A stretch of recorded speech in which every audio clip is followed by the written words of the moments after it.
Back to the old days when I used to be the kid in the 3rd grade, playing in the street with my homies all day. Cause we live so fast, now we can't relate. We come a long way, money can't wait. And no worry about a thing, happy all days. This is how we live, we cannot complain. And nobody leave, keep the old plans. Hey, when I'm better, Mingarti. Mingari Zuda Kari Party. Kodomin Moni Domin Darty, yo go to phone Bonnie Bucket as your party. And when I'm better, Mingarti. Mingari Zuda Kari Party. Kodomin Moni Domin Darty, yo go to phone Bonnie Bucket as your party. Hey, Chuagamne Welly focus souvenir the film. Hanky wana hande hanky jamambale sim. Minyala fije nange jamalengi mbaratin. On saha kurang ala wura men ko jaro find. Sifty namo ala chifty ala ind.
Ladies and gentlemen, sometimes you just have to act like you are drunk, like you are crazy.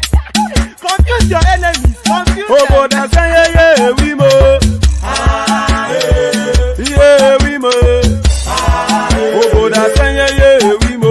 No basani ka ponto mo. Iye de gugeme. Okwitara kara mi nguru ma mi ga kuru mu gwo ya baby mo.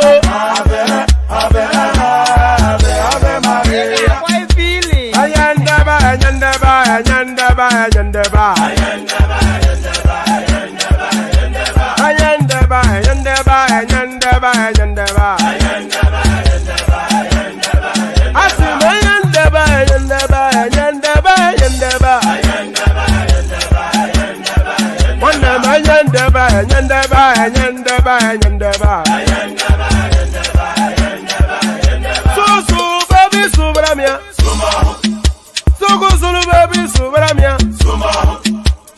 Sunu baby subramia.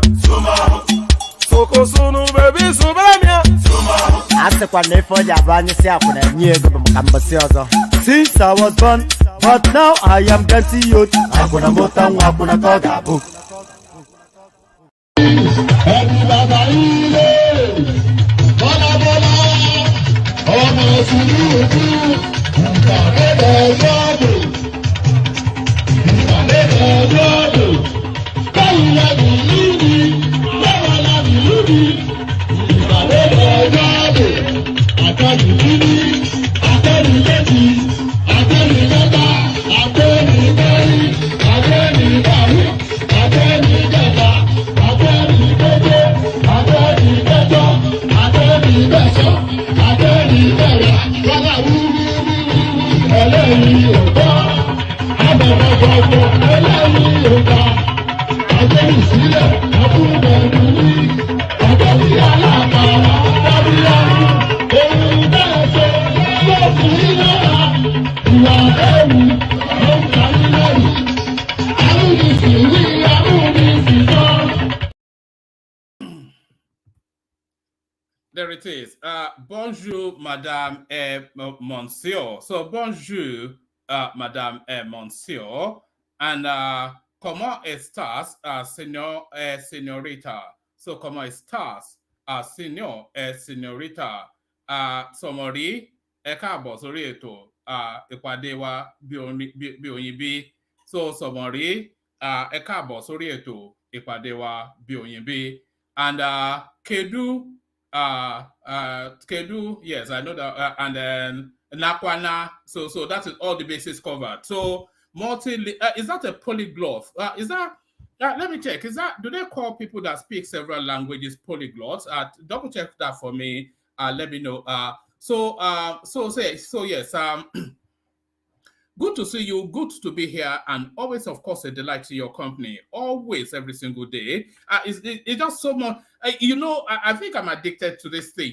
Imagine if I don't do it, I probably get withdrawal symptoms. I probably have to go to hospital, go see some psychiatrist or something.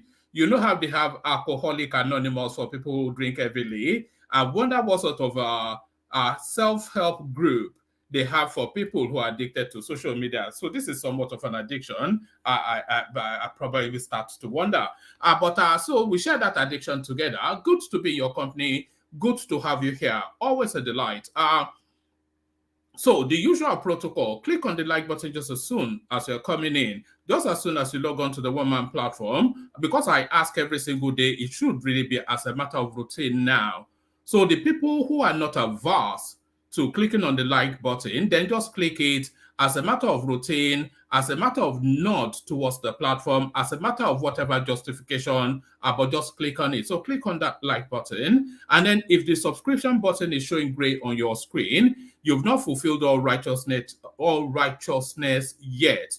So fulfill all righteousness by clicking on the subscription button as well. Make sure you like and subscribe. And then this hyperlink right there that says StreamYard, it invites you into the studio space. So if you want to come and participate in some of the conversations we have regularly here, it's an open microphone session. And the open invitation is that hyperlink that says StreamYard. All you need to do is to click on it, either on Facebook or YouTube or whatever it is. It still brings you still into this same studio, and you still get the same expression that you get that everyone else gets that you enjoy. So do that. Click on like, subscribe. Click on the hyperlink that says StreamYard. The like and subscribe are compulsory. So that is a matter of compulsion. You must do that. You must click on like and you must be subscribed. So though there's no options to that, you must do those two things. The hyperlink that says StreamYard is highly recommended, but it's at your discretion. If you want to come and share thoughts on the screen, then click on that. So like, share, subscribe. And then, of course, there is something pinned. Is it pinned yet, or should I pin it now? There's something pinned on the top of the screen that says buy your host cups of coffee. If you want to do that to sort of tip towards the platform, then you do that as well. So all those... okay, let's get straight into it. And by the way, let me acknowledge Ayo, who has already used the $sign at the bottom of the screen. So that's Ayo, the sugar daddy of the platform, the #1 sponsor of the Woman Went to Mo platform. And he doesn't play around, as you can see. So let's go straight into it. So we're going to be contending with this.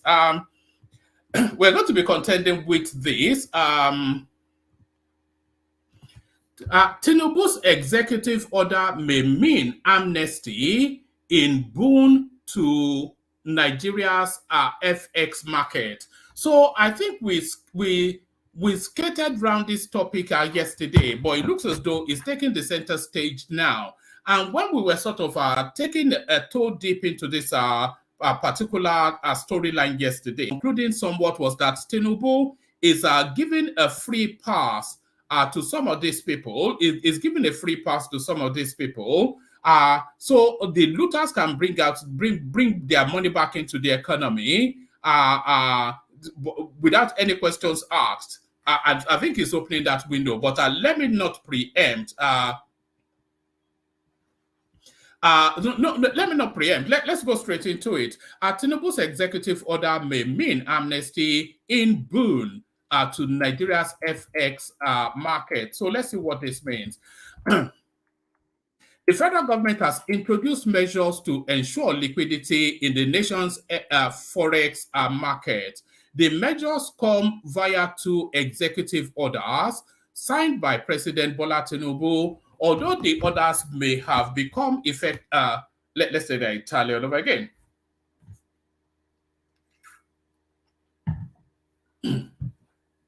Right.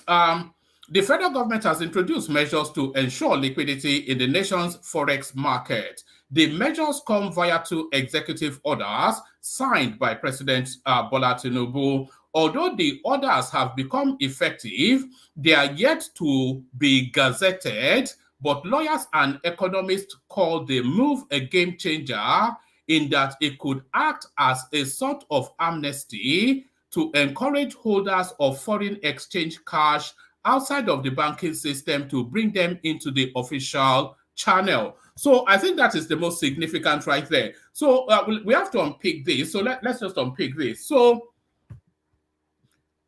we want to understand the wordings of that executive order. So, but from the interpretation of its effect, it's a no quibbles, it's a no questions asked lodging of monies into the banking system. So now, a lot of people that stole money under the Buhari administration, what they often do is that they steal in Naira and then they convert it into dollars. But they steal in Naira and then they convert it into dollars, but they convert it into hard currency dollars.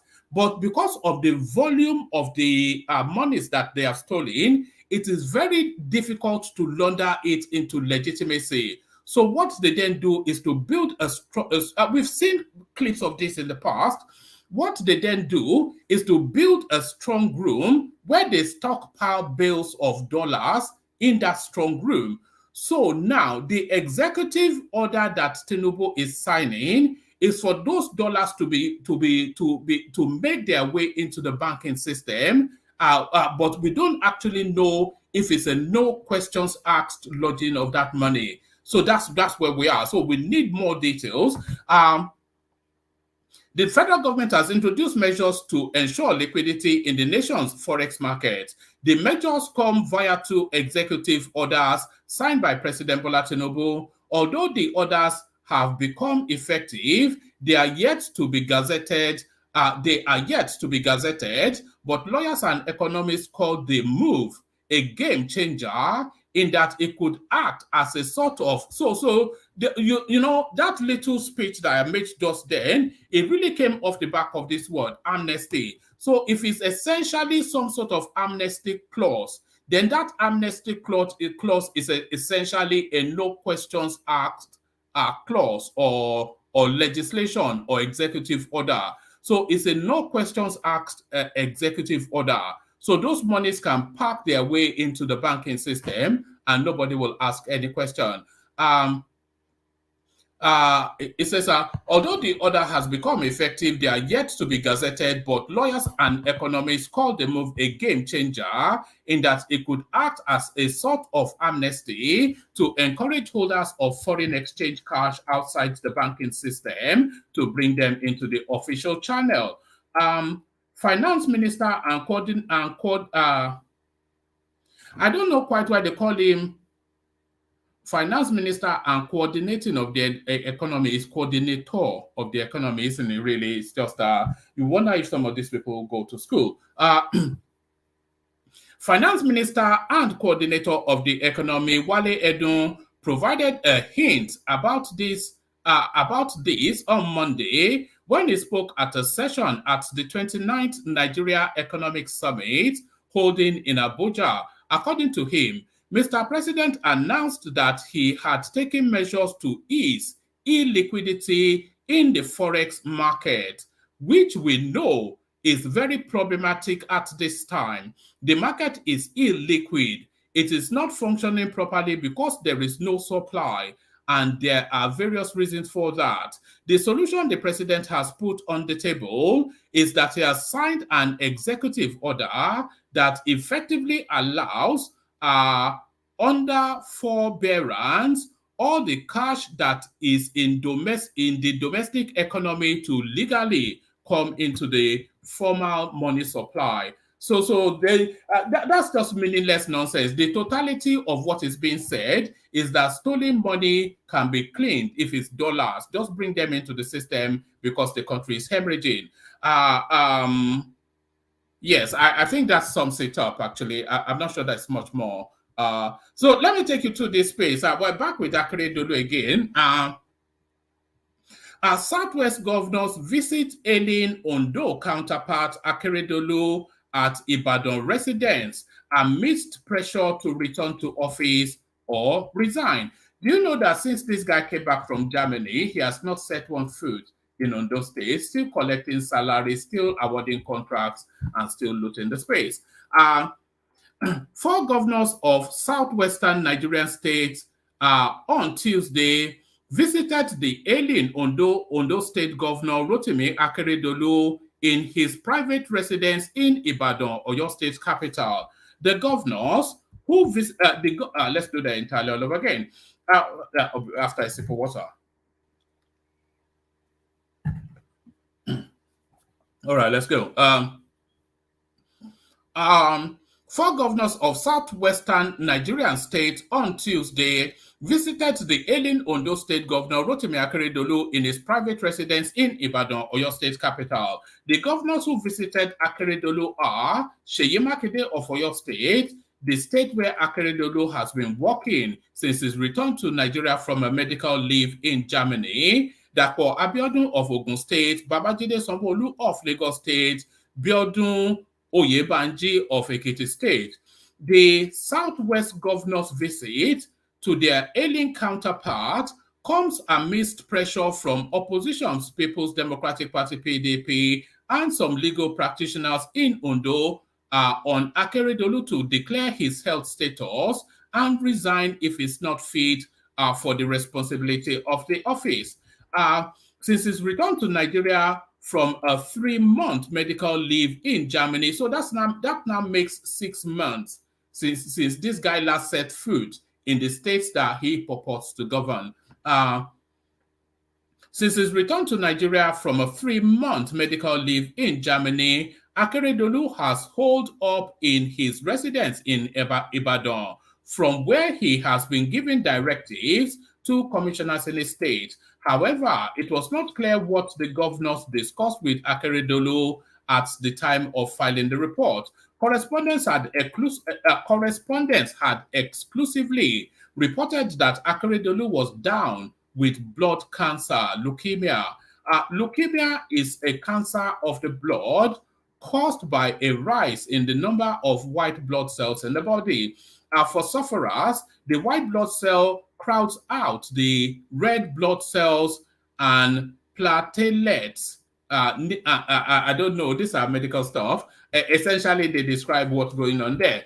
Doyin Adebowale, the special advisor on special duty and strategy, did Akeredolu not actually appoint his son as the topmost, most senior functionary of that state? I think we covered that at some point when he made his son sort of the super commissioner of Ondo State. Doyin Adebowale, the special advisor on special duty and strategy, 2 Governor Akeredolu recently said his principal was working from Ibadan, the Oyo State capital, and not Ondo State due to accommodation challenges. So he's not working in Ondo State due to look at it now, and this is an officially released statement. Not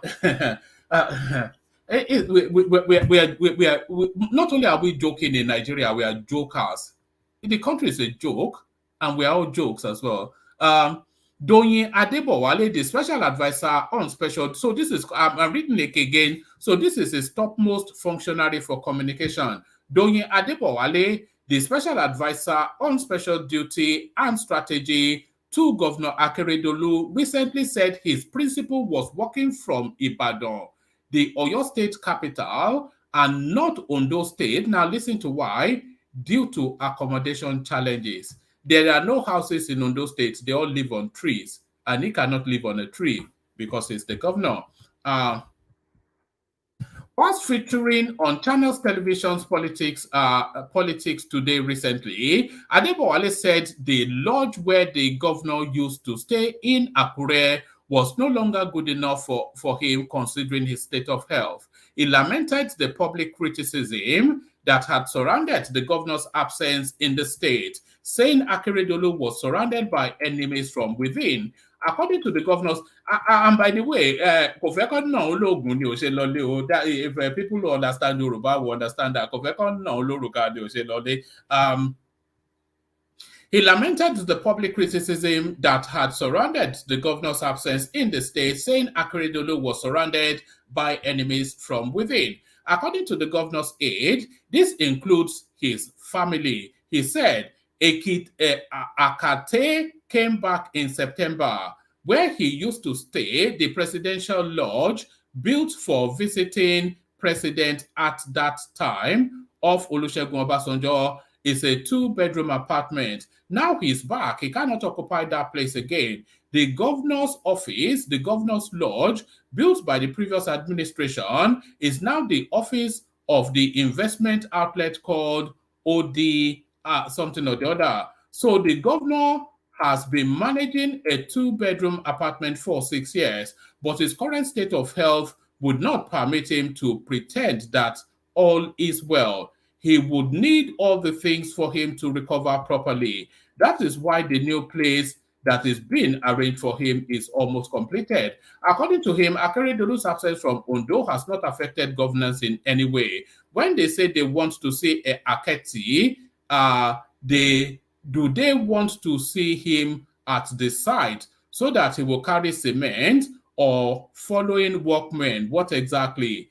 So there it is right there. Let me just show you the clip of I think there's so this is the clip of Babajide Sanwo-Olu and the rest of them telling him that, my friend, get out of the place.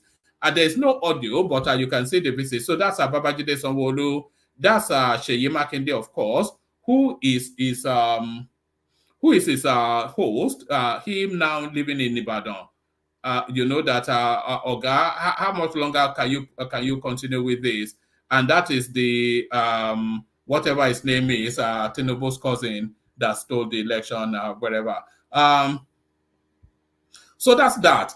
Let's go on to this. Senate dismisses Nigerians' criticism over 160 million naira vehicles amidst hardship. Says ministers have more than 3 SUVs. Others. So this is the thing now. These people, they live in a world of their own. This is just the thing. They live in a world of their own. The Nigerian Senate has said it decided to buy SUVs worth 160 million for its members amidst hardship in the country because the brand is durable. Many Nigerians have criticized the Senate and House of Representatives for choosing to spend billions of naira on vehicles at a time the country is highly indebted and facing economic crisis. However, whilst briefing journalists on Tuesday in Abuja, the chairman of the Senate Committee on Services, Sunday Karami, said they needed, how does this read? However, whilst briefing journalists on Tuesday in Abuja, the chairman of the Senate Committee on Services, Sunday Karami, they need durable roads because the road is bad. So this is just this is how it's been written. No, I'm not misreading anything, but there it is. Karami said that a minister has more than 3 Land Cruisers, Prado, and other vehicles, and you are not asking them questions. Why us? He asked. These vehicles that you see go to Nigerian roads today. If I go home once to my senatorial district, I come back spending a lot on my vehicles because our roads are bad. So now, who should take responsibility for those bad roads? It's the fault of Nigerians, isn't it, that the roads are bad? So, so they should pay the price then. So, we've escaped him for long enough. So we're back there again. So another P2B storyline.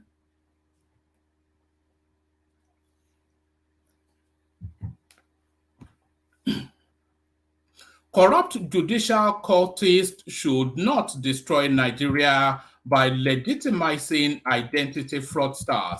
This is Peter Obi, or is it Damian Obi, sounding one into the space.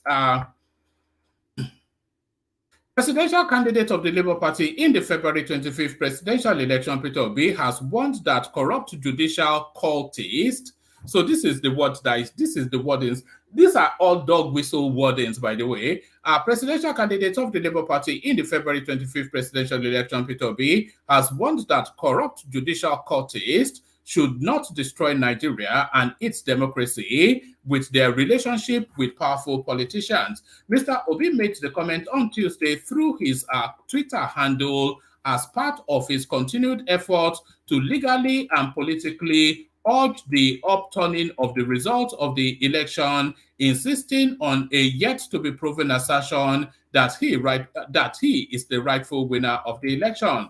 In a strongly worded statement, the former Anambra State governor reiterated political leaders should not ostensibly enjoy titles that they have no honor to support its weight. He said that in situations where there is public doubt as to the authenticity of claims made by political leaders, it is the judiciary's role, when called upon, to uphold the honor of the titles through transparent rulings. Only through such judicial interventions can the public be protected from the tyranny of dubious and duplicitous characters and identity fraudsters. So I wonder who the identity fraudster is. In such situations, the judiciary has a bounding. It is not a bounding, no, but a binding. I suspect that he wrote it like that. We know, of course, that he got a pass in English and a pass in maths. In situations such situations, the judiciary has a bounding. So it spelled it bounding, but it should be binding. But then, of course, like I said, he got a pass in maths and a pass in English.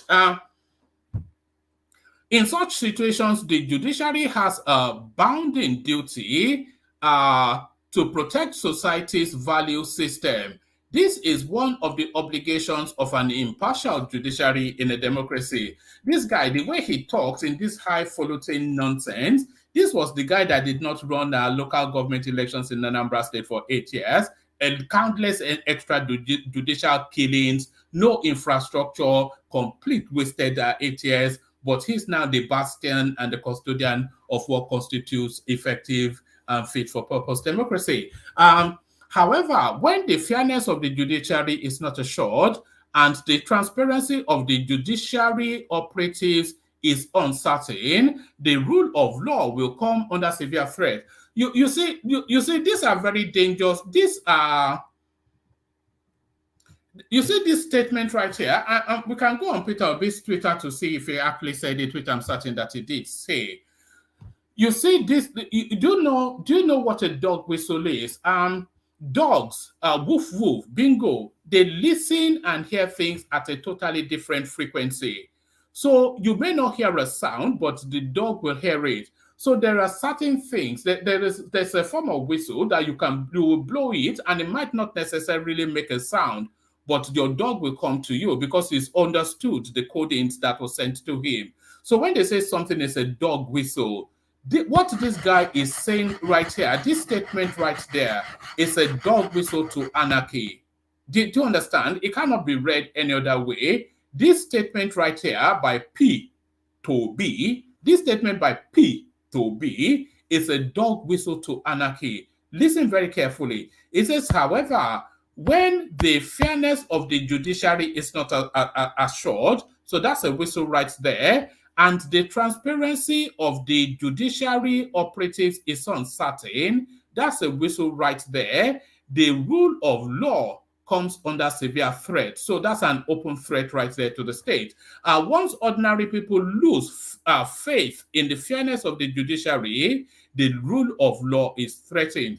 I don't know who is in charge of the DSSO, but my guy, you have to earn your pay, you know. You cannot allow this. With it, faith in democracy comes under threat as well. A society is endangered when the rule of the powerful and the rule of the rich and the mighty replaces the rule of law. When that happens, justice becomes a commodity to be traded between the rich and powerful, and a cult of corrupt judicial operatives is here added.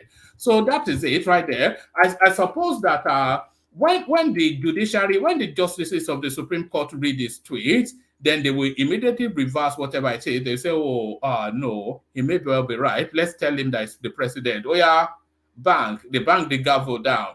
Peter Obi. It's what he's saying here is saying it to his home base and nothing else. Because, of course, I doubt even if the justices of the Supreme Court will read anything that Peter Obi, they wouldn't even understand it anyway, because what language is it? So it's essentially saying this to his base. But what message is he sending to his base is really the question. So the audience for this output by Peter Obi is his base. But what message is he sending to that base? That the rule of law has broken down, that there has been state capture by the corrupt and powerful, and when there is no rule of law, then the rule of what message is that sending? So if the DSS is not acting now, I wonder if they ever will. Following a lengthy ruling by the Court of Appeals Presidential Election Tribunal, both Mr. Obi and the opposition People's Democratic Party PDP candidate Atiku Abubakar found their petition dismissed, with the tribunal citing a lack of merit and inability to substantiate their claims. This verdict marked a significant setback for opposition politicians who had set their sights on unseating President Tinubu from the Aso Rock Villa. The presidential hopefuls have now shifted their attention from contesting the results of the election to call for a possible disqualification. You notice that none of the narrative anymore is about I won. You know, I mean, what's going on? The narrative completely I won, and this is how I won, is completely abandoned to now we don't like him. We now just mudslinging. The presidential hopefuls have now shifted their attention from contesting the result of the elections to calls for a possible disqualification of Mr. Tinubu and subsequent rerun as new evidence of certificate forgery and identity misrepresentation now stands before the nation's highest court. The decision regarding the acceptance or rejection of this evidence now looms on the horizon, poised to determine the course of Nigeria's political future. Like many other political observers, Mr. Obi's position alludes to the fact that Nigeria's judiciary and is perceived on towards politicization makes it impossible for appellates before it to have enough evidence to have enough confidence in its impartiality and ability to deliver a justifiable verdict. So, Victor, we should be the last person that should be saying that the Supreme Court, that he lacks confidence in the Supreme Court to be impartial and to deliver an impartial verdict. He became a governor via the courts, not via the ballot, but via the court. This same Supreme Court made him governor of Anambra State. But now that the tide turns against him, he wants to burn the country down. But the country is not burning down because help is at hand. Help at hand. Federal government approves $3.45 billion World Bank loan to boost power sector and other sectors. So it looks as though the dollars now are slowly starting to trickle in. Water.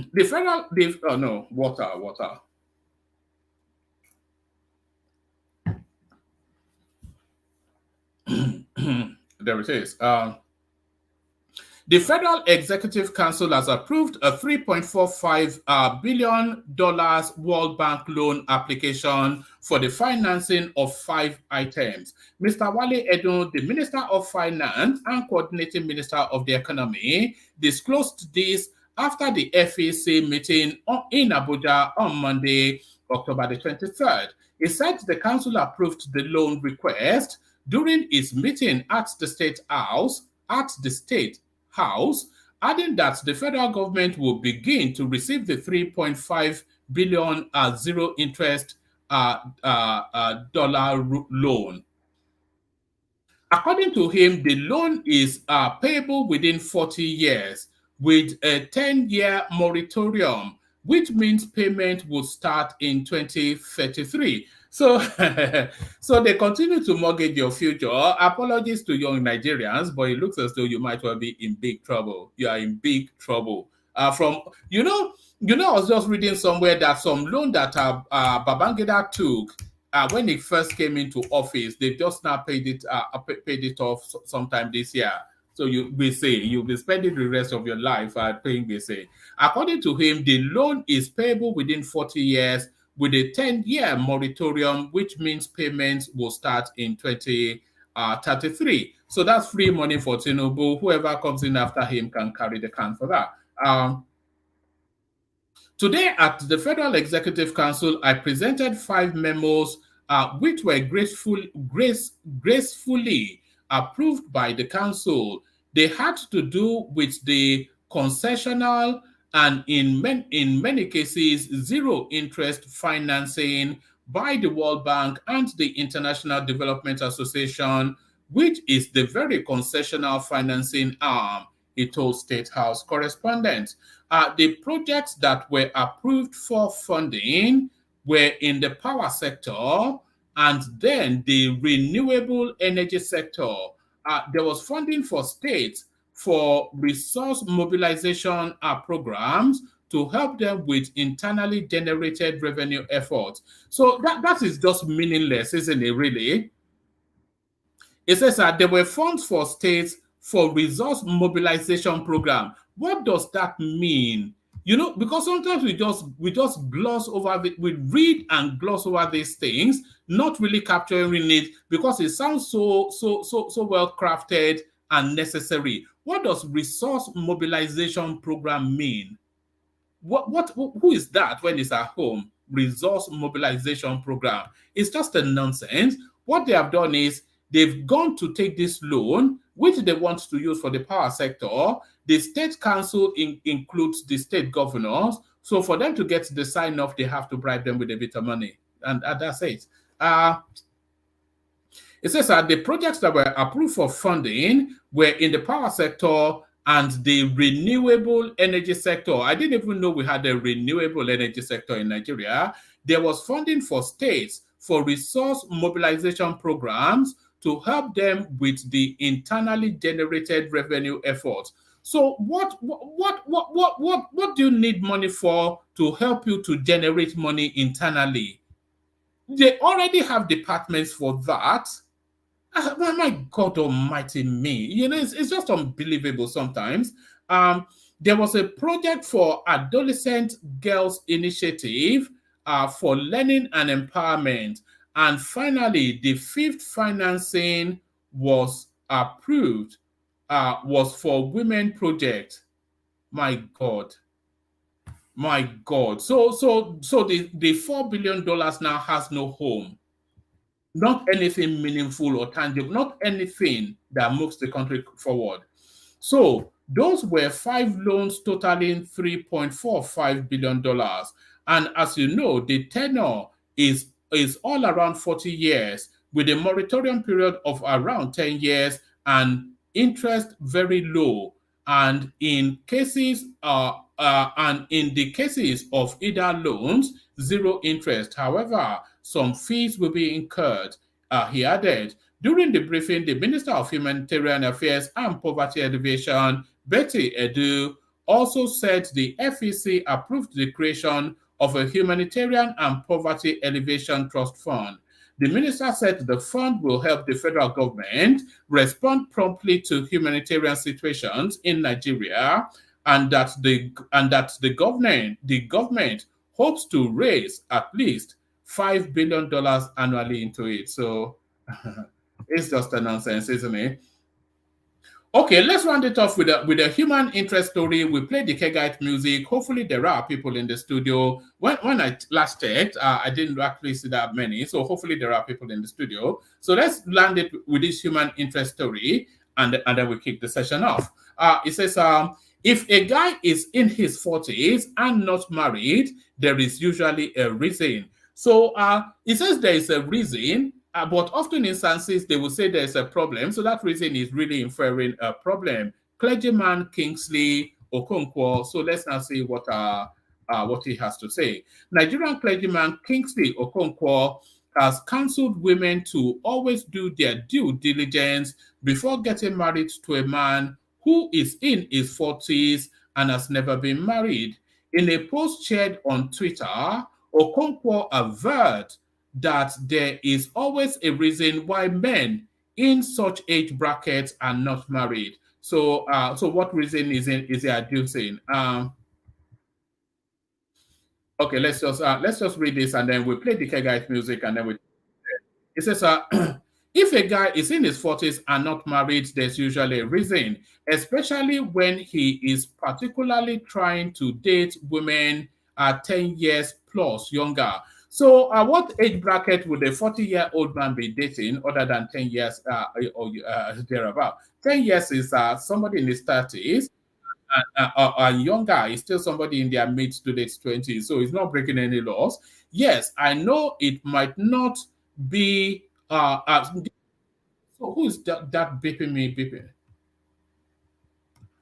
Oh, hold on. Oh, all right. All right. Yeah. Sorry. Messages from the boss. Okay. Yes, I got that. I'll do that in a minute. It says if a guy is in his 40s and not married, there is usually a reason, especially when he is particularly trying to date ladies 10 years plus younger. Yes, I know it might not be so all of the time, but it is so a lot of the time. I am not demonizing them, but if you are about to date someone like this, please do your due diligence. So what is it? What is it trying to infer, really? Because that's somewhat of a that's not only a meaningless statement, but also an unkind statement. You have no reason to say that. You have no reason to say that because if you look at the trajectory of life, you can see why men end up in their early 40s are still unmarried, especially when they make that travel out of the country. It's very, very easy for that to be the case. 40, 42, look at the trajectory of life. You go through your uni phase, come out around about early 20s, thereabout, do your youth service. You are around about mid-ish sort of 20s. You get a little bit of work experience, probably a little bit of masters. You move around, dust around. You are 32 thereabout. You know, then you start to you can be 40 just like that, still trying to find your bearings in. It's just a nonsense, isn't it? All these clergymen, some of them should be shot. Yes, they should be shot. Actually, yes, some of them should be shot. Some imagine that. Imagine what I just said. Some clergymen should be shot. Is that not touch not my anointed? Hold on 1 second. Did you like that my new intro music, by the way? Should we go with that? Okay, yeah, I found what I'm looking for. So should we go with that? And also, so that's the lineup that I have. Hold on, did I have one more thing? Yeah, so that's the lineup that I have. So when I bring the panelists on, hopefully they've caught something's caught their eyes in the news as well, and then so hopefully something's caught their eyes in the news as well, and then we can kick it from there. I'm just trying to do a very quick micro something. All right, Thomas is all done. Thomas is all done. So let me play the Kegite music and then we kick it off. So it's going to be another banging session. It's always a banging session on One Man Went to Mo. One Man Went to Mo. The eagle has landed. Only water, where they see ma.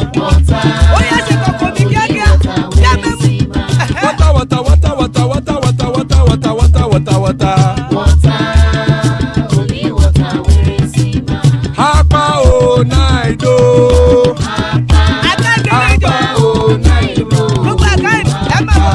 Hapa you don't come o.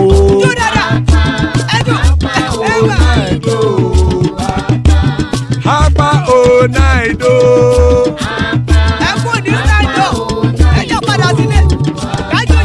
Oro kẹ̀kẹ́ ẹlẹ́mù yé o. Ilé sọ́dí àkẹ́kẹ́ ẹlẹ́mù ré o. Bobby Master kẹ̀kẹ́ ẹlẹ́mù ré o. Chief Wáìlà tí kẹ̀kẹ́ ẹlẹ́mù ré o. Eruku lẹ̀lẹ̀ ẹlẹ́mù dé. Eruku lẹ̀lẹ̀ ẹgbẹ́ ẹlẹ́mù dòde ojàre o.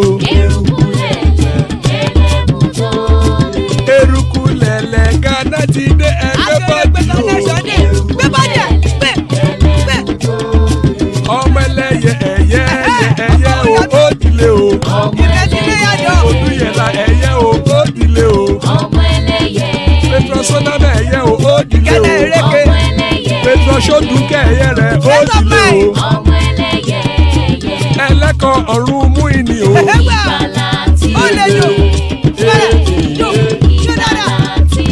Àkùkọ ọ̀run mẹ́kọ̀.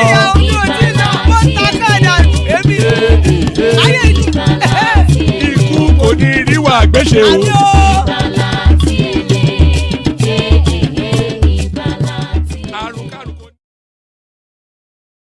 And there it is right there. The cockerels of the heavens don't crow yet. So, Akoko Onrumeiko, Iku Koniriwa Gweshe, may death have nothing to do with us. So, amen to that on behalf of myself and you, my friends. So, amen to that on behalf of myself and you, my friends. General Thomas already in situation. Good to see you, Thomas. Ekene joins us, hopefully with better news from Alaba Market. We were all concerned about what he told us yesterday.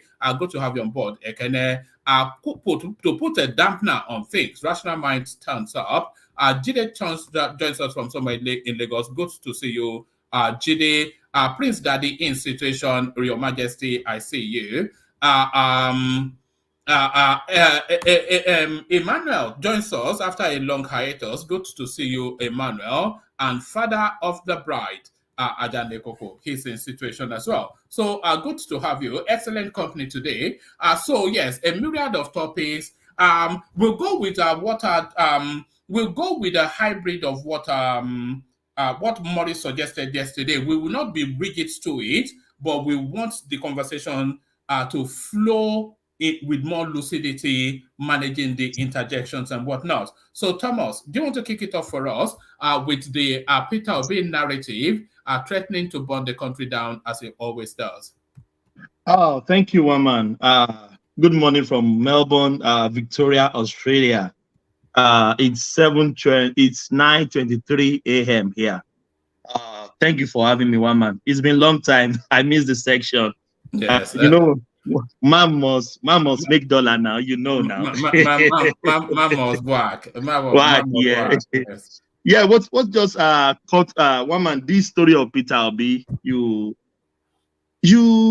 think Peter Obi has a problem? Why do I say that? This same Supreme Court has gave Peter Obi a verdict to become a governor in Anambra State. So can we say categorically now that Peter Obi bribed his way to the government in Anambra? Because if the same Supreme Court, which everybody knew, make him a governor, make Tinubu the president of the nation. So what is the bone of contention here? And you can see all these utterances. Every utterances that you make today in that tweet that you just gave us now, it's to cause anarchy. For people to rile people up, his own base, to come on the street. That is what this guy is doing. To bring the country down. That's what this guy is doing, one man. I don't know. I think it's already clear to him that the game is up. Because the Supreme Court they were somewhat irritable yesterday when they were going through the paperwork that so they already know what's coming. So we were actually going to see how he lands it. But it looks as though he's going. There are two ways that Obi could have landed this. He could have landed it as a statesman, or he could have landed it as a tribalist and anarchist. And it looks as though he's following that anarchist pathway. So let's see where that leads him. It's not going to lead him in a good direction, one man. This is a game. This is the matter of game, one man. You lose or you win. All this time is pursuing certificate, pursuing this nonsense frivolous cases. Why can't he gang up and ready for 2027? One man, before you know it, 4 years is gone. One man, people that wants to be president come 2027, they already start preparing now. One man, they are already preparing vigorously. But why this man don't channel all this chance or all this energy to 2027? He has the chances. 1.5 million votes. It's not a moi now. What is the difference? What is the number? What is the difference from what is different from Tinubu from him? It's less than maybe 2.7 million votes. So if he channel all this energy to coming election, it will be better for him, one man. But this anarchy rules that he wants to choose is not going to pay him at all, one man. So it's not going to pay him. Who are those people prepared for the next election? Can you give us names of people that are preparing for the next election? APC have started. I mean, you said other candidates are preparing. Who are the candidates? I said APC have started. For 2027. Yeah, they are preparing for 2027. Besides APC, who are the people preparing? I know APC have started. PDP have started too. I know SDP has. I know SDP has started as well. SDP has started. Where? Who are the SDP preparing? Yeah, the prince is already in his campaign mode for 2027. Where did you see that one, man? Look at this guy. What are you talking about? Don't you see him in other channel talking about 2027? When you see him traversing social media, running commentaries to ongoings with it, what do you think he's doing? That's a sign that he has started his campaign. Come on. National mind, awareness, is he part of campaign? I don't know what you mean by campaign. It's okay. It's okay. Is awareness, is it part of, yeah, so you don't want to answer that, I yeah. don't want interjection much, but I can't hold myself back from interjecting you. No, that's all right. You can interject. But I know awareness, putting yourself out there on social media, traversing all the places is a form of campaign. You can't tell me awareness is not a form of campaign. So let's go to Peter Obi. So if this guy thinks this is the route he wants to go, so be it. He has the right to do that. But I hope he will not rise up his own base to cause anarchy in that country, woman. This guy is just. If Yusuf Bichi does not pick him up after this latest output, if it's not picked up, then they want to be looking at the DSS if it's really fit for purpose. But if they do that now, if they do that now, they will say they are going against the Southeast. They can't do that, one man. That's it. They will say they are hunting the South. You know the obedience space now. They will say they don't cuckoo like us. Now they want to pick up our candidate because he's fighting for his right, isn't it? They will go to that route, isn't it? So they can. I don't think they should pick him up, but he should be called and warn him. He should temper all this down. Temper it down. You are a bloody loser. Peter Obi is a bloody loser. You lost the election. Go back to a drawing board. Prepare for 2027. It's just around the corner. It's just around the corner, one man. Before we close our, Tinubu is almost going to almost 1 year now, one man. Before you know it now, 1 year is plugged. Then before 2 years, the campaign will kick up again. So, one man, that is, I don't need to speak to kick this off. This guy needs to calm down. He needs to calm it down. Be calming down, Peter. I'm still insisting that he should be picked up, maybe not detained, but picked up for questioning and then released on the day, just to encourage him that caution of language. That's what I said. He should be called for questioning. He should tell, woman, you lost the election. You are not the only one that lost. Other 17 candidates lose the election. Over what now? What has he done? What has he said that you people are making, just spinning here that he needs to be picked up for? What has he said? Insidious. What is insidious? Give an example of what he said. I read it out. No, you give us a paragraph of what is insidious. Dog whistles to anarchy. Dog whistles to anarchy. You see, okay. Thomas, just continue. I just don't have myself back. Why you are more one man go back and forth on this thing. You just listen to what he tweeted. You just listen to what he tweeted. Thomas, rational mind, yeah? Thomas, can you give me an example of what he said that is incendiary? Rational mind. Incendiary, not insidious. Yes. Yes. Yes. He said that let me give you this quote. It says, however, when fairness of the judiciary is not assured and the transparency of judiciary operatives is uncertain, the rule of law will come under severe threat.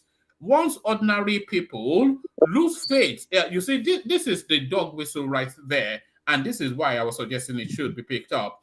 Once ordinary people lose faith in the fairness of the judiciary, the rule of law is threatened. So how do you read that as a dog whistle?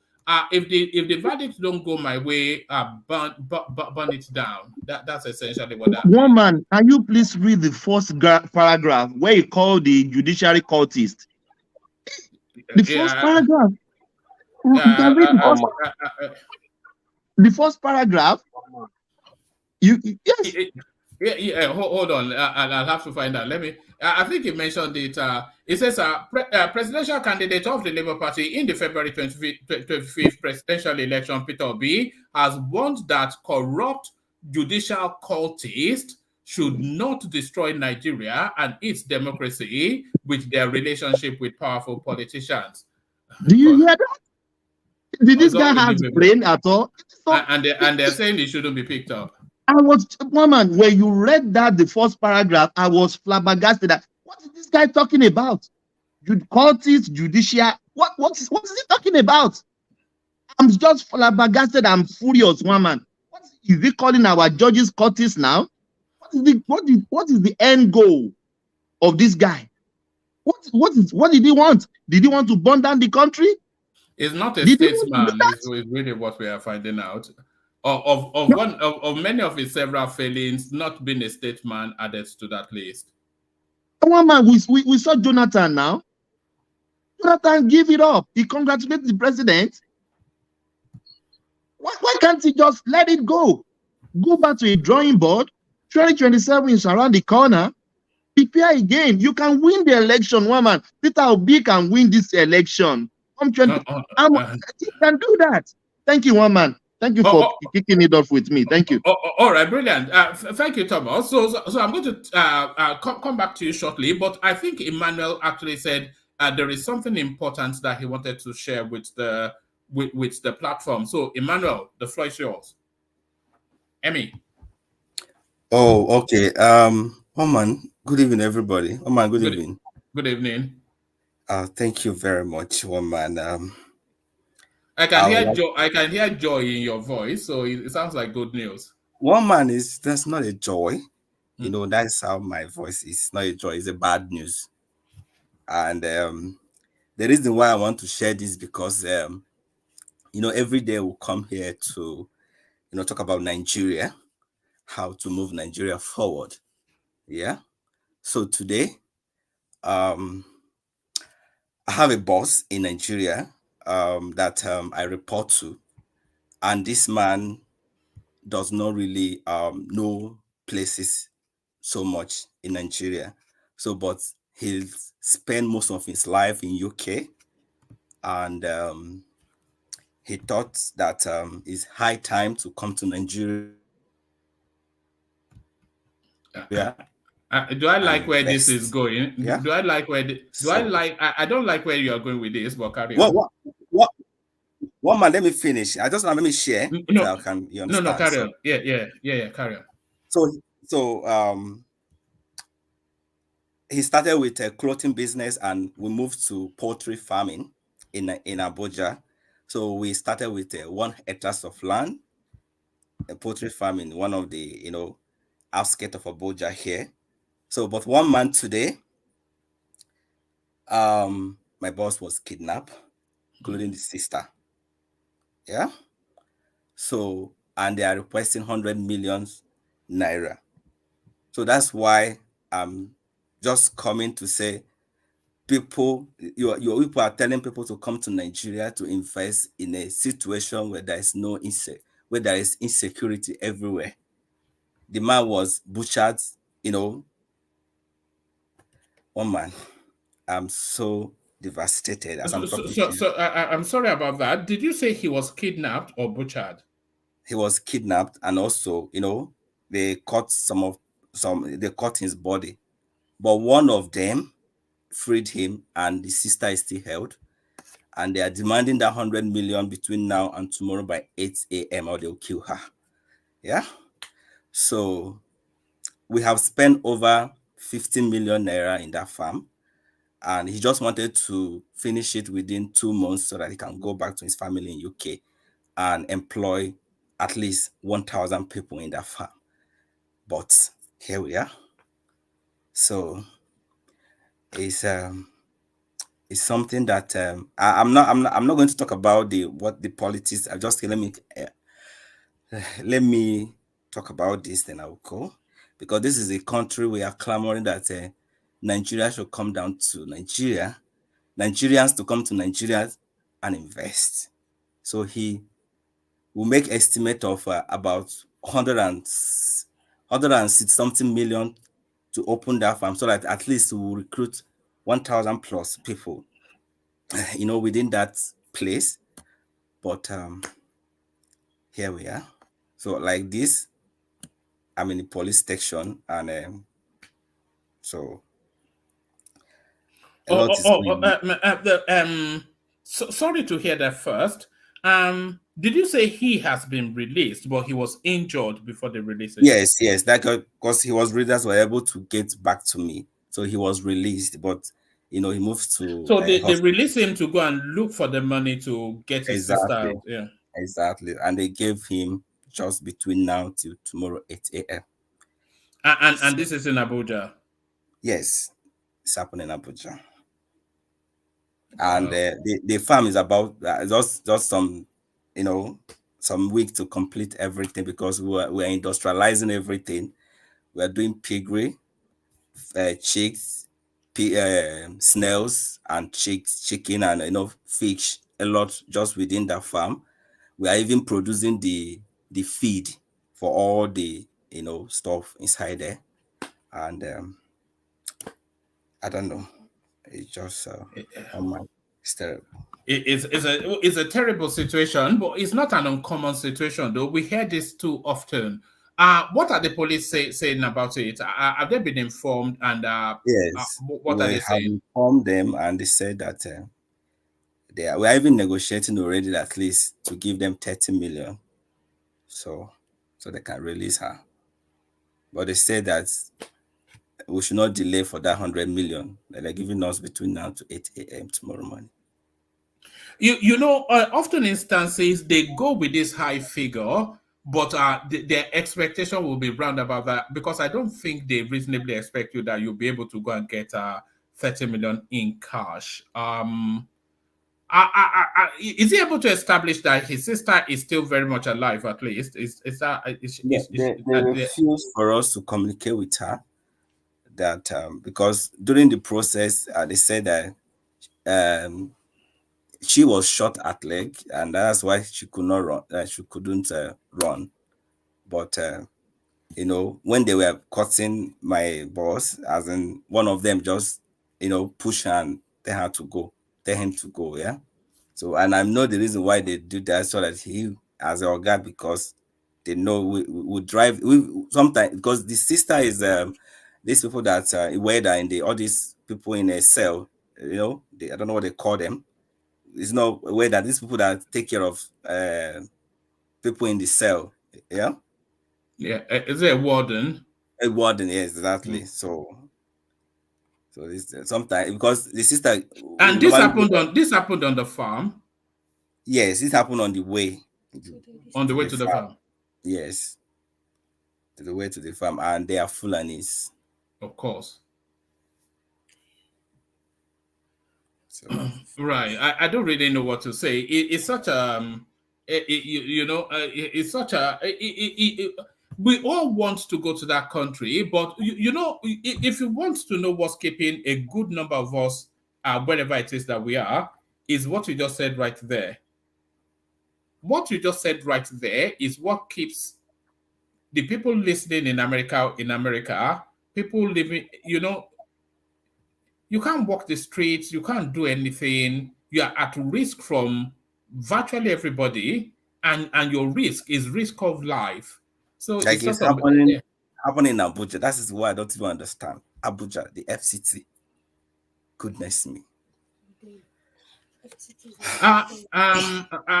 Adani Koko. One man. Yeah, come in. It's a very sad story. So, Emmanuel, what effort has the family made? The family, are they making effort to get that money to get the release of the sister from captivity? Yeah, it's just we stop at 30 million. We negotiated up to 30 million, so they're still not accepting the figure. They said it must be 100 million, and they are just giving us timeline. That is another problem. And it has to be tomorrow by 8 a.m. That's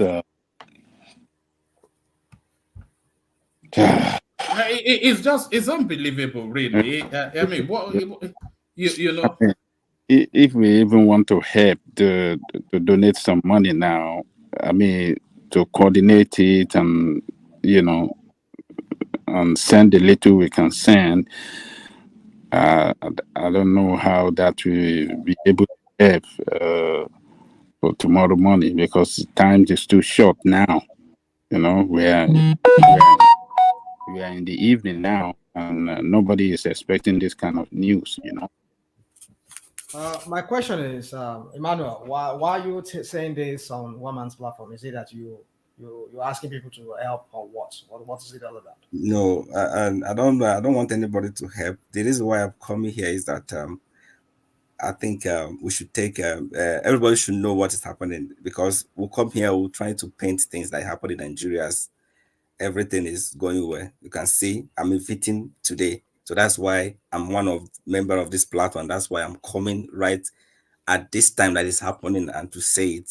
And that's why I wanted that one man that is urgent. I need to say it and I need to go out. So it's not I'm not saying it for anybody to contribute for whatever. Yeah, it's just for me to let my people, because I'm part of this family, to Of know course. what's happening. Yes. Yeah, so that is it. So I don't. How are you taking it? I can hear it in your voice. I can feel it in his voice. His voice Yeah. is you know. Because I'm the one that manages most of those things. You understand? Out of my job, I still manage those things. So he's not in Nigeria. I give him report. Yeah. So at him now. Oh man. Oh, that's a big tragedy. I mean, sorry to hear that. That must be inside out. The people that did that thing are inside out. They can't know him. There must be some people. It might not necessarily be insiders. Those people, they tend to watch before they strike. I suspect they've been watching him for a while. Yeah, I think so. And I'm sure. I think one Adeleko could be right, because we don't really know a lot of people, the language they speak there, because that was where we bought the land. Yeah, so we are thinking that we're coming to develop that place and give them job. So, if you don't mind me asking, what if you don't want to say, don't have to say. The farm, is it what part of Abuja is it? You don't need to make a application. You don't know. Just area. If you know Buhari, what they call Buhari, I know Buhari. Yeah, one of the local governments in Abuja is in Buhari. That is Kubwa. Kubwa, I know Kubwa. Yes. Yeah. No, is it close to is it Biaji? No, Biaji is even far. It's Duse. Just from that, I go as if you're going to Zuma. Okay. Yeah. Okay. I've always thought that Abuja was relatively safe. Maybe not as safe as Lagos, but relatively. I mean, it's a seat of power, for goodness sake. I mean, what's going on in that country? So was it on the way to the farm that they kidnapped him, or at the farm? And they kidnapped at the farm, because it was still at the. It should still be around that area. I mean, it should still be around that area. That Buhari in one kind of place, very ghetto-ish. I don't even know. I think they had the law school was there. There's a law. Okay, law school. There's also JAM office there. JAM office there, yeah. So I think that's the only basically the two federal presence there. So well, I don't know. It's up to see. Nigerian security operatives just need to swing into action. I mean, they've been communicating, right? That there is Asker the FTC, right? No, it's still in the FCT. If you know Kubwa is properly FCT. So yeah, and it's between Kubwa when you're going to town, right? On the way to town. One man, I'm going now, so we'll talk later. Oh, all right, Emmanuel. I'll phone you in the morning. Keep your spirit up. You have to be strong for your boss. That's just the thing. So as much as it jars you, keep your emotions in check so that you can be strong for him. So stay strong, and I'll call you in the morning. So that's Emmanuel. He's dropped. So there it is right there. I mean, what do we even say to that? It's quite a thing, that Nigeria, shithole country. See, we just have. I mean, he should be thanking God that they didn't even kidnap him too. I mean, because those people don't know who is who now. I mean, once they see they targeted, this is like him. He said he's the manager there.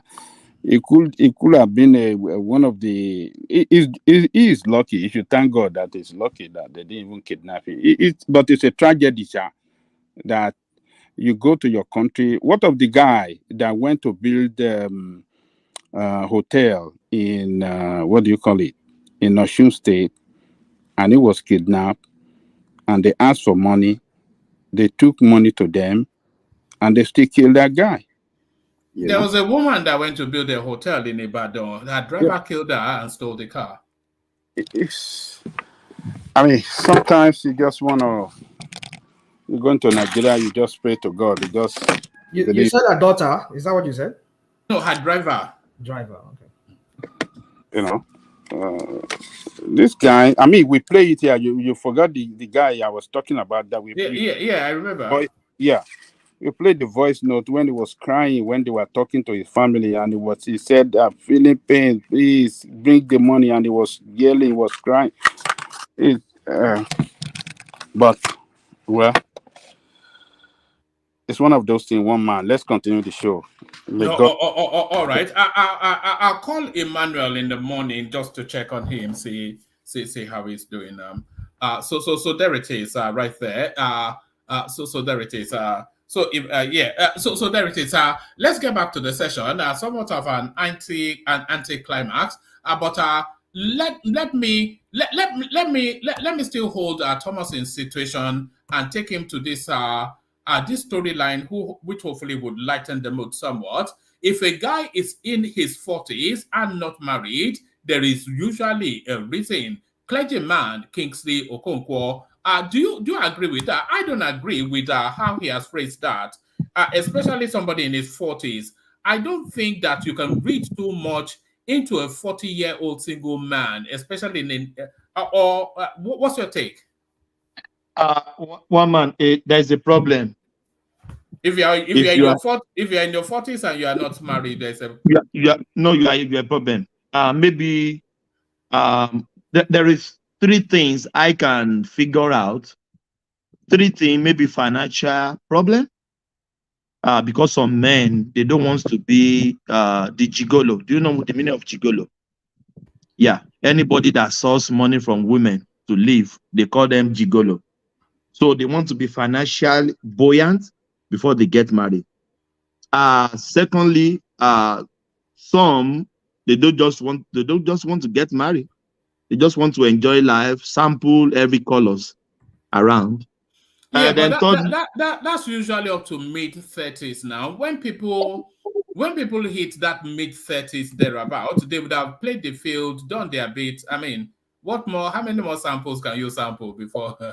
One man. Some people are crazy now. They still want to.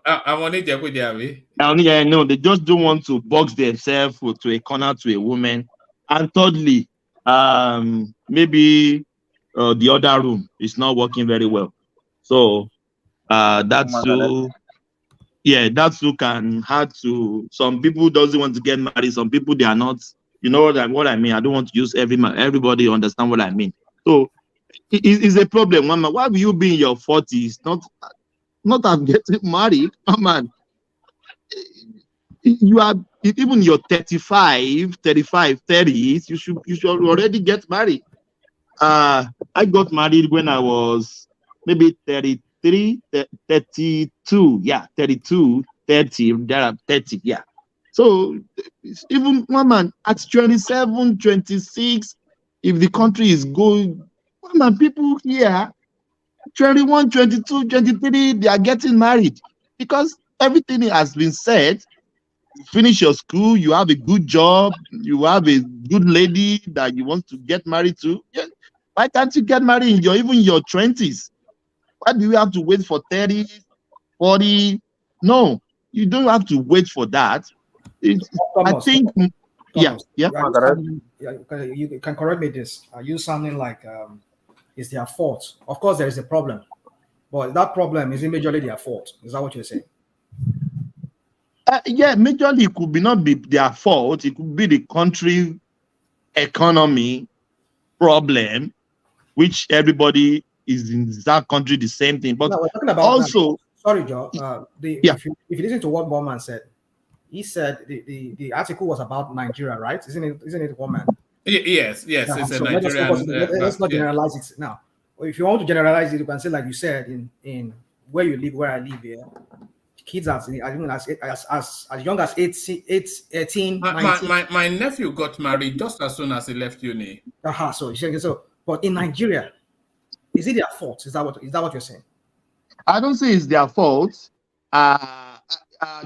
You But, you but, know, what journey would a man be embarked upon to land in his early 40s, still unmarried?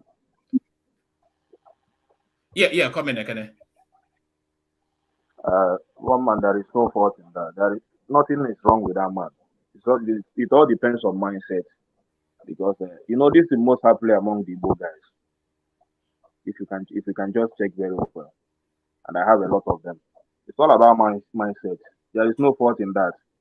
Anybody can see it as anything, but especially the one I know that got married at the age of maybe 42, 43. He was the first son. He was the one that started business in that family. So all his mindset was, I want to settle my brothers, all this and all that, to make sure that the family is well balanced. And eventually he achieved that before the age of 43, he was able to achieve that dream. And all his brothers are doing well today. Both the ones he sent abroad. And they have a well-established business in Nigeria. And the guy, Kukuma, got married. And they have about 4 kids now. Even if you see the way that the guy is, at the time, people think that this guy cannot even handle a family. But he has one of the happiest homes today. And his family is doing very well. So most of the time, most of the people that I see do that, mostly, it's all about mindset. It's all about mindset. So this pastor preaching this doesn't have any moral stand of saying that. There is nothing wrong with such people.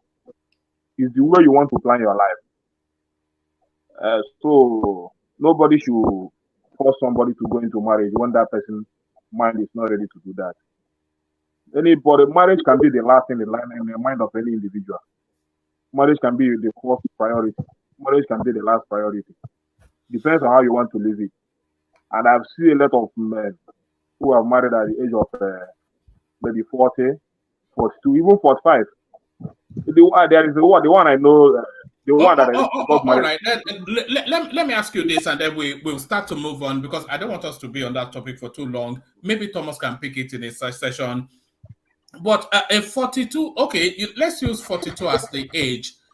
What age is acceptable for a 42-year-old person to marry? So what age female is acceptable for a 42-year-old man to marry? You can marry any woman you want to marry.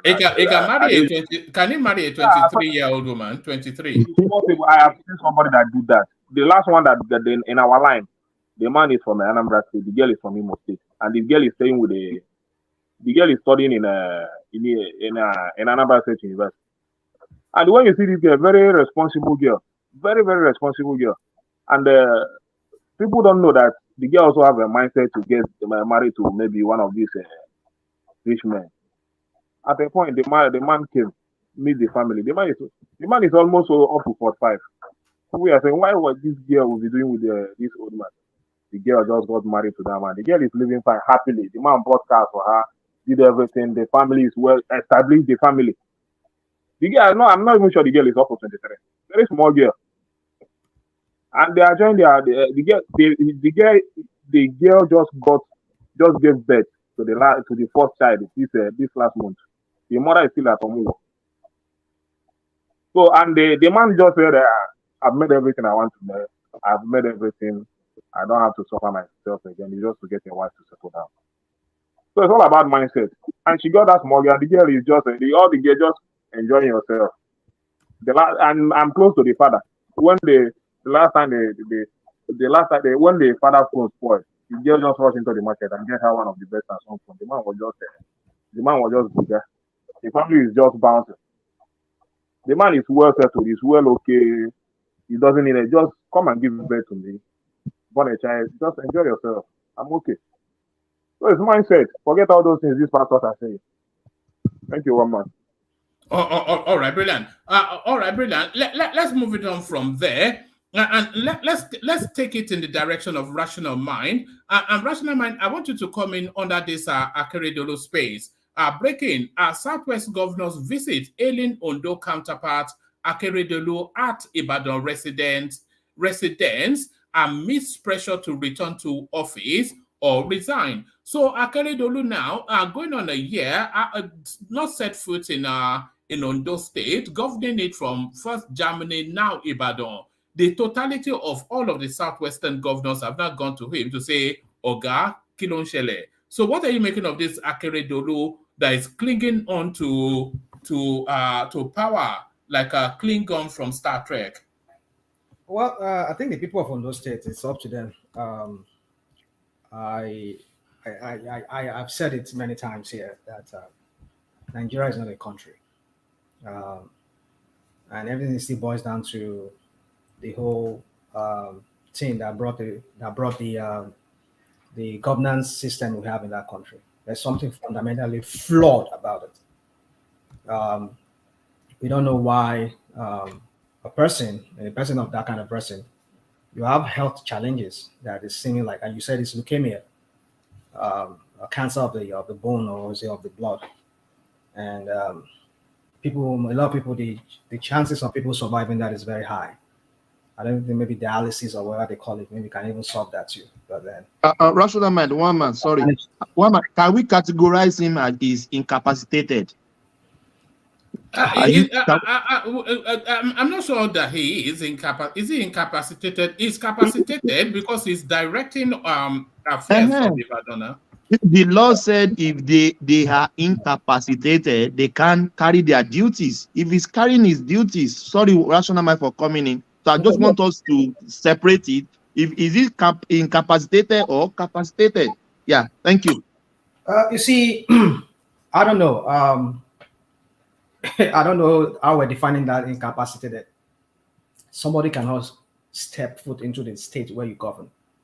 What other meaning of incapacitation you are looking for? If that's not somebody being incapable of doing anything. You govern the state and you are governing the state by proxy. What kind of see? Sometimes we come here and I'm not talking about you, Thomas. Some of us want to like make case for these criminals that we have there in that country, and then we will just want to like excuse them for many things, like the one we're saying you're asking me now about. How can you be a governor of a state and you're in a different state? Like, do you know the distance from Ibadan to? There's still like I think there is Oshun, there is or you're in between, even Ogun State in between, almost 3 states in between before you get to Ondo State. How is he able to respond to emergency situations as the number one? So the word incapacitation, is it in the field? Is it in the realms of health challenges alone, or in what? Because we have a governor who is not in the state where he governs, and he's doing it by proxy or wherever. Now look at it now. We're listening. We're hearing again. Some few weeks ago we had. It's governing Ondo State with WhatsApp messages. I don't even know. Whatever it means. Now, even his deputy, some few weeks ago, we heard that they were not going to impeach him again. Suddenly now again, they want to impeach him. That's to tell you there's something wrong. When you have a system like this, where you just get garbage in, garbage out, that's what you get. You don't expect anything good coming from it. The process that brings people in, even the process that brought him in, if not because by some technicalities, Jegede would have won that case. But you know, I'm somewhat disappointed because I rated Akeredolu a lot higher. Is he not his son? One man. Like you, I respected Akeredolu. Not if I lose respect. The only way I'm losing respect for him now is that he still has my respect in some ways. He's a learned person, but could it be maybe because of his, like they talk about Bubu? Could it be because of his health challenges? That's what we're talking about. You cannot hold a state, millions of people to ransom, all because of your own selfishness, or because you want to remain there. If the governance of the people are being interfered with or is being obstructed in some way because of your health challenges, just vacate the seat. But then no, I respect this man because I look at him as a very learned person, one of the few bright minds who've produced. Not few. He fought a good fight during that Amotekun phase. Well, fine. That's another where he earned my respect more. But where I'm really disappointed in him is this whole and power shift to the south.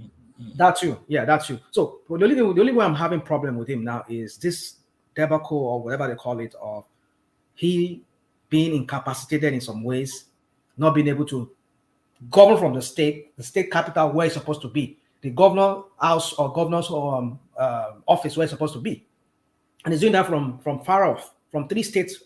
I mean, I don't even get it. That's why I start questioning him. Like, was it just one of those Alpha Waraja? You know, people like Yoruba people, because Alpha Waraja, people that will pretend. They will pretend like, oh, this is me, and then when they get there, we now see their true color. That's it. I think that's who he is. Or maybe it could be that the system changed him, because that's how we see a lot of them. They talk about big, they talk big, and when they get there, they do something different. So, for me, I just believe is inability to do so many things because Logondo is really suffering. There's no development. Could it be that this your health challenges is one thing, because now you are being manipulated by some people? Because now look at what's going on now. You know, this is now. rational mind. This is a microcosm of what we had with Buhari. Exactly. You know, because of his health challenges, the people closest to him, they would have filled his head with so many paranoia. Exactly. He's just paranoid about everything. He can't go to his state, they say, for reasons of accommodation, which is to tell you that there's some voodoo something. You know, I've said it before. Yeah, now one bad journey. I want to run Rossi state house, man. But what I believe is this. You know, when the wife is coming, when the wife was saying something to him, I could read into that. I'm not going to discount what the wife said. You know, my people are very fetish. Ondo people are very, very fetish. I mean, more. I don't know the Yoruba land that has the kind of voodoo that the Ondo people have. But I know some people can dispute that. They say, Osho people has more, but I don't believe that. But what I'm just trying to say is that they are very, very fetish. So when the wife was talking about, when Betty was talking about, oh, they want to kill my husband. They've been giving him some concussion. Well, there's one particular lady that lady was talking about, always hammering on that lady is the one doing this. He wants to make her the second wife. I don't know, whatever. You know, so I won't discount what she said as maybe not entirely being true or not even true. But I know there should be some iota of truth to that, whatever she said. But for me is that if you have that humanity, just leave that place. It's not a do or die affair. Just leave. See Umaru Diko. Umaru Musa Yar'Adua. When it became so hard for him, why he could have just resigned, go and take care of his health. No, he wanted to die there, and then look at what played out to him. I just hope he doesn't repeat in his own case. Now we're hearing that they have to fly him again to Germany because it's not the thing is not really improving for him. Leukemia, is it leukemia they call it or whatever? I mean, a cancer of the blood. It's a very difficult one. I mean, I don't know if there's any way to cure it as such. You can only manage it.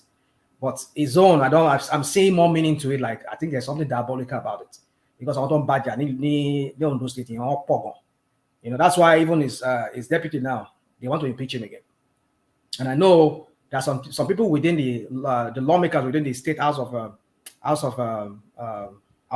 Representatives that are really after this guy. They just want to I believe there's something much than what we know publicly.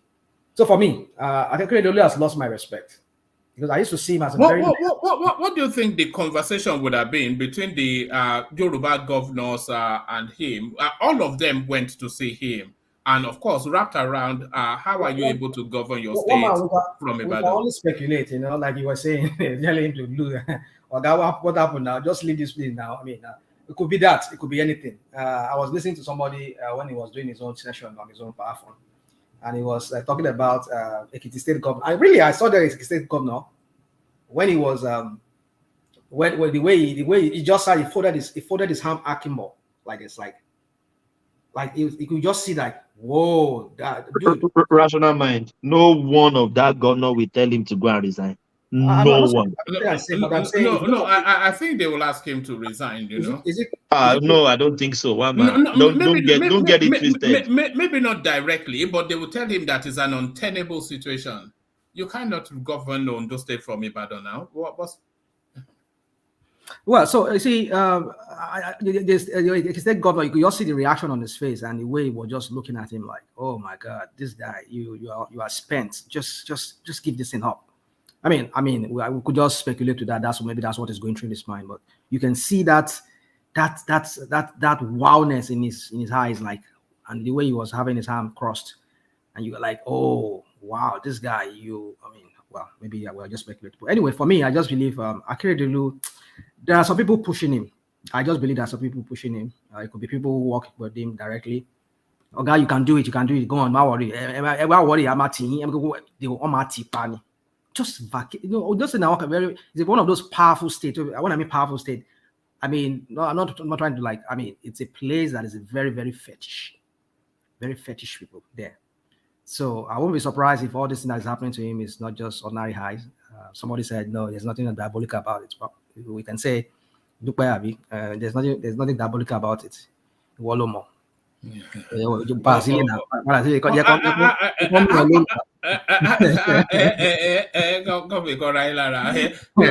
how much longer does he have? Well, I can't. I don't know. I don't have his. I don't know. I mean, I think he's up next year, isn't he? Yeah, I think. Okay, you mean in office? Yeah, I think. No, not in this, not alive, but yeah. Yeah, in office, well, I think was it 2 years ago they did the election that brought him back in.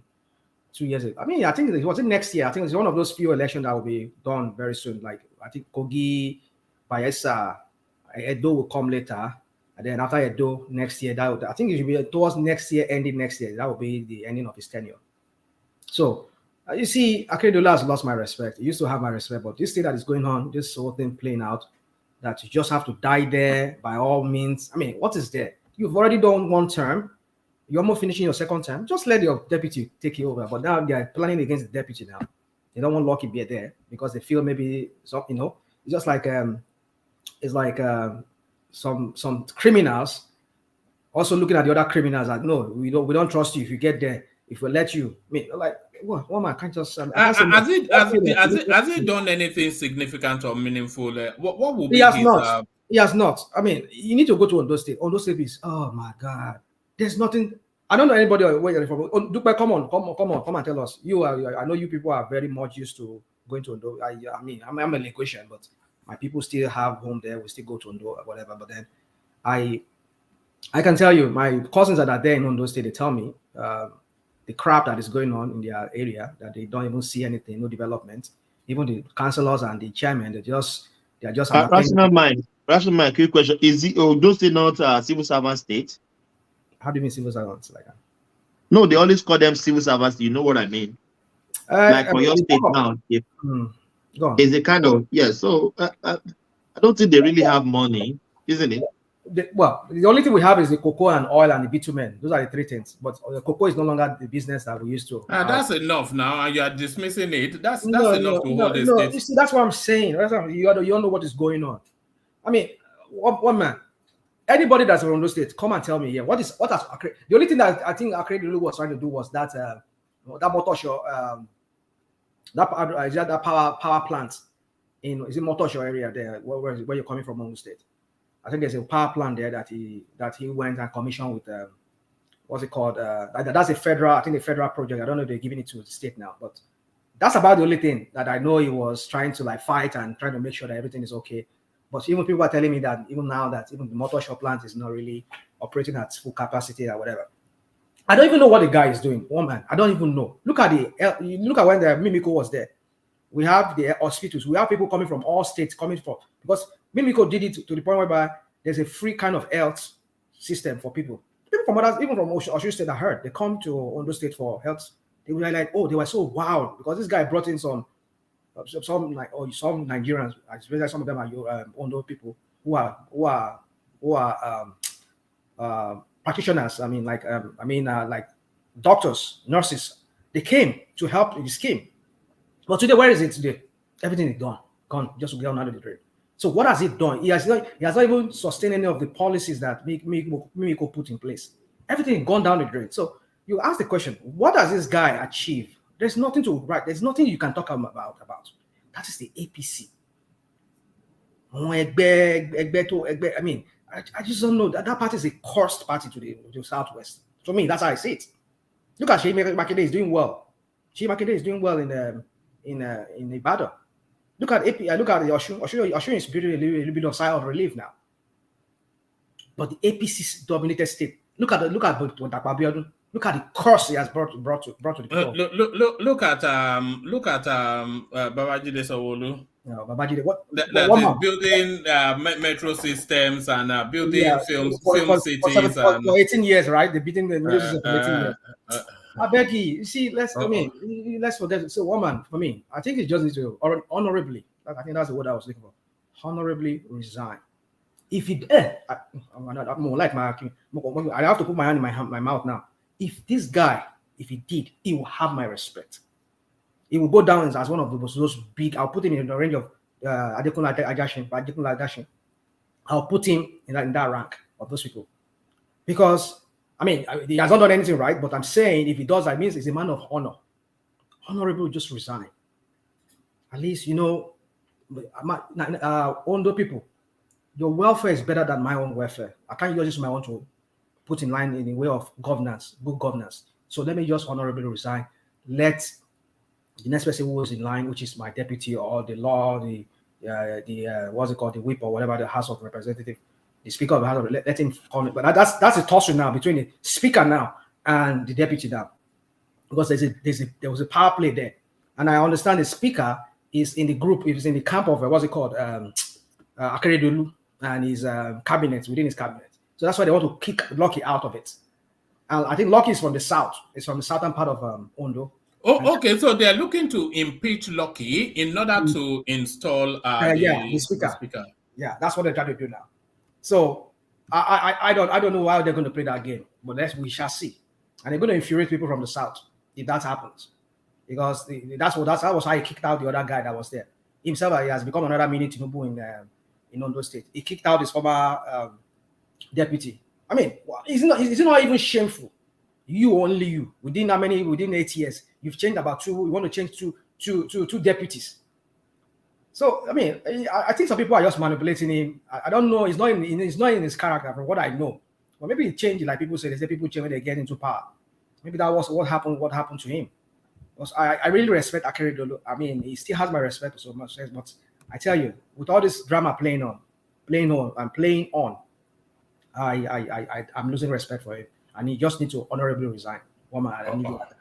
All right, brilliant. Excellently put by Rational Mind. So excellently put.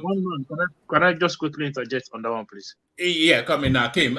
We hear from you today. Every day we call you, but you don't respond. But yeah, Kim, let's hear from you. Yeah, so sorry, it's not my fault. I couldn't help myself.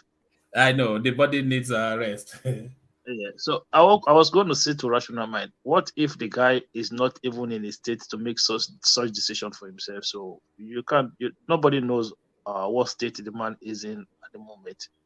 So you can. Then the state assembly should step in now. If they deem that is incapacitated to even make that decision, then the state assembly should step in.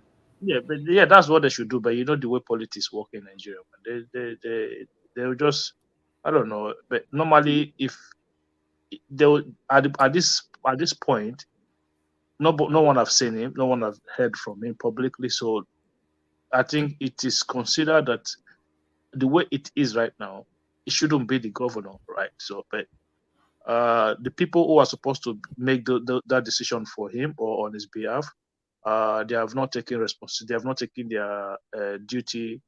They have not taken their responsibility. So, whatever you say about the man, for all we know, it might just be in a state of a state whereby he has not been able to talk or do anything with anyone. So, what are they supposed to do?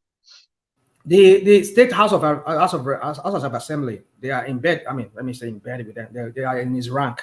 They are pro. What's it called? Akeredolu.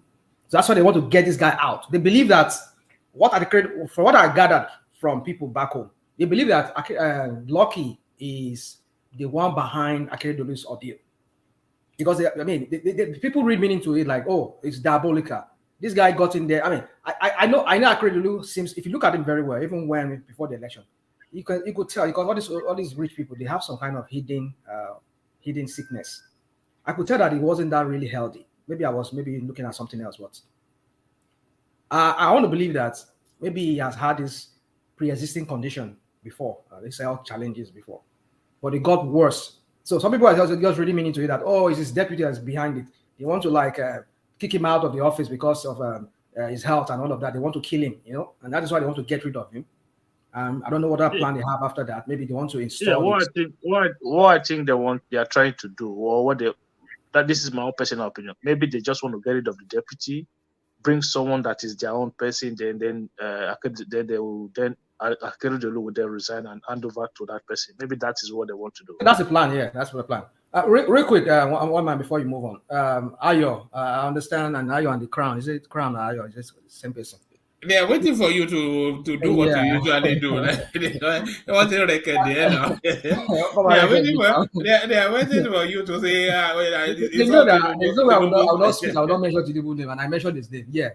Now, this is why I brought in Tinubu into the topic. You see, when you people don't allow you don't just sit down and listen to people when people make their point. Why I bring in Tinubu was that I'm not saying he's if you want to, I even said that is one of the reasons why. Those days where we have found ourselves, because he's one of those people that brought in Rotimi and Akeredolu, who really, we saw the part. Let me just, so why I brought him in is that because the connection between him and Tinubu in this, what I just said a while ago, is that Tinubu changed in a period of 8 years. He had 2 deputies. He was just removing them. Now, this guy too is doing the same, he's playing the same script. In 2 years, he has removed one before. Now he wants to remove this one again. What does it take him to say, no, you cannot just write the National House of Assembly, the Ondo State House of Assembly. Then they say, no. Rational mind, can I interject? Explain now. I want to move on from this topic, but have that interjection, Femi. Please, this is what I want to say, is that all this allegation, is it false? Telling about you want to be receiving the same salary that your boss is receiving because you are an acting governor. Those allegations, if it was false, it should prove it. Those 20 count charges, it should come forward and prove that all these charges are wrong. Go through all those charges. You will see that if it was true, that means this guy also is a criminal. I'm talking for Ayedetiwa. I'm from Ondo State. If it was true with those count of charges, that means Ayedetiwa is not different from marketing. Okay, so I will like you to go through those count of charges. You will wait for the state. So you spend like 4 or 3 months. Look at the way he handled the state. One man. Let me. Yeah. Hold on, Ajanleko. Hold on, Rational Mind. Let Ajanleko interject, and then you wrap up that space, and then I go on to Enigmatic Hyundai. You see, when these politicians are lying, particularly when you see the group of them lying against, like the case of Ondo State, the assembly are saying he's trying to increase his money. It's not possible. There's a salary structure for every position. A person who is a deputy governor, he cannot get paid like governor, even though he's acting while the governor is away. The law does not permit him to get paid. It's a gang up against him. Let us know the way. Ajanleko, to quickly support your position. Yeah. To quickly support your position. How much even is the difference between a governor and the deputy governor salary? How much is the difference there? I don't know. You see, when we have the law, the structure, that this is how much the governor will get, this is how much the salary of the deputy, this is how much their allowances, you cannot change it. You cannot pay yourself. The system, the law, is what is paying them. So, Mr. Ajanleko, please. I will like a one man can Google it. No, forget about Google when you see the count charges, I'm talking when you see it. No, it is not about forget about it. If it was a lie, it's a lie. Let's forget about it. It's a lie. He cannot change salary. We have what do you call them? One man. This fiscal salary and this thing that determine the salary of every civil servant. Every politician. No politician fixes their own salary by themselves. He Even the president was is a acting lie. governor. Don't follow that lie. We are not Mugun. Even the president of Nigeria cannot fix his own salary. He cannot. No. Ajale Koko, listen to what he said. He says when he was acting as He governor, was acting governor. He said when he was acting governor that he want to be receiving the same salary that his boss is receiving because he was It is acting not governor at that time. possible. One man, don't follow this. It is not possible. But you said he want to, but as did he remove? It's not possible. It is even not He possible. applied for it. No. You can go through it. Just hear yourself. If you can go through it. This is what we and another thing, and I would like to say this also. I know rational mind knows I'm correct to those to Ilaje. No, Igokoda precisely. He traveled on an official visit. He said he collected 4 million naira for official visit from Akure to Ilaje. You brought a new bulletproof car, Jeep. You say your life is not secure. And you did not buy any bulletproof car. Is this allegation wrong? The case is lie. He should prove it. He received money for it. The court struck out. No, do you know why APC party come into this issue? It's because they know that if they drag this issue, this guy will fall. It's certain. Oh man, because he did the wrong thing. APC will lose next coming election. Just mark it. Oh, see, rational mind, Akoko or Seowo, 6 local governments is certain for APC any day, anytime. We just need like 5 or 4 local governments to win the state. All right, thank you, Femi. So thank you, Femi, and thank you, rational mind. This case has been taken to court, and their effort to set up judiciary committee in the state. The court struck it down. Basis that is a useless or baseless allegation. It's a baseless allegation. The struck all the allegation down when they are trying to set up a judiciary this thing, because that guy quickly went to the court and the court struck all this thing. Hold on, let Ajali plan. Yes, let me leave it there. Ajali Koko, I'm going to tell you guys what is happening. You know, Akeredolu was, before he went to Germany, he was absent for a very long time. It was the deputy governor that started putting pressure for him to hand over power.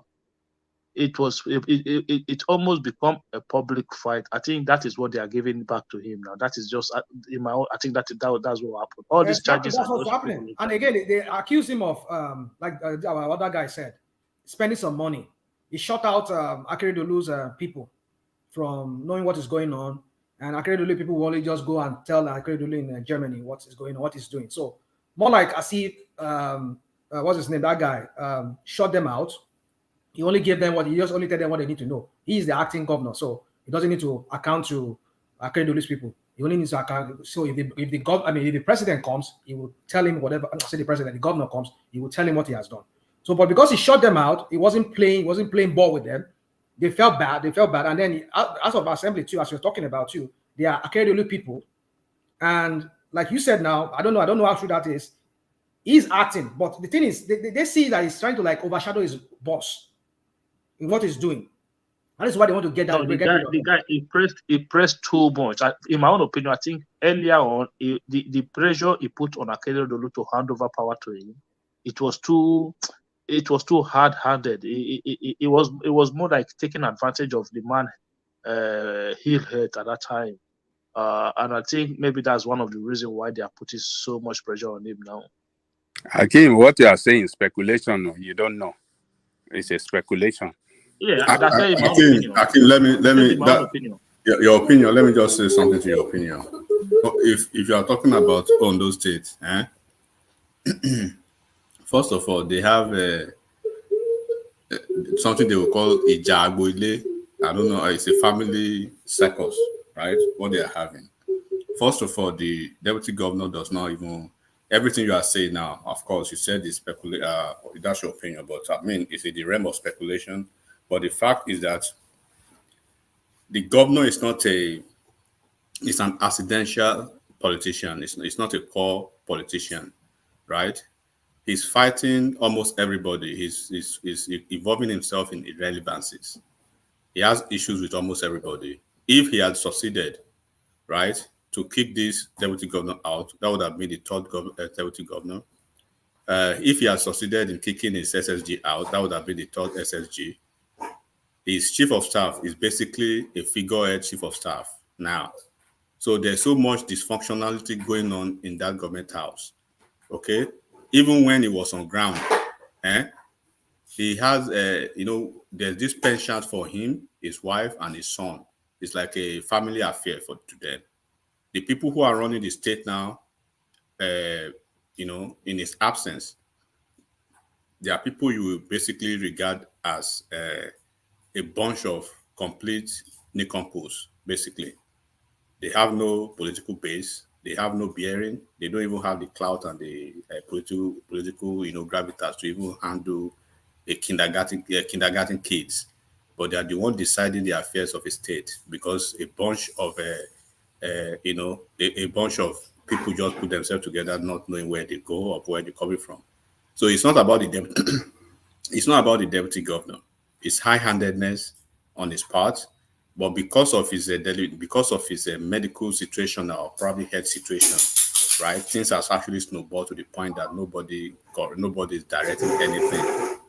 So on the issue of the deputy governor, he actually caused problem for the deputy governor ab initio. When he brought in the deputy governor, he made a proclamation in the open that this is going to be my successor. You don't say that politically. That already from that moment, he created problem for this deputy governor. Though the deputy governor is as useless as a tissue paper. They are all just bunch of useless people altogether. I'm saying this because I know what is happening on those states. The party I like the submission. The party is in turmoil. The governor is not in control. The party is going one direction. The governor, the administration is going one direction. The party is going another direction, and that's why you see BTO emerge as the minister from Ondo State. Shola Eji and Kekemeke and Olushola, all of them were in that position, but because of the dysfunctionality from almost 3 years ago, so he was fighting the core Akure indigenes because he said they did not vote for him. I mean, you are not stupid, man. Akure, they have their own son on the ballot. Eyita Ojegede's son. Let this thing go. It was an election. You lost. I mean, you won. He lost.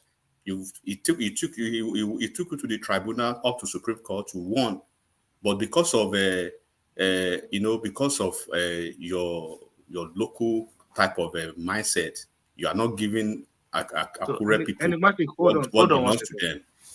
So he has created a lot of problem for himself. It's not even what you guys are saying. From the indigenous of Akure, he has created problem for them.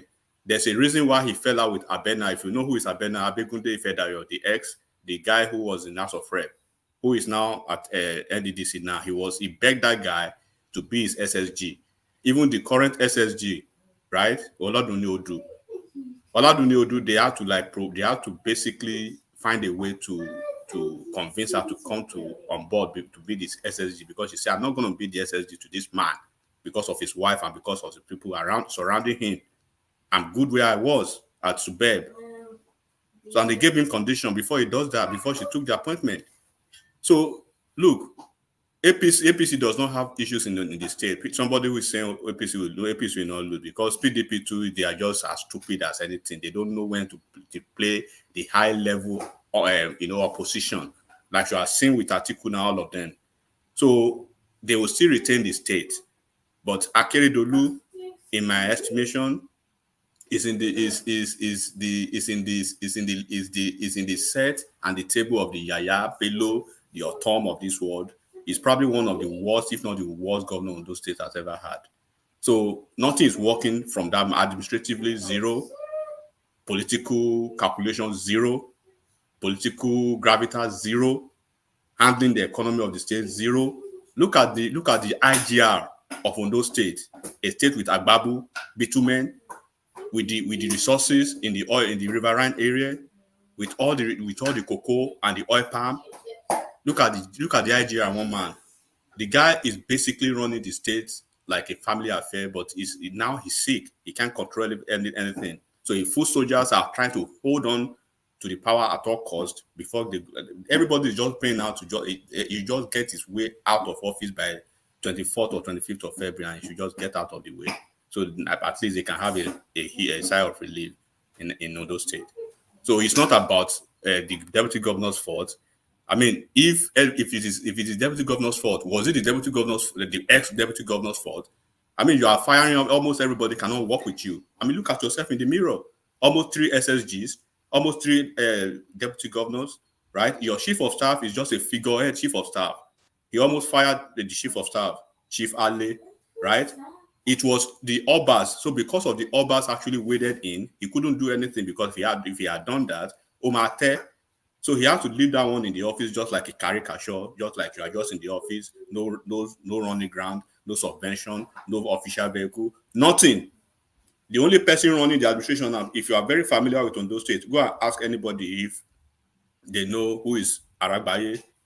That is the guy running the state. Is the special advisor on is the SSA on special duties or whatever. So people are praying that at least he should leave, that at least let him leave. But finish whatever you want to finish and get out of the way. Aketi is a bunch of a shambolic menace in that state, and I will just leave it at that. Is that Aketi? Is it a nickname or a title? Is it a nickname? Yeah, it's a nickname. It's a nickname. I think he got the nickname from the time he was in school. He does not know even how to speak. He speaks to Oba, to traditional rulers anyhow. He speaks anyhow. He has a lot of problems. There's no way you'll be a governor in Ondo State and you'll be waging war with the people of Akure. Akure is the state capital, right? They have Ileoluji, where Baba Akure comes from. They have their sons and daughters. You are not giving them an appointment. You are not trying to treat them well, just like Buhari did. Like people gave me 5% and I'll punish them.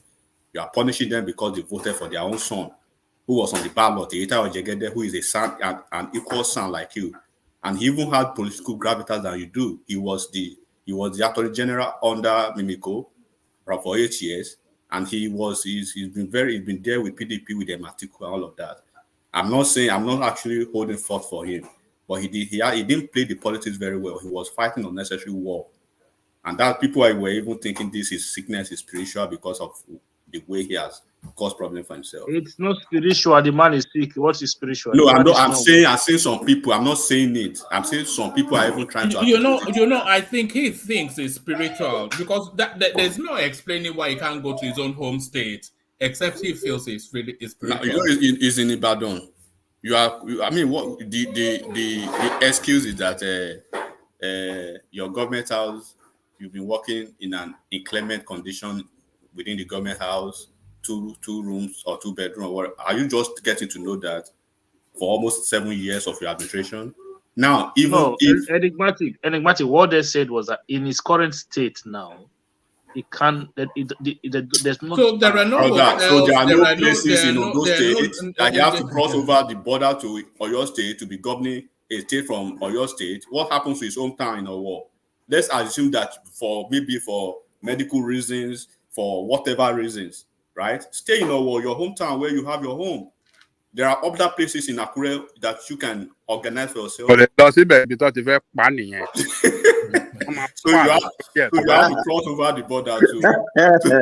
But Baba won't buy Fago. Oh, sorry, jati. So one could have more politics, but more anything. So look at the Kekemekes now. He has problem with Olusegun, all of them, and he has a son. If you look at it, we are not saying, if his son came from nowhere, he's a young guy too. If you at least the rational man should know his son. He came, he fired he fired almost everybody in some agencies. just came with some friends in the US, his friends from the UK. You are firing people who are like seasoned civil servants with their SSAs. Like I know 3 of Abena's SSAs. You know, as SSG, right? You have like maybe 3 agencies or 4 agencies that you control. So like 3 of those agencies that Abena controls, you know, of course, you have to appoint your own guys. Those guys who are actually working for you. This guy came, he fired them all of a sudden, came with his own friends from nowhere. And then you are dealing with, the politics of Ondo State is heterogeneous, just like Ekiti State, right? Other states, they will overlook it. But those 2 states, they will finish you with petition. So it just, I wish him well, but he ran the state ground to the ground. That's the fact. All right, Rational, Enigmatic, are you ready, or do you want me to come to you later? You seem to be busy where you are. Are you ready to go, or do you want me to come to you later? Oh, okay. I think Enigmatic might need a moment. So let's go to Prince Daddy. Let's go to Prince Daddy. See if he's ready. Yeah, go to Prince Daddy, one man. I'm still here. Go to Prince Daddy. All right, Prince. Prince, are you there? Oh wow. Oh, that whooshing noise. Are you Prince?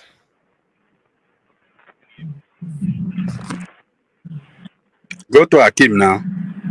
Let's go to Akim. I don't think Prince is.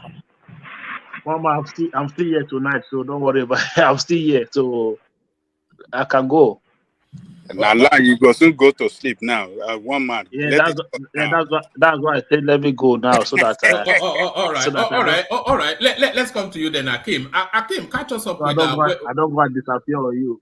Yes, you say Akim, and then it's snoring noises. No, one more. You know the funny part about it is that when I'm watching the show back and I'm hearing you calling me, I start laughing. I say, you know, almost every single time. But today is a rare occasion that we actually get to hear from you. So let's take advantage of that.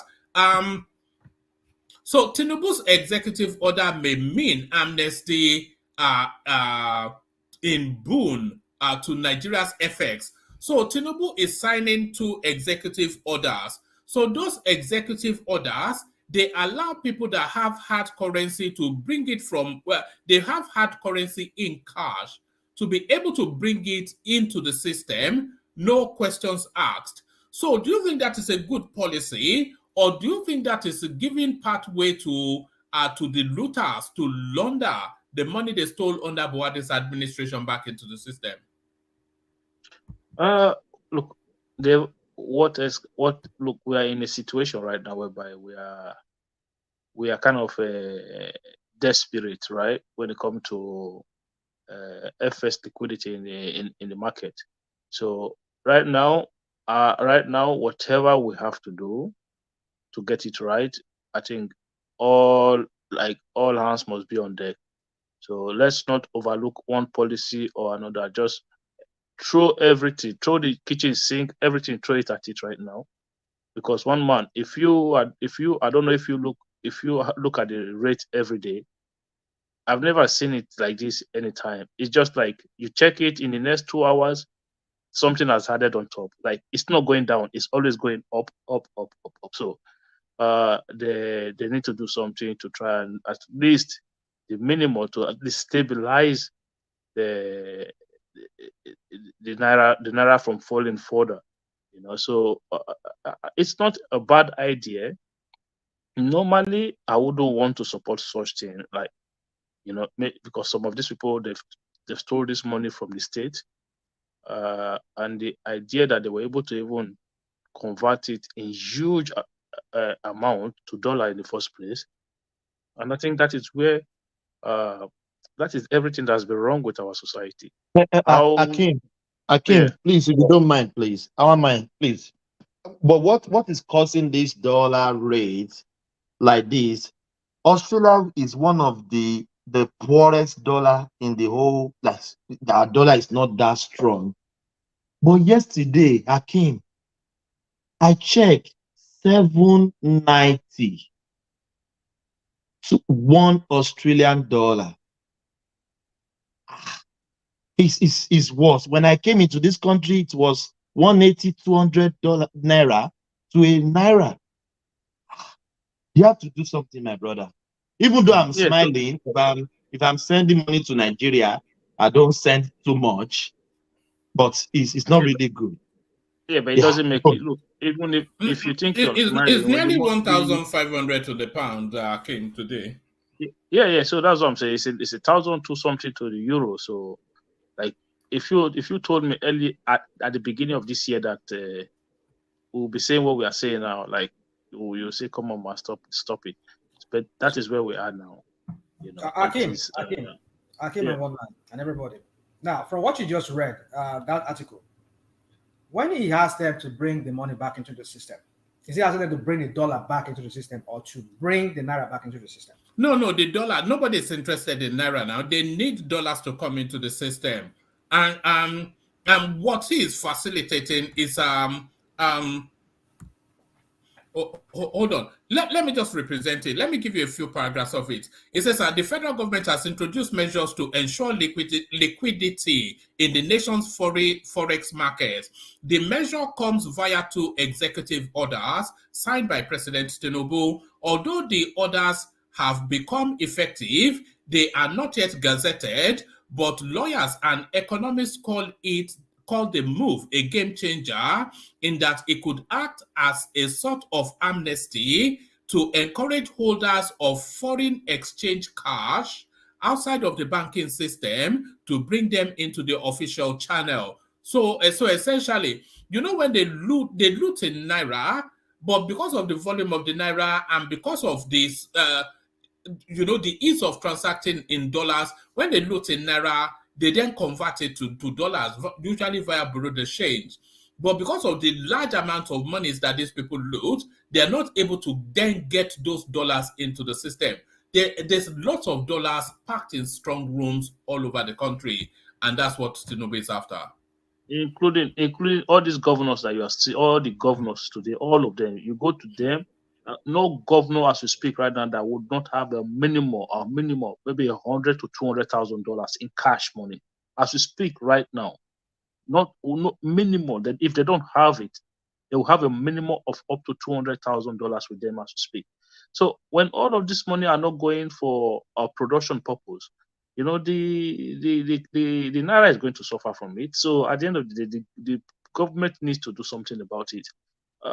This is not the time for us to cherry pick. We don't have right now. We are a beggar. We have no choice at all. Whatever we can, whatever we get, we take right now. So throw all the kitchen sink and spoon, everything. You have to throw everything at it right now. Whatever stick, then we ride with that one. So if that means that these guys are coming out now, if that is going to make them to come out and bring those dollars out to the market so that there will be some level of liquidity in the market, fine. Who cares? Look, this is not the time for us to be talking about morality. No, right now we are desperate, and in desperate times, you need desperate actions as well. So, Akim, do you think he would have spoken to the looters before he? I think there would have been some agreements in the back. Of course, now there would have been some agreement. They said, "Look, we got the money, but you can't chase us with the FCC, and we want to keep our money." One man. You see, I wanted to talk about this topic. That's one of the reasons I came in here. But then I will be leaving very soon. So let me just say this: this policy. We understand it's executive order, so it must have bypassed the CBN. So did he have any discussion with the CBN? Well, I don't expect him to tell me that, but did he factor? What I'm saying is, did he factor in the monetary policy of the CBN into this matter? Because from what you read, I think you said Wale Edun, the finance minister, was the one speaking. Of course, he's the coordinating minister of whatever they call him, the economy. But this is more of a monetary policy. Because if you have a CBN that has regulation whereby, mind you, Nigerian CBN does not work in isolation. They also work with other CBN from other countries. So you need how do they call it? You need some kind of confidence from other countries and their CBN or their Bank of Reserve or whatever they call it. Now, your president is by fiat or by some kind of executive order is asking some people to bring money into the system within Nigeria. So the question is, did he consult with the CBN governor to because you'll be causing some kind of I say this to cause some kind of this systemic problem within the Nigerian financial system, because when money are pouring in, you don't know where this money are coming from, because you're giving them some kind of ways of bringing that money in without any. You see, this is what I'm talking about. You call this guy. No. Land the point that you want to make before you go to the criticism. No, let him criticize it. Let him criticize it. Because he's not even made the point to criticize, and okay, then the point I'm trying to make. He left the point halfway to jump at. I get it. When I digress, so let him take his pen and leave before he. When I digress like that is because I get so mad with this trial. You're painting a story. So land that story. So what? You're asking people to bring money to the system. Yes. You cannot trace this money. Where is this money coming from? Whether some people are just trying to launder some money, and we understand that that's the focus, because you're giving them more like I say amnesty, you're calling it. But then the question is this: did he consult with the CBN in this matter? Because you cannot just do that by some kind of executive order like that, without factoring in the workings of the CBN in this matter, the banking system in Nigeria, because you're creating an avenue for people to start bringing in some kind of illicit money. We don't even know how they got this money, and how do you even trace this money?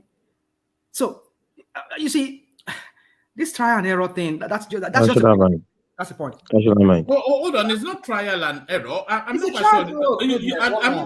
Rational mind. Hold on, Jide. Tinubu said do you remember the one word that he was hammering at our Chatham House? Teamship. So it is very unlikely that he would just wake up in the morning and then dream of an idea and then say it's an executive order. Don't tell me this. I can give you many examples of no teamship here. I can give you an example of many of the like what? Okay, when he says subsidy is gone. Yes. You know that some of his cabinet people said he shouldn't have not said that. Where's the teamship there? Yeah, but subsidy. What cabinet are you talking about? No, but even subsidy is gone. So what do you mean? What cabinet? There was no cabinet. People who worked with him, they said he shouldn't have said that. No, that was just friends advising him at the time. No, that was nothing covered. And that wasn't even a policy position. I can point out so many dysfunction in this. Like what? Oh God. Can I answer your question, Rational Mind? Yeah, go on, Najide. Go on. Okay. He consulted with the central bank governor. The central bank governor. Now, I'm telling you from. Hold on now. Let him. Calm down now. Yes, he consulted with the central bank governor, because if you watched all these economic summit that they had, when Wole Edun was speaking to this space, he pointed back to the space where Cardozo was sitting and he said, the CBN governor is not on seat, but he will have been in the best position to address this. They know about it. And I was saying it yesterday, one man that I was saying we should, I was talking about brains, because, I was trying to give that praise to Kolata, because Kolata had suggested this before, that it is not time for this man to start pursuing corrupt cases, because one, it's distraction. You spend more money looking for money, and at the end of the day, you not get all the money. But I should just open a space whereby these people will willingly bring the money in. Let them know that we know you have the money with you, but we are not going to probe you. Just bring the money into the system, bring it into the banks. And that was why I was praising Kolata when I watched that economy summit, and he said that thing, because Kolata had suggested it before on this platform. So the CBN governor is on board. Rational Mind. Of course, I mean, why wouldn't not be? What you just said, that was not sure he's on board. You just said he had a meeting and then he was supposed to be there. He wasn't there. What does that do? Mama, who just spoke now? That's Wale, right? No, that's Jide. Or that's Jide. Okay. I thought they did the same thing in India years ago as well. Like even when you listen to Taiwo Edele today and Zach, what's his name? Zach, that guy at FRIS now, Zach Adedeji, right? When you listen to their statement after they had that meeting with this executive, whatever, you understand that it's not a one man position, right? Because I hope people will just go listen to that. So they not even the Ministry of Finance alone, the CBN, almost all the revenue generating agencies of the administration of the country and some other stakeholders are all involved in this. It's a quick win. When you look at the quick win policy, you will see what they are actually speaking to. But of course, opposition, we have reasons not to believe in that, and everybody can be skeptical. But let's just keep our fingers crossed, like this guy said. Things are hard now, and when you really have to make some tough decisions, the Obazi guy who is investigating most of these guys behind, including with PwC and KPMG being involved, they have a lot of loopholes. They have a lot of accounts. They are working with the CEOs of most of the MDs, most of the banks in Nigeria, and they've traced a lot of money. I shared with you one man that is classified stuff. They know where most of this money, those people are keeping their money, even in America, in UK. So that when they come up with this executive decision, right, you see Emefiele, his people are not talking again. They are not agitating or protesting again, because these people are already trying to make some deals behind the scene. That's why you are seeing the reason for this executive order. So let me leave it at that. Those people protesting for Emefiele, those ones they're idiots. Those are idiots. What kind of protest are you going to protest for such? Wait, Rational Mind, is Rational Mind still there? I want to quickly ask a question, Rational Mind. Is still there? I just want to quickly ask you, what happened to 25% in FCT? I'm just asking for a friend. They've moved from there to Chicago. You won't mock me on that. You see, this guy I don't want to digress from topic to topic. It's amazing, isn't it? What's amazing? Normal, they are at FBI now. I said the way they move from topic to topic.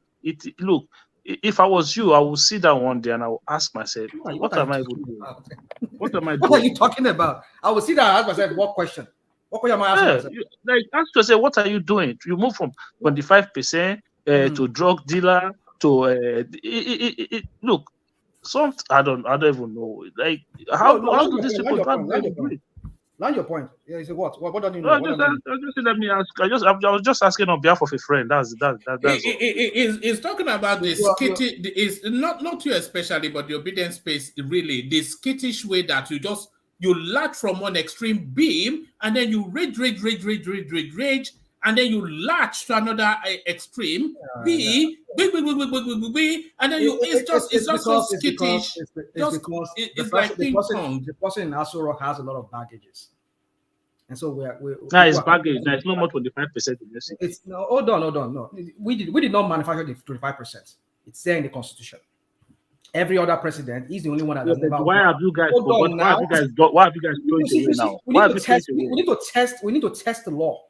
So you will criticize me for me to want you to test. You see, this is the thing you guys do. You are Gadorians. This is what you do a lot. When we challenge you on certain things, you say, shut your mouth, don't say this. We don't want to shut your mouth. What are we not going to argue about? The law says it. 25% in Abuja, there must be 25%. So we want to test it. What does the law say in that regard? If this is settled once and for all by the Supreme Court, then we know in the next election, then anybody that does not win in Abuja, it's not required. As long as it has been interpreted that it is not that aspect of the Constitution does not apply to Abuja as such, then we rest the case. So why are you people making it look as if because we are challenging Tinubu on that, it means that we hate him? I was asking on behalf of a friend. Tell your friend, tell him that we need to test the water. I want to test that law, and if it's settled once and for all, in the next election, we will not challenge anybody. Make sure you guys have settled. Make sure you have a good tester to test it well. One man. Please, 1 second. One man. Yeah. Hold on, please. Hold on, one man. what is the verdict of the tribunal on 25%? What is their really result on that? I didn't know that. I can't even recall off the top of my They head. said it's not required. They said it's not necessary. They say it's No, that's not what they said. That's not what they said. What they said was, going by the law that says that there is equality amongst all citizens, that no citizen is greater than the other, and that all votes count as equal. That you cannot say, because the Federal Capital Territory was added with was added as a 37th state, was recognized like a 37th state. You can now not give citizens in that space a higher consideration than all other states. And they proved it that that state, that particular space was carved out as a Federal Capital Territory, and that most of the people there are even from different states. So they don't have any higher special privilege status or special status than any other state. So that was why I was starting from what I just said, besides not elaborating like you said. I don't know, but let's move on. Let's move on. Let's move on. What else are you looking at in the news today, Akim? Before I present another topic to you, what are you looking at? In the news? Actually, there was a topic I wanted to talk about. It's gone off my mind now, but I think what it's still going to be the issue with the IGRO, the list that was released with the IGRO. So, you know, a lot of people, they've knocked Lagos State, they've knocked Lagos State. Lagos State IGRO was more than 22 states combined together. That country is like, if you take Lagos out of Nigeria is the poor country. Like you say, damn poor country, man. Poor country. When I saw those figures, I was like, whoa, how is one state performing so much, like almost 4 times or even more than 4 times more than the next state, which was Ogun State, I think. Right? So when people keep telling us that, oh, this state have enough to generate, they have what it takes to generate, let's be honest with ourselves. Some of these states, if you go there, do you think Lagos State should still be getting from the federal allocation? They don't get much, in honesty. What do they get? Because if you combine federal allocation to state allocation that Lagos State get, like Lagos State don't get that much from federal government. They shouldn't be getting anything at all because they don't even need it. So I mean, but they are apart from the oil producing state, Lagos State is among the highest contributors now when it comes to the federal post now. So at least they should get something back. They are putting more than many other states. Actually, yeah. So if they are contributing more, at least they should get something back. So it won't be that fair for a state to put in so much and then they don't get nothing out of it. But if you come to look at it, the performance of the state financially, I know that yes, people say they are in huge debt, but if you look at the way they generate revenue, I think they are well capable enough to manage their debt. You know, there was a time earlier on, I think a week, 2 weeks thereabouts, that Governor Soludo, he sent a team of experts from Anambra State to go and understudy how Lagos State is generating money, especially using the waterway system. A lot of states in Nigeria could do with understudying Lagos State. I remember during Adams Oshomole's time, Edo State also went to Lagos State to understudy Lagos State revenue generation, and that's why I think Adams Oshomole started putting those facilities in place when he was in government. So if you look at that list, Edo is number 8 on that list. And I think that starts from the work that Oshomole did from when they went to do studies in Lagos at the time. To like you see, you have the LIROS, Lagos State Internally Revenue Service. So they have same thing like that in Edo as well.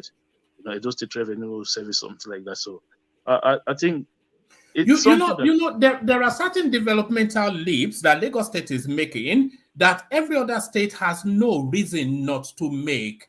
A lot of those states, they get a lot in money, and you don't really see any marquee sort of, look at that real something that Lagos State is building. They are building a film city for $100 million. You know, this sort of strategic positioning of our structures and infrastructures, which when pulled together continues to enhance the revenue growth of that state. No state is, and I think your state is making an effort as well. I know Kaduna State is doing quite well, but there is no state that should not be doing to some reasonable level something. A lot of them are just collecting, Yeah, some of them are trying to pick up here and there, right? But not at the level, not anywhere close to the level that it won't be at the level, but commensurately, in relative terms, they should be performing relatively to Lagos at whatever income level they have. Is really my point. A lot of them not. Yeah, but sorry, carry on. Yeah, that is true. But you don't forget that some of these states only just start putting infrastructure in place to kind of attract a lot of investors into their state. And strategically located, Lagos is very, very strategically located in terms of where it is. You know, international airport, seaport. You know, you have a lot of high-level infrastructure facility that are there. So it's a place whereby Lagos is almost like the Europe of Nigeria. So it's almost like everybody who cannot go to Europe, who want to leave their home, they end up in Lagos, right? So it's almost like when you have brain drains from Nigeria and going abroad. So Lagos is also like an abroad that is draining brains from other part of Nigeria as well. So that is going to still have a positive effect on Lagos economy as well.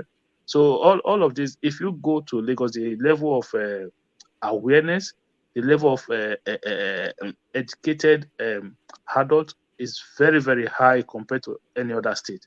So all of these are contributing factors.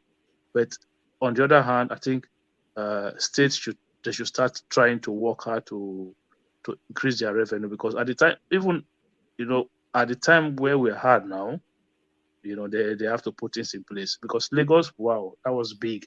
It was like when you look at the figures, they added 22 states. How was that even possible? They added 22 states 1 month, and Lagos still had a bigger. Akim, do you know the naysayers, right? Especially from most of the poorest states in Nigeria, their usual let me say, their usual very lazy alibi most of the time is the debt profile of Lagos State, or probably, Lagos has been running, so to say, one party system, APC to APC to APC. But I usually challenge them that they should go and look at the debt profile of Akwa Ibom State, of Delta State, of even Bayelsa State, and they should look at their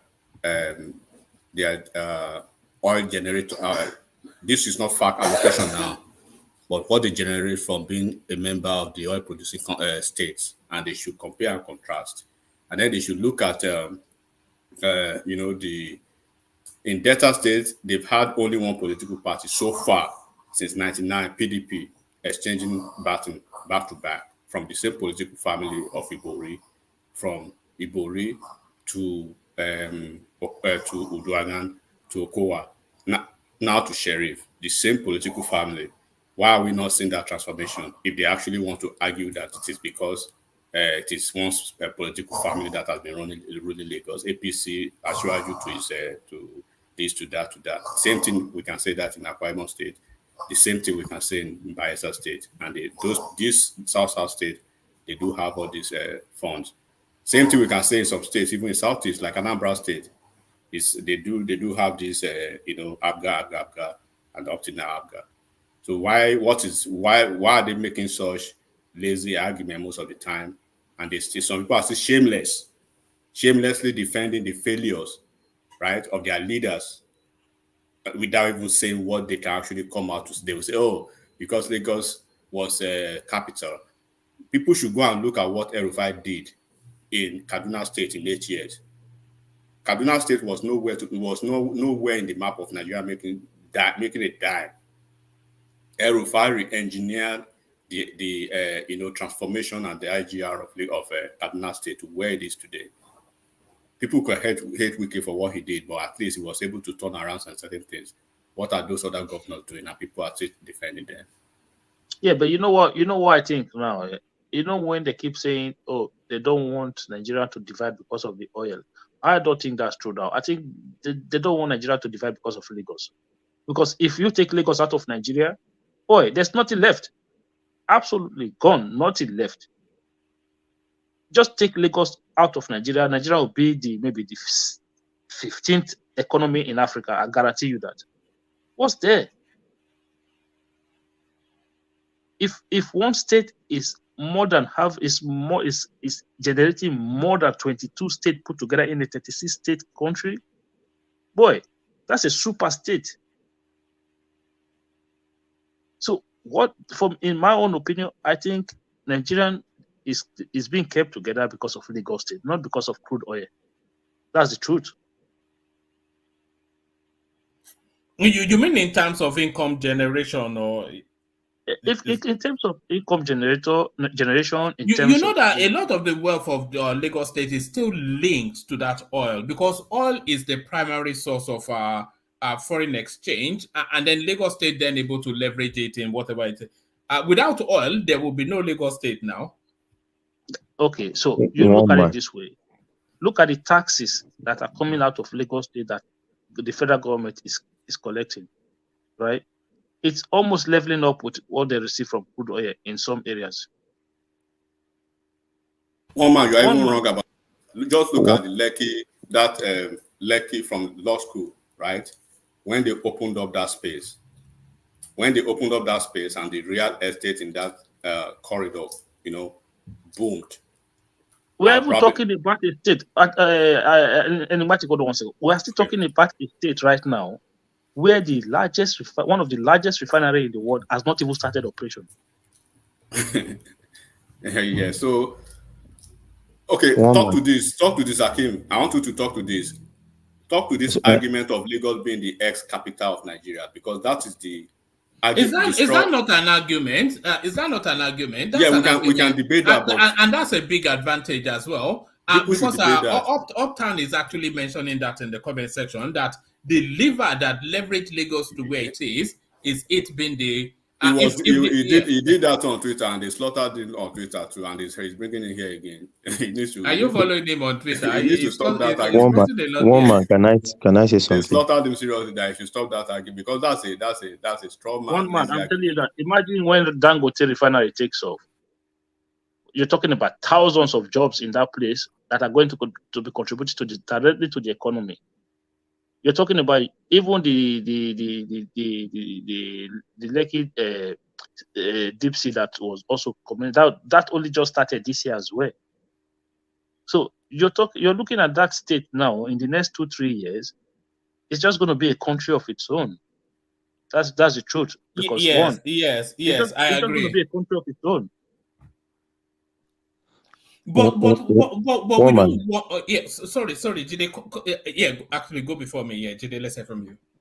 Okay, I think one of those things that is working for Lagos again is Lagos seems to look like the Switzerland of Nigeria. For instance, Ogun State has several companies. You like people praising Lagos, Lagos. What is No. Why people Please. praising Lagos? Rational mind, let's land. We are talking about yourself. Rational mind, we are talking in terms of context. So let me make my point. Okay. Almost all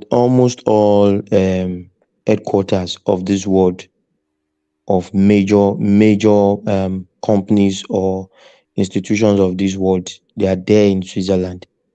So that's what I'm trying to point out. So like in Ogun State now, almost all the companies in Lagos, in Ogun State, their headquarters are in Lagos. Dangote's headquarters is in Lagos. MTN is in Lagos.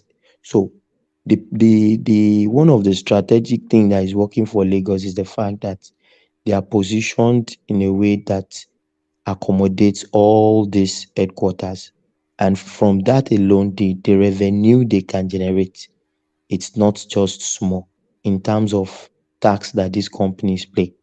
So that is one of the factors. I'm only trying to point out. Can I make a case with this?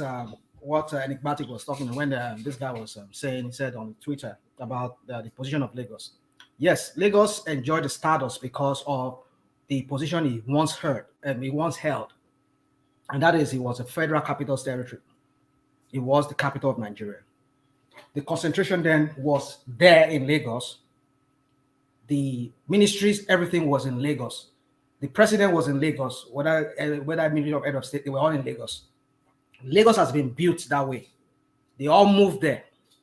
People like my parents, your parents, everybody's parents, they all moved there because that is where the federal capital is. Just like now, compare Abuja of, say, 25 years ago to Abuja of today. Abuja is blowing up because that is where the seat of power is. That is where people get contract. That is where money is. Lagos already had that status before.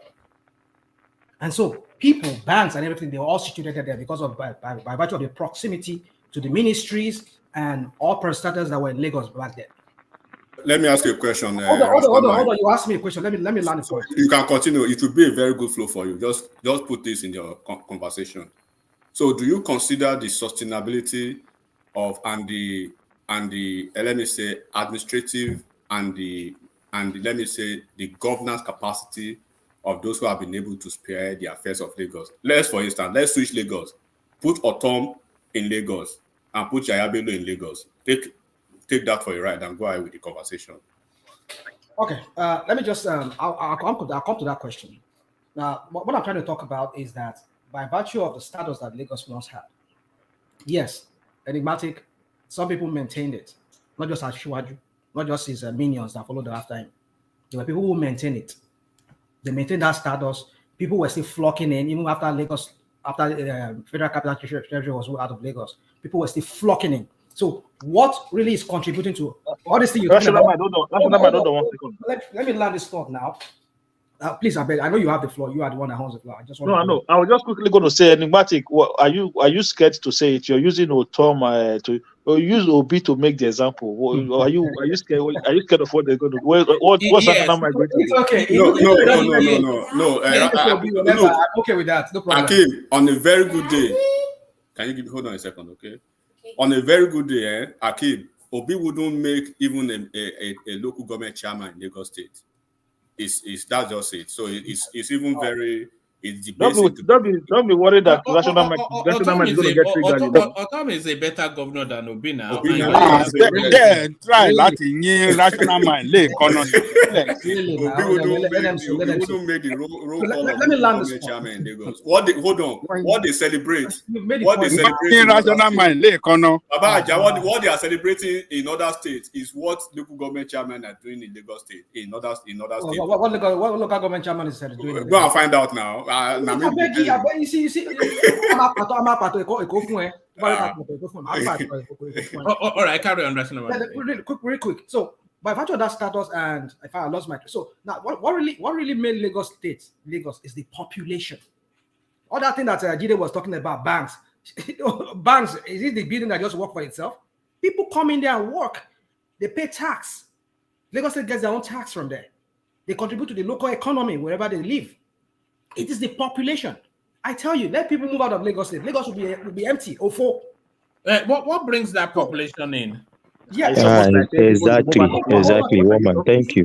Hold on. Woman, thank you. Opportunities that were there before, when Lagos was the federal capital territory, and when it was the capital. And so now, what brings them still now? Yeah. People sustained it. People who governed Lagos State. Lateef Jakonde was one of them. Muda Shiru. Is it Muda? Papa say Tinubu just I'm just giving you the line, the sequence. I'll come to that. So all of this, Maru, all of them, Tinubu, Fashola, Ambode, and this guy there, they all sustained it in some ways. I'm not denying that fact. But the point is that you're ascribing it to one person, the person of Tinubu. No, I did not ascribe it to him. No, I didn't say that. That's the point most of us are arguing about. Lagos rational mind. Nobody's saying that here. The only beauty. That was the reason I put that question to you, rational mind. That let's flip the coin now. Put those people in Lagos. Look, and there was something that I instructively, a point that I instructively made earlier about Delta State, Bayelsa State, Akwa Ibom State. I'm excluding Rivers now because of the few things we could see that Wike was able to do recently. Do you know Soludo, the incumbent governor of Anambra State? He said something recently that half of Anambra people live outside of Anambra State, right? Regardless of the fact that they have the main market, in Onitsha right there, right? But they couldn't turn it to anything. But half of the Anambra population, they live out of Anambra State. Why? When you create an enabling environment, people will flock into your place. This is not enabling environment, it's about opportunities. Lagos has. What is opportunity? What is opportunity? What makes opportunity? When you say enabling environment, I know where you're going with. Maybe I know where you're going with. I'll come to that. But opportunities here we're talking about is because of the status once enjoyed that has been, that has been maintained over time. That's been bringing people into that state to come into that opportunities. Where you just said now, where are people moving from Anambra, moving from far north in Nigeria, moving from Ondo State, moving from other neighboring states around the Lagos State? Why are they flocking to Lagos? Because they saw opportunities there. In their own state, there is no opportunities. There are no opportunities, rather. Rational mind, can I ask you a question? There's an airport. The useless leaders we've had over the past, they've never deemed it fit to expand other states, create other opportunities on that state. Sorry, Walmart, can you hear me? You are missing the point. Rational mind, hold on a second. Ask rational mind. Did Obi create? Walmart, can you hear me? Hold on. I don't want to do it now. Hold on. Let Prince that they come in. Prince. No, okay, that's fine. They can go. I having problem with my volume. Let me ask rational mind. Did Obi created the opportunities during his time in Obi? Yeah, right. And then take this one for the Anambra State. Okay. I know you are very familiar with Ondo State. Rational mind, let me ask you this. Okay. When Agagu was the governor of Ondo State, he lifted Ondo State a little bit to a certain extent. Mimiko came, right? He had a better trajectory than Agagu, right? But Akeredolu came now, right? He has reversed the clock in Ondo State. He was the one that made, it was Mimiko that made Ondo State lose the refinery that Dangote was supposed to bring to Ondo State. So what we are talking about, the sustainability question, no. Somebody started somewhere, then Mimiko, leveraged a little bit, then Aketi came, push it back to the square one. Then when you see another person now pick it up and somebody bring it back, that is the sustainability, and then the enabling environment. If you not create an enabling environment within the purviews of the state that you govern, who want to come to your state? I totally agree with you. Hold on, rational mind. Hold on, rational mind. Let Jide put a position to rational mind as well, and then rational mind address all the positions in one monologue without interjection, and then we go back to Akeem. Jide, put that position to him. Okay, rational mind. My question is simple. If you claim that because Lagos was formerly a capital of Nigeria, that's why it has what it has, what do you say of Calabar, that was the first capital of Nigeria? Dude. How long was Calabar? I can answer that question. Hold on. No. How long was Calabar? How long was Calabar? At what part of the century? At what turn of the century are we talking about here? No, but what you're saying is because Lagos was capital. Let him just address it so we get back to Akeem. So we can get back to you ask a question. I'm not saying your question is it's a very good question you ask, but the point is there's certain question that we should not even be asking because we should know the answer to that question. Calabar was once a capital, but for how long? What development was done there? There was none. The major development that was done in Nigeria apart from Abuja that we're seeing in recent years. It's in Lagos. Lagos enjoyed so many status because that was the seat of power for a long time before it was moved to Abuja. And then it saw a lot of develop like the airport. I mean, when Calabar was the federal capital, was the capital of Nigeria. Did they build any airport there? Did they have any major like a seaport like we have in Apapa Wharf and things like that? No, Lagos had all of this. Murtala was rational mind. Hold on. So my point is, we have to let him respond. We want to move on. You see, I know he wants to move on. That's why I'm just trying to. So yeah, no, it's enigmatic and Ajale Koko. You see, the point I'm making is this: you can say if you give Ajale Koko answer, if you give Obi, what it will be because Anambra State does not have the kind of status that Lagos State has. I'm not saying that's an excuse for him. Don't get me wrong, but the point is saying I'm saying that anybody that governs Lagos, Tori Ebakpe, it should turn Lagos around. It should build more on it. That's the point because it has a status. It has the opportunity. One man, don't rush this topic. Let's stay on this topic for a while. One man, one man, please don't rush it. Don't rush it. Another level. But Ondo State does not have. You're giving me an example of Ondo State. I want to chip something here quickly, please. What is in Ondo State? Even besides the oil and the bitumen that they do not allow us to even have control over. I mean, what else? Well, besides the oil and the bitumen, the bitumen alone built countries. Why did Ondo State lose Dangote's refinery? Because is it not because of the leadership? I'll tell you the story. Is because from what I heard, the people in that area, they were asking for a quarter.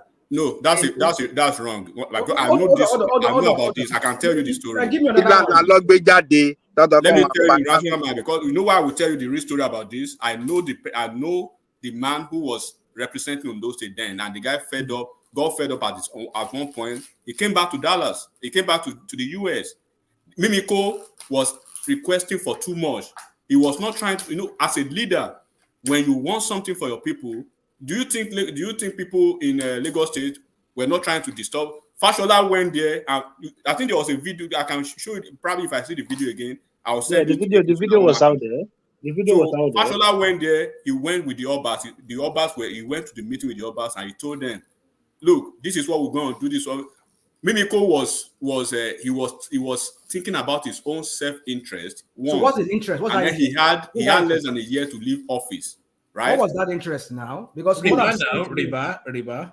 Well, I don't know, but what I heard was that they were asking Dangote, the people from that Nigeria area, the coastline there, they were asking that when the refinery is eventually built, they should have X amount of number of their own people working in that refinery. That's what they said. No, that's come on, man. That's nonsense. You believe that? But national mind. That's not a deal breaker, though. It will appear to that. How do you mean? I think they totally rejected it on the basis that Dangote refinery will cause environmental degradation in their place, just as that's not. Maybe what I heard is that they're asking for a quota to be given to them. No, they rejected. No, they rejected. They said they don't want. No, they cannot say that. I don't think that's the case. Let's move on. The person who dropped the ball. The person who dropped the ball was the executive in the state, the leader of the state at that time. The governor. If you actually care about the interest of Ondo State, right, there are ways you will accommodate accommodate interest, and then you have to compromise at a point. Even the Olubo of Ugbo, Oba Akinrutan, all of them were mad because all this guy needed to do was to find a way to. Dangote came to beg a lot of people to find a way through Mimiko. But Mimiko, he's a stubborn guy. He was so stubborn, he was thinking probably because he was, he had these issues then with some people from political people. And so he infused his own politics into it. So it was more than what you are talking about. Because at a point, Dangote was already conceding ground. He was already compromising about some certain stuff. But he told them he will only concentrate on professionals, right, who are from that neighborhood. But there are some But areas that you wouldn't be able to compromise. All their children should Okay, well, Omar, can I comment? Because rational mind is going to dominate, continue to dominate. Same thing over and over again. Yeah. The people. Hold on for no. Let me make this statement. You will say so. The people in that area were saying they are trying to take their land and their ancestral land. They don't want to yield it to any industry that will come and destroy their land. That was their strong contention then. And the people in Lagos fought against that. They resisted it. But the Lagos State Governor, Fashola, they bullied the people. They crushed them. They forcefully took their land for Dangote. The people didn't want to yield their land for Dangote in Lagos, but they were forcefully sacked out of their ancestral land and were taken by force. We saw all the demonstration. We treated some of it here. What are you people saying? The people in Ododo said, no, we are not giving our land to any industry that will take the whole.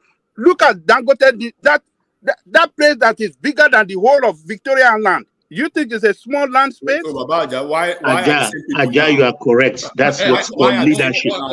No. Everybody hold on. Let Prince Daddy come in. Prince Daddy.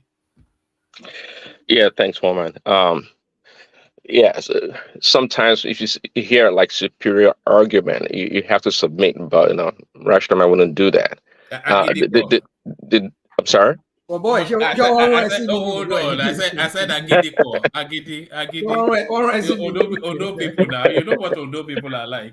Oh yeah. Everybody was talking that it's only me that you see. Yeah. No, because you're in the center of the conversation and I was going around in circles. Akeem was saying, I mean, he said a lot of things about Lagos, but the notion that you accept, I'm not even sure what your argument is, rational mind. But my point here is that, look, leadership and the ability to organize supersedes any natural resource that you can think of, really, because it doesn't matter. Because most of the states, they have a lot of resources, but you don't acknowledge the blueprint of Tinubu, right? And even the Jakande you're talking about, when it left, everything went into ruins. It had to be rebuilt from scratch. And the plan that Tinubu put in place is what is driving Lagos State up to now.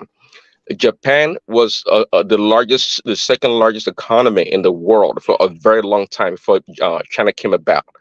And we all know that Japan does not have a real huge amount of natural resources. It was based on technical skills, education, and leadership. The Japanese are very organized. They are very organized people. And for a very long time, they led the world, second to America. So you're trying to go around in circles about, if Lagos State, because it was a capital before, because this and that is seat of power. All these reasons are just excuses. It doesn't mean anything. You're not factored in context. You just said something about Japan now. You know what Japan is to Nigeria. No, I'm not comparing. I'm trying to, make a point about leadership and the ability to organize your space. Okay, because your argument, you don't want to give credit to Lagos or Tinubu, which is fine. But the point here, Prince Daddy, may I interject you, please? All right. After Baba's interjection, we move on because Ekene, everybody else are still here. They've not yet. Yeah. We are missing the point here. Realistically, the Lagos as capital is different from Lagos State as we know it today. So they are two different things entirely. So if you are talking about federal input, you put it in the perspective of Lagos as a capital, then Lagos has since expanded as a state. Lagos, you can say, start from Victoria Island. Even Victoria Island was a later addition because what we know is Ikoyi.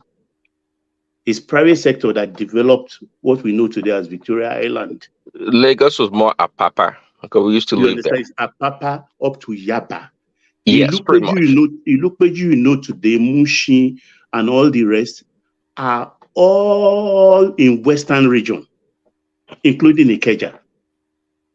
All those are Lagos State today. Akeredolu was in the Western region. So what are we talking about here? That's not the point we're making, but one man. Just calm down. Because you people makes it as if it's all the Lagos State as we know it today that the federal might actually back with their finances. No, that is not true. But there are even some elementary factors like I can point out to people now who probably have had the opportunity to visit, and I'll make two states the state now. One, the Ojota Central Motor Park, right? Does anyone know how it looks in 99 and what it looks like now? And then I think maybe this railway station now and two other places. No, you're even coming to modern time. What about Pangrove Estate, Ilupeju Estate? No, I want to mention that those are in the Western region. And there's no way you come to Lagos without knowing how Ojota was then and what it looks like now. Now, on the flip side of it, right? Does anybody know how Okpoko looks? Okpoko, right? In Anambra State. Do you know what it looks in 99 and what it looks like now as we speak? Does anyone know how Opiweka looked in 99 and what it looks like now? Does anyone know how the main market looked in 99 and what it looks now? So that is leadership we are talking about. Take all these three factors and think and compare and contrast them. Enigmatic, please. 1 minute, please. Places should even keep their mouth shut when we are talking about developmental projects. Enigmatic, please let me interject you for 1 minute. You see, why I brought in Calabar as an example the other time to rational mind is this. We need to understand that leadership is what matters and not the resources, not the privilege the state had. We know Calabar when Donald Duke was there, and that was what I was driving at. When Donald Duke was there, that man transformed that space, turned it to the tourism capital of Nigeria. Where is that state today? And that is what I was trying to drive at, that it is not about the capital, wherever. It is about the leadership. We should give it to the people that have done it. Tinubu takes credit for reorganizing Lagos, and nobody can take it from him. Thank you. Yeah, well said. Yeah. You call that organization? Are you people? I don't know. All right, back to Akeem. Thank you very much, Roman. According to Enigmatic, just look at Delta State, one man, right?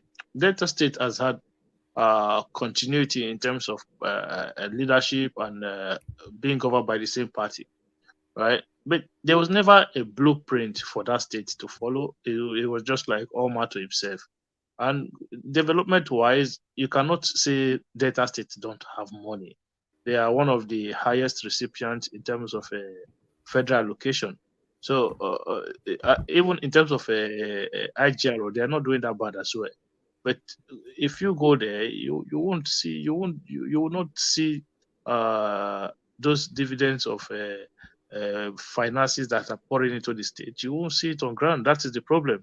So when people who have been able to use their political dynasty to draw up a master plan and say, this is the direction that we have to go. The master plan might not necessarily be from Tinubu. It could be maybe some part of Jakonde's plan at the time. The man could go backward and say, okay, you know what? This was the plan that this our father had for this state. Why don't we bring it back, and then whenever we can alter it, we alter it in some areas. So I believe that many other states needs to be doing things like that, whether it is of the same party or not. Just have a plan for the state and then just build on it, government after government, government after government. After all, it's for the people. One thing that our politicians do when they are in power is they act as if they are going to be there for the rest of their life. They will be greedy with everything. You're only going to be there for a certain amount of time and then you'll be gone. So why not use your time in office to do what is right and bring about positive change? I don't know. These people, sometimes something is wrong with them. All right, brilliant, excellent. So that is what you get from Akeem when he stays awake long enough to know to enlighten us with his wisdom. I gave you guys a topic to talk about. Look at that. Well done, Akeem. So well done, Akeem. Stay with us just for as long as you can, Akeem. Let me go on from you then to Prince Daddy, who I was going to earlier, but the connection was not quite right. But Prince, we have you now. Let me run you through what we were talking about, and then you just go at it as you will. Tinubu's executive order may mean amnesty in boon to Nigeria's FX market. So this is the narrative of Tinubu signing two executive orders, facilitating for illicit money to make their way into the mainstream. Not just any money, or not naira, but foreign exchange. So cash foreign exchange stored in strong rooms in all of the mansions all over Nigeria. They can make their way into the system, no questions asked. So is this facilitating criminality, or is this a child of necessity of the times that we find ourselves in? So we were also talking about this as well, Prince. We were talking about Southwest governors are visiting Ibadan to speak to the Ondo State governor, who has not stepped foot in his state for 3 months, and they are asking him if he's still in charge of that state. So we spoke about that as well. This we've not yet spoken about, but it was one of the readouts. Senate dismisses Nigerians' criticism over 160 million naira vehicle amid hardship. Says ministers have more than 3 SUVs. So they are saying, what about him there? Our favorite man from the southeast, Peter Obi, corrupt judiciary cultist should not destroy Nigeria by legitimizing identity fraudsters. So this is Peter Obi making his final outcry before he disappears into the ethers. And disappear into the ethers, federal government approves 3.45 billion World Bank loan to boost power sector, to boost power and other sectors. So that headline tells a different story from the content of it all, because there is no real direction as to where that money is being pointed at, and a lot of it being given to the state governors, and you all know how that ends up. And we finally landed on this. If a guy is in his 40s and not married, there is usually a reason. This is clergyman Kingsley Okonkwo saying this. But in this day and age, where a lot of things are weighed upon a man, is it beyond the realms of reason that a man can still be single at 40? So all of that, Prince. Okay, hello, woman. Hello, everyone. Like, share, and subscribe, and love the show. A lot of stuff, a lot of topics, woman. But let me, I guess, take this opportunity to wish Emmanuel the best in all that he's doing or whatever happened to him. Yeah, that was quite harrowing, wasn't it? Because traumatizing. I was trying to visualize just as he was speaking. Yeah, that's a tough one, really tough. But yeah, so you can help me out with these topics one by one. But quickly on this guy, I think his name is Okonkwo. If I'm not, yeah, is the guy I know him. Yeah, Kingsley Okonkwo, clergyman, is one of yours now. He's a preacher man. Yeah, he has a lot of good stuff. I mean, he says, he's a man that says all the right things, not because he's wrong in what he says. He has some really good stuff, when it comes to marriage and all the topics. But sometimes, the way this kind of people present their argument is like very robotic, really. I mean, a 40-year-old man not married is a problem. I don't know about that. In today's world, there's so many factors. I mean, a lot of things have changed. Even the women, a lot of them are calling the shots right now.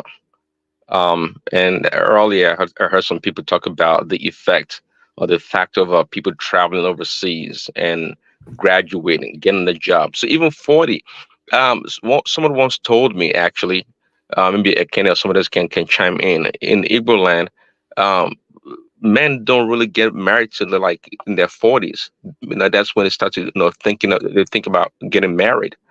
So 40 is not too much of a stretch for a man to get married, quite frankly. So well, he's a good guy, but he doesn't know everything. What's the worrying age? What age would you start to worry that a man is not married? Wow. I mean, isn't that an individual thing? It's quite specific. Yeah, I can't just look at somebody's not. Do you know the person? Do we know the person? What's the person all about? I mean, there's so much stuff to go into this picture. And usually, would you raise an eyebrow if they told you that a 50-year-old man is unmarried, no issues? Would you raise an eyebrow if somebody told you that this 50-year-old guy is unmarried, is not yet started having children? Would you raise an eyebrow? Not really. If I hear someone told me that, like, okay, that person, they already made that decision not to get married or have kids, and that would be my conclusion. And I have a friend when we were much younger back in the days, I guess in college, and it was like he doesn't mind getting married, but having kids, he said no. So back down, like, I wasn't sure what to make of it. I'm like, is that kind of a selfish, disposition? But later down the years, I my mind or my position changed. It's not compulsory that people must get married and have children. But later, maybe 10 years down the line, I did pose a question to my friend. I said, would you adopt, if you could, and he didn't have no objection to that. I said, yeah, I would adopt. So in life, people do make that decision, the personal decision based on whatever reason. He doesn't despise kids. He loves kids. He has nieces and nephews, but he made a personal decision. It was a nice, good-looking guy, and having a problem with career and everything else. He just made a decision as a young age. So a 40-year person not being married to me doesn't raise any eyebrow. It's just like, what's the person's choice, their decision? What have they decided to do in life? For a woman, of course. That may be a different story. And if a woman at 40 or even older doesn't want to get married, again, I would draw a conclusion that, hey, they made a decision not to get married, and that's the life they want to live. Quite frankly, there are so many children today in this world without parents in foster homes. And again, my mind's really drastically changed. The people don't have kids, fine. Be open to adopt other kids. Yeah. All right, brilliant. Let me take you to the next talking point. Corrupt judiciary cultists should not destroy Nigeria by legitimizing identity fraudster. So this is Peter Obi now, as the Supreme Court takes their seat to make a final decision to close matters now. But in the readout, the readout made for uncomfortable reading, because embedded in a lot of the things that he was saying, it could be the things embedded in there that could be misconstrued as dog whistle and calls to action. So what are you then making of Peter Obi at this 11th hour, when all of the arguments everything has been said and done, and now all the details have been packed at the Supreme Court, and he's still raging on Twitter, lamenting against Sodom? Yeah, Thomas gave a submission earlier. Peter B doesn't want to let go, right? If you weren't talking about Peter B and his other his supporters on this show, I would have tuned them out a long time ago, not even pay mind to what is going on in their space. So Peter B is trying to remain relevant, and I think is beginning to sense, or he probably already knows that, the next election cycle, he probably doesn't have any chance, because at this point in time, I don't even think he knows which party is going to be in, quite frankly. And Atiku, last straw, wants to do all he can to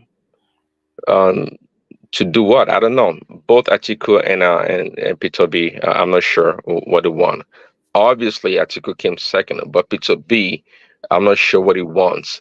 He just wants to remain relevant. He wants to maybe there's still money to be made in that space. For sure, a lot of people are making money, getting the young obedience all excited and agitated. Um, but Peter B, somebody said earlier, look, this guy, eventually was able to secure his governorship position through the courts, but today is talking down on the courts because it's not going his way. So I mean that's what we're dealing with. Actually, it's that's I was trying to. I said yesterday, and a good friend of mine that we went to high school together. Good friend. He happens to be from. He's an Igbo person. Again, grown up in Lagos, I didn't make any distinction about that. But I just got to know was yesterday, a couple of days ago, that hey, um, you know, it doesn't it cannot align with me because of my position supporting Tinubu. And I was thinking, and we had a long conversation. That's prior to the election, actually, before we knew the results. But it's been quite aloof lately in the past few months. So I kind of reached out to him and said, "Hey, what's up?" But then he kind of pour out his art um, about me aligning with Tinubu, that is all for social justice and this and that and all this other stuff. I was kind of shocked actually, because we come a long way. People talk about family members or friends, fighting and this and that. I never thought it was a thing of mine. I didn't even pay no mind to it, but it's serious. It's a grown man, and so imagine people, younger kids, the younger supporter of Peter B, being persuaded and being to me they've been abused actually in a lot of ways because they don't know any better. And Peter B, no matter what anybody can say, is to me it's just a shell of himself. It's not a leader. There's nothing to be there's nothing to speak of him about. When I tell that, look, Peter B, I took time to listen to Peter B about 5 years ago or so when it was the VP to Atiku, because to me Atiku was not a very interesting person. But from the horse's mouth, I heard Peter B talk about the economies of the world, specifically about China. Everything was China back then, and like this guy I put him on a scale. Like Peter B is like a paperweight. This guy doesn't know much, and we see when he gives press conferences, when he gives presentation, it's not impressive in any way. He doesn't know much, and then when we pose the question, which is fine, we don't want him to be the smartest person in the world, but the problem, me personally, the only problem I have with Peter B may actually be his supporters, because they present Peter B as this person so brilliant, is an angel, doesn't do wrong. But this guy is equally as corrupt as Tinubu, if you want to say that. See, I don't even make distinction. Yeah, apparently you have a problem with him. You just said it now. You just went on a tangent and you just went and talked about what is not good about him, how he doesn't speak about China, and then you're saying you don't have any problem with him. You have a problem with his followers. No, personally. It's acknowledging that it's not up to quality, but sorry, you can say the old words, Prince. Yeah, carry on. Yeah, well, personally, and sometimes when people talk about these politicians, they go ad hominem and attack them, but there's nothing for me to attack about Peter B. Just like I said, the way people try to elevate him as being this brilliant guy and this righteous and pious guy, that's the problem. And I said, like, put him on the scale is not that good. To me, it's not that good at all. But personally, is a nice guy, I would say to some people, but his supporters that they're trying to elevate him and make him sound like this Peter B guy is going to solve Nigeria's problem. Like without Peter B, we can move forward. Well, we know what he did in Anambra. Again, I listened to Peter B. I'm not what people told me. It's what I read about him and what he said himself and how he's able to analyze problem. And like this guy's paperweight, lightweight. lightweight, and we dodge a bullet. Not like he was going to win anyways. We all know Peter Obi didn't have a chance of winning. If anybody, if Atiku didn't screw up, we'd be maybe talking about President Atiku right now because he screwed up. Atiku to me is more embarrassing than Peter Obi, quite frankly. A person that's been around the block, has been everywhere, in Nigerian politics. He knows who is who, and he could not resolve simple issues in his party. It shows how arrogant he was, and so were his followers. So to hang up on Peter Obi, what can I say? I wish him well. He can continue to play his tune, be the fiddler on the roof, and entertain his supporters. But there's nothing to Peter Obi. There's absolutely nothing to Peter Obi. Peter Obi run Anambra according to his own, report through, aid from international organization. He didn't talk about how it did this and that to generate revenue. He pretty much stole the Anambra State money, put it in the personal bank or personal account to earn interest, and he talks. Oh man, let's move on. All right. Talking about I share your plight, Prince Daddy. I share your plight. Let's move on. It's very frustrating, isn't it? When you try to, when there's no correlation with fact or reason or what is known with the narrative being presented. It's not as though it was a Chinaman that came to Nigeria and is being introduced. It's Peter Obi, who man and boy was a Nigerian. We know his history.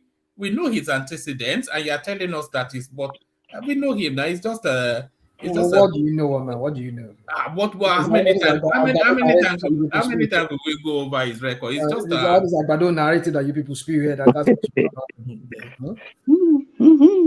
and I'm sorry, the last one can expose them. You know that, right? Because again, I'll tell you briefly. We are this jam or whatever back then. The University of Nigeria in Nsukka, to me, I've always known it to be a prestigious university and highly regarded. I didn't even think I applied to that school because I didn't think perhaps I was going to get in, or because I didn't want to go to the East anyways. But it doesn't matter. It was highly regarded. Based on the result that we saw presented on behalf of Peter Obi himself, produced the results. Are you telling them that seriously? It doesn't matter if you're going to study philosophy or psychology or some artwork at UNN. Are you telling them that result was sufficient to get into such a prestigious university as Nsukka? I don't think so. So one thing comes to mind: either you got a connection to get into the school, he forges document, or use somebody Oluwole, as you guys say, to get into the school.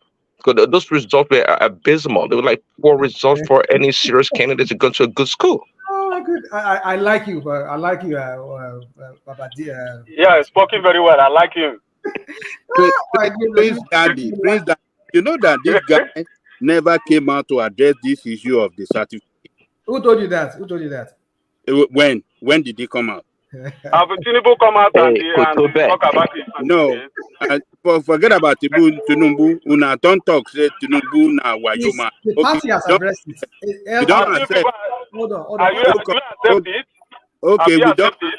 Okay, we don't accept. Say Tinubu na Wayoma. This is not saying. Tinubu to make me lose my job. Hold on. You guys have to pay me. No, hold on. This man. Tinubu made you lose your job. Yes. Because of the forgery. This man that has been described as a saint, as the cleanest. Now, who said he's a cleanest? Who said he's a saint? Hold on. That is they even call him Saint Obi. They even call him that. So they call him the cleanest. Now, we have seen his result, his CUSA certificate. How did he enter university with P in English and math? This man hasn't come out to address it. Why? You just keep on setting us back. Why so not? That means so can we consider him a better manager to Nigeria, would you like it or not? Hold on. Can we consider him as the same character as other politicians in Nigeria? Thank God Peter Obi is not there. If Peter Obi was there, dollar rights also come out. You guys will come out. This man don't know what he's doing. You don't know this. Ajari Koko. Yes. I hope you know that in Nigeria you can have WAEC and GCE. Even NAPTEP. Make it public the second one now. Why you never publish that? Exactly. But this one you have to submit now. No, it doesn't matter. I mean, we are accusing Why him will now. is to show that you attended that what WAEC. is happening? What It I is mean, to show. No, let me finish. It's to show that you attended that WAEC. You understand? And you have to submit one. Okay. But you know that, but you know in Nigeria you can have WAEC, you can have NAPTEP or that. We're not talking about what is submitted to INEC. He was querying Tinubu's credentials. Yes. And then he said, I'm going to publish my own. And yes. then he published it now. Yeah, hold on. He published his university certificate. He published his NYSC certificate, and he published his school cert, his WAEC certificate. And that WAEC certificate so he published what he said are his credentials. Yeah. Hold on. Yes, Hold on. And the WAEC results that he published could never, ever get him into UNN. Okay. I've made my position that what you can have to attend university in Nigeria. And another thing is this: he said he will publish it, and he has published it, and has spoke about it. So the next thing, if that is what you if what you identified there pass in English and pass in mathematics, let me go to UNN and make investigation. Why did they give him admission with a pass in English? We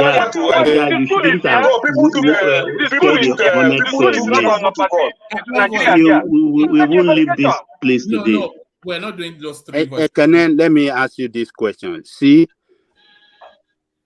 you people, the obedient, are challenging Tinubu certificate, are describing it rather as fake.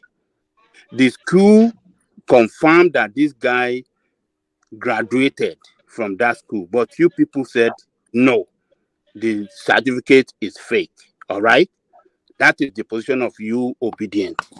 Now, the Tinubu people are now saying that with that obese result published by himself, that result is not capable enough to guarantee admission into university. So what the Tinubu side are now saying is that he went through a back door, he used his brother's certificate to enter university, and now it is now left for Obi to convince the Tinubu Tinubus that, look, I have second sitting that where I had English and maths to put a permanent shut up to Tinubu certificate. Why hasn't he done that? Okay, can I answer your question? Why hasn't he done that? Can I answer your question? I think this result you see, he owns it. He put it to the public, and he has defended it many times. We are not saying he didn't own it. We are not saying he didn't. Let me finish. He owns it. He published it with all confidence. You understand? And he mentioned the school to you, both the one in primary, in secondary, and in the university. You understand? And I know that as far as I know in our constitution, what you need, you don't even need to pass those English and maths. What you need is to show that you really pass WAEC. Yeah, I mean, you really attended WAEC. We're not talking about. I think you know. So, but the point, if that is, I still maintain that if that is the position that, or if that is the position, and the discrepancy to abandon it. Yeah. If that is the position, then abandon it. I don't think it's going to where you want him to. Yes, we can go anywhere. If that is the position, and the thing you people have discovered, it's a simple task. Go to UNN, because Atiku went to Chicago State University to question Tinubu. Go there, ask UNN, why did you give this man admission without WAEC, without a maths and English, or with P a maths and P in English? Just go and do the needful. I think APC have the capacity to do it, and it's not far away from Nigeria. No, he's a different politician. He's different from other politicians. He should convince us that look, we can go around this for another half an hour. Yeah, I agree with you. Yeah, just let it go. Yeah. Let me take you. Let it go. Yeah. Yeah, let me take you, Prince Daddy, to the space. Southwest governors visit alien Ondo counterpart Akeredolu at Ibadan residence amidst pressure to return to office or resign. I mean, it's unbelievable and somewhat disappointing as well, because I think a lot of the space, they actually admire this guy for so many reasons. Upstanding, fastidious, all of those strong qualities, strong chin and all of that. But when it narrows to self-interest, as always is the case, people always revert to type. At Akeredolu playing from the Buhari playbook. What says you, Prince? Yeah, well, man, the person that comes to mind is Robert Mugabe, right? When he came on board, or when he first came on the scene, it was well admired by many African leaders and people, well spoken, eloquent. He had an ideology. It was a sound politician, if you want to put it that way. By the end of Mugabe's life, what can we make of it? It was disappointing, discouraging, and there was nothing for us to look up to. So, in other words, this is an issue of power. As they say, power corrupts absolutely. Power corrupts absolutely, right? If it goes that way. So, this man is just an issue of see, let's not discount human greed. There's nothing special about Akeredolu in this regard. It's all about power, greed, and personal interest. You know that, right? If the people propping him up there, they know what they're getting from him. If the case, if he goes away or if he gives up the governorship, the people, his minions, and the people that support him, they're going to lose out to the other, to the opposition or the other side. So nobody wants to lose. Again, it reminds me of Mugabe. At almost 90 years old or so, Mugabe was still like barely able to walk, giving presentation at the United Nations. But at the end of the day, people tend to abandon their philosophy or ideology and cling to their selfish personal interest, and that's exactly what happened to him. And that's what we're watching right now with regards to Akeredolu. See, you're not a leader, a quality leader, when they prepare from day one. And I think maybe Tinubu may embody that actually in its totality. From day one, you begin to prep your successors, the people to take over from you. You mentor them and you carry them along. Okay, willing at any point in time to transition or turn the power over to others. That's when good leaders actually. And in Africa, we've shown that we don't have that many. I mean, we have people like Kwame Nkrumah. They were taken out for that time. Thomas Sankara and a few others. But people, we still have the Gabonese president, the ex-president Paul Biya, right there next door in Cameroon, the Yadema of Togo and their families. All these people, they don't care about the common people. They care about power. They care about themselves. They don't groom the next generation to come by. It's all about themselves and their family members. Museveni of Uganda, Prince Dad, is a good example. I think he's in his fifth cycle now as the president, and he's still claiming that he is winning elections by 85%. How can somebody have ruled a country for 5 terms and the people still giving them an approval rating of 85%? It's just it's wild. It's unbelievable. Yeah, they get that and they seize power absolutely, right? So, I mean, they took over the state resources, the power, the military, and everything else, and we wonder why Africa is poor in leadership. Of course, when Africa is not poor as a space, as a place. But poor, when we talk about African being poor, we're talking about leadership. We're talking about the ability to organize, which I think is a challenge for Black people, quite frankly. It's beyond Africa. Maybe it's a Black problem in America, in the Caribbean, and all around. Everywhere that Black people are in charge, they tend to go down the toilet. Look at South Africa, beautiful country when the white people were in charge. I mean, but when it started transition to Black leaders, it was all like it became a cesspool of corruption. You know, selfish interest. There's a conversation to be had around what you just said there. But we'll hold that in abeyance because that's too big a statement just to gloss over. And I'm not far from you, by the way, in what you're saying. But that question is a question that continues to recall that about Black people actually equipped to self-govern. It's really just Yeah. See. Yeah. Yeah. I agree. It's a more broader question or debate. But see, I'm telling you, man, I've seen. I mean, not deep in history, but the things I've seen about this, you want to call them the Western people, or the white people, whatever. They tend to put aside selfish interest for the common good of the larger population, and in the Nigerian space, one ethnic group that tends to almost exemplify that are the Fulani people.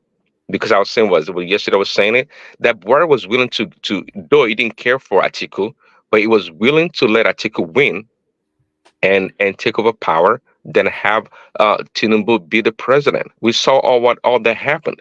It worked against Tinubu in every way possible. He had power to curtail a lot of the excesses, but he didn't do that. But he was willing to Atiku can win, and he's not going to gain nothing from Atiku. But he was planning. It was ready to do it for the sake of his tribe, of his people, really. And that's what white people do a lot. See, white people as I always say that Africans, we know how to die for nothing, but guess what? White people, they know how to sacrifice. I'm telling you, they know how to sacrifice. And that's when people look at this, they call them rednecks in America, this white rednecks. But these people, they are willing to die for their country. I'm telling you, they are willing to die for good cause. But an average African, Black people wouldn't do that. In Nigeria, small things, you see the Black men running up and down, but guess who dies the most? Are the Black people. We don't know how to sacrifice. We just know how to die like rats, if you want to put it that way. So Akeredolu, I mean, from what I've heard so far, I mean, and they might give a really good submission about, some details when it comes to like personal things or partner things going on on those states. So, I mean, so good background to what is going on. But for overarchingly, it's just an issue of greed, power, and corruption for that matter. That's what it is. You should be able to groom the next person and just transition power and move on.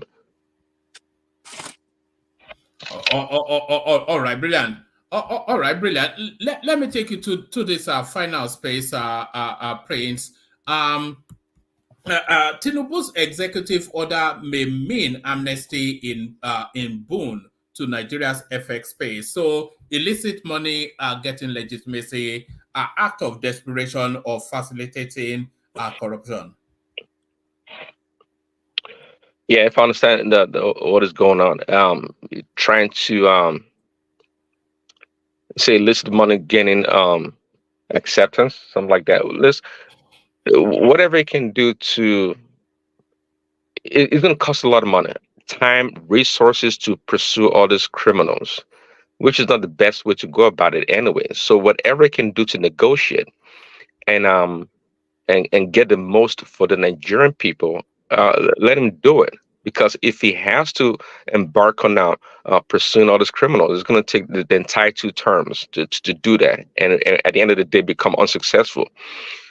This is akin to American corporate greed also, actually, because many of these American companies overseas, they do offshoring and all kinds of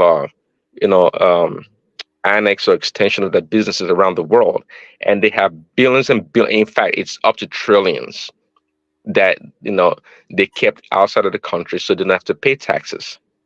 And I remember Trump during his term was trying to negotiate with his companies to bring the money back into America and reinvest the money for lesser penalties or tax burden on their revenue or their profits. So yeah, Tinubu can do that. That's let him do that. But so far, we've talked about Emefiele and the way they're handling Emefiele's case to me has been disappointing. I think that's the man that knows where all the dead bodies are buried, and they're not really squeezing him enough to get the most out of it. Because apart from Emefiele, they're going to go after Buhari? Of course, no. They're not going to do that. So who's next? Who's next on the chopping blocks to go after apart from Emefiele? But one thing also to add to that, the fleecing of Nigeria. We talk about it all the time. I was watching this segment on Arise, I believe. I didn't finish watching it. I mean, maybe China's television, but anyway, it's about this PNID lawsuit that's been dismissed against Nigeria. What, 11 billion or so dollars? To airport in the money. $11 billion or so, a lot of money. But this how it goes. Especially the Nigerians, they know how the corruption goes. So they get all these foreign companies to come and sign contracts in Nigeria, knowing very well at the same time, in the same token, they've designed the same system to circumvent the contract, so it's never executed. Because the whole purpose here is making sure the contract never gets executed, and they get paid. It's a lot of money, getting a lot of money for nothing. So it's a system well designed in the Nigerian space. You don't have to go too deep in trying to understand how these things go. Years ago, when I heard about this stuff, it was quite plain that this was all orchestrated by Nigerian people. They're able to coerce these foreign companies or individuals actually in these companies to sign this agreement. And knowing very well the continuity in Nigerian governance is very weak. It's not sustainable. So that's all they're taking advantage of. And imagine Nigeria having to pay over $11 billion for settlement for nothing. It's almost ungodly, isn't it? And to them, actually, these people, they're so stupendously rich. Everybody can always do with an extra dollar. If you give Elon Musk $1, he will take it, because that is $1 more for him and $1 less for you. But a lot of these people, they don't actually even. It's like a game to them, isn't it? It's like sports. It's an addiction. It's an addiction. Yeah, addiction. As Tupac would say, addicted to currency. It's human nature. Do not undermine this kind of human greed. If you remember this movie, what's it called? This Wall Street movie with what's his name? When he was young. Is it Show Me the Money? What's that one? Charlie Sheen and his father. That movie though, what's it called? Wall Street. Wall Street. Gordon Gekko, yeah, Wall Street, yeah. When Gordon Gekko said, "No, do not underrate the greed of the next person," something like that. So we human beings, it's our nature. Say we talk about this. That's one thing I learned. We talk about all this Western world, all this Western nation. Listen, people here too. We're all human beings. But the reason why a lot of people behave the way they behave is because the way they've been the educational system and the things they are taught in school is very important. That's why the Chinese are so guarded about their children and about their space. Having foreign materials come through the airwave or the internet. They're so guarded. There's a reason for that. They try to inoculate their children, their people from all this mess.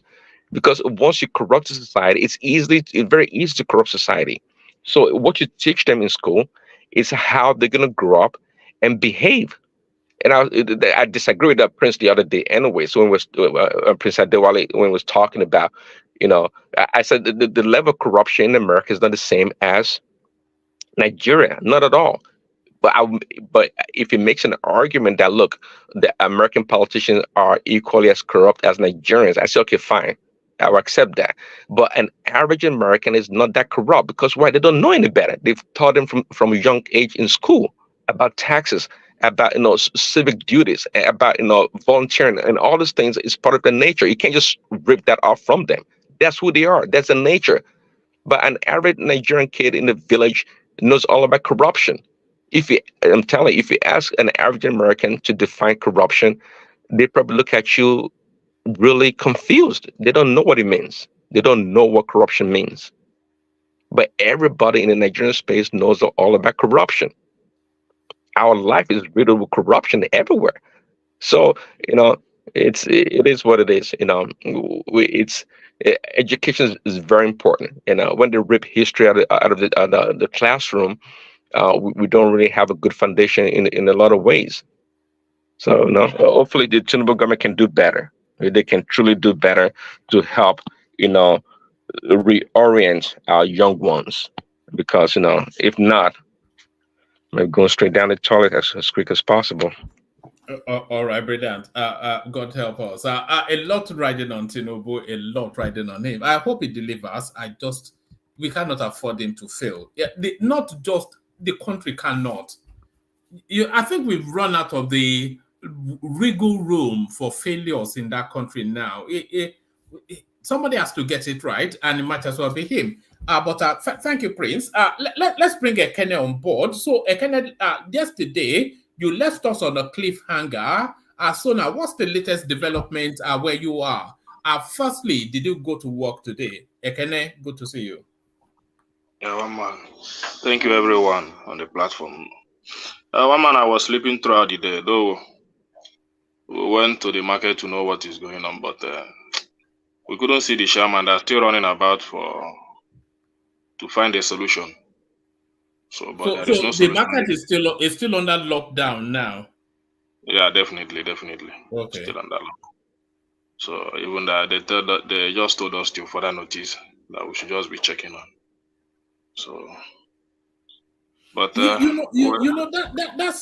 Alaba market must be at least a $1 billion a day space. Now, what's the level of transaction per day in that market? One man, you can Google it now. It's millions of naira. That's a lot of money being lost every single day. Yeah. At least I know. Alaba is not a small market.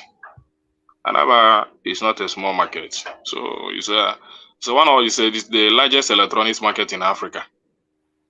If I can use the word GDP, Alaba is richer than many states in Nigeria. That market. Yeah. So you say Camilo's not show up today? Is that? Camilo's not show up today. Your chairman. No, he didn't. Yeah, we didn't see him. They're still running about.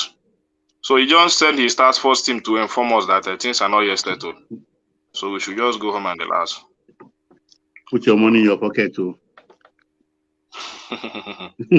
No,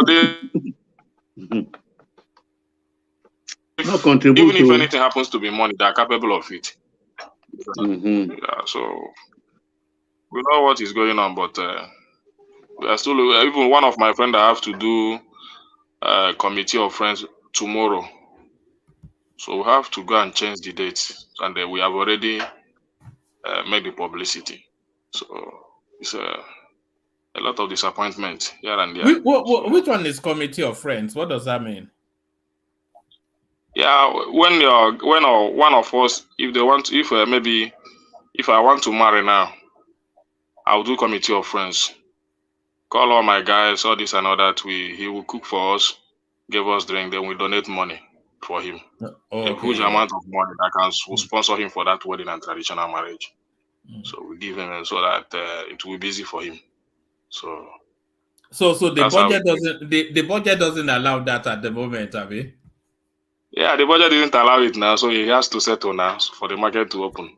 Nobody will come and donate money for you when they don't know when the next when they don't know where the next money is coming from. Yeah.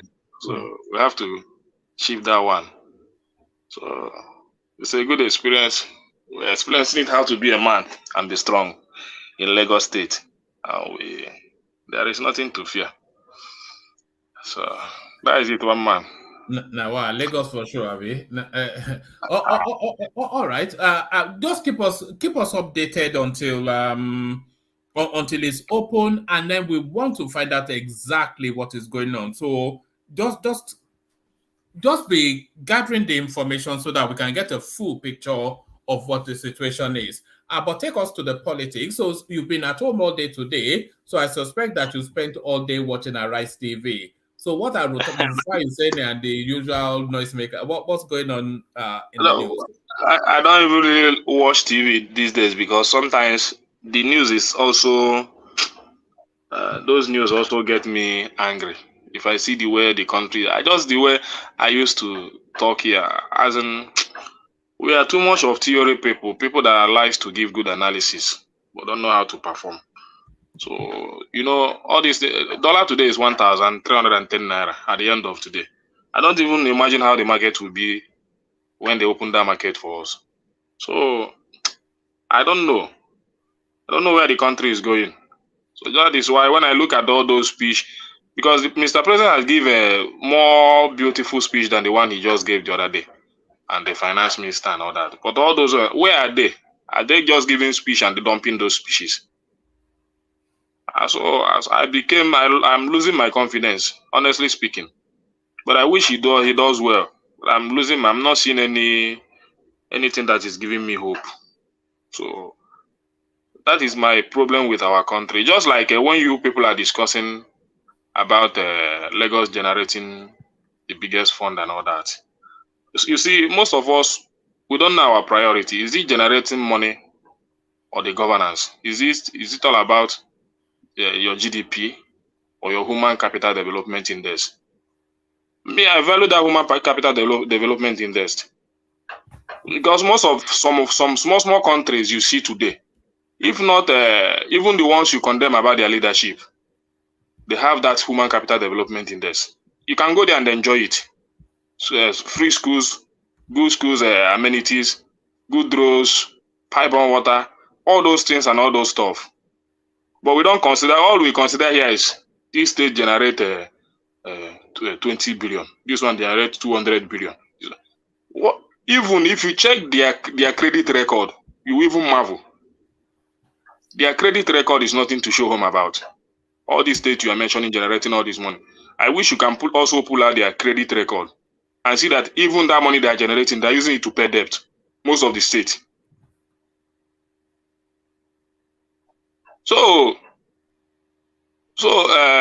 these are the issues.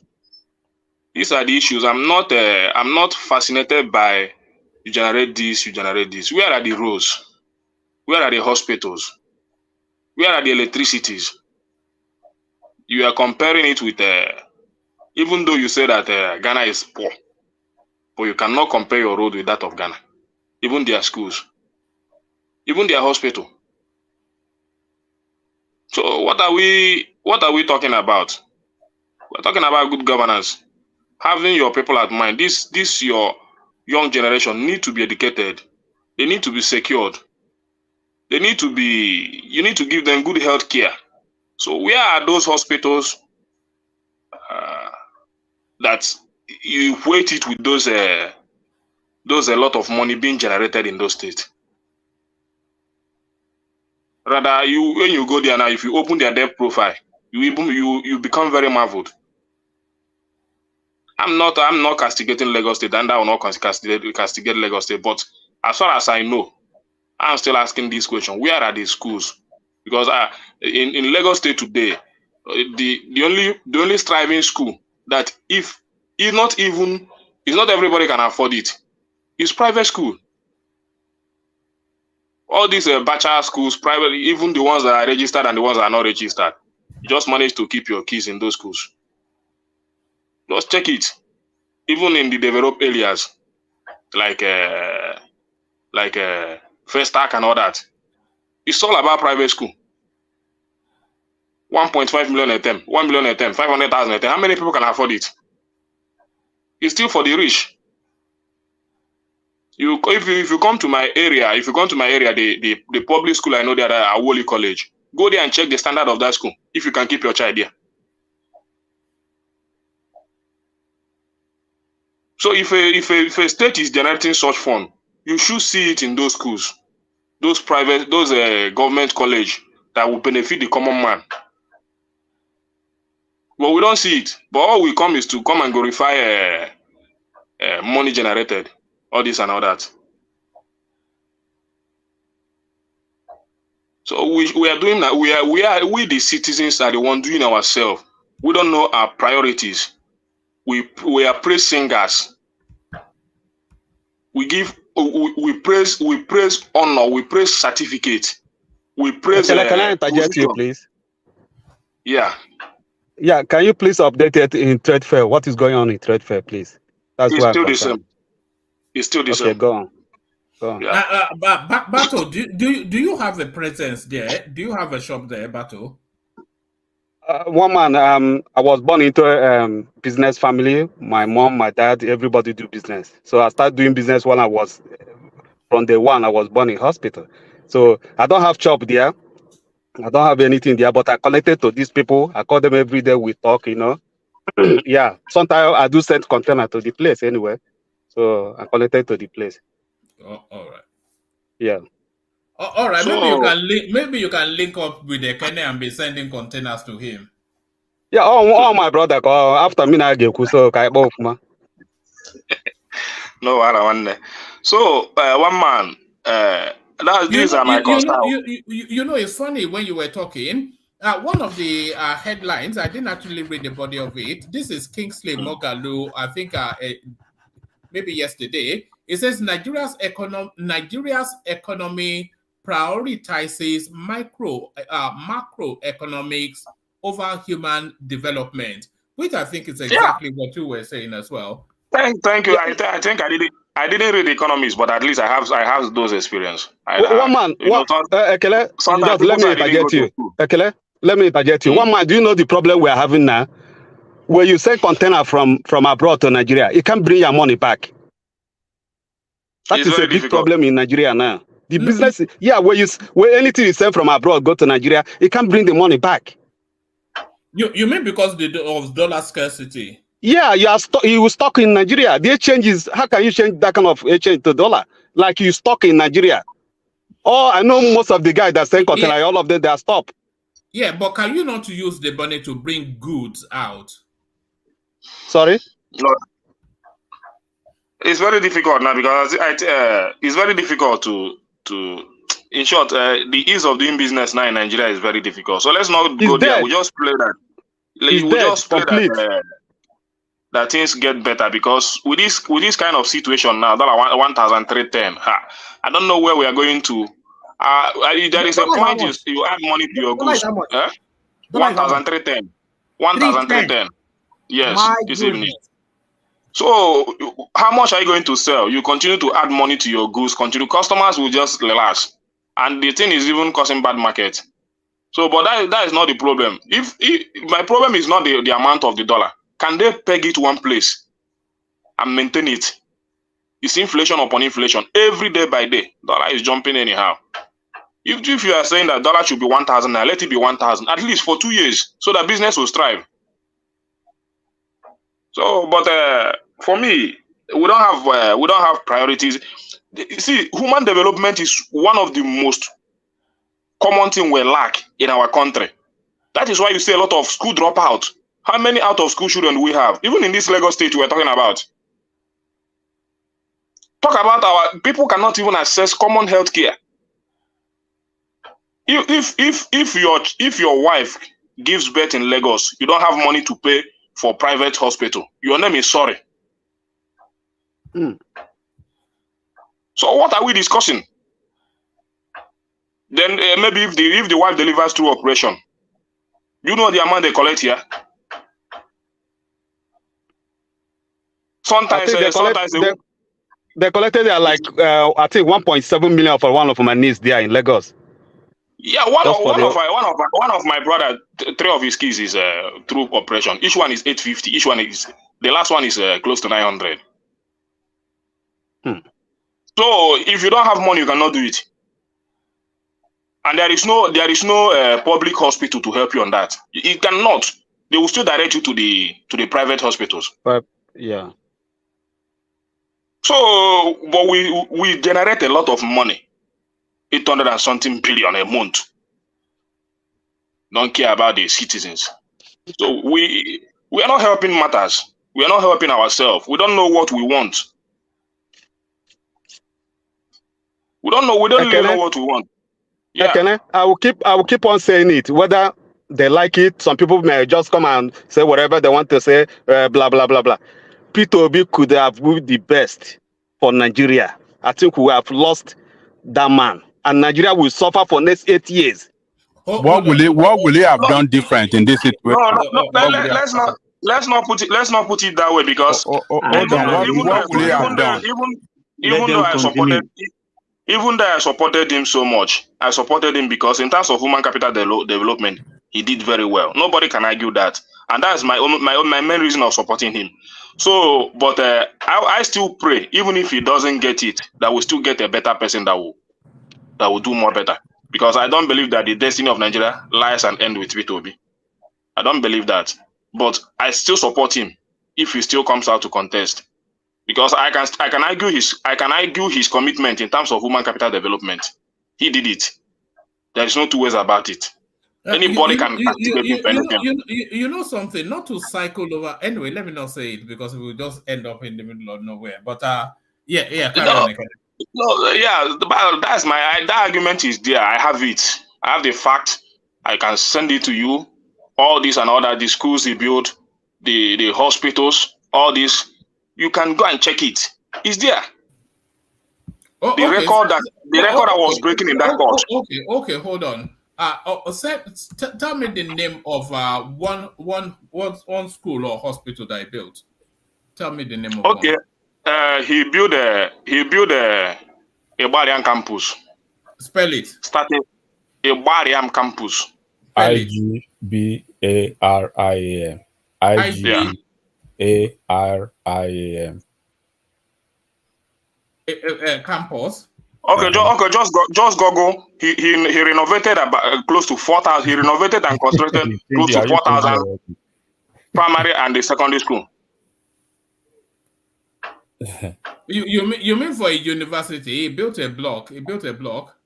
Not a block. It's a campus. He generated that site and built it. We can't go through these routes now. No, we can go it.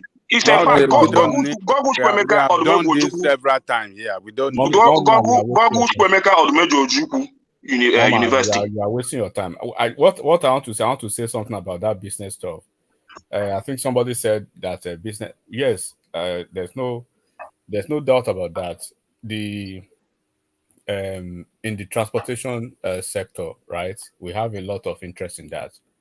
In most of, I think, the first quarter of this year, that was the time that we stopped up. I actually stopped our last inventory, because most of the, these buses, they call them Helios bus. You know Helios bus, right? Those big Helios bus. Yeah. Yeah, we have some people from the southeast, and then from Delta State and Edo State that will supply a lot of those vehicles. So around the fourth quarter of this year, we had to stop inventory, because what you find out is that by the time you invest like 400 or 500 or 600 right, when those vehicles get to Nigeria, before they get to Nigeria, you already have almost half of your returns.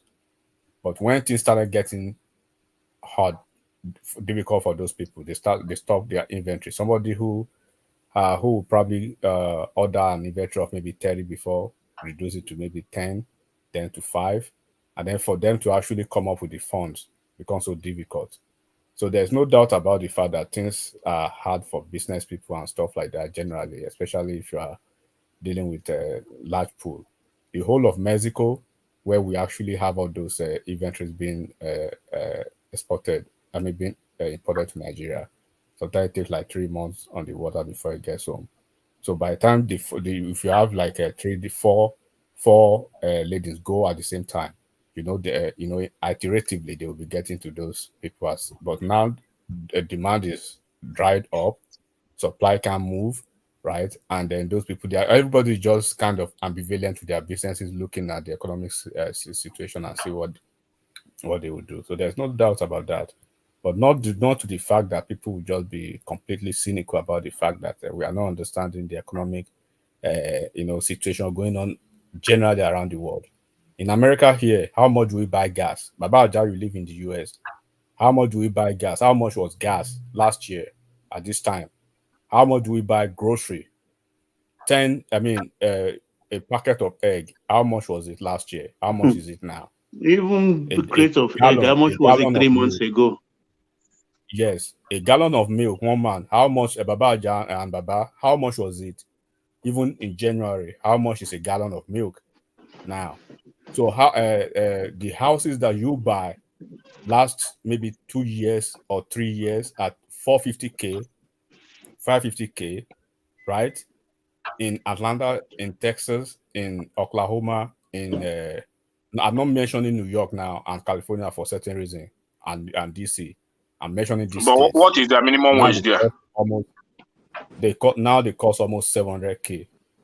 Okay, the minimum wage in the US is still the same minimum wage. I think we are talking about the general inflation and general economic, realities that is pervading almost all over the world, and it started from the COVID-19. But even I'm using America as a metric now. The table economics, the way we call it in the US, the eggs, the grocery, that's where you see things. Gas used to be maybe $1, the highest maybe $2 at the time, right? If you use a car that demands a premium, you know what it could cost you now. You need to drive like maybe Lexus or those kind of, So, and then we have an administration that is just coming. I'm not trying to defend any administration or any government or whatever here, right? Because I'm trying to see. I don't know what it is in the UK with you, one man, but I can tell you, groceries, more than 60% increment, and then real estate it's the same everywhere. Real estate is off the roof in the US here. So I don't know about other countries, but I'm talking about US. So if Nigerians are expecting it's the same here too. to be insulated from this, the government are actually supporting young people to get but to be fair to Nigerian people and Nigerian situation, the devaluation of our currency at a alarming contributed. Is a menace. Baba said. May I just come in, please? Because may I come in, please? It wasn't over there. Nobody is not facing. Ekene is a businessman. The other Morris is a businessman, right? And then there's what I give for gross oil and gas, so transportation is more than double now. Everything is crazy down there in Nigeria. So there's no way we can actually. May I come in, please? I think one thing we are missing here, Lagos is a different ball game entirely. Lagos is a free economic state. Everything is put side by side, small, medium, large, be it school, be it hospital. If you want to go to government hospital today, go to Ikeja. But so before, if you are in Surulere, you are going to government this thing. There is Baja Hospital, of course, in Surulere. Baja has been there since I think even the 60s. If you don't move around, say again. You see, if you don't move around Lagos, you don't know what's up. A lot of people don't move around Lagos, so they don't know what goes on because of the traffic situation. But people who know who has been there for a very long time, if they even have ordinary boil, they can afford the money, they know where to go. Even people like Bank Anthony donated a whole hospital. We have them scattered all over the place. So the thing is, size by size. That is how Lagos is for. That is how Lagos is formatted. In Lagos State, it's how Lagos is formatted. There are nursery school where you can pay 300 per term. There are the ones you can pay 30,000 naira per term. So monkey plays by sizes. Baba, in Lagos State. So it's not a free state at all for anything. Yeah, this medical stuff you are talking about, right? Let's look at Oyo State. Let's look at Osun State. Let's look at Ondo State, right? The three prominent historical states from the Southwest, where actually those are my states, right? There's no way you not have if you want to live. Let me probably put it like that. If you care for your health and your life, you want to live, you know you don't want to toy with some certain medical crisis at the state hospitals. You have to go to the federal, to the exactly the federal hospital. So it's just a national mandate that way. It's not a peculiar to Lagos. It's almost all over the federation. No it's free cheese. All over the states in the federation. We're just talking about Bayelsa now. Bayelsa with just 8 local governments and one of the richest in the country. Still one of the poorest, one of the most dysfunctional states in the country. They are richer than Lagos. They are richer than Lagos by virtue of their allocation from oil and from IOCs, taxes, and what they generate from. But look at go to Bayelsa State. They have only one way to Bayelsa to buy, and they've had a president and they've had one party system all through. So when we say this, it's not because it is legal. No. What is the? No, I'm not defending Lagos by all means, but what I'm trying to say is exactly what you are saying. The system, you have to study the system and know exactly how it works. I remember a few weeks ago, it was me here in America that was telling people in Lagos about the Lagos Abeokuta Ibadan train services. They don't even know. They just move under assumption that things can never work. This is disaster place, but a lot of things are going on, and those who know, they tap into it and they use it. Nothing is going to be free in Lagos for anybody. If you want good hospital, roll up your sleeves, work for it, earn your money, get exactly what you want. That's how Lagos is modeled. Lagos is not a free. Gone are the days during Fashola's time when even they give children school uniform. People were transporting their children from other states to come and go to primary school in Lagos. They were giving them happening today now. Free uniform. So, when was this, Baba? When was this? During Fashola's time, they were giving them free uniform. No, Fashola did well, and that is why I always so they were just bringing people every day. Under Jack Conde too. We are going too far backward. We are going too far. I'm just saying it is not. We are going too far. Never even bomb us. This is the problem. Understand where you live, follow it, and study it very well. Everything is available. And that is why, Baba, the other day, one man, you read out here the state that have the ease of doing business and all that. Lagos State was not there. Doing business in Lagos. That thing is wrong. Yeah, Lagos State is not there. You pay for everything. It's not easy. Getting a form. Getting a form is the problem. The states you can get the states you can do business easily is in the north. And how many people go there to do business? So when 1,000 people line up in Lagos or in Owerri, you can hardly see 10 people on the line in Yola. But Baba, but the reality is Lagos and ABJ, right? Just like some cities in the US, New York, California, Washington State, they are not for all comers. You know that, Baba.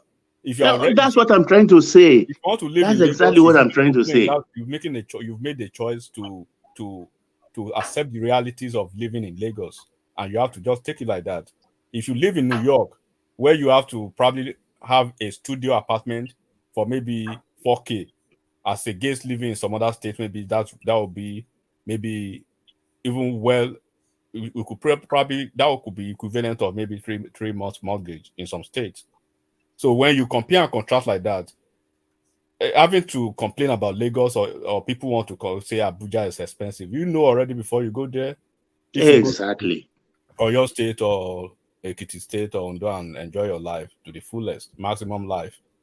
So, it's just the transport is even good. There's no reason why somebody cannot stay in a Jede. There's no reason why you can't stay in a Jede. You can't stay in a Ekpe.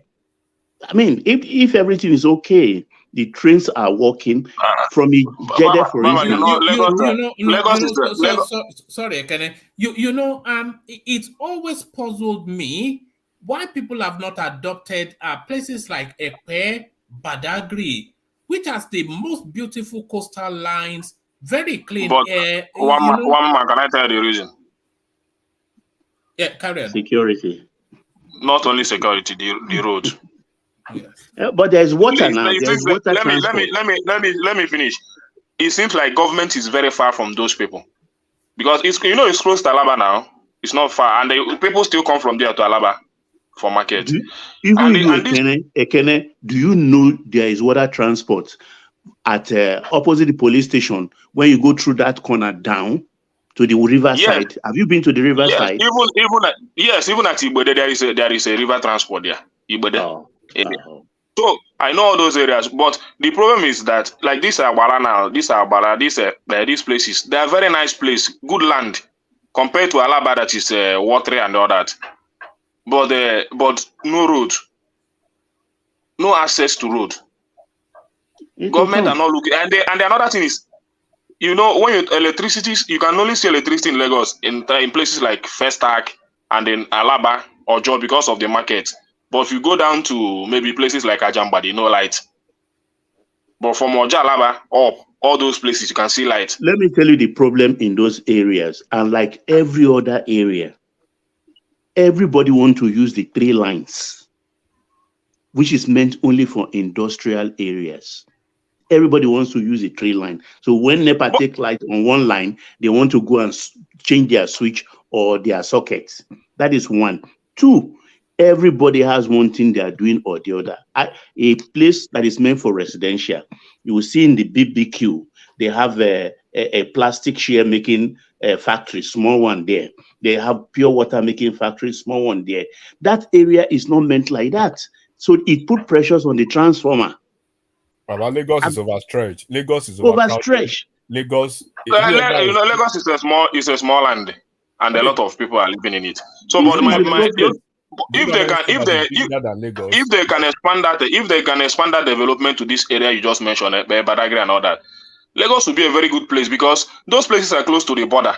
The main reason why, like this foreign rice you are seeing today, you can only get it cheap in Alaba or Agbara.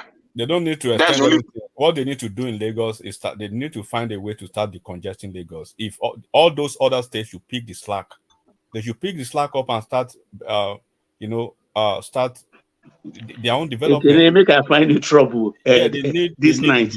We want to use you people for development, so we want to push you to Badagry. Baba, Enigmatic was saying something, so let him land it. Yeah, Enigmatic. Okay. Yeah, I mean the easy thing is, look, when you look at the per square meter of individuals living in Lagos as against other states, even Kano, you'll be surprised. Lagos is like the facilities in Lagos being overstretched. Lagos itself being overstretched, right? And then there's no development you see in Lagos that will actually be sufficiently adequate for the population that Lagos commands.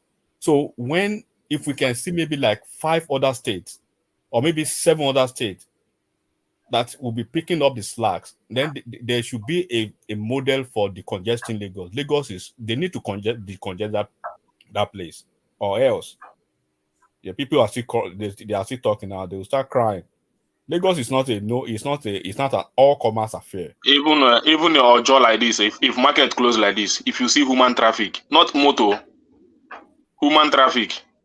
You see, in what we evening, are maybe trying around to, what 5 we or are, 5:30. what we are doing in Lagos, Ekene, don't be annoyed, but it will happen.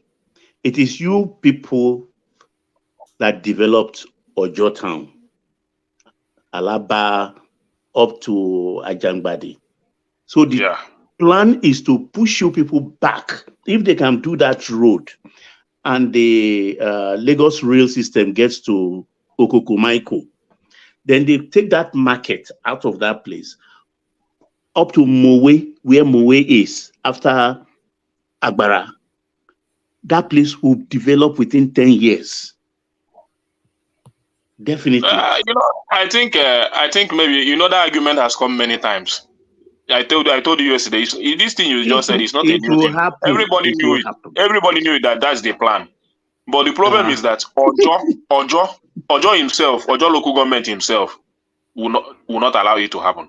They're having issue with that with the government. Eventually they will break. Government is too powerful. Government is too powerful, but they're still trying on that. But Ojo, because everything you people do in that area, what have they done with it? All their old houses, all their monile with their big stomach. What did they do with the money? But other than wear big chain. Just take a flashback, right? Just look at that law school area, between law school to that Ozumba Mbadiwe. Just look at that. Look at that axis 15 years ago, and look at the population that is in that axis now today as we speak. Yeah. As we speak. So when you look at other states from 99 to date, look at their population growth, and look at Lagos astronomically on a daily basis.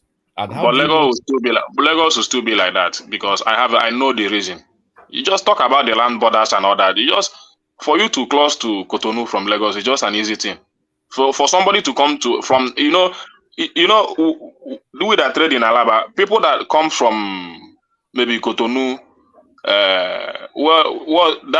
even Niger, all those small countries, they come to Lagos every morning, 8 o'clock, than the market. They buy their stuff, they go back. But if you move, if you are not doing business in Alaba, you will not enjoy that benefit.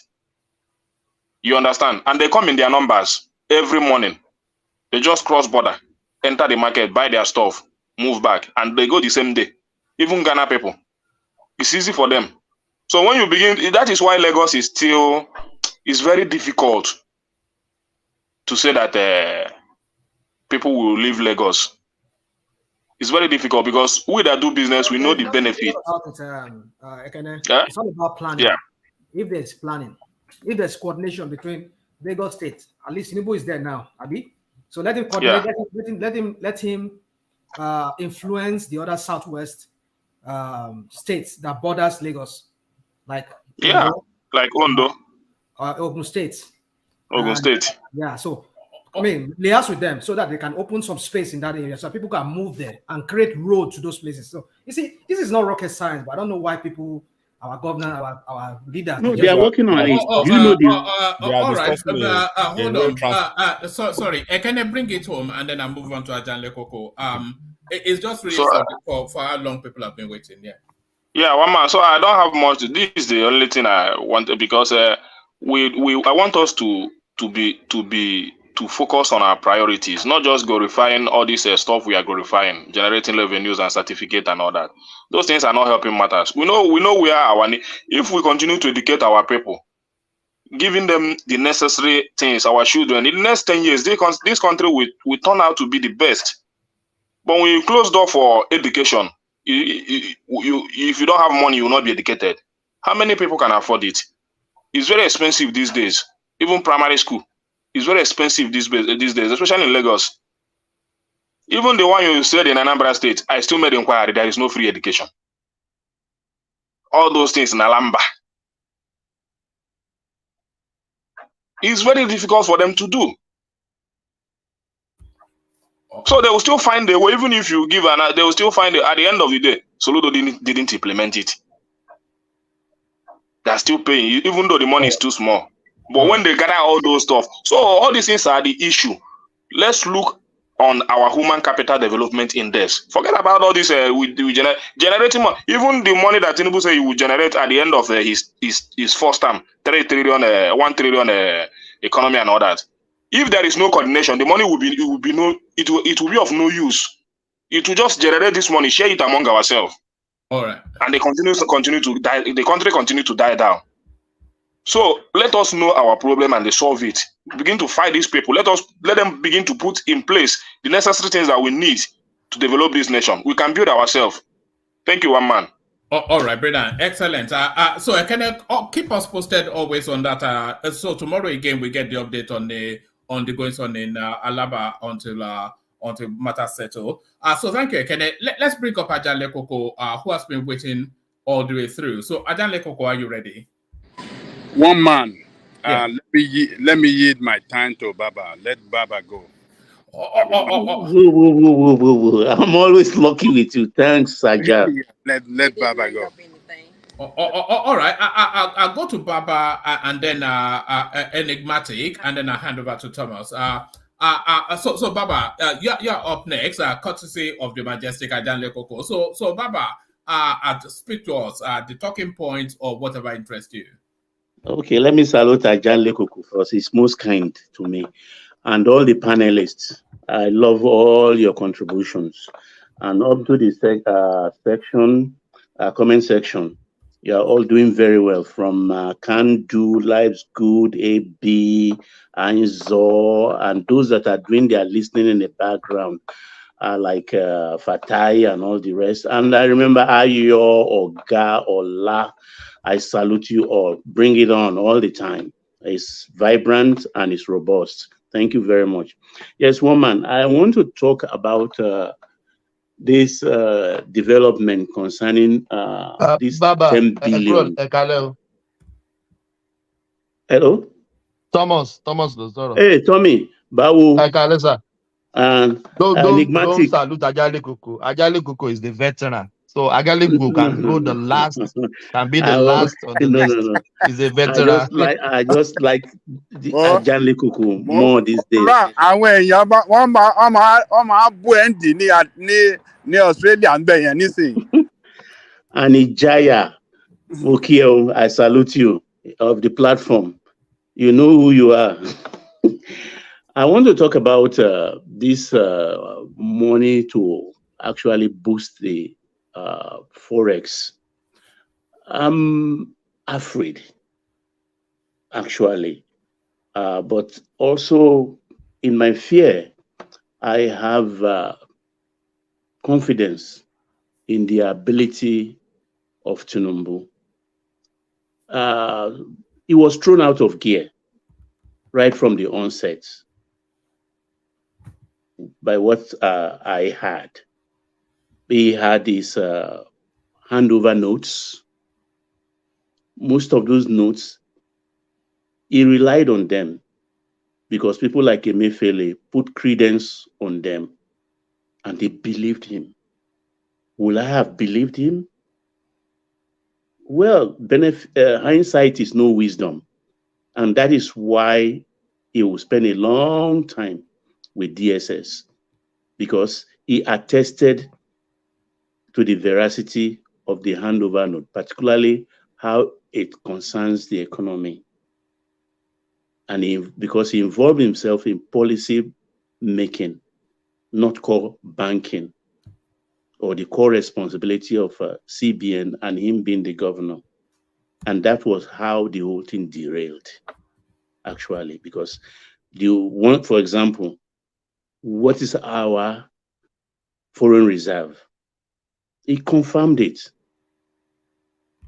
He confirmed it at 33 point something billion. And a few weeks later, what did we discover?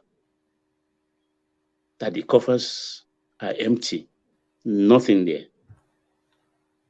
So since then, it's been one struggle or the other. But today, that new money coming in, well, I don't know why we want to question him, because myself here, I've said several times, that we have to collect our money back, even if it's 50%, by fire, by force.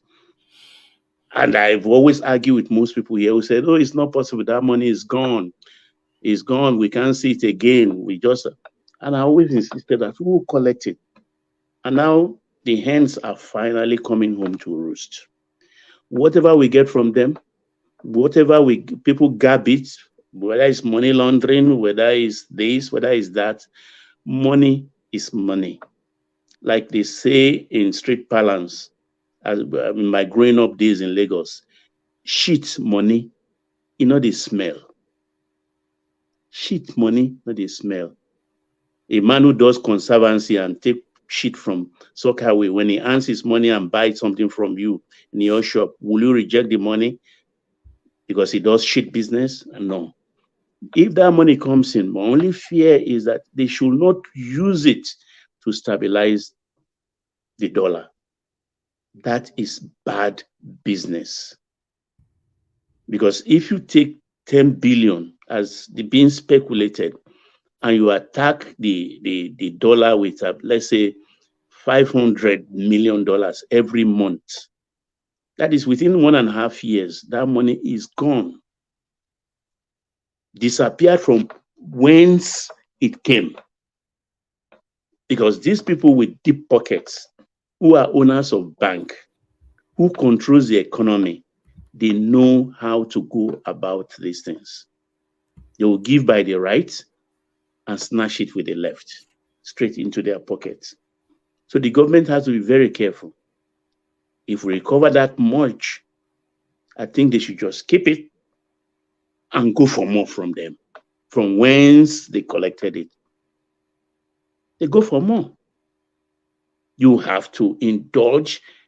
You play hardball with these people because they are hardened.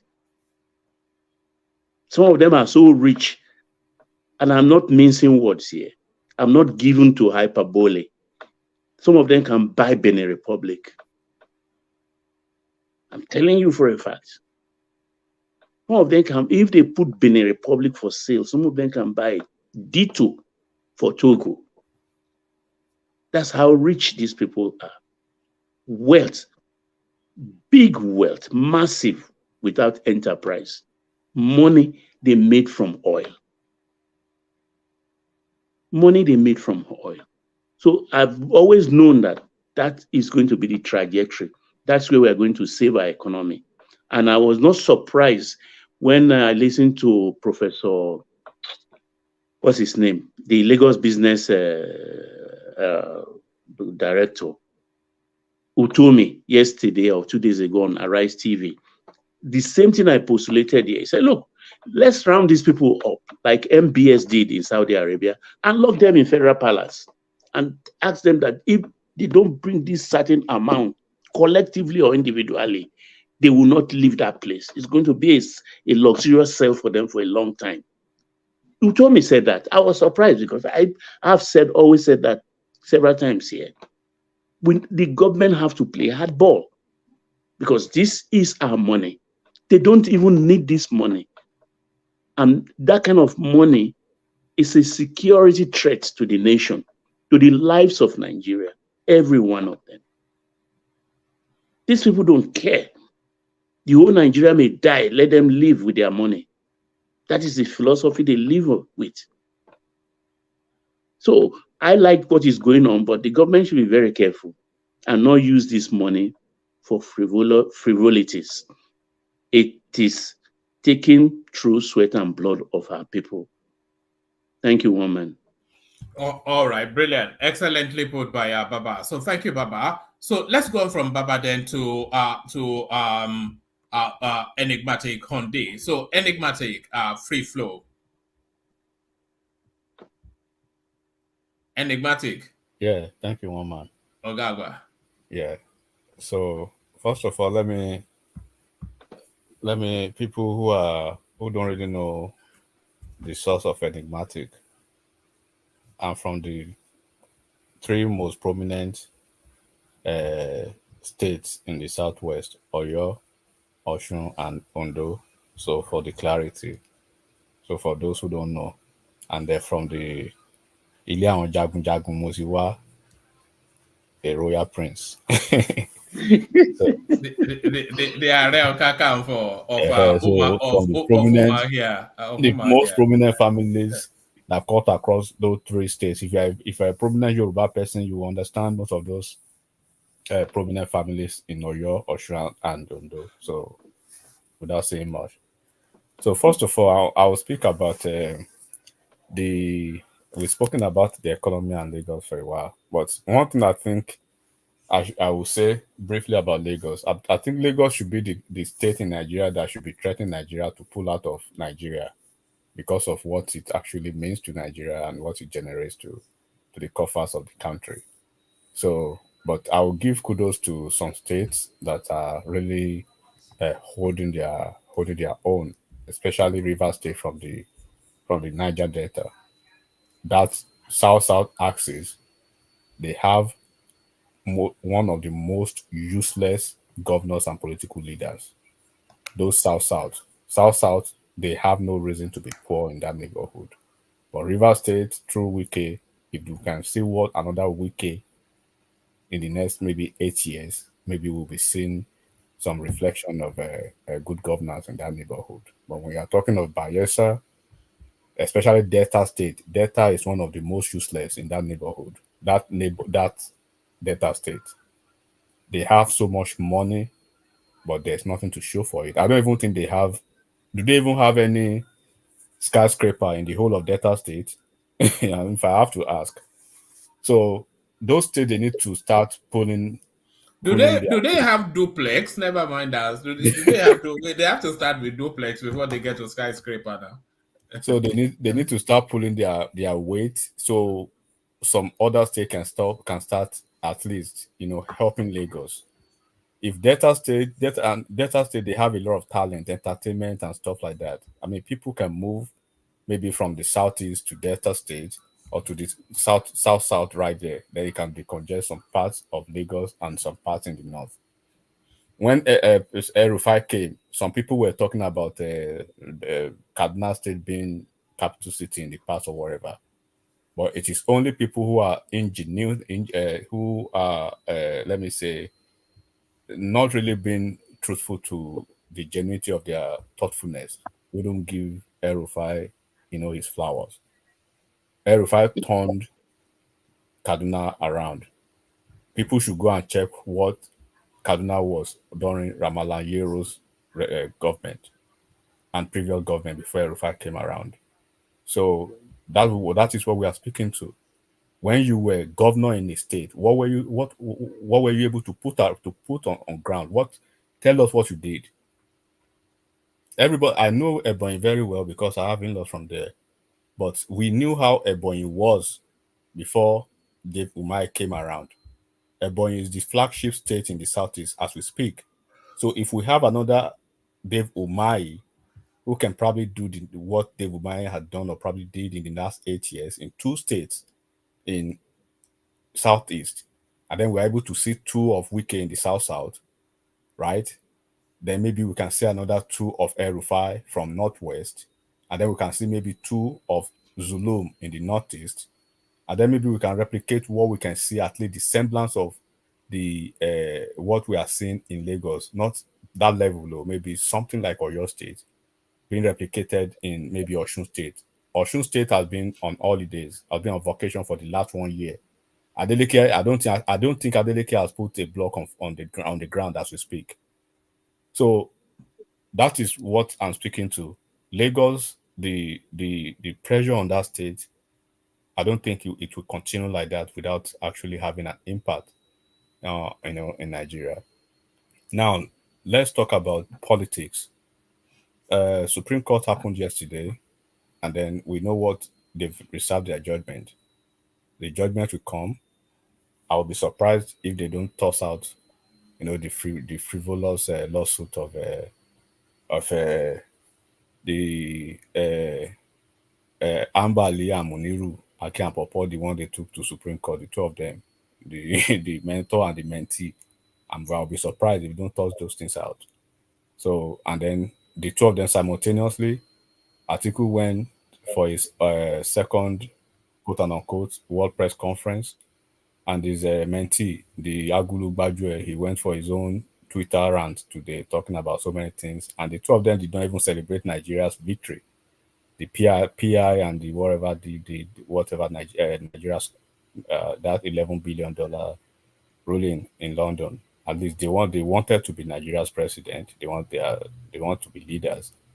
They shouldn't actually be fixated on the negatives alone. That was a positive, and he wouldn't say he didn't see it.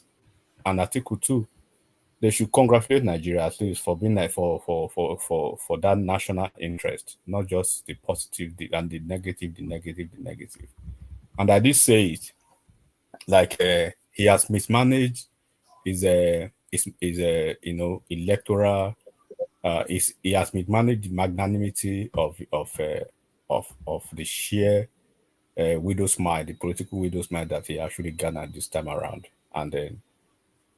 He's probably going to replace Atiku as the Syria presidential contestant, will be losing almost every time.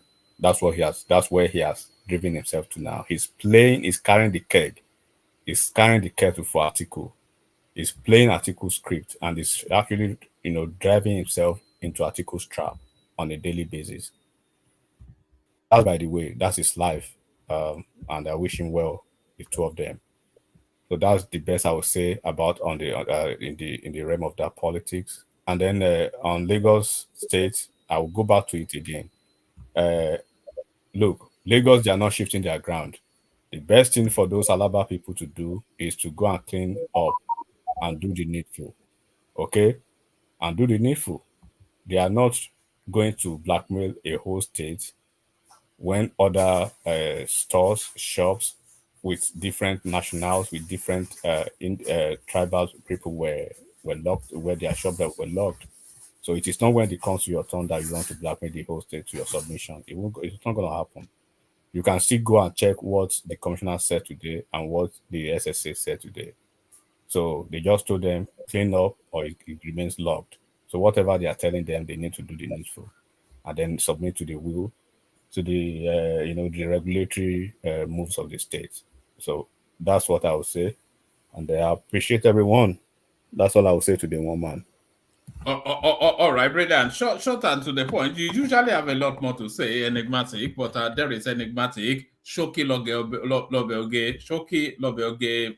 I don't think we don't win now, so nothing. No, it's boring now, isn't it? No punches to throw anymore. We are consolidating power. We are consolidating power. So consolidating power. Thomas, acknowledge your presence.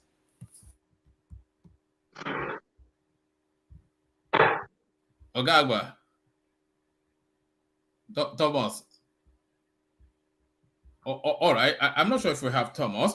But as we wait for Thomas, let's hear from let's hear from Bato. I think Adane Koko may be driving. I think that I'm here, one man.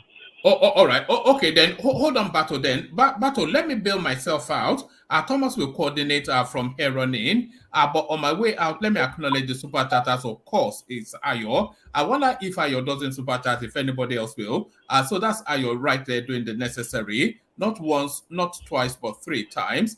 Tima Jack joins Ayo in that space. It says, no coffee, just buy yourself Pito. I don't know quite what Pito is, but thank you anyway. And that is Olatunbo Oshunleti. So Olatunbo Oshunleti. So thank you. Keep them coming. So keep them coming and keep them coming. I don't think anybody has ever super chatted you, Thomas. We'll see if that will change. But they don't like you, they like me. That's just what we can conclude from that. We will the session carries. Let me mute Bato for a moment. So the session carries on under the able guidance of Thomas, General Thomas. Thank you everybody for joining. Before you run away, one man. Before you run away. Yes, some remark. Thank you for bringing us together all the time. My wife always call your voice sexy voice. You say that's one man, that man with that your friend with sexy voice. You know what? One of these, maybe even tomorrow, I have to phone you and thank her personally for allowing you to yield so much time to us. I know that. I know. Yeah, she's taking one for the team. So send her thanks. We'll probably have to organize some chocolates and stuff. So thank you, Thomas. And also before you go, your intro music today, I love it. Can we just keep it? Please, somebody sent it in. Let's have a little diet of it, and then we'll have a minute of it, and then your intro will come in. And quite what they are saying, but I'm pretty certain it's not anything flattering. Let me tell you what they're saying. I'm sure it's not. It's not anything nice. I suspect. What are they saying? Tinubu government don't deal with me. Tinubu government don't deal with me. Oh, okay. Nobody plays. You see, people wonder why I love the Southeast so much. This is why they play Tinubu government at Shege? Why they do that? You know now, it's just to actually, like you said, ask questions before you play certain things you don't understand. Don't worry. Government at Shege. You know, I love the culture of the Southeast. It is only the Southeastern male that is maddening. They have a beautiful culture. They have the best women. So I'm not quite sure where they got their men from. If we can get rid of the Southeastern male and just have their women and their culture, it will be perfect. You know? All right, over to you, Thomas. Before I get flogged for making that statement, let me quickly bail out. So thank you guys. I'll see you tomorrow. Yeah, thank you.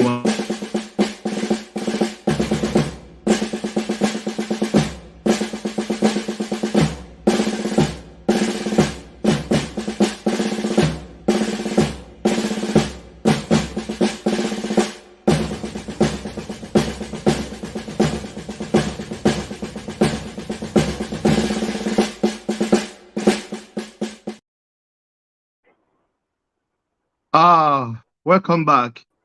As you can see, I don't know if you can see me with my sunshade and my pillar. So I'm a Fulani man today. I come from Fulani side. Well, thank you. Welcome, my fellow Nigeria. Thank you for coming to this section. Don't mind me. How are you guys? How are you doing? I think we have a nice session today, and I hope we have the second nice session. I think one man ran away earlier today to give us more space to talk. So who is in contention? Who is speaking? Who wants to kid it? Have you heard from Emeka? Because who is speaking? Yeah, Bato. Bato, how are you, my brother? How are you doing? Yeah, I'm good, and you? I'm fine. You can see me now with my sunshade. It looks like I'm good. Yeah, you say you are in Melbourne. I'm in Melbourne. Yeah, I'm in Melbourne. Yeah, I'm in Canberra. You are the one that is making all the money of the country. How are you? How is Canberra? We just did summer to enjoy ourselves. Thank you. Yeah, now I can see. I can see another map. This is another Australia. Aussie. Oi. Aussie. Oi. That's our greeting in Australia. So let's kick it off with you. Yeah, what do you think? Do you have anything you want to say or something? Yeah, I want to talk about Lagos. Once we have the master plan and our president, the graduate people, the master planner. So it's time for him to deal with Lagos. You know, in Australia here, we know how to work in Australia here. Let him remove the agencies like embassy, finance or treasurer or whatever, put them in different states so that Lagos, a lot of people will move from Lagos. We live here. In Canberra here, we have Department of Immigration. We have some government agencies. That's how they share it in New South Wales, in Victoria, all over the state, so that Lagos will be like people will move away. That's the only way to do it. So we are lucky now. We have the master planner with us. Let him do it. That's what I want to say. Yeah, it will be good, but some people, they can't leave Lagos. It's as if they planted their placenta in Lagos. No. The reason why people are not living. The reason why people are not living Lagos, like Southeast now, we don't have any government agent, federal government agency in Southeast. Can you imagine that? 5 states. So why can't you move one to Southeast? That's a lazy man argument, my brother. That's the cheapest argument. That's not true. What do you mean that you don't have? That's a kindergarten pedestrian shameful argument. Don't even go that. Don't do that, bro. People each state let him clarify what is Ajale Koko. Let him clarify what he said. What do you mean by that? Yeah. Ajale Koko was asking you.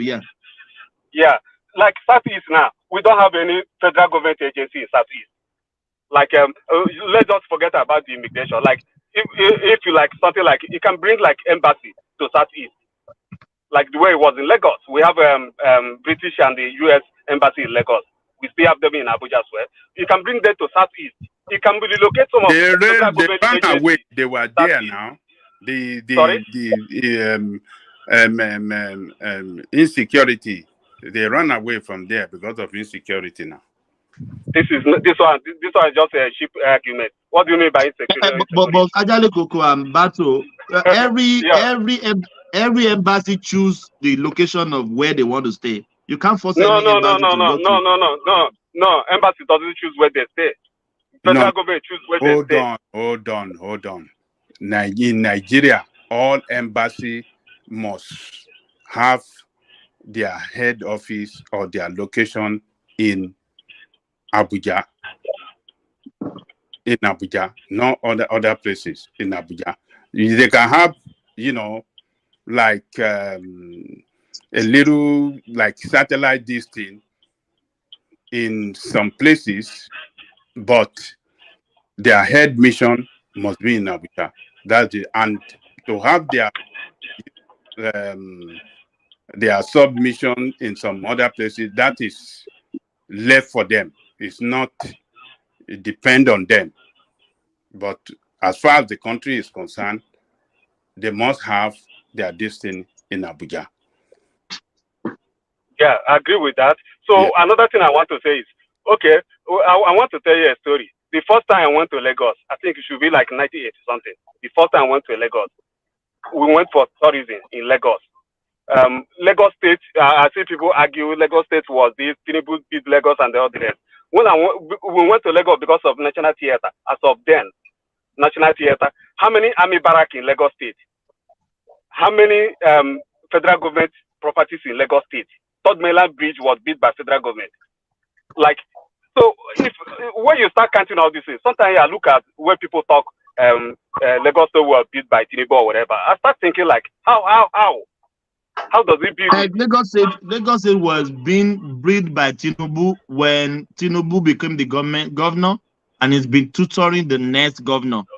Yeah, can you tell me the biggest infrastructure Tinubu put on Lagos for the 8 years? Can you just mention one or two for me?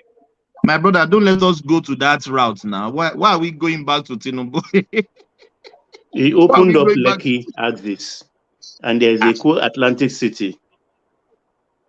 And apart from that, other infrastructures in Ikeja, in Agbara, and he spread it all around.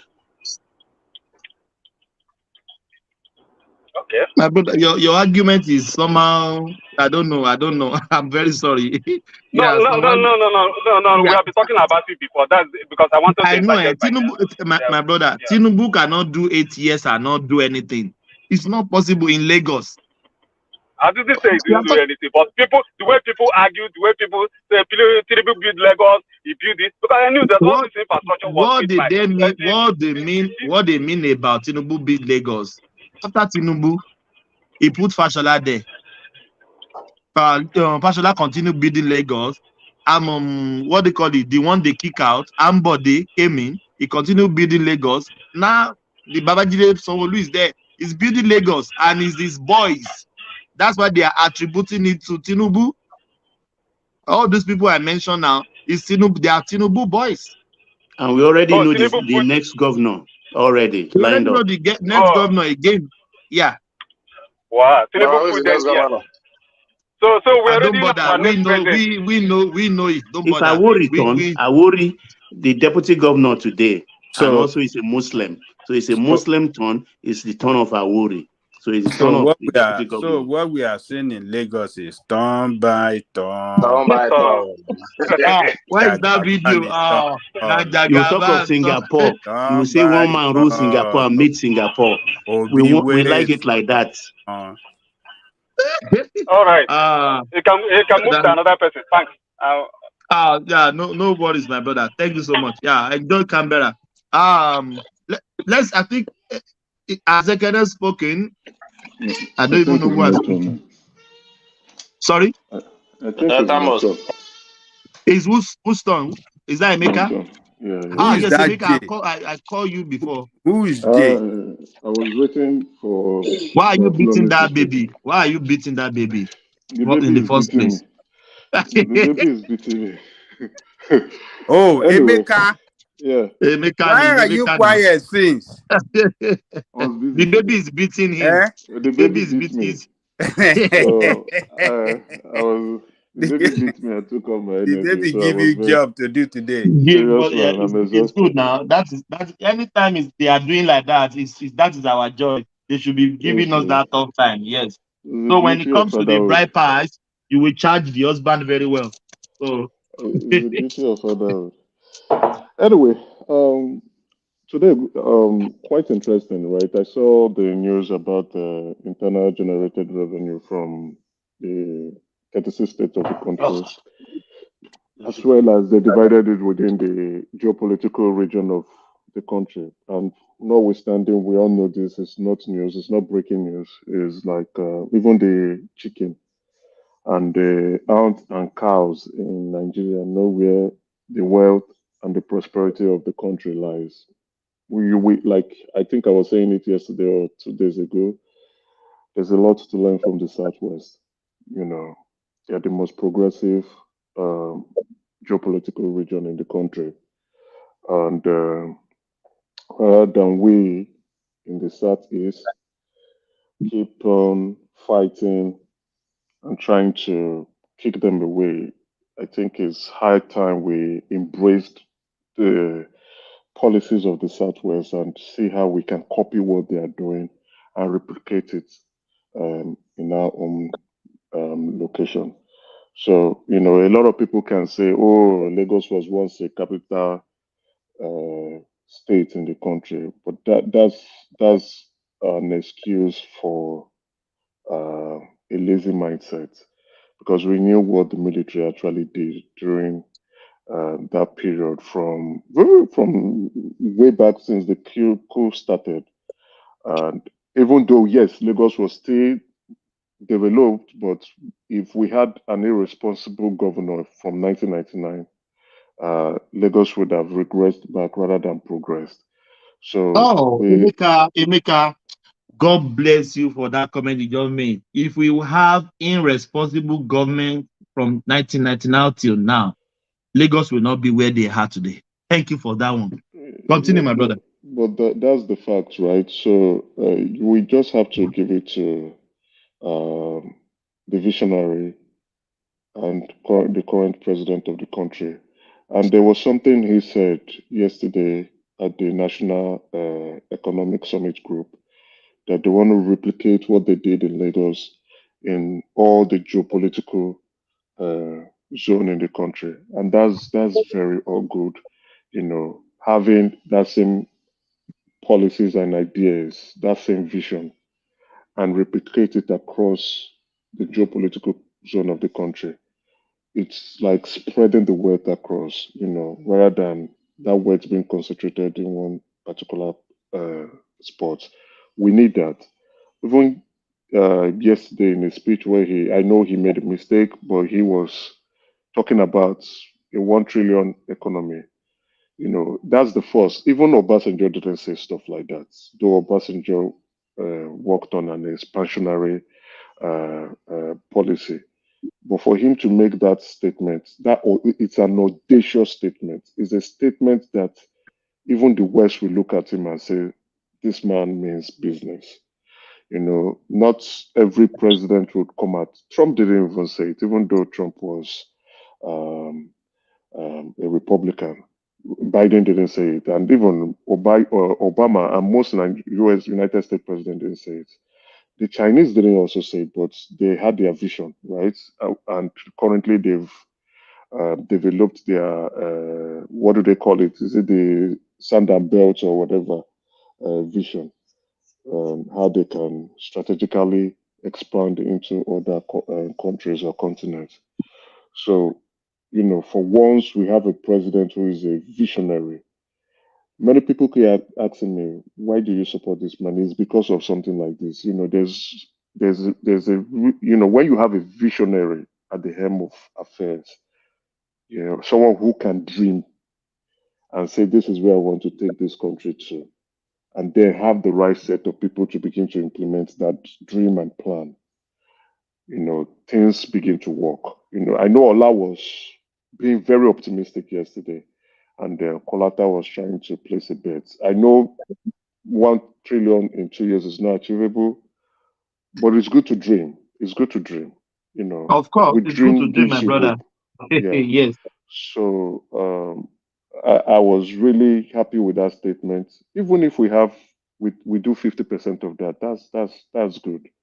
50% of it is really good, or 60%. That's good.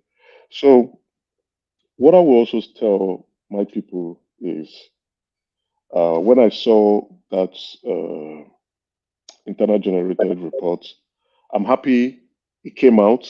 We need that on a monthly basis to put these governors on their toes, to expose them and show their weakness and their inability to lead, so that when they are seeing their report card outside in the public, they have to begin to do something. I wasn't really impressed with the Southeast figures. I was ashamed of it. Why would the South beat the Southeast out of that race? And then you also have the Northwest beating the Southeast out of it. Emeka, Painful. is it Yeah? possible to give us the contribution of each region, and you know, and the ratio of their Yeah, I would. the- Yeah, I and like today. I was very geog- busy today, right? I geog- just saw the report. I yeah. didn't read or dig very deep. I saw it. I wanted to like, okay, I knew Lagos for sure. We all know. I looked at Togo. Yes, I know. Okay, the only one, even Ekiti, impressed me, right? Ekiti, the smallest, impressed me. Right. So I knew Bayelsa would not do well. That place, I don't know what is wrong with them. Anambra impressed me too. Anambra held his own. It shows Anambra is the richest state within the Southeast. My state didn't impress me. It's quite sad and shocking. We've been cursed with bad leaders.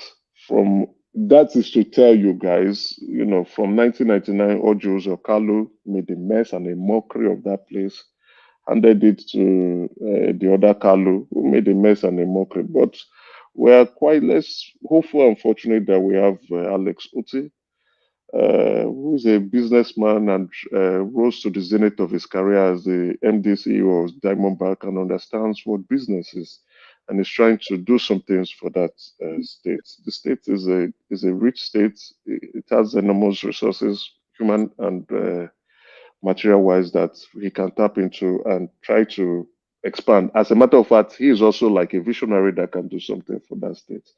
But collectively, as a whole, I think the South is based on our industrious trademark that we possess, even right from the womb. We should represent our zone or our region properly. It's that scorecard is not good, and I'll be hoping maybe from 1 year from now we should have shown some remarkable change and reposition ourselves much better, right? There's still a lot we need. Emeka, don't you see insecurity sit at home contributing that's to that. that's the thing I'm still highlighting on it. You know, we cannot be doing all that, right? It's seeing that scorecard. What each governor should be asking themselves is, why are we not doing well? Is it the insecurity? And then we discuss with our people. Like, we need to stop this. You see, we are busy chasing, if you ask me, shadows. And then we are telling our people to stay at home for 1 day in a week while you are losing money. Why are we doing that? Right? Just like you now, Ekene, and which I feel very pained. You being at home instead of going to work to get some more money, you are losing money. You can tell. Like yesterday, I felt your pain personally, and you expressed it um, in a Even today. very, yeah, in a very with in depth. Like, why? It's a personal pain. Like, I don't know how much you make on a daily basis, and I hope it's good and reasonable so that you can keep progressing. And It's a it loss for was you. a video. Yeah, you did a video to show us, to let us know The what's going dirtiness on. of the place or cleanliness. Yeah, Show us yeah, everything, how the place, we can't see any form of dirty stuff on the ground. Everywhere was clean. So, yeah. So you know, regardless, right? I think I don't know why they are closing market. They are, yeah, I'm not with on what that is side. going on in the country now, It's stupidity. I don't really support that closure of the market. But anyway, the It's a Lagos State, complete stupidity. I mean, there's a yeah, way you can discipline them. Why the stores still open? They can. I mean, they have organization that manages that market. You I don't have agree to with come and you. close I agree with you. market and say because I you agree want with to you, sir. Yeah, discipline them because for dirtiness or something like that. exactly, It's I agree. I nonsense. completely agree with you. If I were the governor, I won't And approach these it that people way. pay taxes. Yes, it's a loss of They revenue. make money. Yeah, Government it's a make loss. money out Yeah, of them, and then you want to exactly. It's a want loss their of business revenue to for. suffer. Yeah, it's a loss of revenue for the states if they are not producing, and likewise with the economic situation of the country, it's a loss of revenue for the traders personally across and any markets they've actually closed.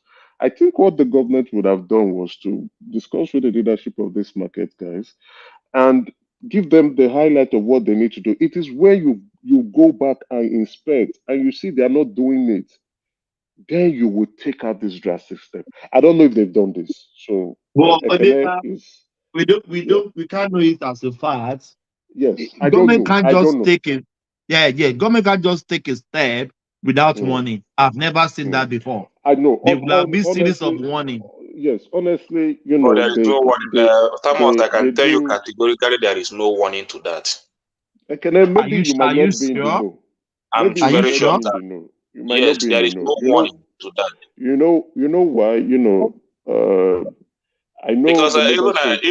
even this thing, the Loma people, we are not owing them. It's not Alaba about market you has won owing the them. best. See, I know. Alaba has won the award of the most neatest market in Lagos State.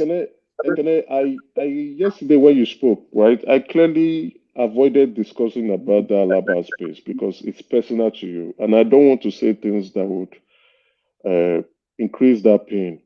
I know you kept mentioning we are not owing Loma. Yeah, technically you are not supposed to owe Loma. Number two, maybe the Loma are not doing the cleaning that they are expected to do.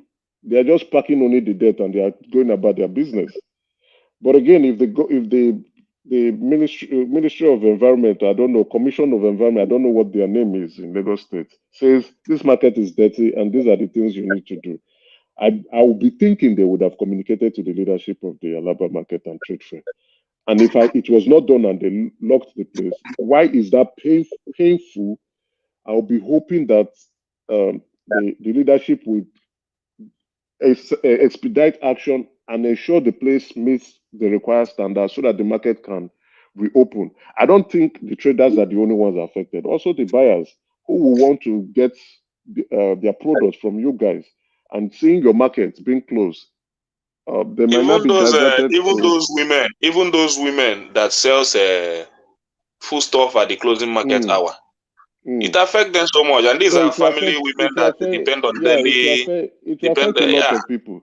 So I would, you know, the video you did yesterday where you were showing us the chairman and what he was saying, I think the chairman would have guarded his tongue without going a bit political, you know, trying to reassure them that they would go and discuss with the Lagos state government, you know, and see what would happen. Anyway, that's no, I don't want to talk about it because it's personal to you, and as it's personal to you, it's personal to us. But what I would want to say is about the Southeast, there's a lot we need to learn from our brothers in the Southwest, as well as those in the North too, and incorporate it back home. Today, I saw Lagos State opening a vehicle assembly plant for, was it GAC? And I was like, Lagos, God's motor. Yeah, I was just like, Lagos is flying. Lagos just keeps flying. They've done the rail, the monorail, and they are going to expand the monorail. They've done the blue line, and they are hoping to do the red line. They've done the waterways system. They have the mass bus transit. Lagos just keeps flying. Lagos just keeps flying. It's uncatchable and unstoppable at this moment. And then that success is now being replicated across to Ogun State that is close to it, which you have Ondo also trying to tap from it. Lagos just keeps flying and keeps improving. Our brothers need to stop the nonsense we are doing back home. That sit at home is crap. We are losing money. As we are losing that, we're also losing our competitive edge. But Emeka, what of this narrative that is our sit at home, leave us, we like it? So what do you want to do about that? Because I've heard that from, wait, let me land, please. I've heard that from many Southeasterners that, why are you guys bothering about us? It's our sit at home. We want to sit at home. So what is your business? Well, what can you say about that? That's self-injury. You're self-inflicted injury, right? It's like you stabbing yourself and say, leave me, let me commit suicide. I enjoy the suicide I'm committing, even though it's a crime. So we're self-inflicting pains to ourselves, and it's crazy. You know, maybe the problem is, I don't think we have good media publication. That's another problem we also have. Press. Now, the press we have in the country are resided in Lagos State and in Abuja. We don't have an effective press in the Southeast that would have done the economic figures and put a number to the money we are losing for sitting at home. You see, when you put numbers to things and you put naira or dollar figure to things.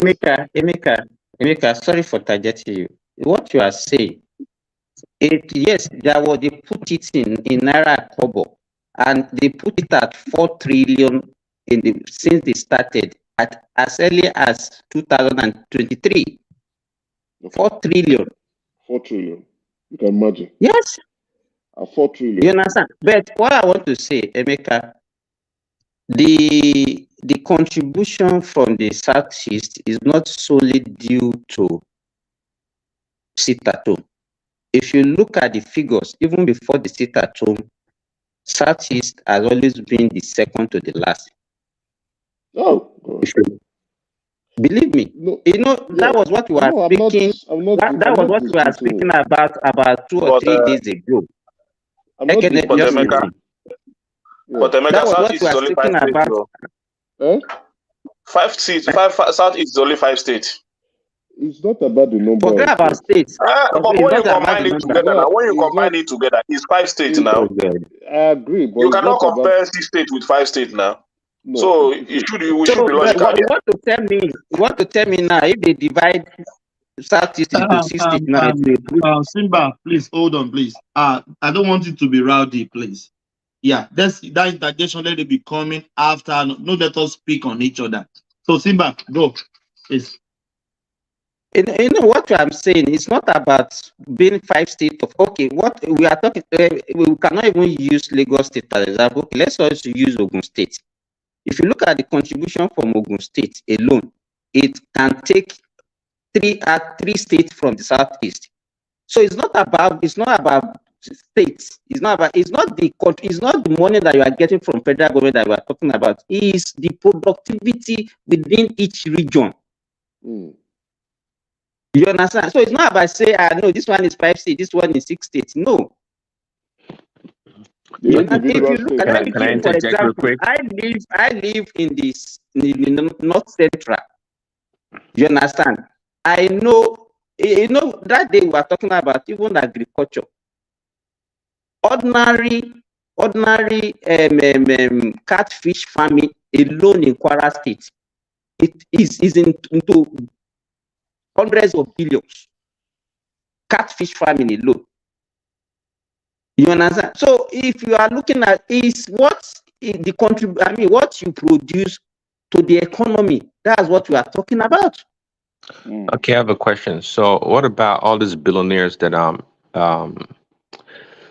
Ken has been talking about?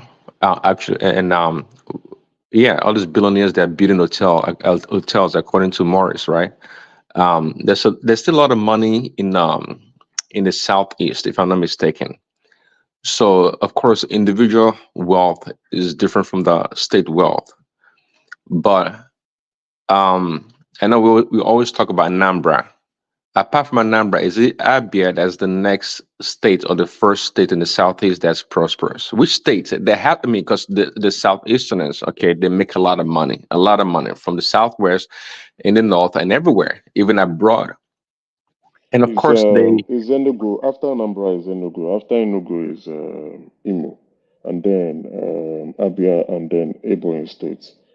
And you could see from Ebonyi State. No, but talk about if you hear what I'm saying, please. Where is all the wealth of the Southeasterners going? They have a lot of wealth. We know that. I can't explain that, right? And then what I would say is the wealthy Igbo individuals, I don't think they actually reside in the Southeast. I stand to be corrected. I'm not being factual. I'm not saying it's a fact, right? They probably are making their wealth. Emeka, you are saying the fact. Let me come in there. Let me just say something. Just like there is maybe if you come to Anambra State, there is a space called Osumeni. These guys are rich. If you go to their town, well decorated, good road, everything. So, but if you maybe on a normal ground like this, if you go there, you will not see anybody there. You only see people there during Christmas period, because all of them are living outside their town. They own one of their their hotel is what we are using for committee in Alaba. They have the biggest event center in Ojo. Osumeni Town Hall Assembly. All of the people, all of the Osumeni members are registered in that organization. So any money that comes in there is used for the development of Osumeni in the village. Sometimes they give free motors for Christmas travel, Easter travel, all that and all that. So, but they own land. The same thing when you come to my place like Oba have many rich guys in Munshi, Oshodi. But they have one of their biggest event center is in Festac. They have land, they build it in Festac. You mean Obi, Kubana, and all those guys? Not necessarily, yes, not necessarily, but most of the rich guys that do business in Lagos. You understand? So they have the organization. Just that is when you come to Lagos, we have OPU, Oba Patriotic Union in Lagos State. It's the same way we have it in Oba, in our village. So when Igbo people travel, they still manage to have their village meeting in anywhere they find themselves. Agreed. If you know you are from right. Oba. Yeah, you must belong to that union. Can I interject a little bit? You understand? So it's still a national matter. It's still part of national development. It doesn't mean that all the resources will be in the Southeast. No, but again, that's the mistake we make, right? Come on. Yeah, okay. Come on, that's the Can I interject a little? Thomas, when do I get chance to speak? Let me wrap up so that Madam can come in, then you can now interject. So that's the mistake we're making as the Southeasterners. We tend to develop other I places. just want to quickly interject in what you and Ekene have been saying. I want to quickly channel something. Actually, ready? Coming in 2 minutes, so we can go when around you to look at the totality of everything. When Simba was talking, he made a very good example of a fish, a catfish market worth millions in Kwara State. But when you look at the people from the southeast, in which majority of people are traders, and when they bring in their container in, they have to use one port or the other. Maybe most time they use Lagos port, and they also use Port Harcourt port. Some taxes or some of the duties you pay, some of these go back to Lagos State also. And then another thing is that most of you guys, because I don't blame you, because if there's huge population, you want to make your money there. And then you have your shop and everything. And when Ekene was also talking, the biggest event center in his angle is building or jaw, something like that. You also contribute more to Lagos that way, one way or the other, directly and indirectly. Your people have not really fashioned a way to start doing businesses that is really home-based. Most of the businesses are like imported based. But if you, and some of them that are into services like hotel and the rest, they are just interested in making. Oh, I think we lost him. He was making a very valid point, which is true. We need to begin to invest back home, bring our money back home, and create that job for our people in the southeast, and see how we can grow collectively. Right? You see, like I said, there's a lot we can learn from the southwest, which we can replicate back home, and I hope my brothers can do the same thing, and our governors can live up to the responsibility of providing good and sound leadership. All these political issues that we're having back home, we need to resolve it. It's not good for us, economically wise. It's not good for us. Yeah. Can we also look at it this way? If you look at the resources in other regions, because what we are talking about is actually the idea. Let me wrap up so that Madam can come in there. You can interject, so that I can maybe I want to wrap up so that we don't keep Madam waiting for long. So moving on to the next page, the president has given me a reason to hope. I know the prices of the value of the naira is going down. I predicted by December it's going to be 1,500. I didn't know by now, which is at almost the end of October, it will be 1,310, which is sad, and I'm worried that it may get worse by December with the way it's going. But I can see the beauty or the positive side of things is the president is not sleeping, and his team, they are not sleeping. It's not like his predecessor where people just decided to lock the shop and threw the key away. They are working and they are looking at trying to address the problem.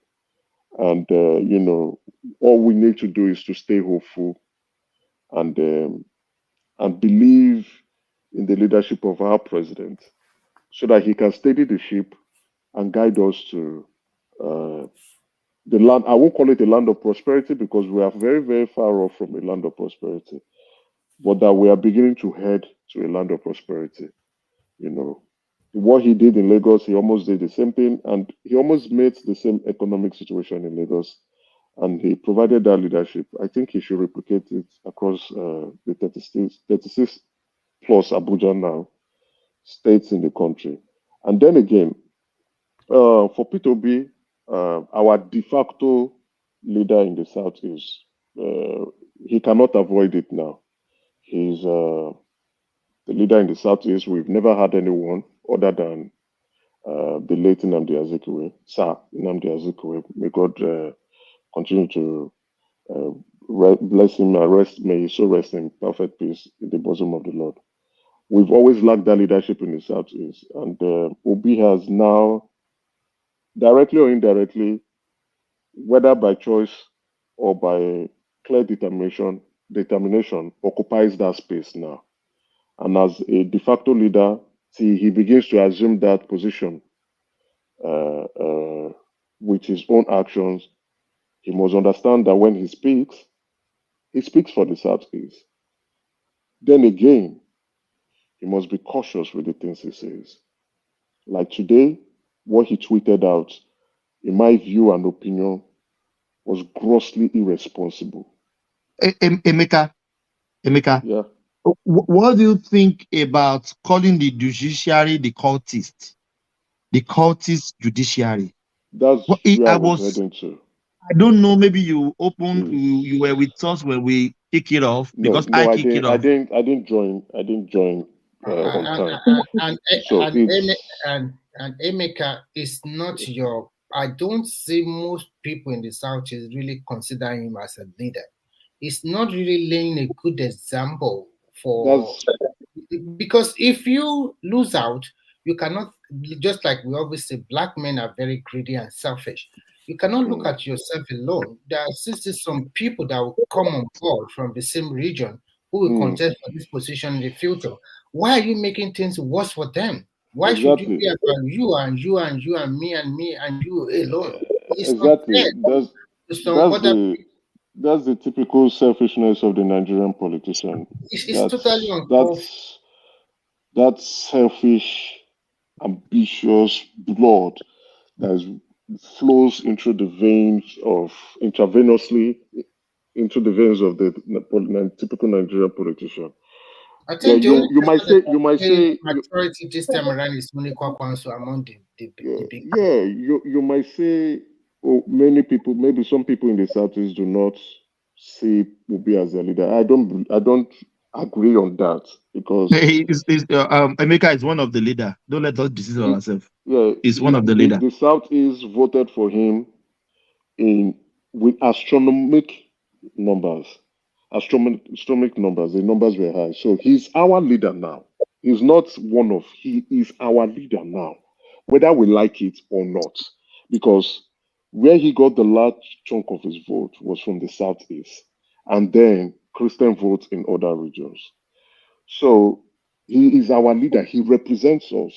That's why I said it. I know I chose my words very carefully. And so when he speaks, what other regions are hearing is this Igbo man is speaking again. They are not just saying Peter Obi or the obedient or the leader of the obedient movement is speaking. No, they're saying that Igbo man is speaking again.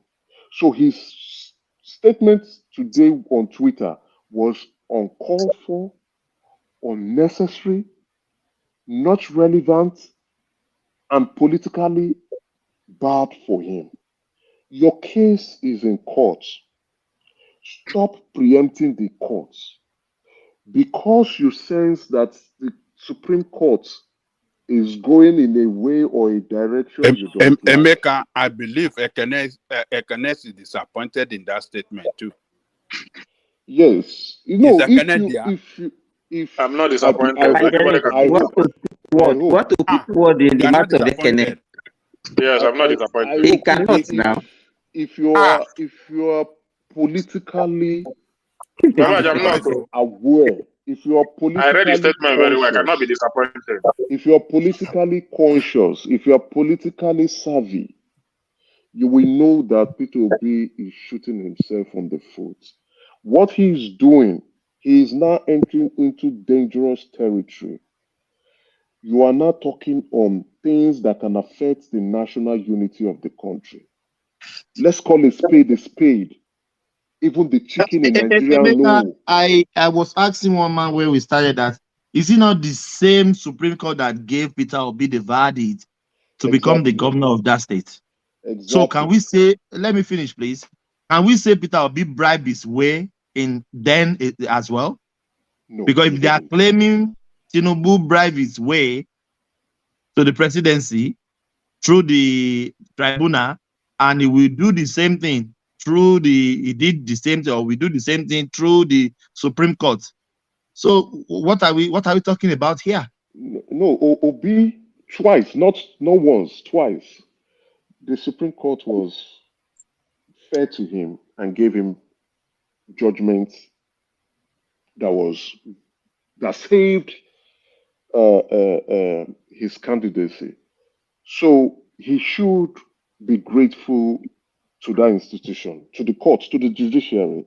But again, like I said initially, the selfishness of the typical Nigerian politician is very, very obvious. And it's something that many Nigerians, and I said when I speak with obedience, they don't get to see it. I read that statement and I was not happy. And I said, whoever is advising Obi does not like him. What Obi is doing, he is not poking the eyes of the lion. He's also biting the tails of that lion. You are going into things that have not been uh, uh, decided by the courts. Your case is in the courts. Let the judges do their job. When the judges have done their job, then you can come out to speak on this matter. Now you are writing a statement. When the judges now deliver their verdict, will you now hold another press conference again? I think he will. But then again, he Emeka, must now. Obi knew what he's doing. He's just trying to incite the populace against the authority. That's what he's trying to do. He knew that the government is not going to favor him, so he's already going to the court of public opinion. And what he's trying to do is to incite violence. That's what he's just trying to do. That's why I said his statement is now entering into dangerous lane. Not speaking on the national unity of Nigeria. I read the statement. I knew where he's going to. And I'm like, who is advising this man? You speak for the Southeast. When you speak as an Igbo man. The North will see you. That is an Igbo man speaking. They are not saying that is a Nigerian speaking. Let's be honest with ourselves. Our politics is still very, very tribal, sentimental. We play a tribal politics in Nigeria. We should not window dress it in any way. So, Obi, now you are now taking on a role that is not yours. Atiku went on a fishing expedition, disgraced himself, and came back. That the court has looked at it yesterday and they said, what are we doing to do with this? Was there a conviction of this forgery or this? This university has said something else. We have a document saying another thing else. This is a criminal matter and must be proven beyond reasonable doubts. Why would Obina insert identity again in his statement when you know what the court is saying? So for my senior brother, my elder brother, Peter Obi, who is my leader, I have to own up. Obi is creating a problem for us in the Southeast. So he needs to be careful with now going forward. As after the verdict, the press conference he is going to give, Mr. Peter Obi, please, you are not speaking as a Nigerian. You are also speaking as the leader of the Southeast. Be highly guided with that statement. Speak in a way that people can look at it and say, okay, thank you very much. Exit the stage and go and play your opposition politics properly. Do not say words that will threaten the national unity of the country. We have suffered enough as Southeasterners. Don't inflict more pain on us again. Sir, please, please and please, if other people are advising you who are not from the Southeast, especially the dancing queen, Asha Yusufu? Or is it Tanko? Or is it Abure, who is an Edo man, that is busy advising you, that is a Southeasterner? These people are in a region where they are more political savvy than us. And you are not the one taking the fall, especially Asha Yusufu, the dancing queen of the obedient movement. Mr. Peter Obi, be very careful. Please don't set us back politically. We have suffered enough politically. We have suffered enough economically. We are still suffering for it. Sir, please Emeka, guide your tongue. how do you think that the lawyers handling his case will feel today about his tweet? That message. Well, I don't How do you think they will know. feel as I don't know if those lawyers are in touch with him, right? That tweet was not called for. I don't know if they speak to him directly. I don't know if they were the ones, part of the people who told him, but I would not think so. Again, we also have selfish lawyers who have looked at that case. They know they were not going to win that case, and they are still going to the Supreme Court. Anyway, it is their rights. So, Emeka, let's just in a couple of sentences. Yeah, I will go to Madam Sita. We'll still come back to everybody around. Yeah. Let me wrap up. That's why I'm making this appeal to him. The Supreme Court twice have been fair to Obi.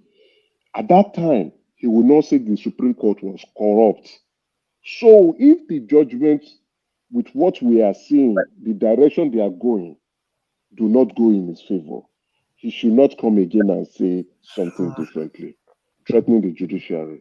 Mr. Peter Obi, sir, please, you represent us, be a great leader to us, and don't set us back. Thank you very much. Good night. Oh, thank you so much. Yeah, Emeka is always excellent from Emeka.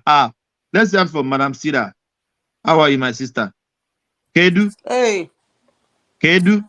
How na day? Body day inside clothes, oh. Okay, una dey enjoy. Yeah, we did, yeah. Okay, first of all, I actually didn't know what you people are talking about, but there are two things that hit my ear as I was trying to, I woke up. First of all, something always hits your ear, my mother, my sister. The revenue generated by states does not necessarily mean that it's the indigenes of that state that generated it.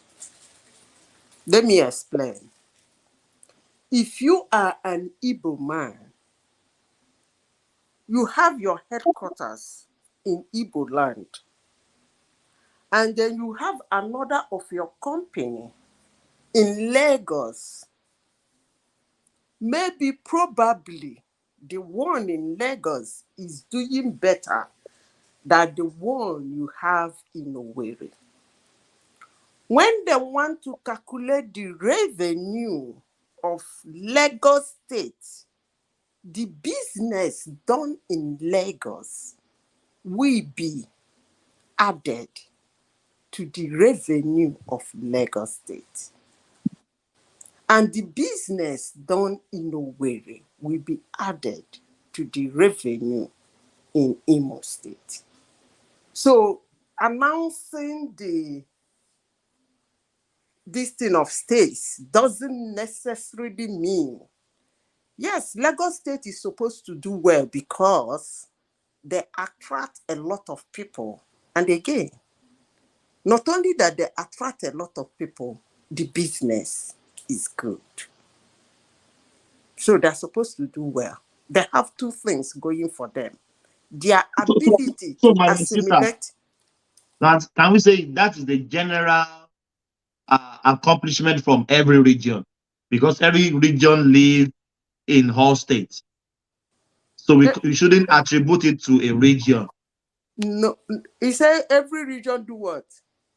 I said, can we say we should attribute everything to all regions? Because Igbos live in Lagos, they contribute to the revenue of Lagos. So too, Yoruba live in Anambra, they contributed to You didn't get what I said. I said Lagos have two things going for them. The same thing with Rivers, South. They have two things going for them.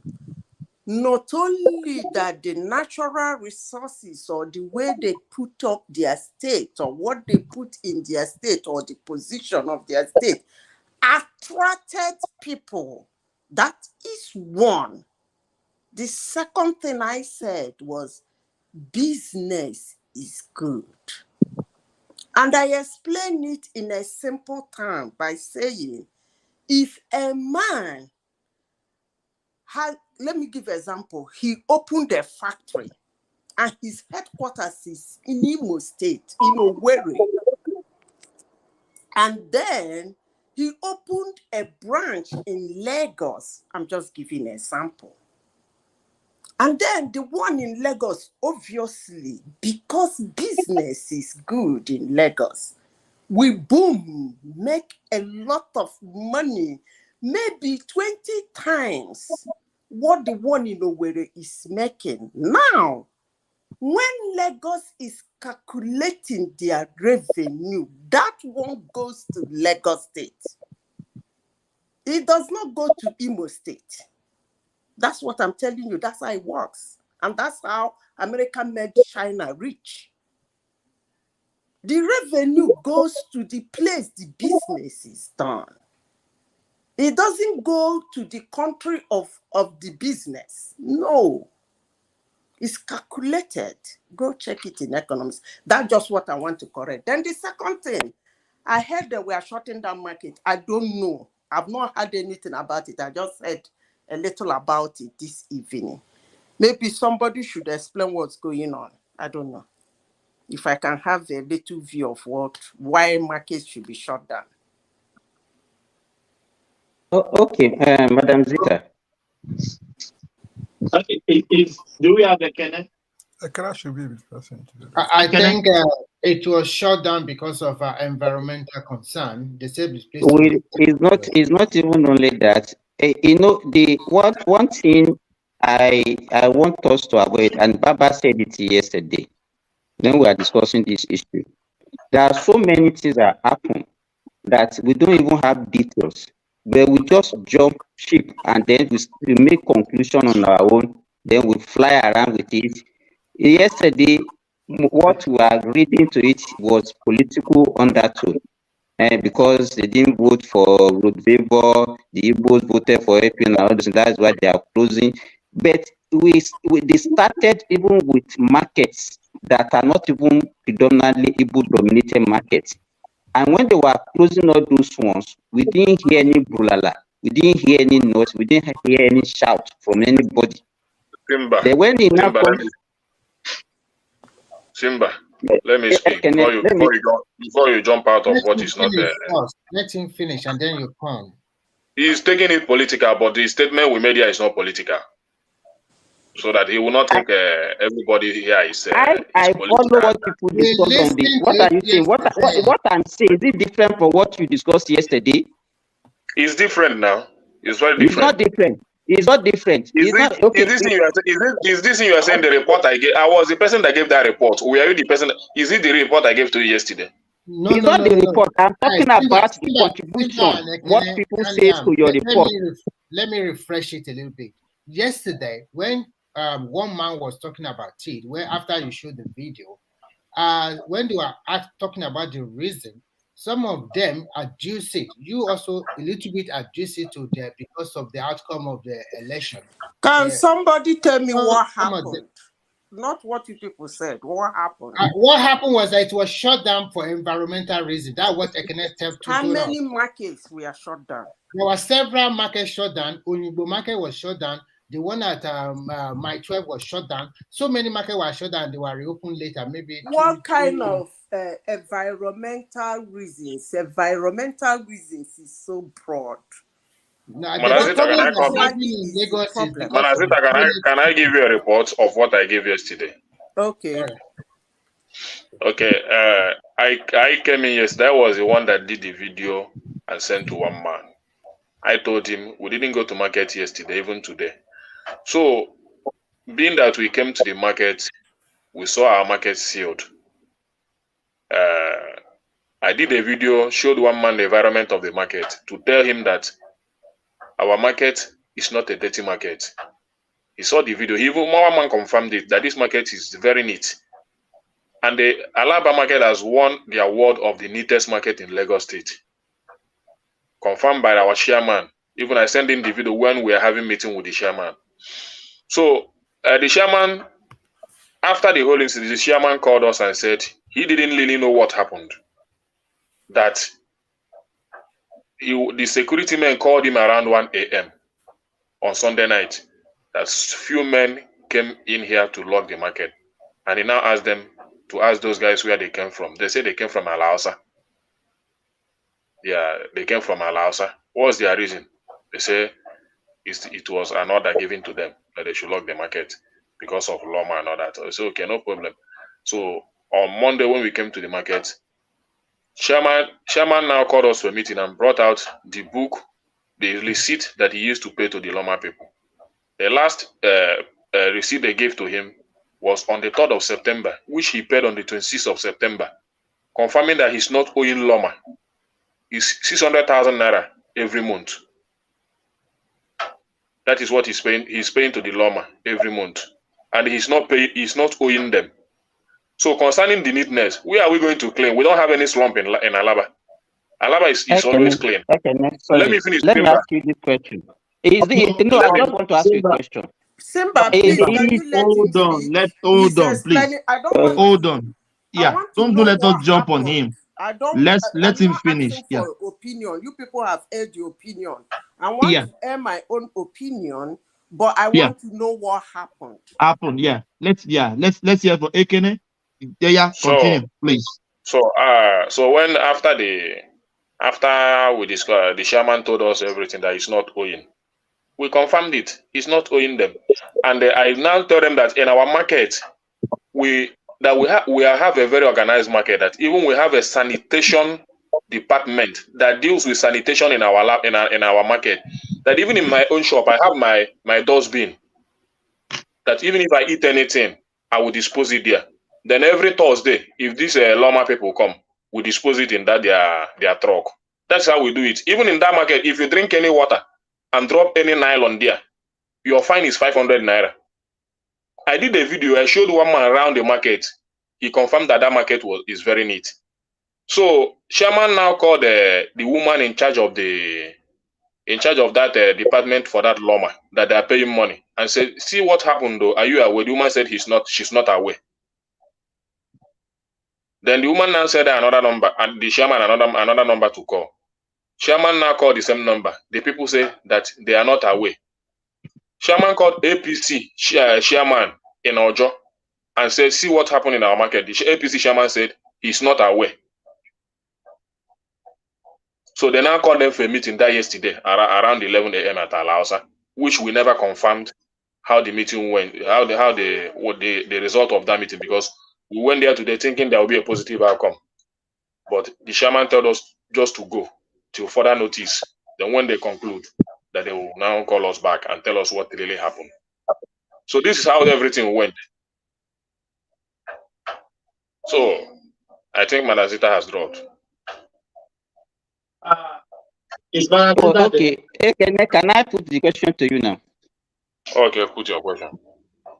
Okay. Is Alaba market the first market to be closed in Lagos? Please, Alaba is not. I'm talking about my space. The questions, please. I want to understand something. Yeah. Okay. When they shut down the market, they said, what did they tell you people was their reason? They didn't state. They said there's Loma. You know, Loma is in charge of dating and all that. Environmental, yes. And they, most especially if you are owing them. Okay. And that dating, yeah. Okay. So, and again, they didn't tell you people how long it's gonna stay before they open it. Yeah, they didn't tell us, and there was no notice before that incident, before that locking, to tell us that the market is dating. You see, also, and that is not the only market they shut down. Yeah, trade fair is involved. Okay, you see, sometimes when I hear people say things like political undertone, I usually laugh because for once, everybody should understand that we are practicing democracy. And when you are practicing democracy, 80% of the things that is being done will have political undertone. That's how democracy goes. Now, I want to borrow the word of a Yoruba boy that used to appear in BBC. There's one Yoruba girl that has a prime time in BBC. One slim girl, she's a Yoruba, but I think she's born in Britain or something, I don't know. I can't remember her name now. And then some Yoruba boys, one particular Yoruba boy that talks anyhow used to come there. I would like to borrow his words. Sometimes things are being done to make it look real. When the election result, 2023 presidential election result was called, a boy in Ghana was telling him that the Madam, election I'm was... talking about Femi, okay? Yeah, thank you. That's the name of the girl. You're right.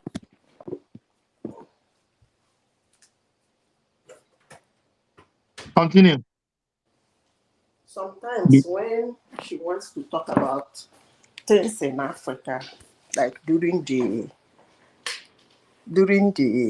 NSAS, during the COVID, during the Lloyd Floyd, she usually invites people from Africa and from some part of the world on Zoom to air their views.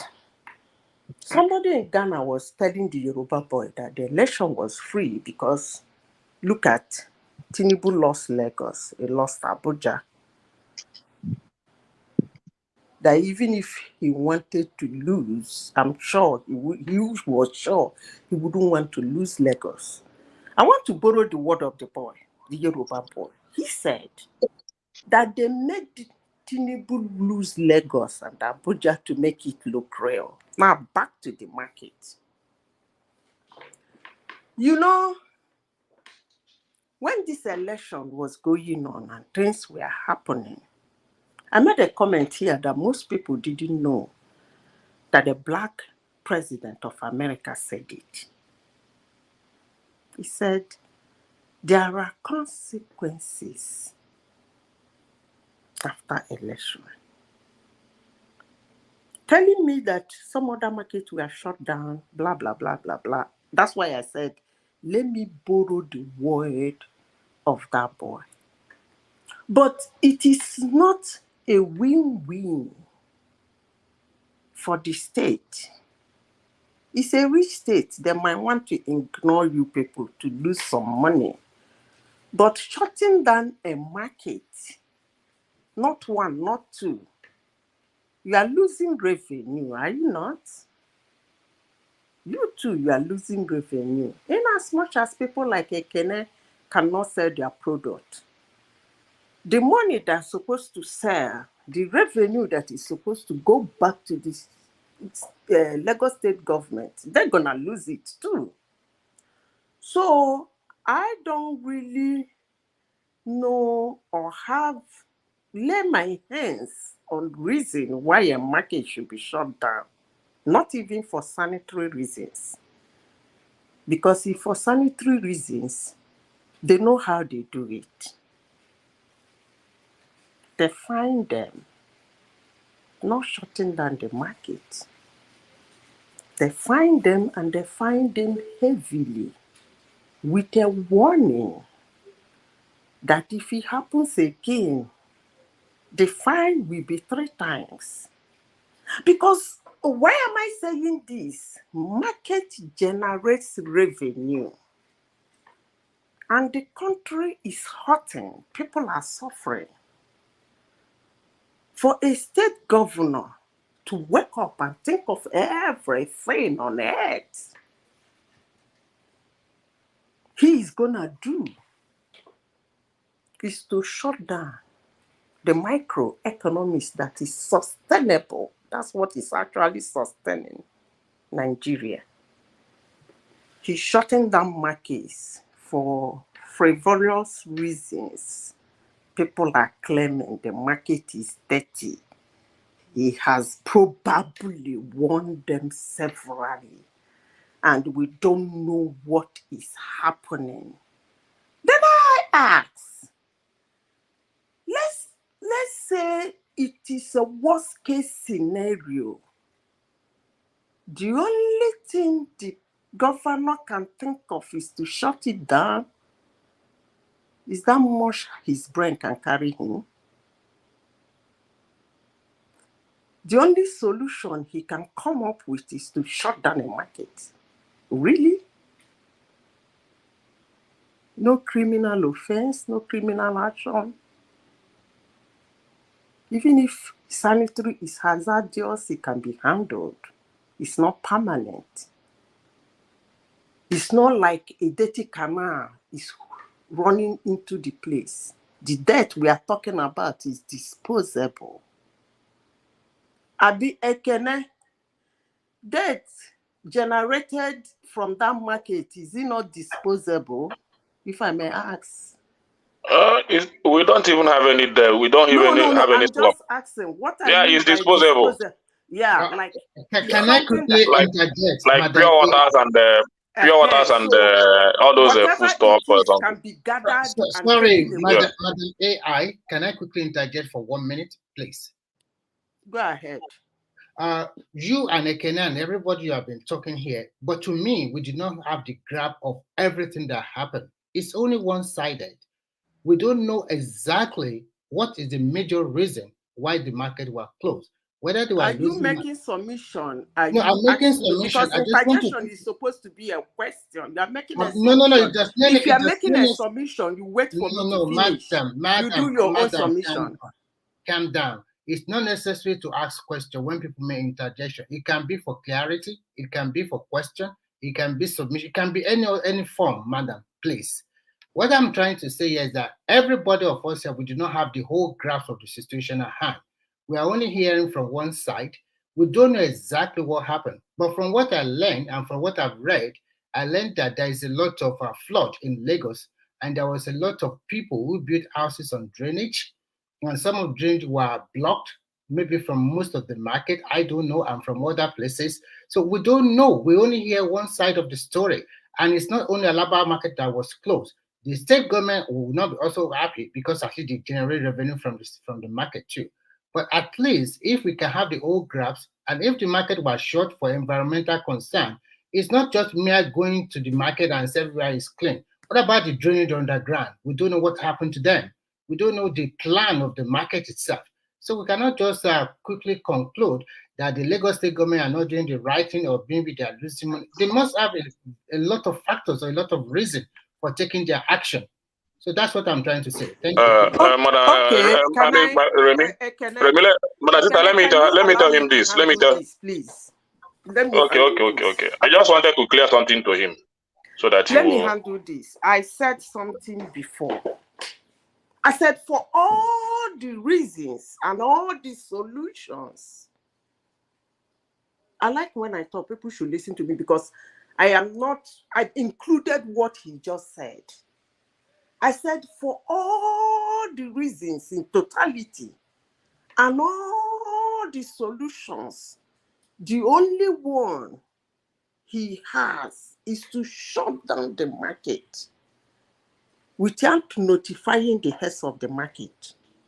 And as it is now, there is nothing like ongoing work in the market, like bulldozing, clearing the drainage, or things like that. The market is just shut down.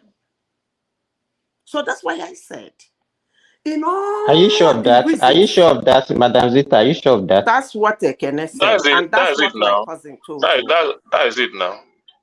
No, nothing is Can I The the happening. The question is journalist? market that is they just lock shut the down. market. Can I How the do you know what's journalist? going inside the market? Can They I is lock now the becoming market our and you know correspondent? exactly what is going inside the market. I don't understand. The gate already shut, and you know what is going inside the market. I don't know how you know that. So please, can you expand to that? It So was shut you and mean closed, you and still you can hold still on, know what hold is on going a inside. second. Can we take these things like a submission? It's not an angry something or somebody getting angry or somebody wanting somebody to say some other No, I'm things. not hungry. I'm not hungry. Yeah. You Don't look have at to me say the way I'm what you have to say, and I have to say what I have to say based on our understanding of issues and the way we react to it. Do you understand? If a gate of a market is locked, if there is an action inside the market, I believe that people who go to that market every day will know.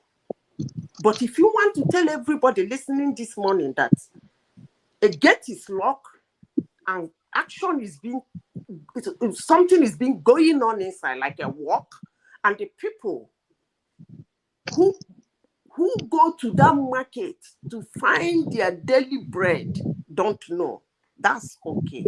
But let me continue with my submission. Please. In all the ideas, in everything, what the governor of Lagos State should come up with is to shut down markets. In this time in the country, and somebody will give a justification for it, not that they're clearing the market, not that they're digging drainages, not that they're flushing drainages. As I speak now, nothing of that sort is going on because I too have people in Lagos. In this time in Nigeria, where people are struggling to have a daily meal, just 1 meal a day, in all these solutions to whatever problem the market is causing the government of Lagos State, what they could come up with is to shut it down and send those people home. You know, sometimes we might have a very genuine reason, well laid out, plan, we have justifications for what we want to do. But let me say this, even in the court of law, that the law said, and is final, 85% of the time they put a human face to it. Let me say this morning. Whatsoever is the situation, whatever must be the reason, the consequences to those actions and that reason, there is no human face to it. Not even now that people are suffering. People are really finding it difficult in Nigeria. I'm not blaming any government, but the present government, but I will blame them if they add salt to the injury. This kind of adding salt to that injury. But if people want to make beautiful excuses and reasons and wonderful things why a governor should wake up in the morning and start shutting down markets in his state, in this time, in the economy of the country, that is fine. It is fine. I don't blame him. He's the governor. But what I am saying is that sometimes in life, you want to do something. You look at your environment, you look at the situation, you look at the economic situation, you look at the faces of the people you are trying to put a policy on. And then you know the things you are going to remove and the things you are going to add. But if people in one man platform this morning says that yes, that the governor may or may not have genuine reasons why he should be shutting down markets in all places in Nigeria, Lagos, the hub, Nigerian hub, a governor is shutting down the markets, and somebody said, if it's sanitary, clean it up, find them.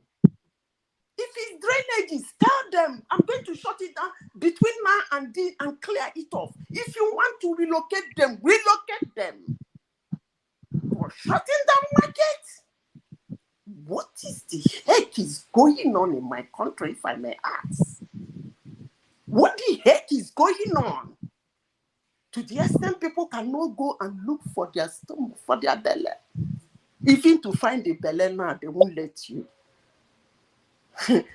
I will not be a party to that.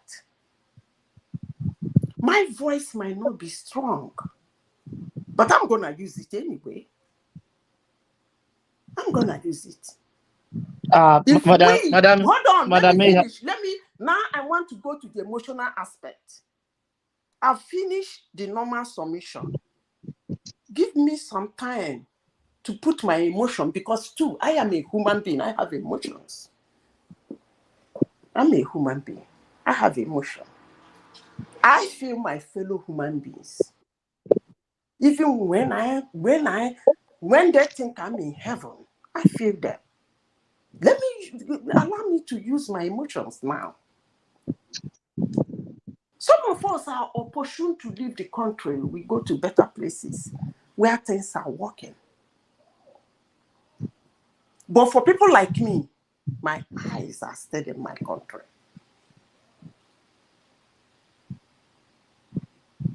In this time that things are going up, I won't say only in Nigeria, but in other places, there are some palliative welfare things they put in place to make it not too bad. The citizens don't feel it so much. But in my country, there is nothing like that, for reasons best known to them. And the governor of a state wake up, no matter what the situation is. He didn't shut it and give them time. He didn't find them.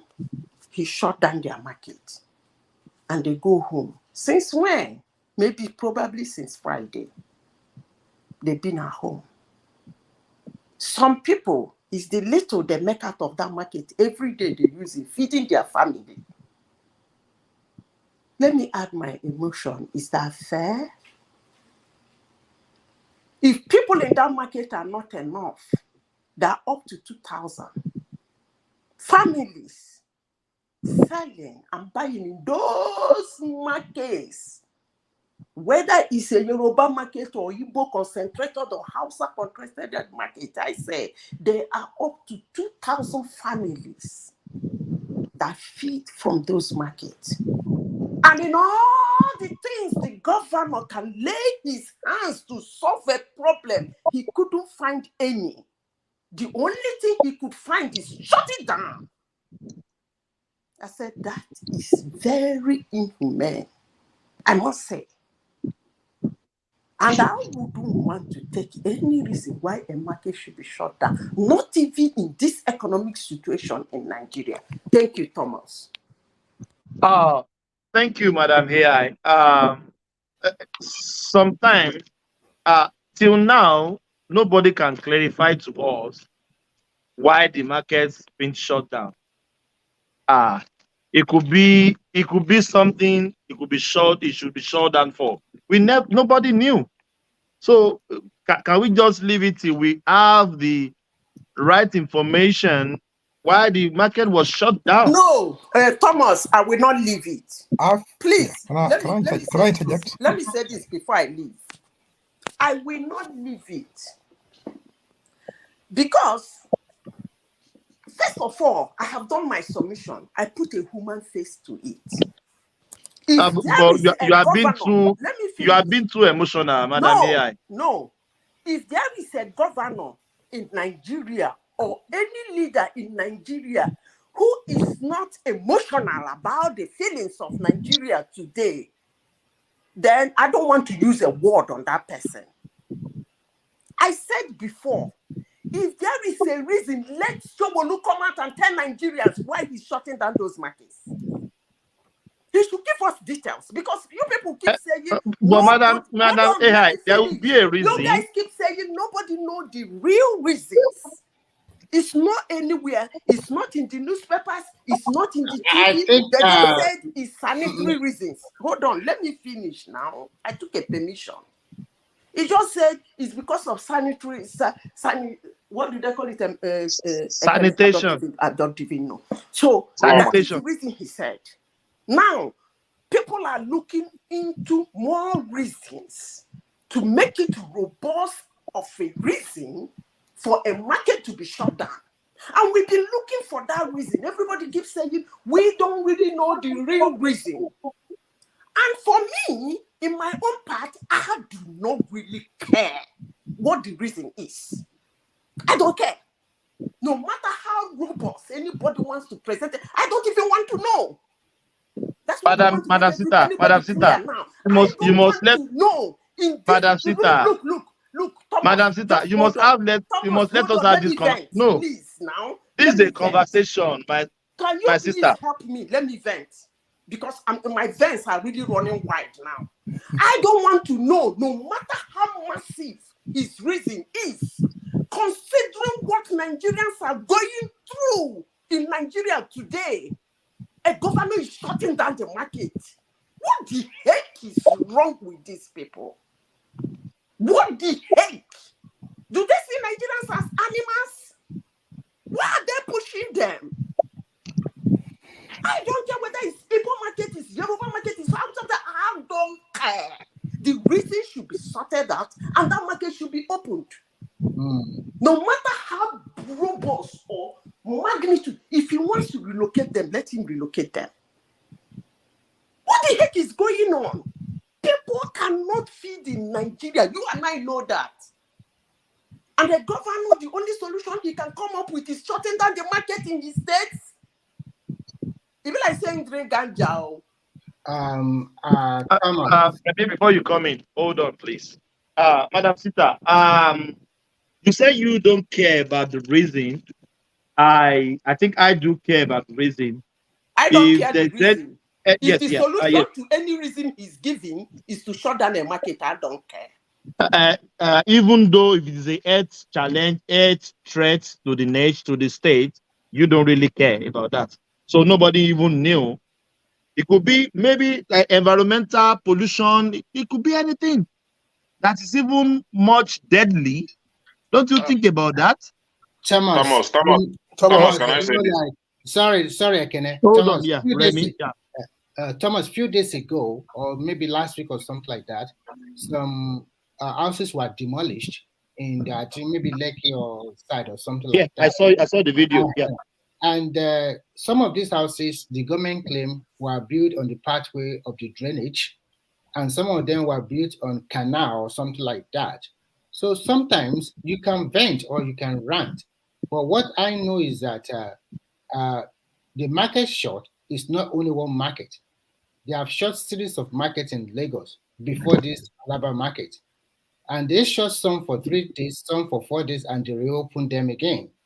So shutting down the market for 1 or 2 days does not necessarily mean, I know it's not good for people that make money every day and consider the situation of the country. But at the same time, we have to also look at other factors. We are not government.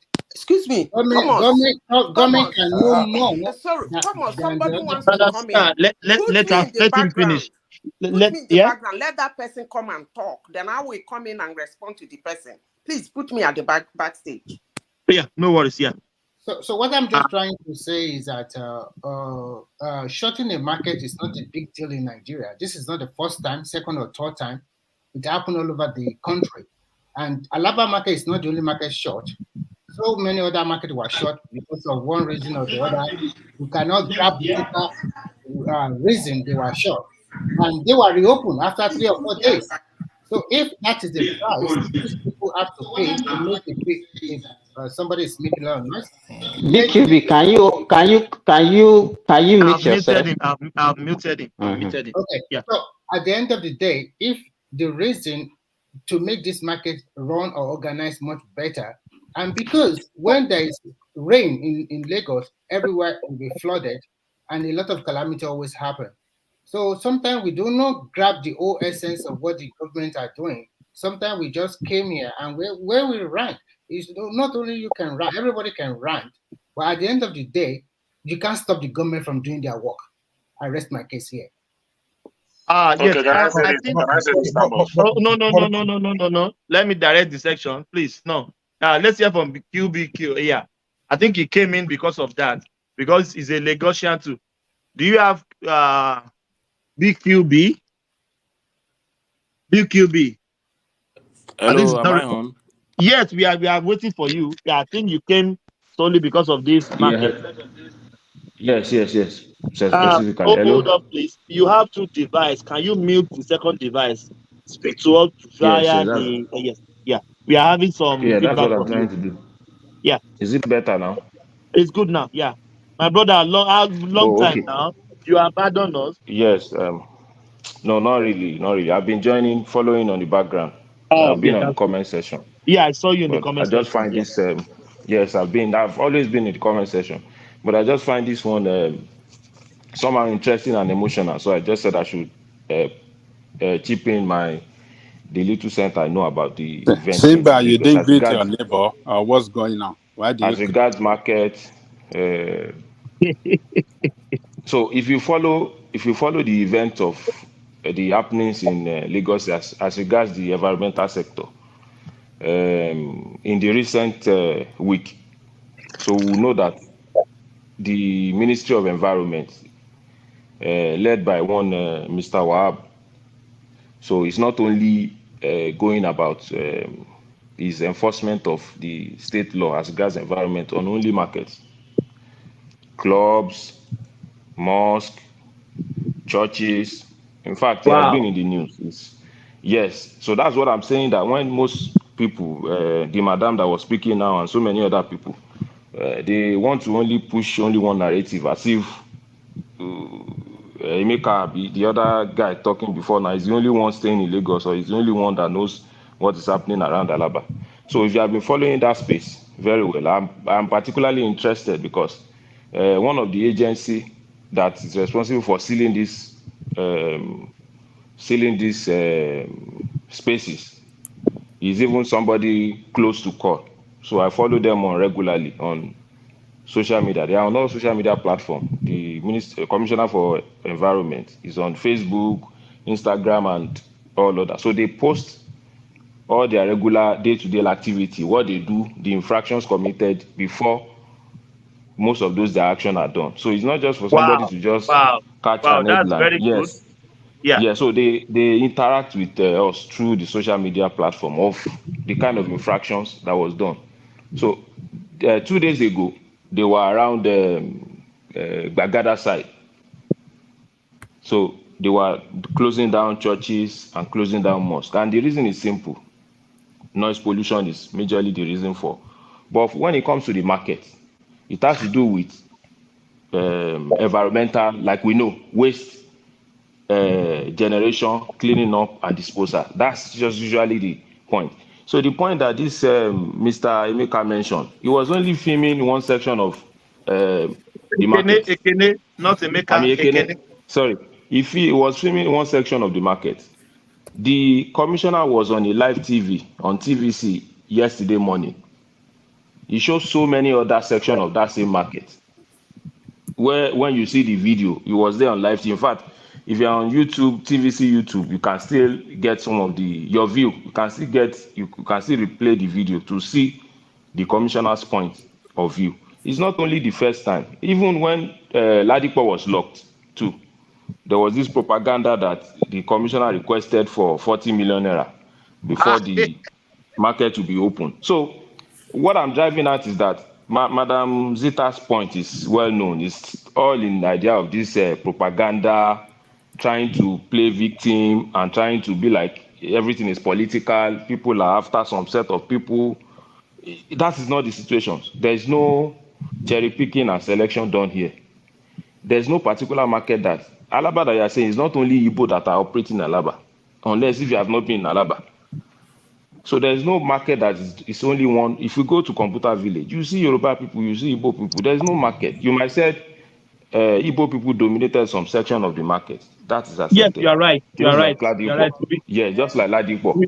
Even Ladipo, you Yes. see Hausa carrying their Yes, you waste. see, yes, now. Yes, If you everybody works see there. most of the people selling drinks, food items, selling drinks for you, if you They go are to Yoruba. Ladipo regularly, so they're They Yoruba. they are So Yoruba. yeah, so I when know you talk about Ladipo very well. you go, Very well. so it's not, so you shouldn't always, madam shouldn't always put emotion and read political undertone too. When everything affects the areas perceived to be dominated by Igbo, it's likely going to be political undertone that somebody is against them. Is there any election going on now? So why is the Can I governor, or comment? why is any politics, but why is anybody putting politics to be the one that is going to be responsible for closing down Alaba? What is Can I responsible comment? was stated by the commissioner, was stated by the GM of LASEPA.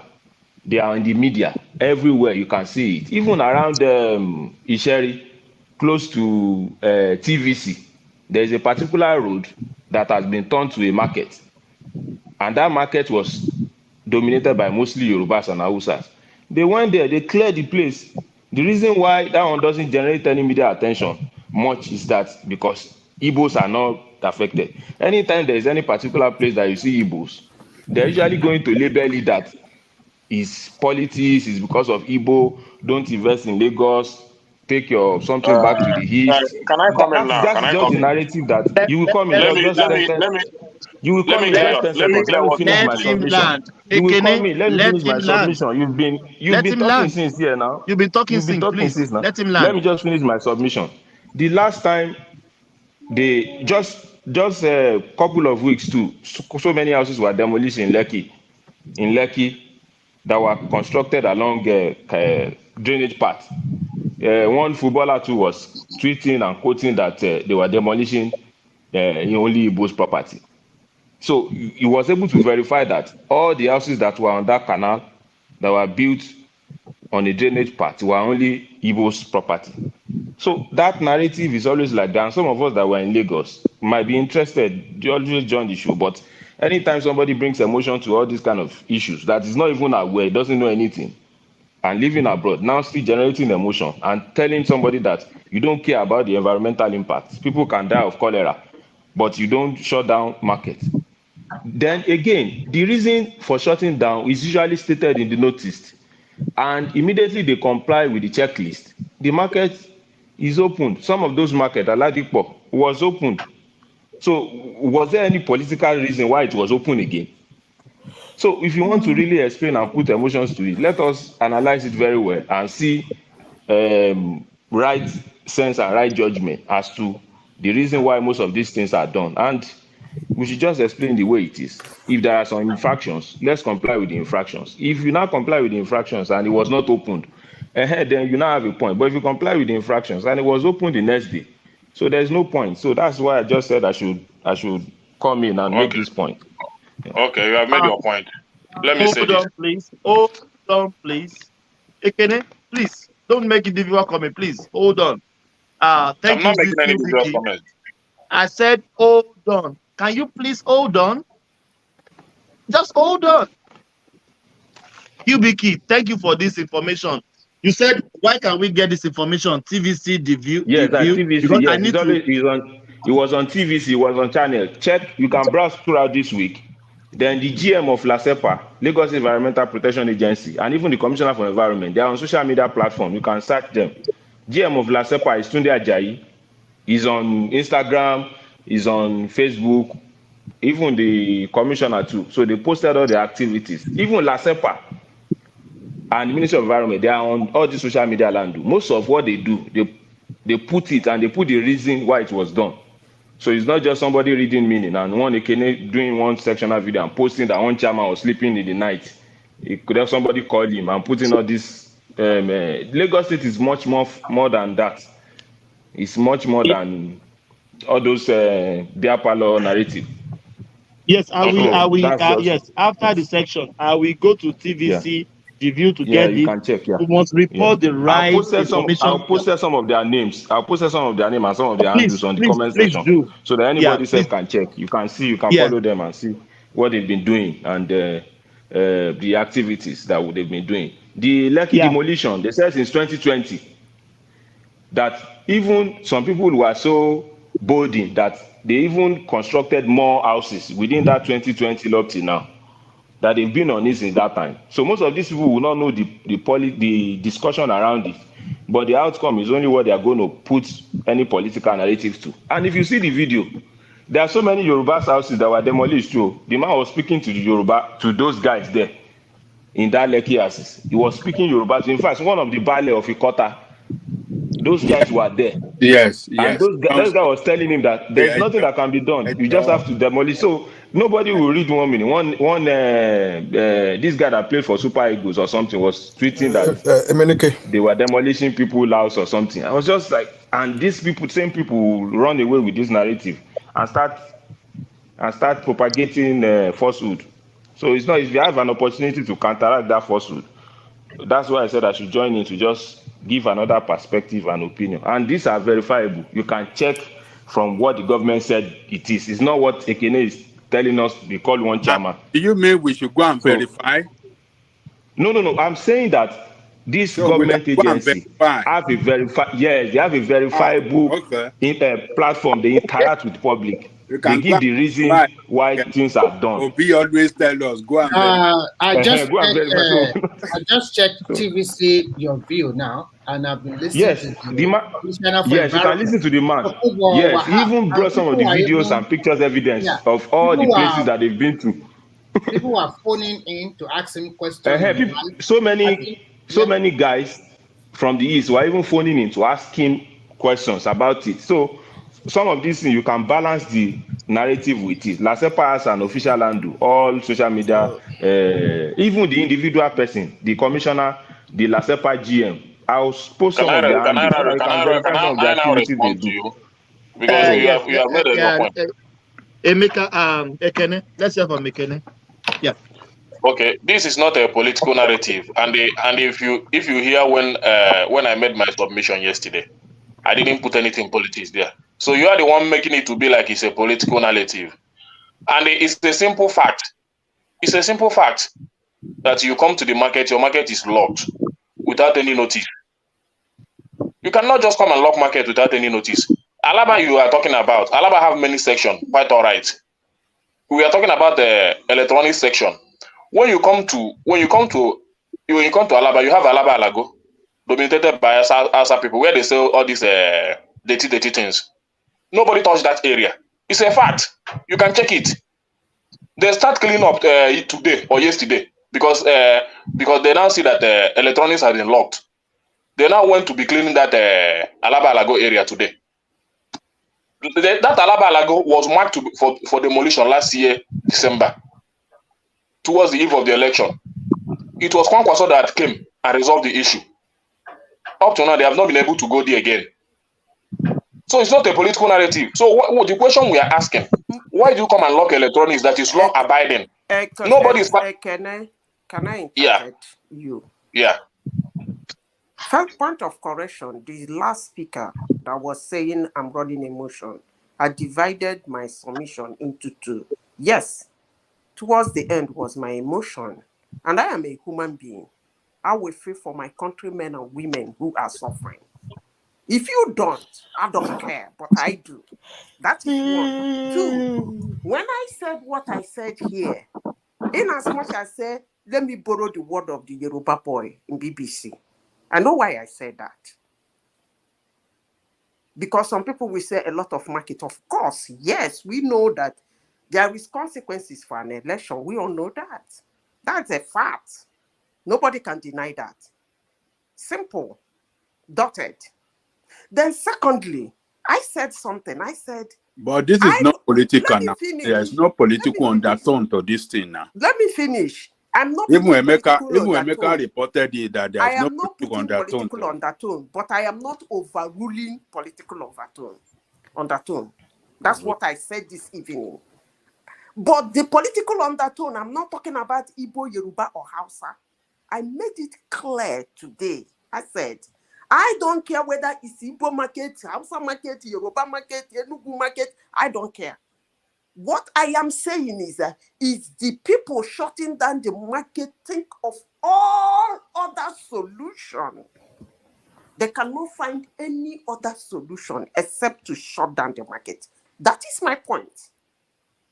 If you look at what is going on in Nigeria today, you sit down as a governor, you think of all the solutions you can lay your hands on. You can't find any except to shut down the market in this economy and send people home. That's what I am saying. So, based on that, I said, I don't care, and I am saying it again, I don't care the weightiness of his excuse. What I am saying is that there should have been another situation if they feel Nigerians. There should be another solution rather than shutting it down for several weeks. That's what I'm saying. I'm speaking for Nigerians. I am not speaking for any tribe. So don't think I am speaking for tribe, somebody tweeted or somebody. I don't care. I'm speaking for the Hausa, for the Igbo, for every Nigerian living in Nigeria. A solution to the problem of Nigeria today is not to shut down the market and send people home. But if you people think and believe there is enough reason that Corona has broken out, that the whole Lagos is stinking, and therefore there is no other way to handle it except to shut down and render thousands of families. What is the other way hungry to handle it? What is the other way? After they put him there, he should use his brain. And I another shouldn't thing be is this. doing his job. But if he pay me, I will give him the solution. Dumb heads. Another thing, Madam, is that he said that they give us notice. And I want to, Mr. BQ, there is no notice. He said, there is no notice now. No, it's no not notice. about. I said it here. I said it here. I said it here on TV.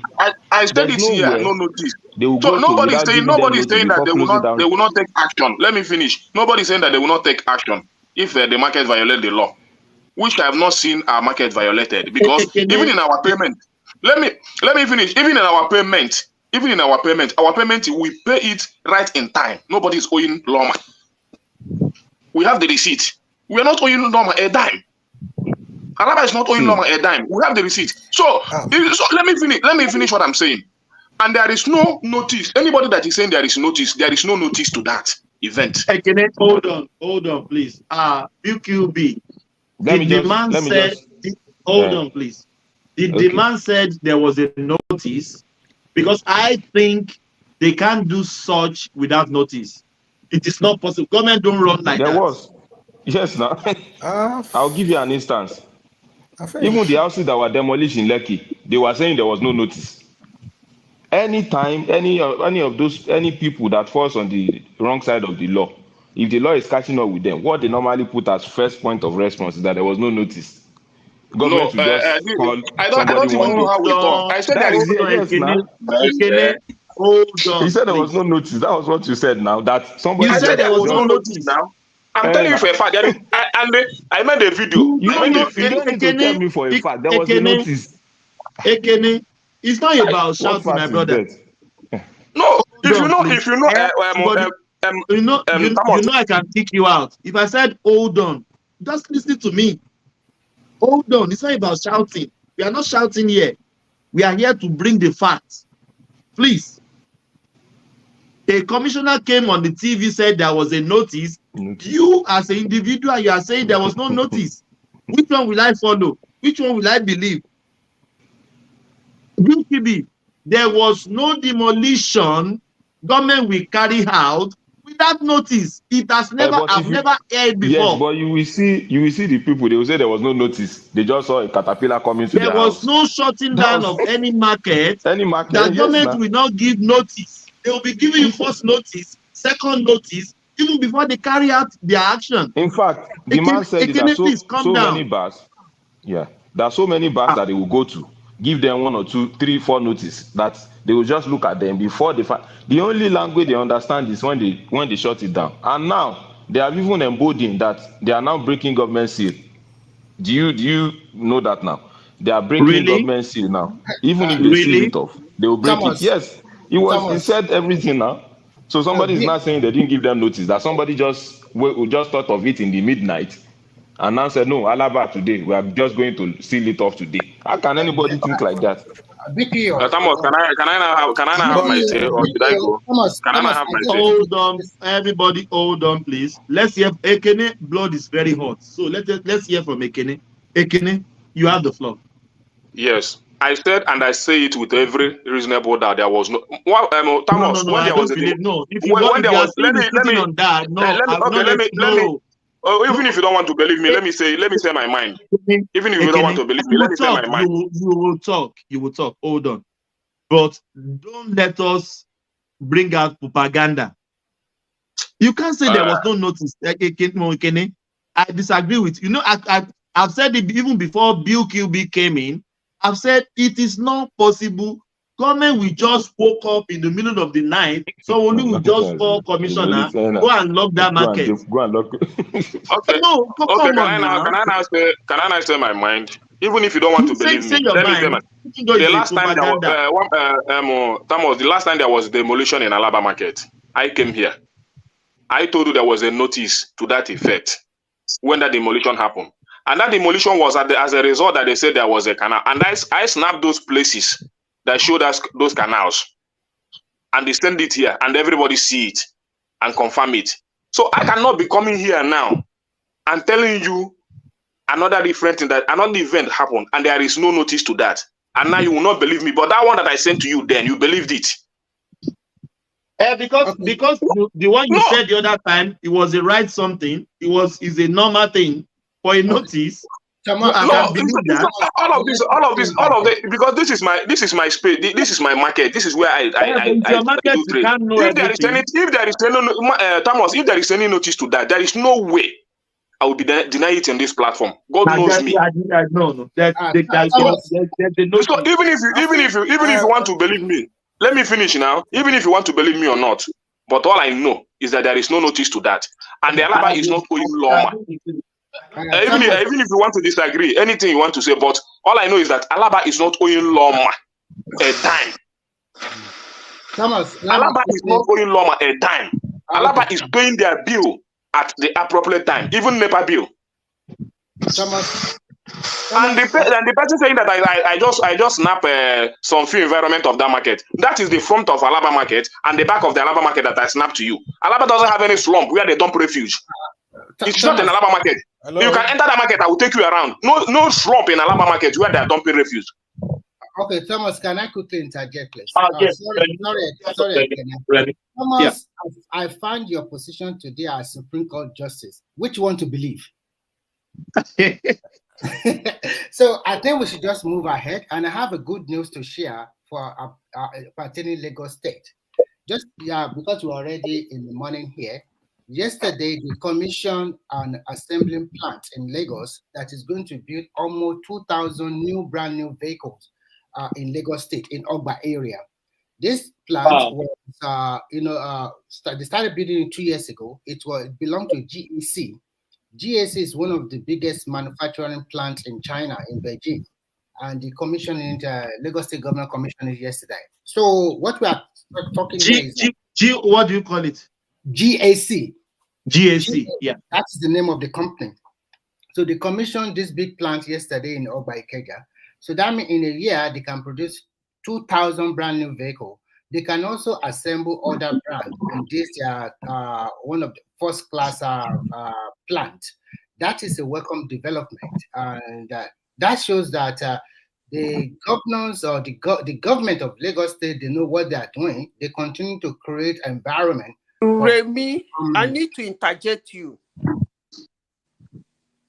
Okay, go ahead. When you're ready to accept my interjection, I will interject. I said go ahead. Go ahead. Okay. Go ahead. Number one, I heard somebody, I don't know whether it's you, that asked me the solution. It's not me. I said, if they think in this economic situation, people are hurting in Nigeria, and they think left, take right, the only thing they can come up with is to lock the market. Now I ask, from the reason the man gave why he locked the market, as he locked the market, has the problem been solved? That's number one question.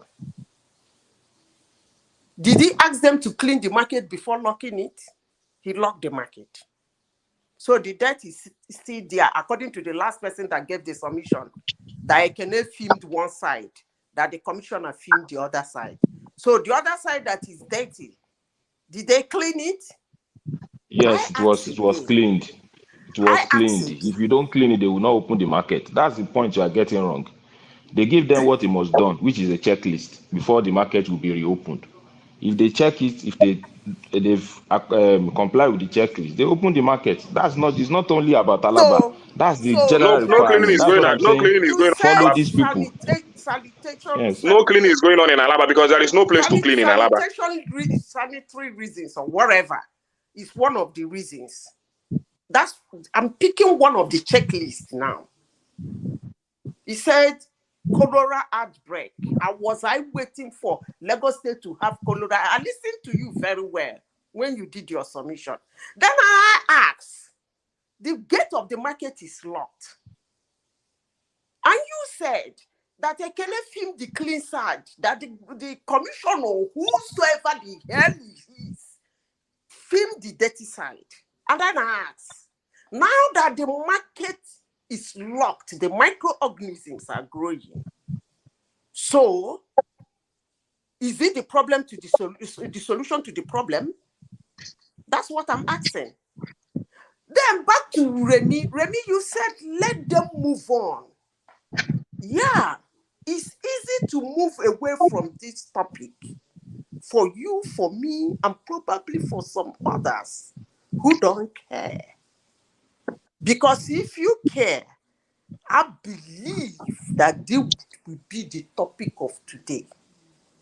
Can I continue with Let me finish now. You give me an excuse. I never finish. When I finish, I leave you. Right, after you. They said I am running emotions. Yes, I will run emotions. Your emotion is too high, Madam Sita. I will run emotions, Thomas, on this situation. I know what is going on in Nigeria. I have said it on this platform severally, but nobody wants to listen to me. And based on what people are passing through in Nigeria today, I will run emotion to hear that a government or a commissioner from hell if you are not in emotion, you are not in your right senses. That's what it's not going to be objective. Yeah. You are not going to be objective. That is it. Madam Sita, whatever you know you are a mother. But let me tell you something. Let me tell you something. Let me tell you something. Our reactions to things are based on our senses. Take it or leave it. It's our senses that send the signal to the brain for us to react. So yes, if your senses is sending a calm signal to you concerning the situation of Nigerians in Nigeria, thank God, hallelujah, praise God for you. But my senses, which is what I hear, what I see, and what I feel, is not sending a calm signals to my brain. But if yours is from what you see in Nigeria today, what you feel and what you hear is sending a very calm signal to your brain, you must be very lucky. Because even my enemy, I will not watch them see, I will not wish they see what most average Nigerians are seeing in Nigeria. I will not. But that's okay. That's okay. But what I am saying is that if the only thing he can think of is to lock the market, I ask, is that the solution? I'm talking about the sanitary. The market is locked. The microorganisms are growing. By the time they open it, the whole place will be oozing. That cholera somebody is mentioning might actually break out. So is that the problem, the solution to the problem? Really? Una de try you. Okay, Remy, move the topic. You have not said any solution now. You did not say any solution now. Let me quickly respond to you, Madam Zita. First and foremost, you are not the only Nigerian. There are at least more than 180 to 200 million Nigerians. And as you claim that Nigerians are suffering, everybody knows, but not all fingers are not equal. We know that we are in a dire situation in our country, but it does not mean that that is the end of the country. Governance is a continuity purpose. The market close is not the number one market close in Lagos State. Several of them have been closed, and after about 3 or 4 days, they were reopened one way or the other. So this market that was closed, you have a very good point, but at the same time, the government also have a very good reason for doing whatever they are doing. Because so many factors have been raised for unnecessary flood in Lagos that kill and destroy property of people in that state. So in this particular aspect, you continue to hammer about that people losing money every day or something like that, but you are not looking at it in the general purpose. What are the people that are not traders in that market? That at the end of the day, the flood that will happen will destroy their property. Who would they cry to? Where would they get the money to rebuild their property? Do they have an insurance that cover it? None of us know. But what I just know is that the market was closed, but it does not mean it will not be reopened. And I know, according to government, the way they work, they will have given them notices maybe 2 years ago, 3 years ago, 1 month ago, 6 months ago, 3 months ago. We don't know. But their chairman or the people in that market, they will know the truth. And sometimes some of them might be economical with the truth.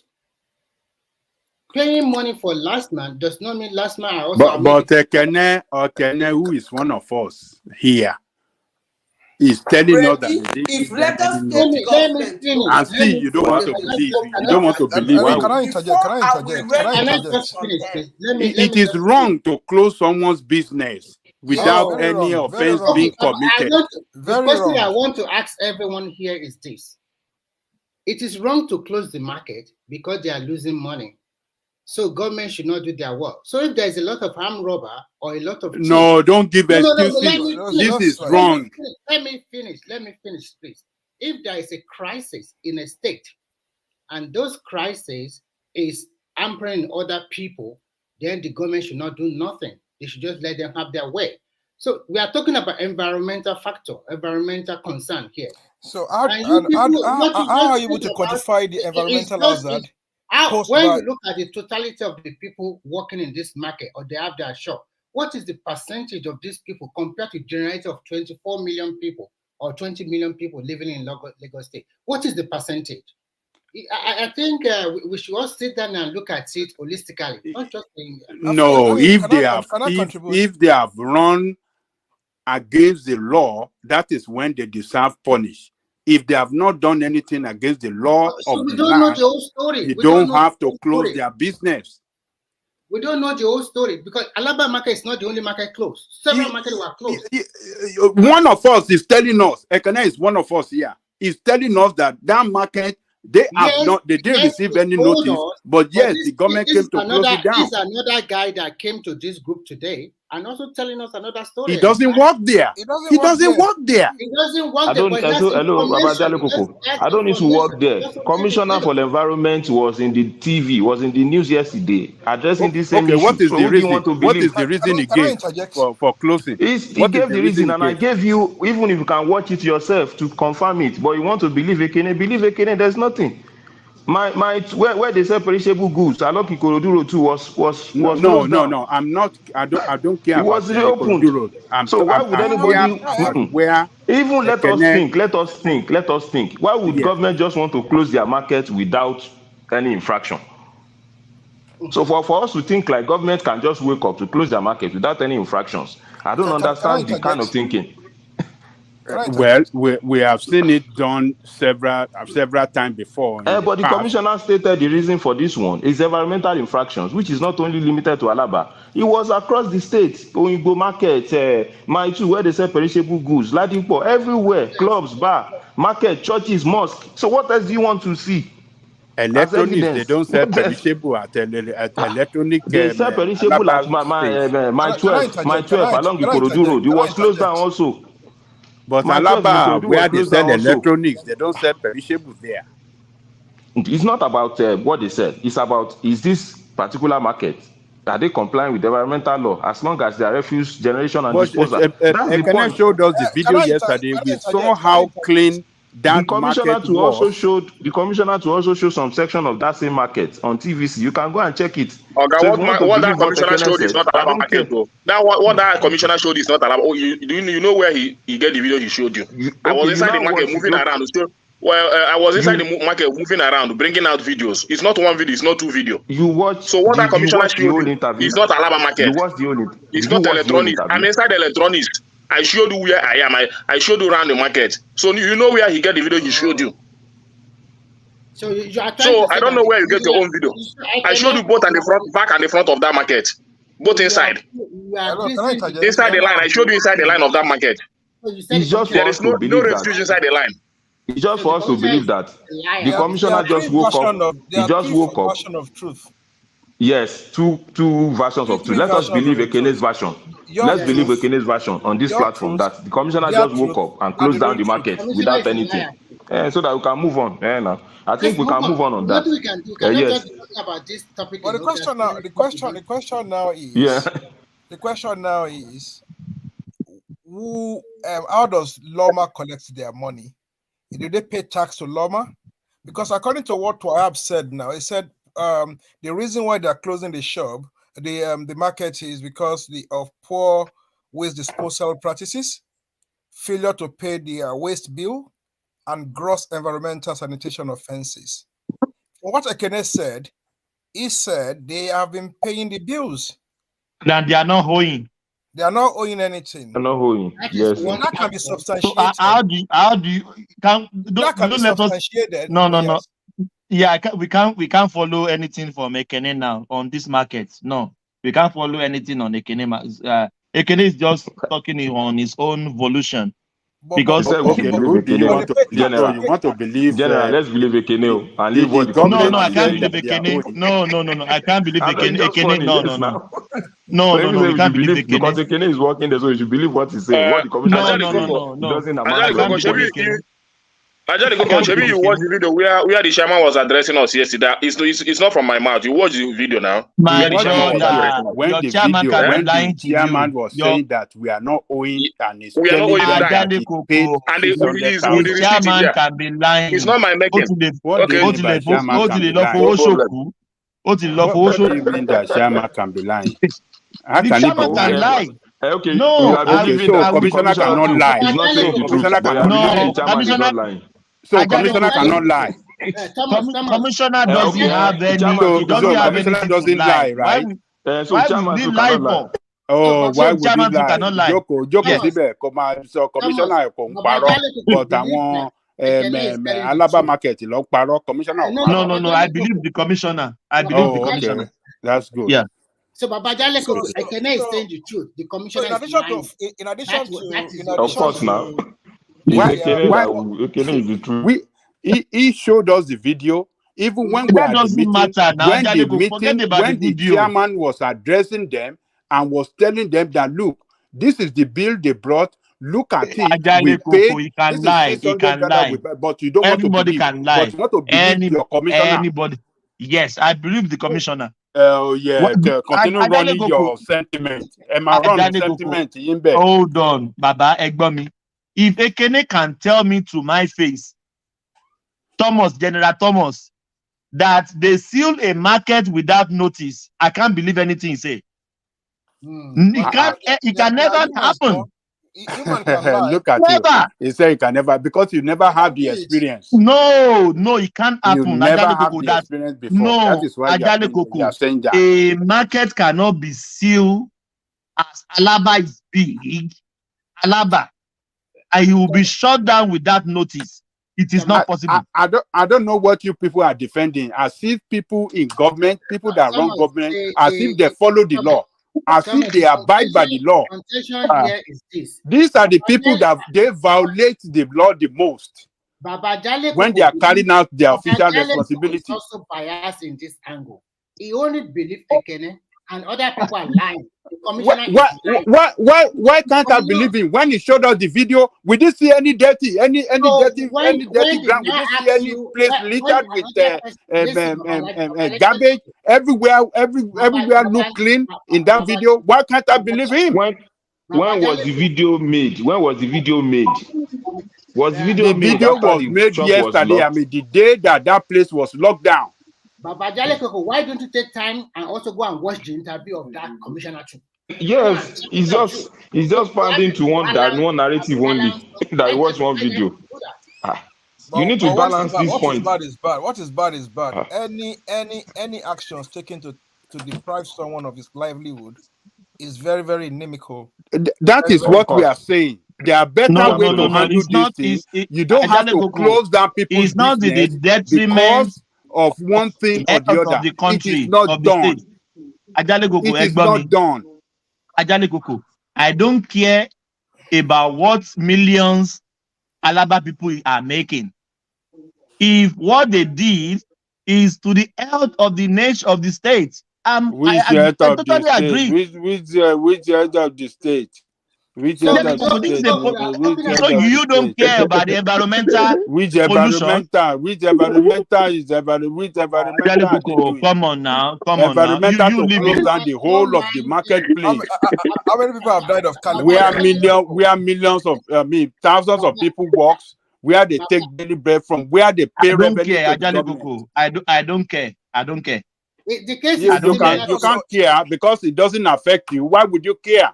No. You can say that, but I don't care. Why would you care? That is sentimental. You guys will never care because you don't feel the pain that thousands of people that work there, you don't feel the pain they are paying. They are going through. If you don't feel the pain, does that mean that other as if we don't have government running the places where we live here?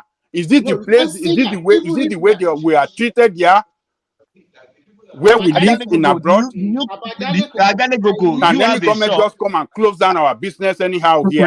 Remy, hold on. Let me address Ajale Gogo. We are going to fight tonight. You are a businessman. You have a shop. Did you clean after yourself? What are you? What kind of question is there? What do you mean by do you clean after yourself? Your shop is clean. Your environment is clean, isn't it? Yes, and then what? So where will come and lock your shop? Look, they can do that. But they are creating air pollution hazard, health-wise to the state. The state has the right to shut is them telling down. you that what they are showing on the TV is not their own part of I don't believe Ekene. Why would I believe Ekene? And why would you believe in? Then you want to believe government.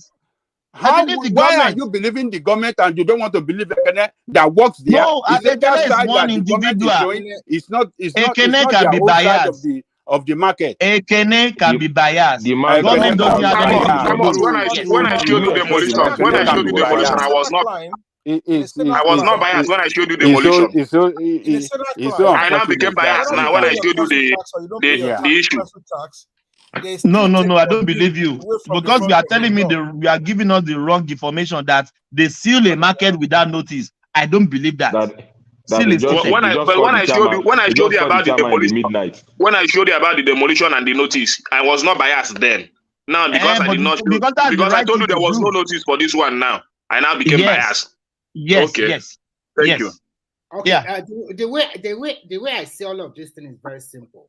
A lot of expensive houses were demolished in the island the other day, and because of the canal and all the kind of that one is clear. We saw it. What is clear there? Those one they built on the canal. We saw it. What is clear there? Even when Ekene was talking today, that Alaba market, there's also a canal inside that place, or one way or the other. He said something like that. I heard him say. Have they not demolished it? They have demolished it? I showed the video here also. Let me finish. And that one, Ekene even against it. That look at what people did. How can they build on canal? I understand. You can sympathize with Ekene. Ekene was saying that very day. That look at how Nigerians look at what they did. Look at how they can build on canal. Ekene was against that one. Let me finish my thought, please. You can sympathize with Kenya and the people that have shop at Alaba market. It doesn't mean that other Nigerians are not suffering too. If you are also in abroad, it does not mean you are not suffering. Because if your people are suffering in Nigeria and you are the kind-hearted one, you are the one that... I sympathize with Ekene and I stand with him. The government has acted wrongly. It's okay. And another close person, his business and down. another person also have a right to stand with the government. That is not a fight. That is okay. Yeah, you people can stand with the government if you like. That's fine. You cannot blame Thomas. You cannot blame other people that side. But I'm standing with him because he showed me video where that shows that there's no that market is not it doesn't look dirty to me.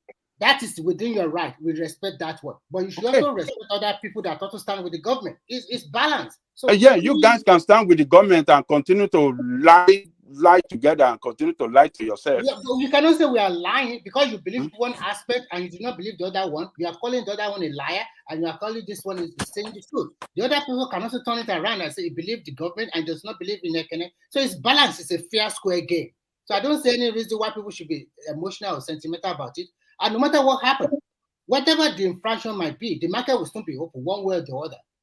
They, at least when we Alaba market is not the only market that was closed. A lot of markets were closed, and within 3 or 4 days they were reopened again. So we should. I sympathize with him, but it doesn't mean that he is the only one suffering in Nigeria. There's so many people also suffering. I'm not. I lose business. I lose business yesterday. I lose business today. You are not the only so one. Whether you want to, anything you want to put it. So even if, but I'm not begging you to sympathize with me. But for you to know. For me personally, I'm sorry. I'm not sympathizing. So you can say whatever you want to say. I lose business yesterday. I lose today, but I'm not begging you to sympathize with me. So Remy, I am not sympathizing with you. Remy, I am not sympathizing with them. If it is on health-wise pollution, I don't sympathize. They should shut it down. The market should make things right. Then they will reopen the market. Chicken, no? Don't worry. They don't run business. They don't know what you are feeling. They don't know what you are going through. How do you know I don't run business? They don't know. So how do you know I don't run business? Yes, if you run business, you will know what it is when you are running business and you are not allowed to run your business by irresponsible government. You won't be talking like this. No, now Lagos State has turned to irresponsible government because they are doing the right thing. Highly irresponsible. This is highly irresponsible to shut business, to deny people to run their business. That is highly irresponsible. That is why that country will never grow. Yes, that is it, Remy. God bless you. They should shut it down. Even if it is a month, what do you mean by shut it down? The country will not grow. Yes, if they did the right thing, the government will open the market. Do you know how much the state has suffered economically for not allowing people to run their business? Yeah. That is highly irresponsible of government not to allow business to run, to flourish in the state. I will give you a lot of examples. In this inflation period, people are trying to recover their capital. In this time that they have inflicted pain and hardship on people are trying to recover their capital. Useless economic policy that they are implementing in Nigeria. Now they want to tie people's hand backward, and you don't want them to run their business. And you people are defending it. Because you guys don't run business. That's why you are defending it defensible. Let me say this without interjection, please. I'm still saying this. If it is on air pollution, environmental hazard, they shut down the market. I am with the government.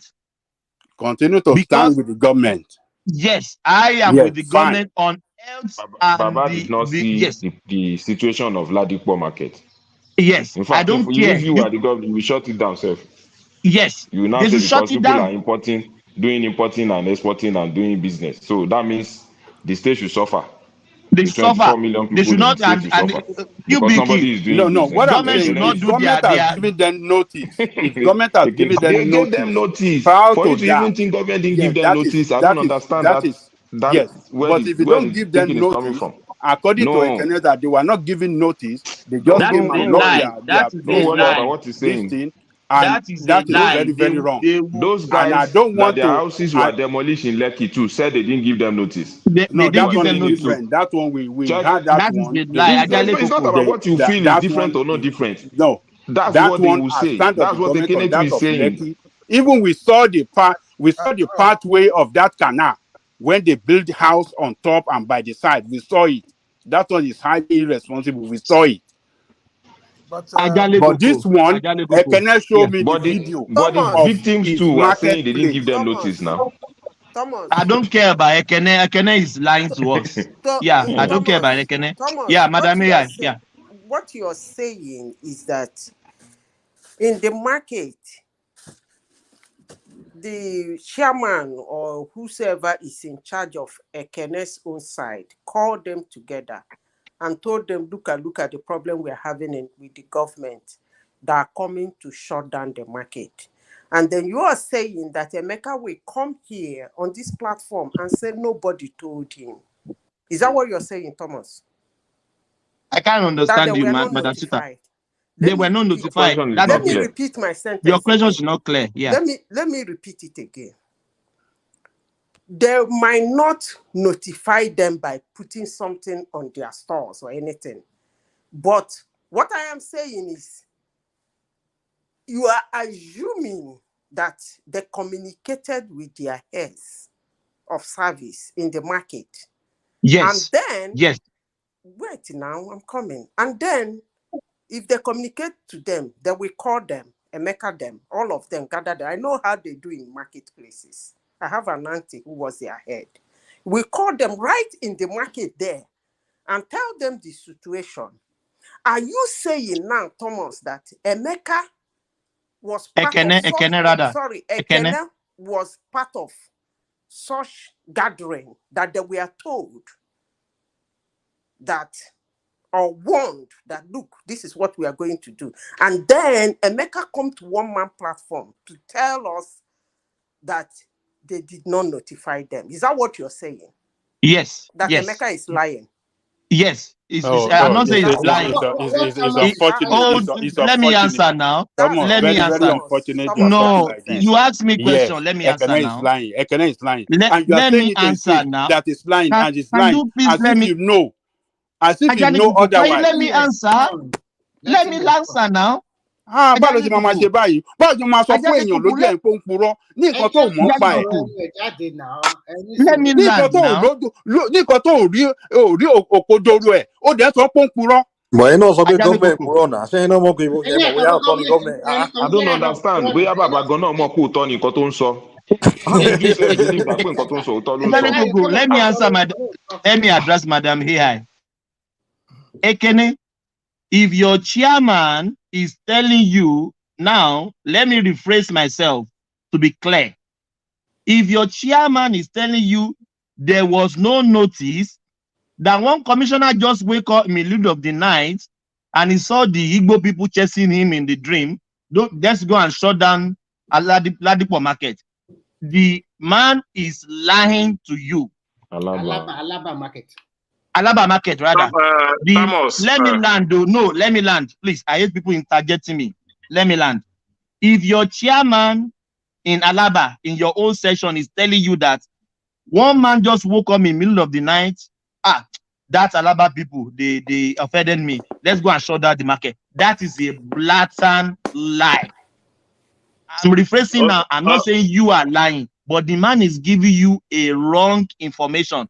Government can seal a market bigger as Alaba and don't give them notice. That is a lie, my brother. Okay, can I now respond?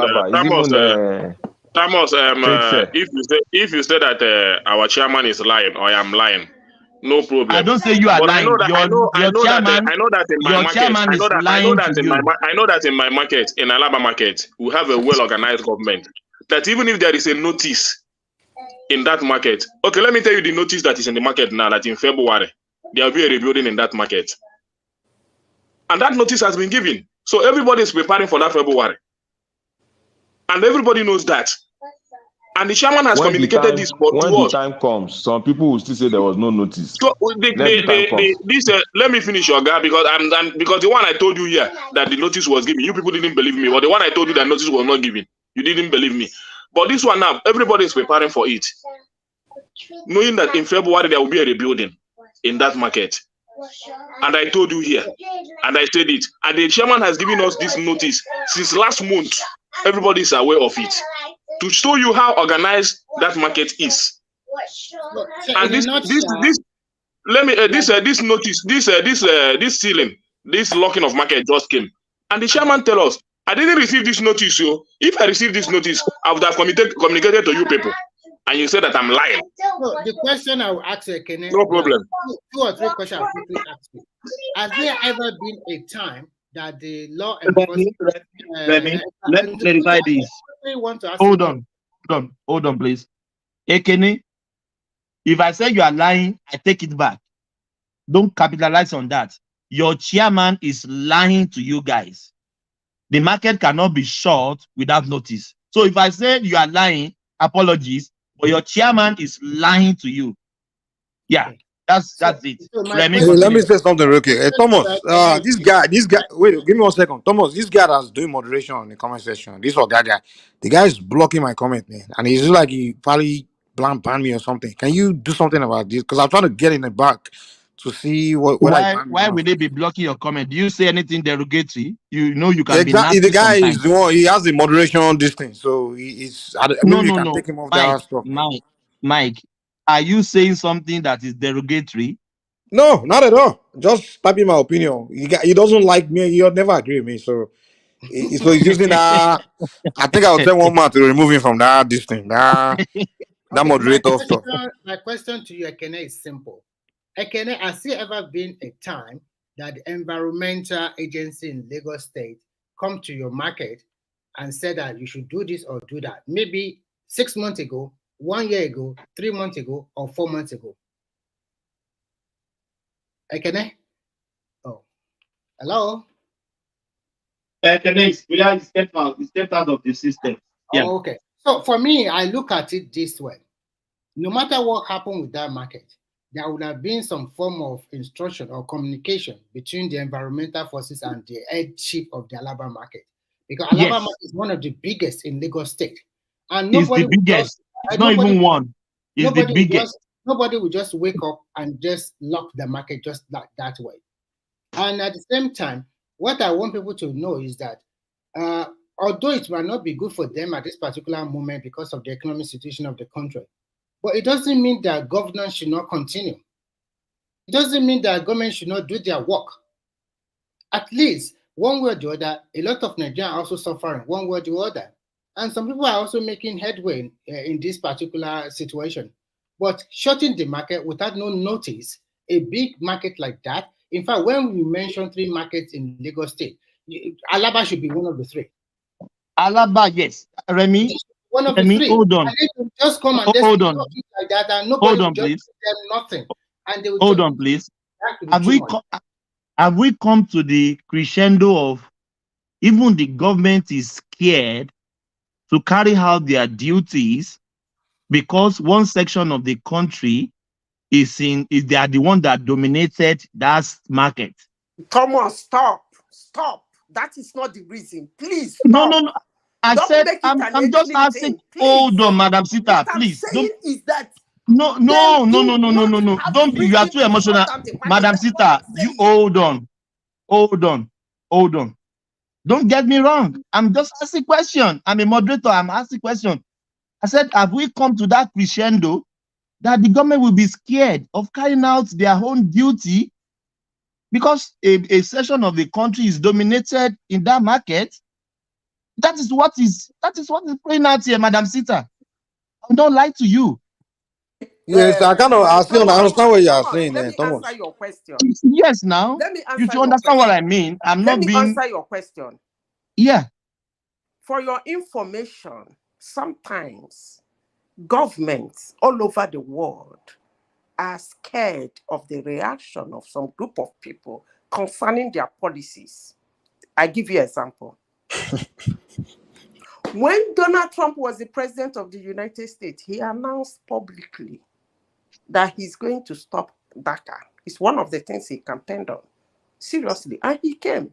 He put a pause on it instantly. There was riot. There was demonstration. In fact, they started the poor illegal children They were contributing money to go to court for it, to overturn his executive order or whatever. When Joe Biden came, he campaigned that he's going to open it for everybody, for every child to have, blah, blah, blah. And as I speak to you, if you have anybody who is affected by DACA, go and find out. He did not open it. This analogy is ridiculous. But it's not working. He didn't open it. He didn't announce that he didn't open it. He didn't make noise about it. Why? Probably he's scared of the riots and demonstration and people telling him, but you said.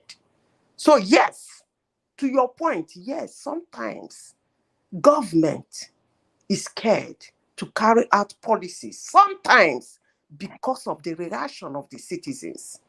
Answered your question. Secondly, please, I know that sometimes when we talk, we are a country of diverse tribe.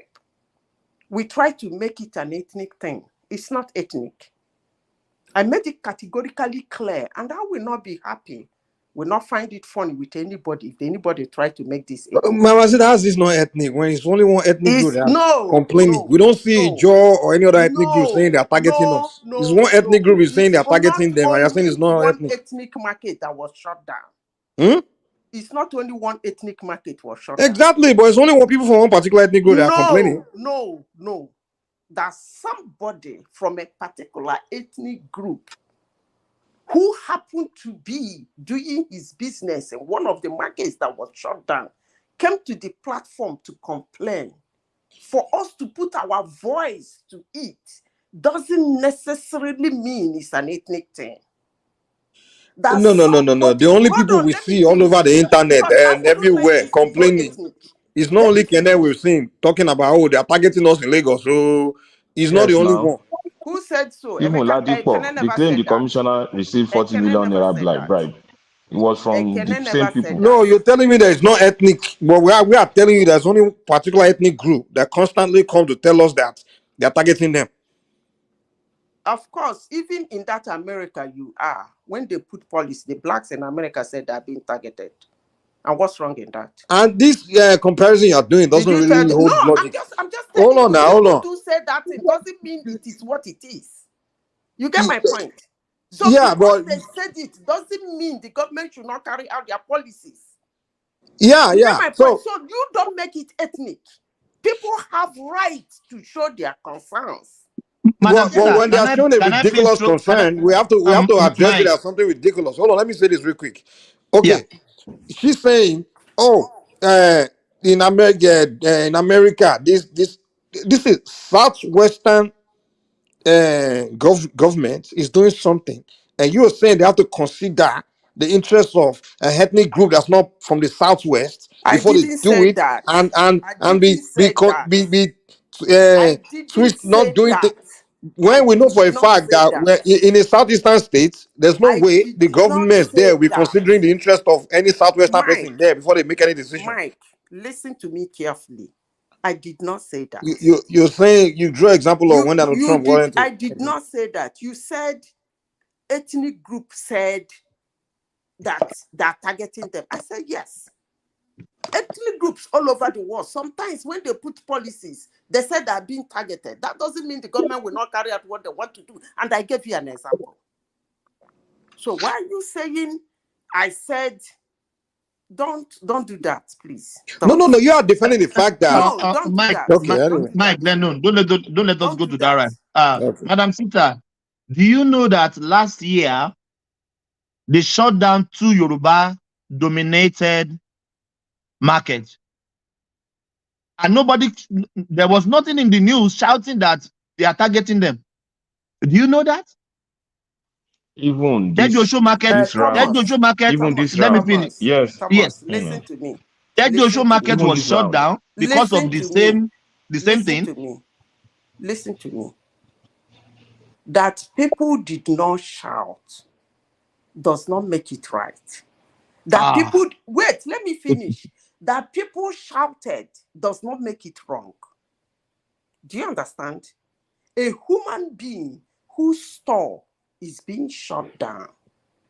If they shut down the shop of a Yoruba, a Hausa, an Igbo, a Doman, and the Edo Hausa, Yoruba, all of them feel comfortable with it, and an Igbo man wants to speak out, he's speaking out because of the way he feels. But if you think that he's speaking out because you feel he felt that he's being targeted, No, it's not what we feel. It's what they say. But Miss if Madam you That's Sita, what it's they not what we say, feel. Madam Sita. It's not that what we feel. It's that what is It's what what they are they're saying on the accusing now. internet. We are responding to the accusation now. They say the Yorubas are targeting them. The government is targeting Igbo. Mike, can I say this? Can I say? I want to just say something. An elderly man was dying, lying on his hospital bed. Then all of his children came visiting to see him in the hospital.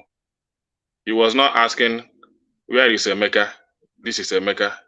Where is Ekene? This is Ekene. Where is Ugochukwu? This is Ugochukwu. You now ask them, these three of you are here. Who is now at the shop? It's a dying man, an Igbo man on his bed. Who is at the shop?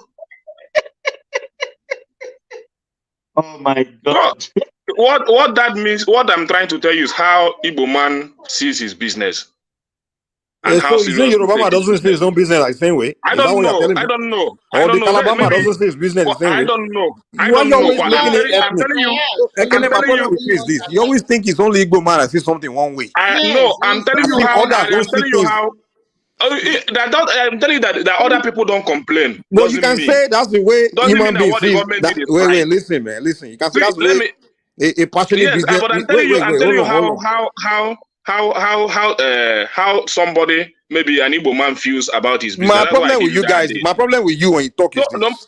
Hold whether on. You we have always a problem ethnicize. with that, Hold on. whether we have Let a me say problem this. with that I or just not, came in now. Give me a chance. Give me a chance. Mike, whether we have a problem with that or not, might not necessarily mean that the government will not do their duty or anything. But Igbo man will always complain whenever anything touches his business. That is what I want you to know. Okay, fine. Because that is his fine, source of livelihood. fine. Because I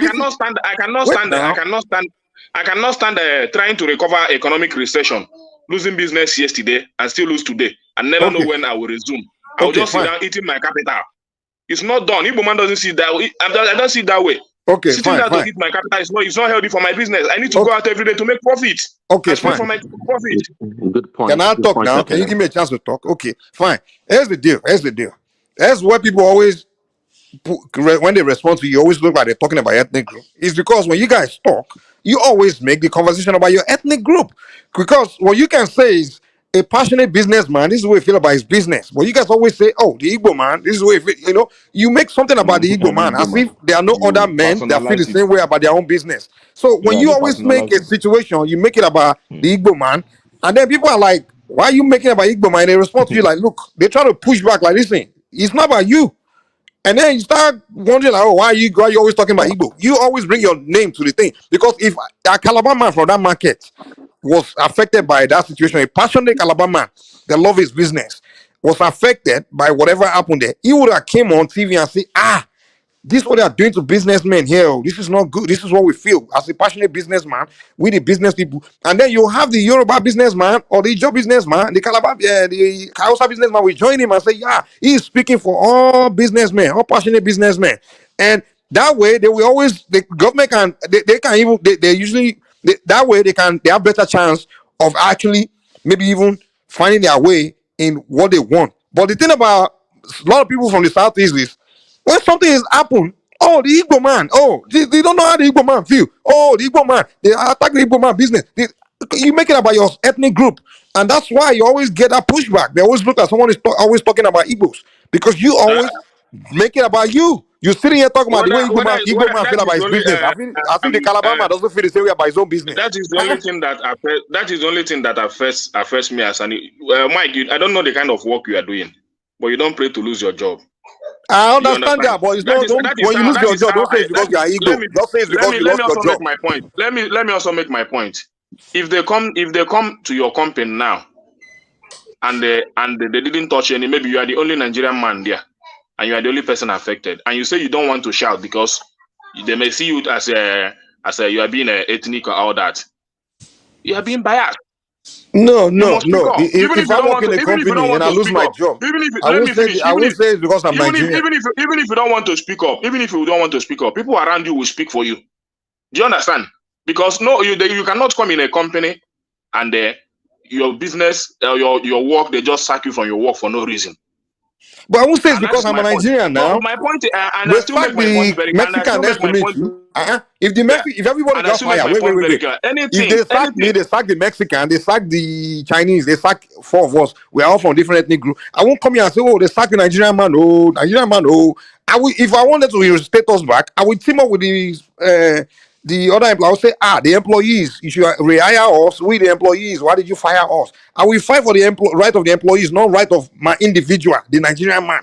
That's being Anything we are selfish. fighting there That's is for all for selfishness. even if a Yoruba man is in that market and he is not speaking up, and after the fight and that Yoruba still open his business, nobody will fight him. We're not saying No, you should no not woman speak will up, but speak. we are saying you should not say they It's are for targeting it because everybody. it's Yoruba. No, it doesn't. That doesn't remove the fact that there is a Yoruba man doing business He's in a Alaba. Yoruba man, but what happened to him has nothing to do with his Yes, ethnic group. so it doesn't necessarily mean that you're hearing the voice of an Igbo man. That Yoruba man might not be saying anything, but when that market is open through the struggle of a Igbo person, that Yoruba man will still do his business, and nobody is going to attack him for doing his business. First of all, what makes you think the Yoruba man that lost that lost his shop is not doing something? He's just because You are it's not not. saying you are not. Wait Yeah. now, wait. Ekene, you don't know everybody. You don't know if the Yoruba man, for example, I know Yorubas that something has affected them by the government.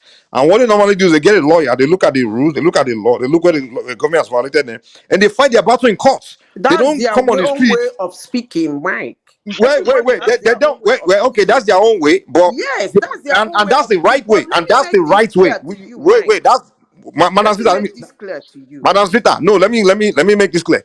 Okay. That is the right way to do things. You use the book to fight your case. You don't come and start saying ethnic narrative and start to make everything about ethnicity because now you are pushing Mike, let me division. tell you this.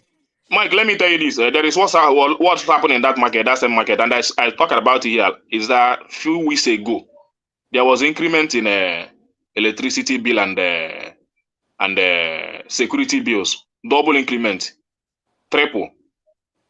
That Yoruba people still in that market, but you recommend as the people that are lousy, we still came out. Even this chairman that is talking, we marched to his office. We are shouting. I came here, I said it here on this platform, and that issue was addressed in the good effect of both Yoruba people in that market and the Igbo people in that market. Did we discriminate we shouted for it, we did it, we fought for it. When you shout, were you shouting the Igbo man, or did you just went to shout for everybody? What are you telling me? And this shaman you had his voice on that video was the person involved. Ekene, Mike, I am a one-man platform screaming out my voice. I am not screaming out my voice because of a Yoruba man is not talking or because an Igbo man is talking. I am screaming out my voice because I feel their pain. Whether they are talking or they are not talking, I feel their pain. And I stand my grounds and I say, there is no justification in what is going on in Nigeria today why markets should be shut down. That's my submission. Whether an Igbo man is screaming somewhere that because he's an Igbo, a Yoruba man decides to keep quiet to go to court, I don't care, Mike. What I am saying is that I feel them. And it's very irresponsible of any government looking at what people are passing through in Nigeria and think in his brain, in his expertise, all he can come up to is to start shutting down the markets and sending people home. I don't know, but that's very irresponsible of that government. Okay, so for one, governments have to do the government responsibilities to serve the best interest of the state If the Lagos State have a master plan and they want to develop the states, sometimes, hey, it's going to be against the interest of few individuals. Some few individuals have to, hey, because you can't tell me that a Lagos State should not develop a state because it's going to affect some few individuals. Now, I won't accept that because me, I want development. I want an So environment that's developed. Wait. I want development. I want good roads. I want waterways to be clear. I want things. I want the city, state to be developed. Now, if it's going to require that, hey, some people will have to adjust, hey, so be it. You have to make there's nothing you can achieve in life without sacrifice. Sacrifices have to be made. Now, the issue here is we're not saying that we don't empathize with people that will lose. Of course, I will empathize with them. Like, okay, somebody will lose. Those that end up losing something, oh wow, I feel sorry for them. I do. But the argument we're having here is you are not saying, you're talking as if it's only in Lagos that this is happening. We also know it's happening in Anambra, it's happening in the East, it's happening all over the country where state governments have to demolish market or building or something structure where individuals will sustain loss. So if we're gonna talk about these things, let's make it a general discussion. Let's not make it about ethnic, like Yorubas are targeting illegal. This every little thing, start making it look like it's by your head. I mean, come on, that's the issue we're having here. We're not saying we don't empathize with you, we do, but don't make it about my ethnic group is this big god that's attacking your ethnic group. We don't want to hear that. Nobody makes this ethnic group, Mike. Even when I came here to Can I speak, can I I just made interject my real quick? 1 second. okay. Okay, to Mike. Do you blame Kenya or the way the Igbos talk? Because just like Madam Zita said, that's the way they talk. It's not necessarily like an ethnic thing, but that's the way they express themselves. Quite frankly, um, they maybe more more louder, more pronounced, but that's the way they talk. It's something that's cultural. And I don't think we should necessarily fault them for talking like that. I mean, Mike. So if I come to accuse you of being racist when you are not, and then you get upset and somebody's telling you that that's just the way you talk, or let's say you live in America and we all know how we frown at the way some white people are, they grew up in a white neighborhood, they're raised to be racist and stuff, and he grew up in a Ku Klux Klan community where they just call blacks, they just state negative things about blacks, accuse blacks of being these stereotypical things, and he comes around and starts saying those things, racist things to you, and then you react and I saying that's the way we talk. No, you can't be coming here to accuse my people of saying Yorubas are targeting Igbos, and then you're telling me to No, no, accept it no. that that's the way you I'm talk. not. I'm not talking about such direct talks. But you see, I hear Kenny a lot when he talks. He said something earlier, which kind of makes people can only express themselves based on their knowledge and information. Kenny may not know a lot about Yorubas and other ethnic groups, but when he speaks, said an Igbo man, a business Igbo man, he talks like that in pretty much in everything No, no, he said.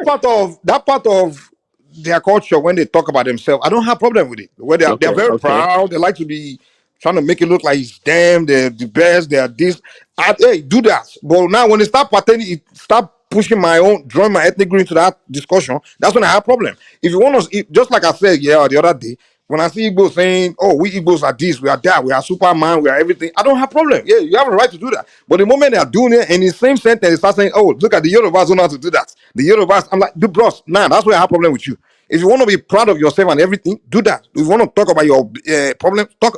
When you start mentioning my own ethnic group, now we jump. I'll push back. That's my problem. If you saying you have pain, the Igbo man, this now when you start saying the Yorubas are targeting you, nah, that's where I have problem. When you're not saying Lagos State governor is targeting you because you are Igbo, nah, I will now come in and say no.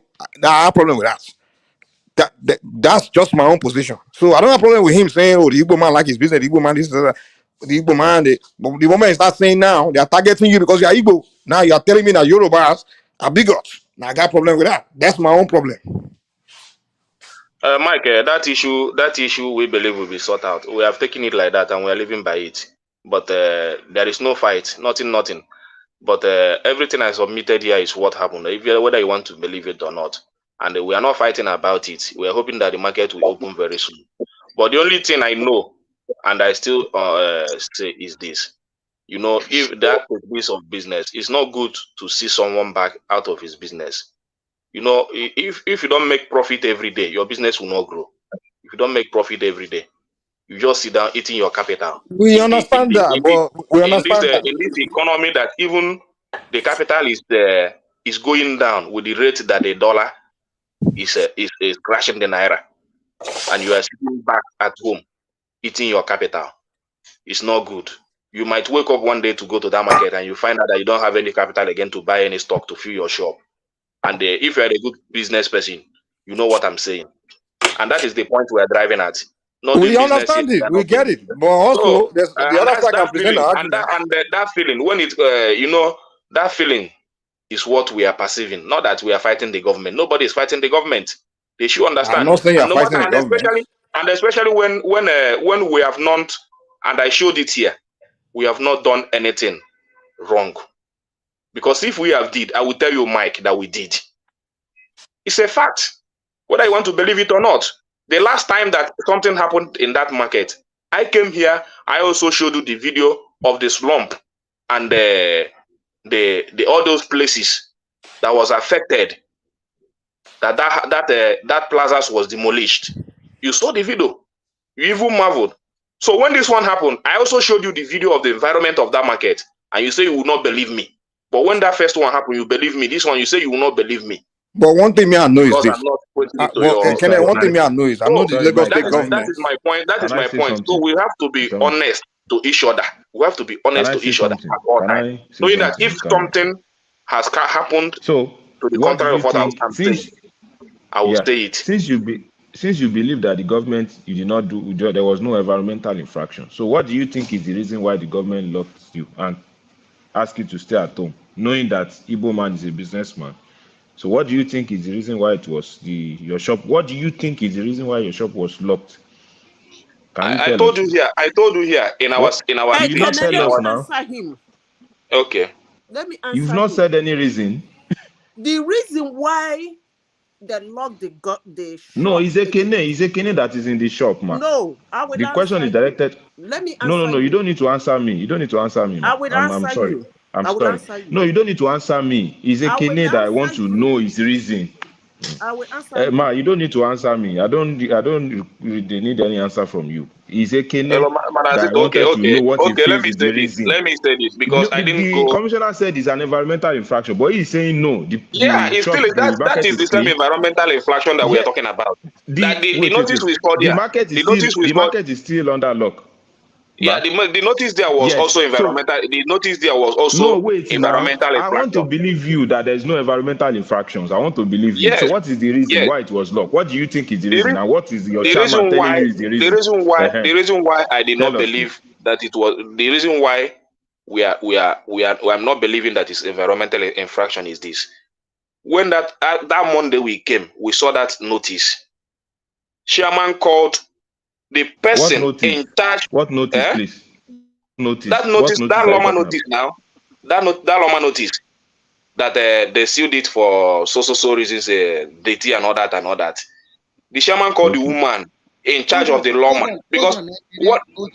Sorry, hold on, Ekene. Hold on. No, Remy, please. Mr. Remy, let me answer one now. Let me answer one.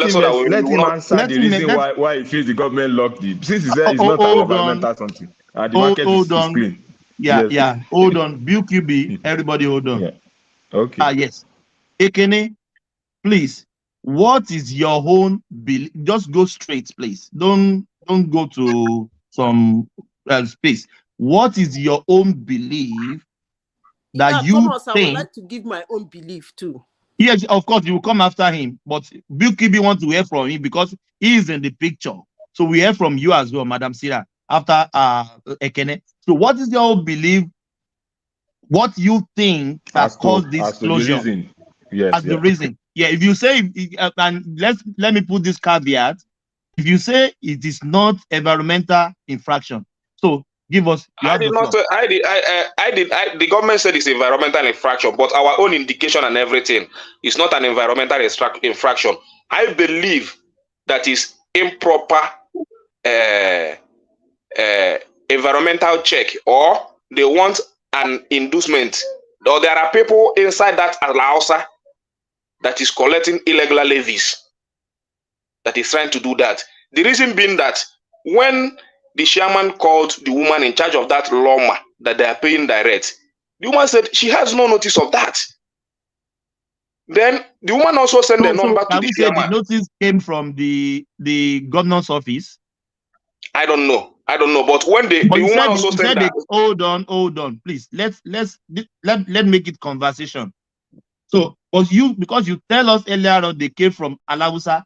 Anybody that came from Alausa, that is the seat of the government. Abi, QBQ. Am I right? Yes.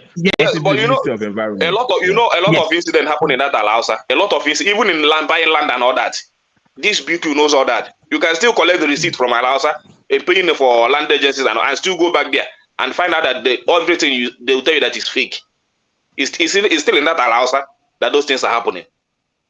So the person telling us that this that they came from Alausa or that came from Alausa is not a new thing to us. So when the woman that we know that is in charge of that Loma, she's the chief officer, was also called. The woman said she didn't know. The woman now gave us a number that we also called, the chairman called. The person said that she's not aware. And they also called APC chairman, who is a friend to that market. I used to visit that market in Ojo local government. The chairman said he is not aware of that incident. Can I tell you something? To be honest with you, yeah, you are consulting the wrong people. Why do I say that? Your market was seized, locked, sealed. The next thing you should do, you heard that they came from Alausa. Why can't the leaders of the market take their board out of the office and go to Alausa? You are calling. That is what they did that Monday. Now that you have not allowed me to finish. Now you have not allowed me to finish. That Monday after that everything and that incident, they called them a meeting around 11 a.m. which they attended that yesterday. We went back to that Tuesday to know and they find out the outcome. So they had a meeting at Alausa. But most people at Alausa are saying that they are not aware. But they are still holding a meeting at Alausa. They still call them meeting. They still call them for a meeting. All the chairman, all the stakeholders, they still call them meeting. So we have not up to now they have not been able to communicate to us because the market has not opened. If the market open now, the chairman will still call us back and tell us everything that happened. Apparently, there is a meeting going on. Apparently, there's a meeting going on as regards the situation at Alaba, as regards the closure of the market. At Alausa, there is a meeting. But you are saying the people in Alausa said they are not aware of why the shop was the people that he called now. And there is a meeting going on to resolve that same issue. Can you see the disparity in your word? Now, you've not really said what you believe as to the reason. You are saying inducement too, because this issue of inducement who came in Ladipo's market closure too. In fact, it was published by some Easterner that the commissioner requested 40 million naira. He addressed that on the live TV program yesterday. So this issue of inducement that you just said is not new now. It was brandished too. When Ladipo market Ekene hasn't tell us short. what he feels. Ekene hasn't tell us what he feels. He said inducement. He said some people's inducement. He mentioned some inducement. That's what I'm saying. So they need the government need inducement. He mentioned. He said not necessarily. I said not necessarily the government. Some agencies in that Alausa. You know that there are some agencies in that Alausa. That's what I'm saying now. I wanted to understand your there are some agencies in that Alausa that sometimes walk out of the government policy. So that we can be on the same page. It's not a new thing to us. So we want me to believe now that they want you to induce them, to give them money, bribe, so that the market will be locked, that there was no environmental infractions. And up till now, that market is still under lock. But Ladipo market, immediately they clean up, it was open. Within 3 days, for Ladipo was open. And that same Ladipo, it was brandished that the commissioner too requested for them to pay 40 million naira to his personal 40 million naira bribe, yeah. So that same story, is it not relating to the same story? So when Mike comes off with this issue of this ethnic something, people tend to relate it because there are too many cases to cite example of. Bearing in mind, this same week, Oyinbo market was locked. Was locked. My 12, My they 12 even have more perishable goods that was perishable locked food. during that It was same locked. And period. dominating Yoruba.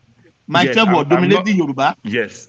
So Oyigbo is other people's dominating market Yoruba. too were locked. They did the right thing and it was opened. But when it comes to the Oh market my God. strictly dominated by Southeastern Igbo, extraction, they are there's always going to be targeted. one spinning narratives that Yeah. is always being targeted. There's always something. That's the point. That was what interested. That was what pushed my You're always interest saying in that wanting to you're always come saying in. that is Igbo, Yes. Igbo do this, Igbo do that, Igbo paint it as if No, it's there not is a what I'm narrative, but saying. Is it is what we are is saying. the reality And now. you asked me Now on how this what I now on feel this is the problem. platform I too told now. you. Now on this You said platform too now. You said Igbos some are that, people want Igbos are that. inducement. You are It's the now one for trying you to to paint it put in an that amount. narrative. Hold No, on. No, Don't let us come on talk on now. each other. I'm not painting the No. narrative now. You You're the said some one people that want keeps saying the inducement. Igbo man, this Igbo man, that. Yes. You know. So No. Don't let us let hold Tekene land on you, this point of the reason why you he are believed giving it us was front. locked. Let's hear Yes, from the Madam reason why. Sita. Madam Thomas, Sita. Yeah. Let's hear from Madam Sita. Yeah. first of all, that question for me is irrelevant.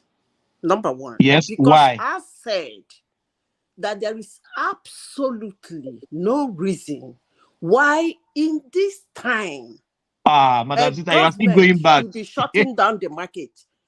Whether it's Yoruba, Hausa, or Igbo market, I don't care. That is one. But they have to develop the let state me now. finish. I want to answer his question. But if he insists and he wants to know my reason, what I think is the reason why the government is locking the market, I will say that is irresponsible, thoughtlessness, incautious of our leaders most times. They I run disagree. things down. The same reason why Nigerians don't have electricity today, that's the same reason why all he could think is to shut down the market. The same reason Ajakuta Steel was shut down up to today. Sold 2-3 times, no headway. I don't think That it's the is same the reason. I same don't think so. reason. Let me finish. It's not the The same person that reason. shut down the Don't market cut is me the short. person that will provide Mike, you electricity like The for to reason they you. shut interject at when I Jakuta talk. market is not the I same reason don't they're like shutting you down putting markets. words into my mouth. Let me finish my Well, rubbish. that's what he said now. He says the same reason, and we I'm are saying it's talking not. rubbish. Is Can that I the finish my reason? rubbish, please? Is the person that shot Alaba that is the one that will provide electricity for you. So I'm that's why it's the saying the same reason. irresponsibility. When I Maybe at talk, people Jakuta state plant, listen. did they shut it down to build When something I else there? talk, people should listen. I say it's thoughtlessness. That's the word I use. Irresponsible, thoughtlessness, It's still incautious. not That's thoughtlessness the word because I used. Then I am giving you examples of places where our government have exhibited same thing and what the outcome is. Because you cannot tell me as a government that whatsoever that is going on in a market, all you could think of is to shut it down. Easy way out. Madam Sita, to clean up the market, don't you require them to shut down the market? Are they even to cleaning develop it the now? state, we have to Are they beautify the cleaning state it now. now? Are Lagos they cleaning it was a now? very beautiful city until people Are started they cleaning it flooding, just now? coming from all over the place, just starting market everywhere they like. They just build a shank on It's the like middle of. this madam is I fixed mean, on what is just narrating and repeating. Those markets Listen that to were me. closed, Listen to me. they Listen to corrected me. those environmental The infractions and those markets government were has opened. no reason Ah, whatsoever but we'll give you all the Ladipo was shut reason. closed, down they market cleaned up and in it was open. Nigeria now. So If that let is the Alaba to comply only and they thing the open. government can think of, then he's thoughtless and he is incautious. That's my submission, and I stand by it. I wish Buku, I wish you are in Lagos. If you can come today, let's go to Alaba so that you show me where we will clean. Then we will start to clean that. If I can pay your transport, just come to Alaba. I will take you around. Then you show me where we necessarily need to clean. Then we'll start to Okay, do now that let me ask immediately. you this: have you seen a mega city in the world where they have market like Alaba? Have you go to New York, go to Paris, go to London? You see where they just have market shank looking so dirty like that. Come on now. we have to make Lagos look like Lagos. No, Lagos used to look like London when British he built it. said All it's of a not sudden, dirty. Nigerians turn into I've they turn gotten. into a sickle You, city. Mike, you first of all come and see the road of the market, the No, state road of he that said market you want to make it's work of. not dirty. Have you The been to road any and city in everything. China The road or that Europe and they no, look let like me finish Alaba? now because Where the we are market only look like talking about Alaba? Come on now. you are talking about development and all that. But you will see the road that leads from Vos to that market you are talking about is a death trap. Yeah, now And you're that's talking one of the about reasons they have to you build are all not these even things talking now. about that one. You're only talking about demolishing the market or cleaning and all But that. the But the Lagos state road, they've been building, they've been fixing roads. the proper road that lead to that market, that container used to fly every day and night. That even in that Vos, every container, 40-feet container, pay 200,000 naira in Vos before getting to Alaba. You come and see the road But that's first what the before government you is talk trying to about fix inside the now. market. They want to fix the road, Yes. fix the environment, You fix the city. have not even do the proper thing first. You have not even as a government, you have not done the proper thing. If they shut down that road now, You say they have want to not fix even it, they you will have not say, even oh, do the you have not even they are blocking our road to Alaba. Oh, they will start crying. Oh, the Igbo man. Oh, they have to that road before they fix it. They have to shut it down first. And people like you still come out and cry. See, they are targeting Igbos. The same road they are complaining that is bad. You know, when they want to fix it, and they have to shut it down. nobody's fighting They will say anything, they but are you're trying to blocking the put it road in a that lead to Igbo narrative man's of the market in Alaba. development. Oh, In a narrative of this Buki that is talking, if you will come to Alaba, let me show him the road from Vos that container comes every day. 40-feet container comes every day. In that Vos, they collect 200,000 naira for every container. That road, the state of that road, first, that government needs to look into, which they are not doing. But you're only talking about inside the market. So And all that. hold on, please. Hold on. Ekene, so because the road is bad, they haven't fixed it. So So they everything to shouldn't come to the stop. market. So everything government should abandon all their responsibility, even though if it is hazard to the state, if the cholera, He what has they made call his it, point.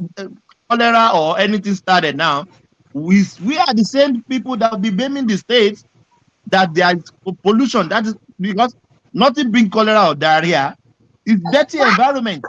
So government should leave everything they are doing, but they should not talk about Alaba dirtiness. There's Doesn't even make so sense, much. my brother. There's even so If it much road doesn't make sense, construction happening in Lagos.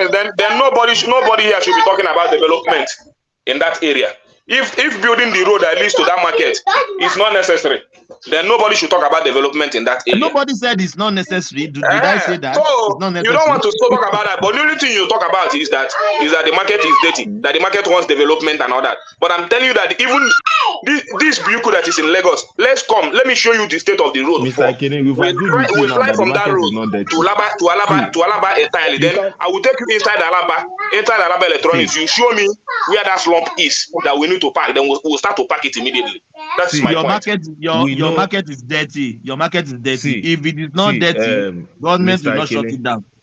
Mr. Akene, we know the implication of heavy duty vehicle on the state of road around Alaba going to Apapa. That was the Yes. reason why, if you look at Apapa Expressway, it was changed to concrete road. Concrete road. So it's not Yes. only that road. Most roads that are around the businesses related to container, you know your business, they're always container business. So we know the effect of all those heavy duty vehicles on those roads, we know. So, but telling you in Lagos, it's not only that area that the roads are under construction. The whole Ojo Road, you know, is under construction. So if you go to the Lekki side too, it's under construction. So there are so many roads under construction in Lagos State. So for you to want to pin this point of environmental infraction that we're saying on road construction, is not. I don't think it's the right point. It's not the What right I'm thing, but trying to people here talking you about know now, development if of you the are market. living in Lagos, there's so many things to do.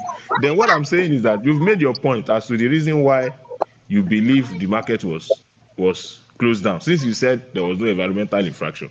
But I want to point to you that also that same reason you gave is the same reason the people of Ladipo too were giving. So there's so much Then similarity. the Ladipo people Always can some make their people own reason. always want to extort you. Some people also want to extort you. You put yourself in a victim position that everything that happens, you don't look inward. You always want to look at some people want to take advantage of you, take money from No, you, nobody is extort saying you, that because shut you down. we are not That's the we are saying that we will narrative you not are be paying our painting. bills. We will not be That's the paying our narrative you bills. are painting. You know how many No, markets but we we are have in paying Lagos our State? bills. I'm very sure that Alaba is paying their bills, even NEPA bill. We are not owing a dime in NEPA. We are paying our bills. Uh, Loma, we are paying our bills. So as far as we are just meeting as up to that obligation, I don't think there is much to do. Just You as understand? Ladipo, I'm not. I just as don't bring Ladipo. Ladipo to my issue. I don't trade in Ladipo, and I don't know anything about That's what, Ladipo. of So if you course, want the to talk, same, the if we want to discuss, similar because reasons as to why the shop let was locked. There's similar reasons the now as place to that why I the know shop very was well locked now. that I can beat my chest and tell you, BQ, since you are in Lagos, Yeah. call me this morning. Come to Alaba. I will take you around. Come to Alaba. I will take you around. No, If you have something to unfortunately, prove, if you have something to prove, it's not far. I will pay your transport. Come to Alaba. I will take you around. Then you can give them feedback on this platform. I don't talk what I don't know. I use more of as I live around Alimosho. So and I use more of Ladipo service than Alaba service, you know. Alaba service, yeah. Alaba is most of the things in if you say electronics, how often do people change TV? Now if you buy a new TV, maybe 15, 20 years, you might not. 20 So years. I use more of yes, you might not need to. So UQB. I Let me don't just tell you visit. let me tell you this. We just upgraded our TV to L something HD. The one in the house Yeah. is still working. Yeah. The So vision never what I'm trying spoiled. to say is that I visit more of Ladipo, but I can tell you because of the parts. that Because of market, the parts. yeah, because Yeah, of the yeah. car parts, that market is very dirty, very, very dirty. So for somebody to now come and say that some people want to collect money from them, that's the reason why they lock the market. And immediately they close the market. If you see that transformation of Ladipo, it was swift and they opened the market. Who doesn't want people to do their business? Everybody now, an average woman selling drinks. Anything. So don't Ekene, come with hold this on. narrative. Yeah, that's Ekene, my point. UQB. Yeah. Even people making prospects, making wealth in Aladipo, Alalaba is a plus to government because they are Of course, collecting. Lagos will make more money. Yes, They Lagos government will make make more more money. money. They are Yes, now. collecting tickets. They are collecting Yes. levy, isn't it? They are Yeah. making wealth. So let's just leave that market something. I think we already dealt with that. We've done. I have a 4-minute video. I will not preempt the audio.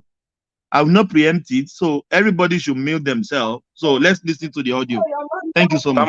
That was good there. I want to go. Thank you very much for your concern. Oh, thank you so much, Ekene. Got you. Yeah, thank you.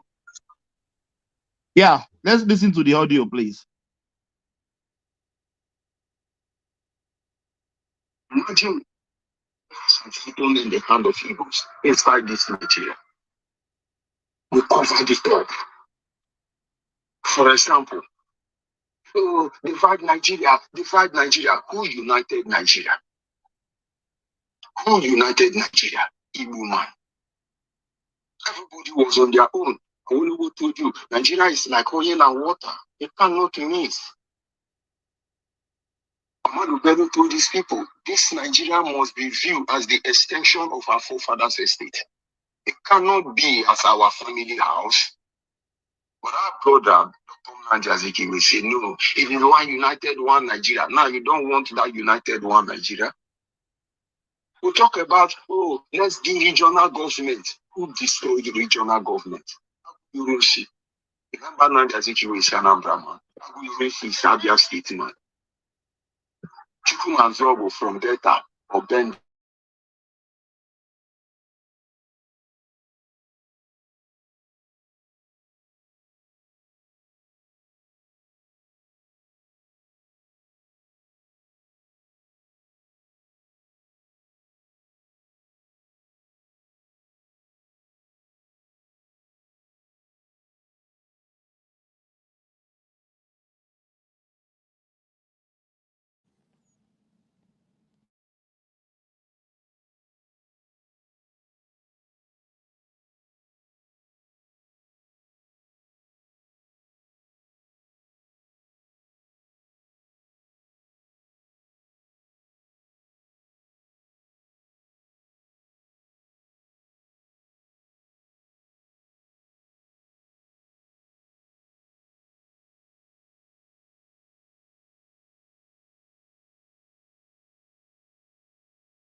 Hey, Thomas, what's going on?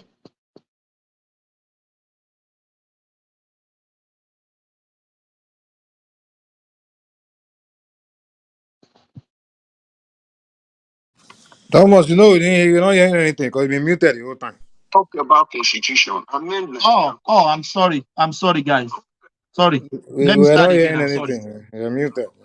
Inside this Nigeria, we cover the top. For example, so divide Nigeria. Who united Nigeria? Who united Nigeria? Human. Everybody was on their own. And Oliwo told you, Nigeria is like oil and water. It cannot mix. Ahmadu Bello told these people, this Nigeria must be viewed as the extension of our forefathers' estate. It cannot be as our family house. But our brother, Dr. Nnamdi Azikiwe, will say, no, it is one united, one Nigeria. Now you don't want that united one Nigeria. We talk about, oh, let's do regional government. Who destroyed the regional government? Abu Yurusi. Remember Nnamdi Azikiwe is an Anambra man. Abu Yurusi is a State man. Chukwumanzo was from Delta, or Bendel, did what he did. He gave opportunity to Abu Yurusi from Abia to take over the leadership of Nigeria. The first thing he did was to collapse the whole region. Not because they loved Igbo, not because they wanted the good of Nigeria. They wanted to control the money from cocoa. They wanted to control the money from groundnuts. They wanted to control the money from crude oil. Cocoa from the west, groundnut from the north, crude oil from the south. He wanted to control all of them because during the regional government, every region controlled their resources. Of course, we have school in Enugu, so they wanted to control all the money. And they said, yes, as the military general of Nigeria, there is nothing like region again. All the money must come to my table as General Agu Yurusi. And meanwhile, there is blood spilling, the blood of the Yoruba man on the ground. Blood of the Hausa man littered everywhere, even the ocean. No single Igbo man died. He didn't address that issue. He left that issue. Allah Hausa to plan very well for the Igbo man, what you are suffering today. And Abu Yurusi created our one love and one Nigeria. Today, the same Igbo man is saying, we need the regional, we need the regional, we need the regional. Talk about constitution, amend Nigerian constitution. Who wrote the Nigerian constitution? Who was the first Senate president of Nigeria? Iwuman, Anambra, Dr. Nnamdi Azikiwe. Who were the people who were actually able to turn Nigerian constitution from Morrison constitution, Clifford constitution, and other imperialist constitution to be able to metamorphose into your Nigerian constitution? I could ask Professor Ben Wabwezi, Iwuman from Anambra State. What are we not telling ourselves? All these things were done, not carrying the overall interest of the people of Nigeria at heart, or maybe to favor their people, or maybe to enrich themselves. So what are we not saying? You want Biafra. You don't want Nigeria to destroy you after the atrocity of Agu Yurusi. You need for Biafra. You kill your people in the name of Biafra. The weakest point why Biafra failed after 3 years was that the non-Igbo in the southeast, they hear only for Ojukwu and their army hand. They hear only. You as Igbo man, you have the balls to go and interview Ogoniman. I say, please tell me the truth. What happened during the war? Ogoniman will tell you that during the war, Igbo Ojukwu soldiers were dividing their property. They will be looking at them. And in most cases, they give them gun and push them into the war front, just to kill them and collect their property. Happen across the whole of South.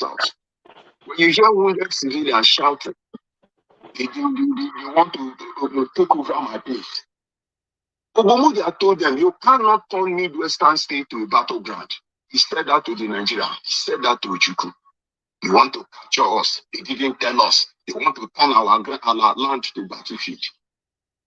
How will such people survive? The atrocity of this same criminal I'm pointing out to you was why Ambazonia went to Cameroon. Ambazonia were reporting to eastern region of Nigeria. Ambazonia, your Bakassi Peninsula were all Nigeria. Little wonder you have Anglophone and Francophone in Cameroon. All those Anglophone in Cameroon were part of Nigeria, reporting to Enugu state jurisdiction. What did Enugu people do to them? Now, remove this toxic from yourself. Imagine what has happened in the hand of Igbos inside this Nigeria. That's enough. Yeah. Prince Daddy, are you there? Yeah, Thomas, I'm here. Yeah. Yes. I saw this all this is video actually, but I am unable to upload it on the screen. So that's why I played the audio. Do you see any iota of truth in what this guy is saying? Because I wasn't born then. I think Ajale Koko should know much better, and maybe Remy should know much better. Simba. Can you play it What again? I didn't listen to this. Just join now. Please, can you repeat it I so was that not born that time too. I've listened to the what are you saying, Thomas? Yeah, let me play it again. Yeah. You don't need to. Okay. Imagine what has happened in the hand of Igbos inside this Nigeria. We cover this up. For example, divide Nigeria. Who united Nigeria? Who united Nigeria? Igbo. Everybody was on their own. I only want to do. Nigeria is like oil and water. It cannot miss.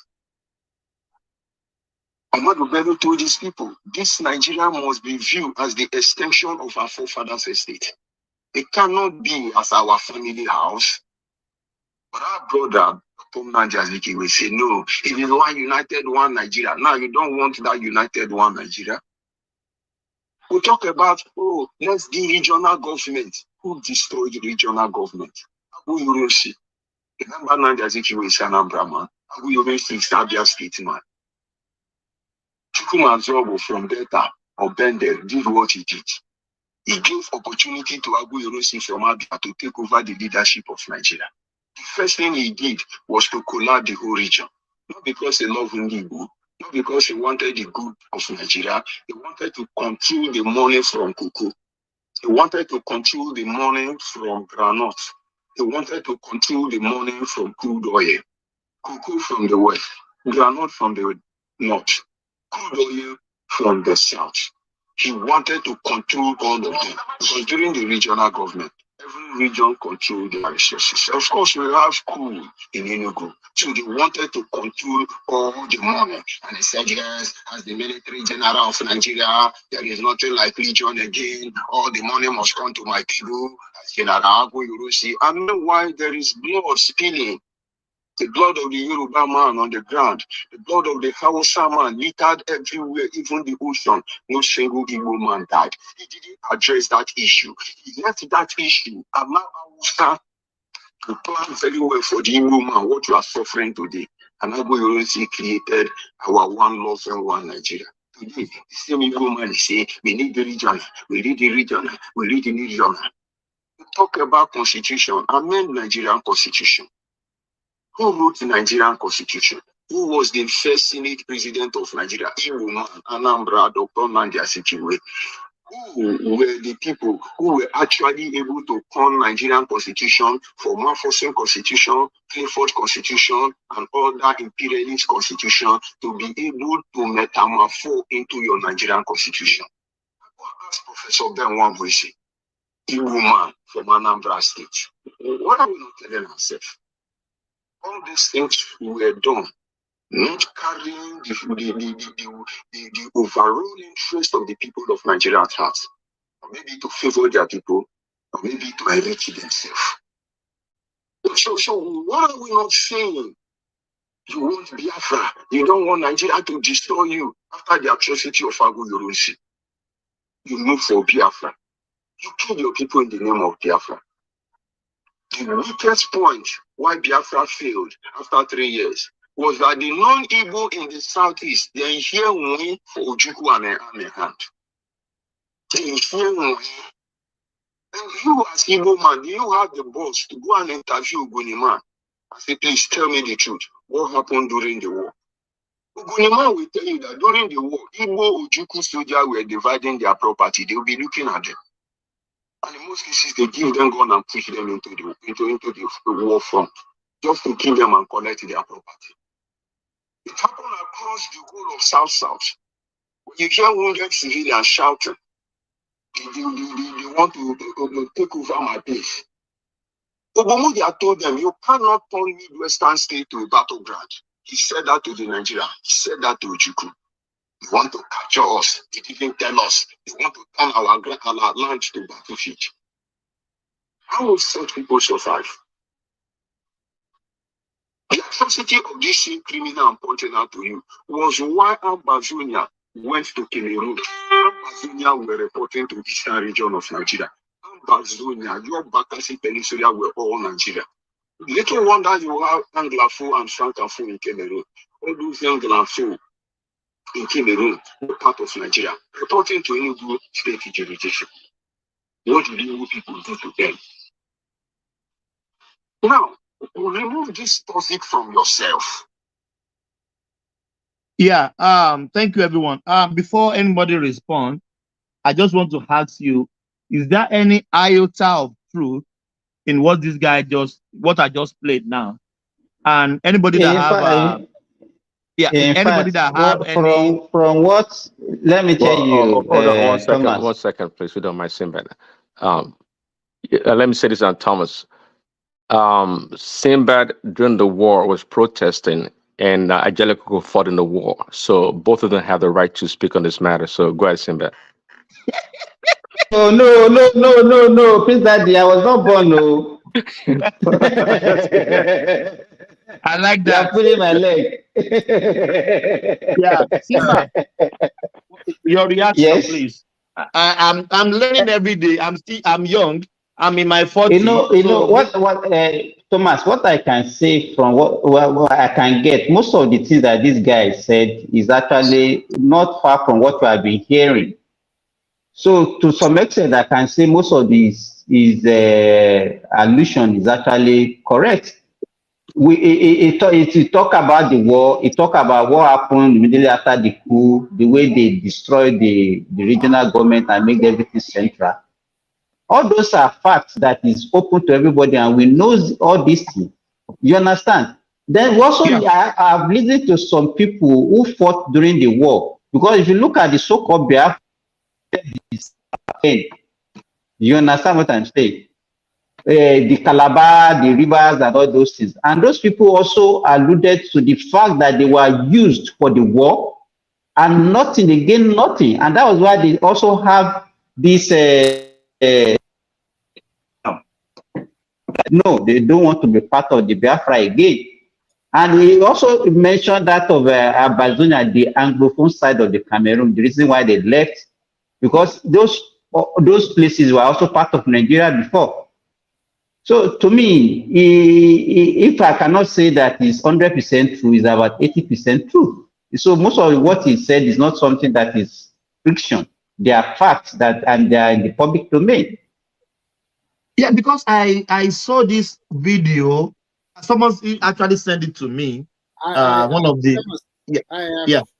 have watched the video before. There you go. What transpired is very simple. I was not born, but what I learned is that during those times, the Eastern region have more people in the military that time, more than the rest of the other tribe. So after our independence, they had what? Remy, it's not only even the military. They have more people even in the civil service.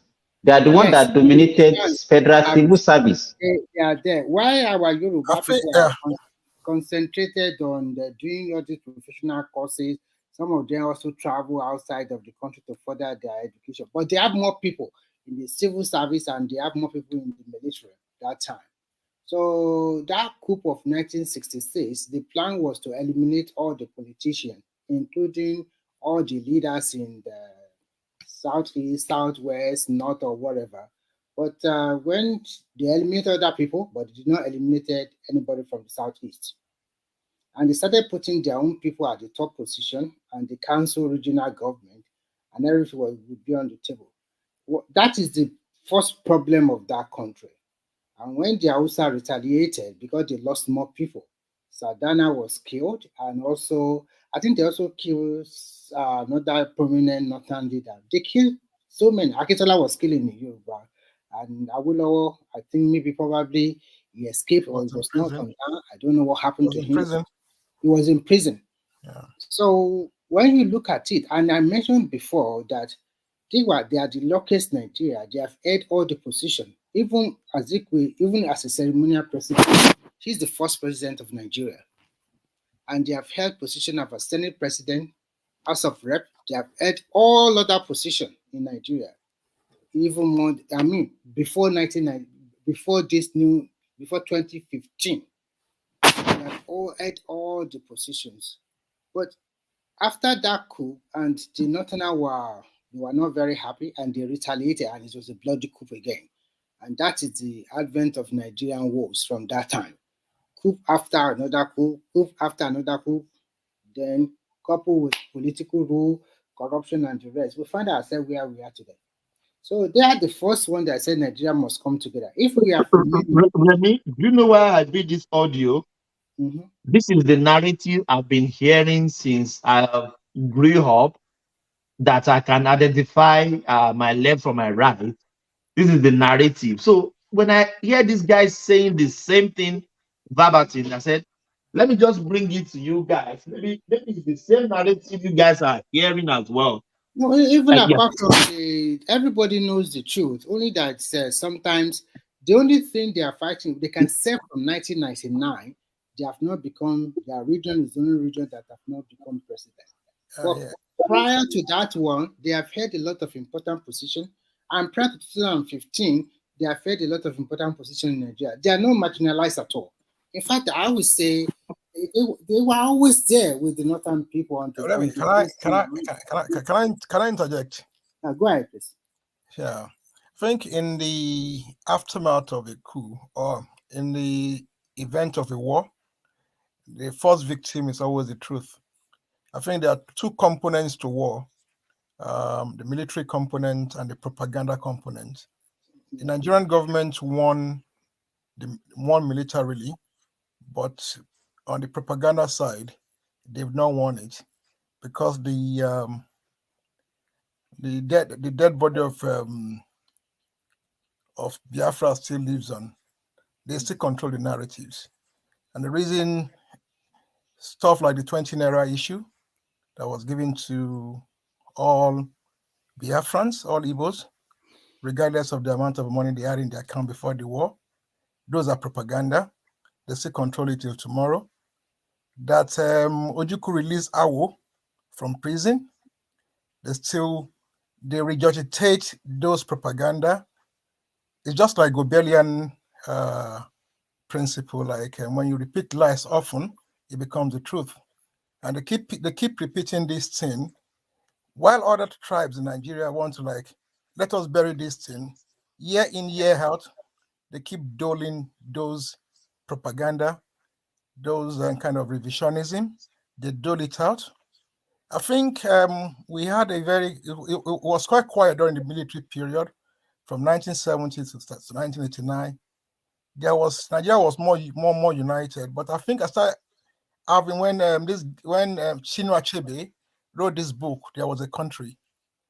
The media space was awash with a lot of tribal banter, this kind of stuff.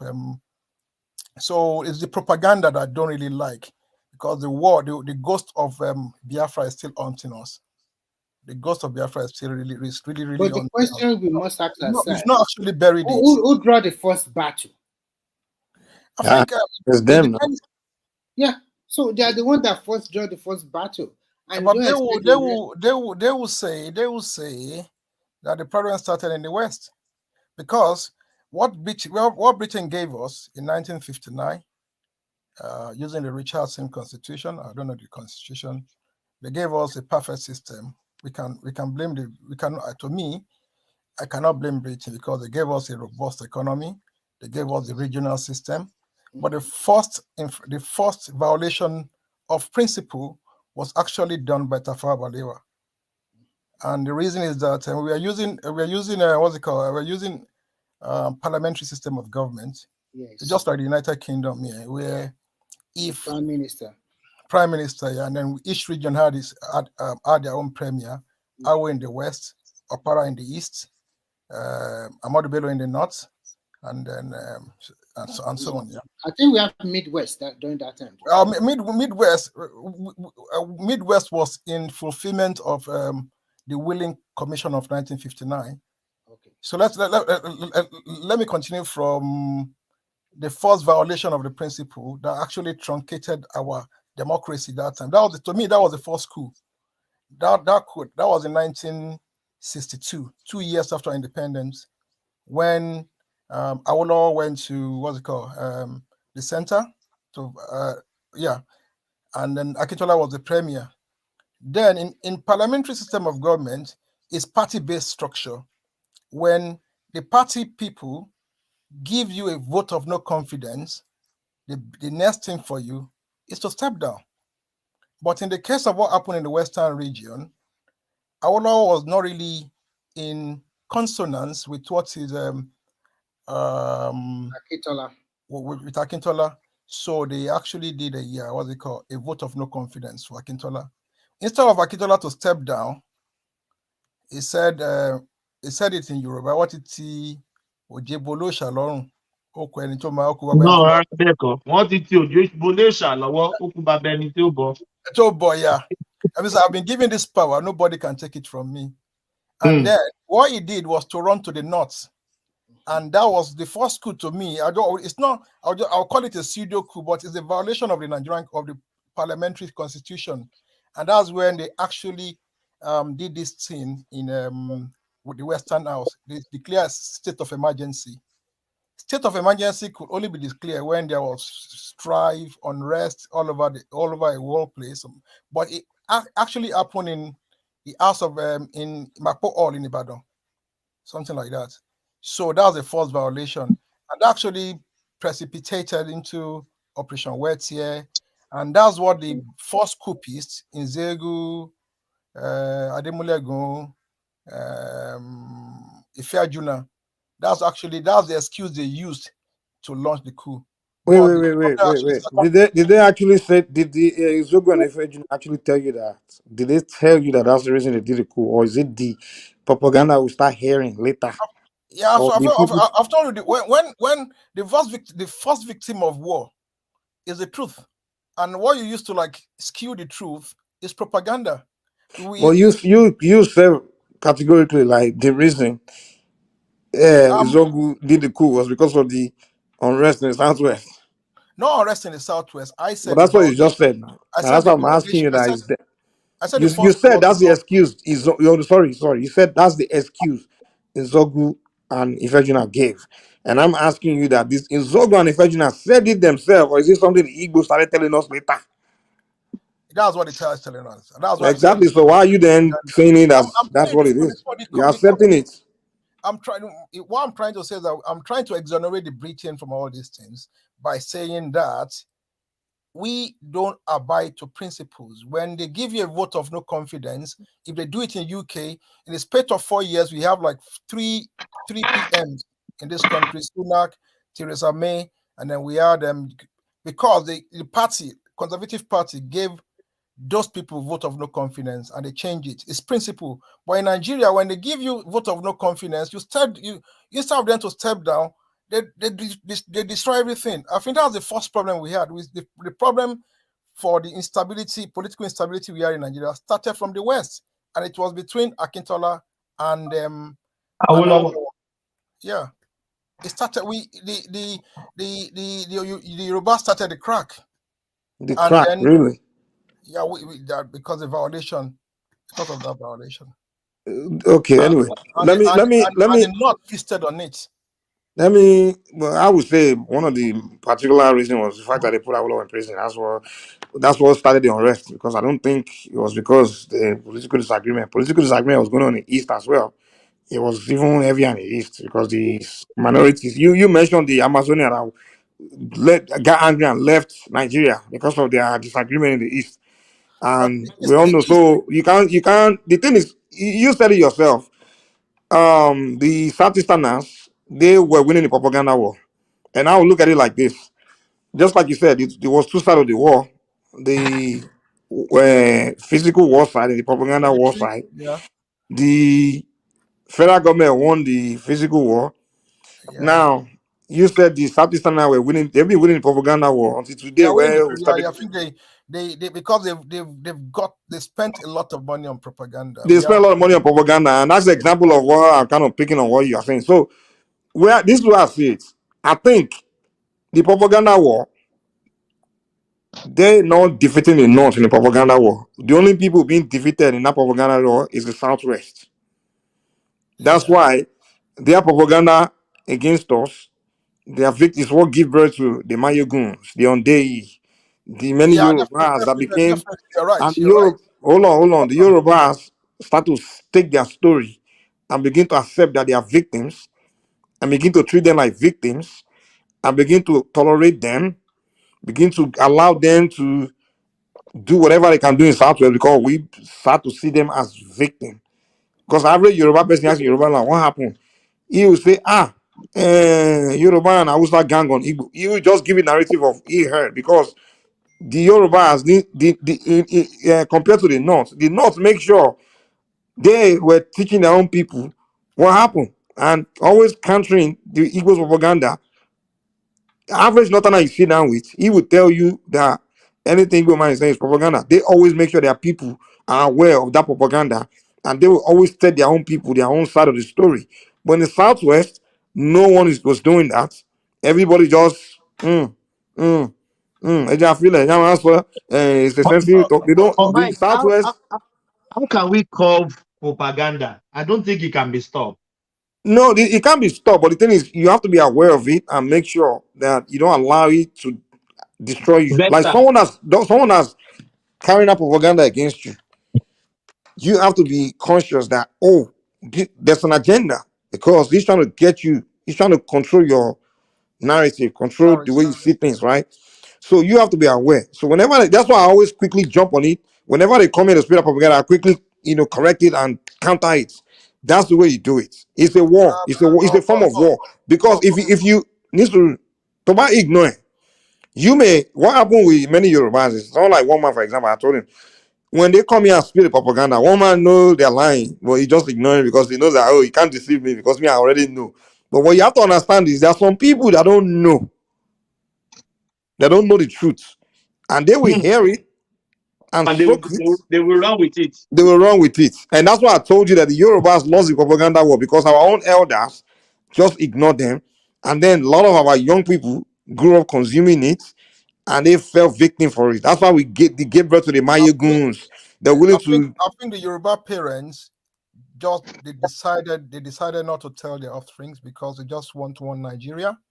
And like my dad now, when I was much younger, I asked him about the Biafra war. He would say, let us forget it. Most Yoruba parents don't teach their children about the Biafra war. It shouldn't have to be parents. What about the scholars, the intellectual?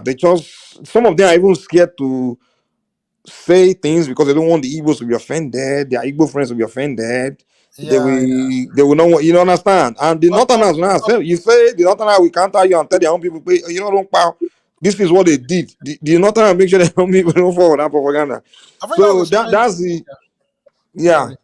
It was very unfortunate, But that's the strength of the Yoruba people, because of the if you look at the Yoruba history properly, Yoruba is the more diverse in terms of ideological leanings. In the 19th century, Yoruba is the most fluid socio-cultural group in the whole of West Africa.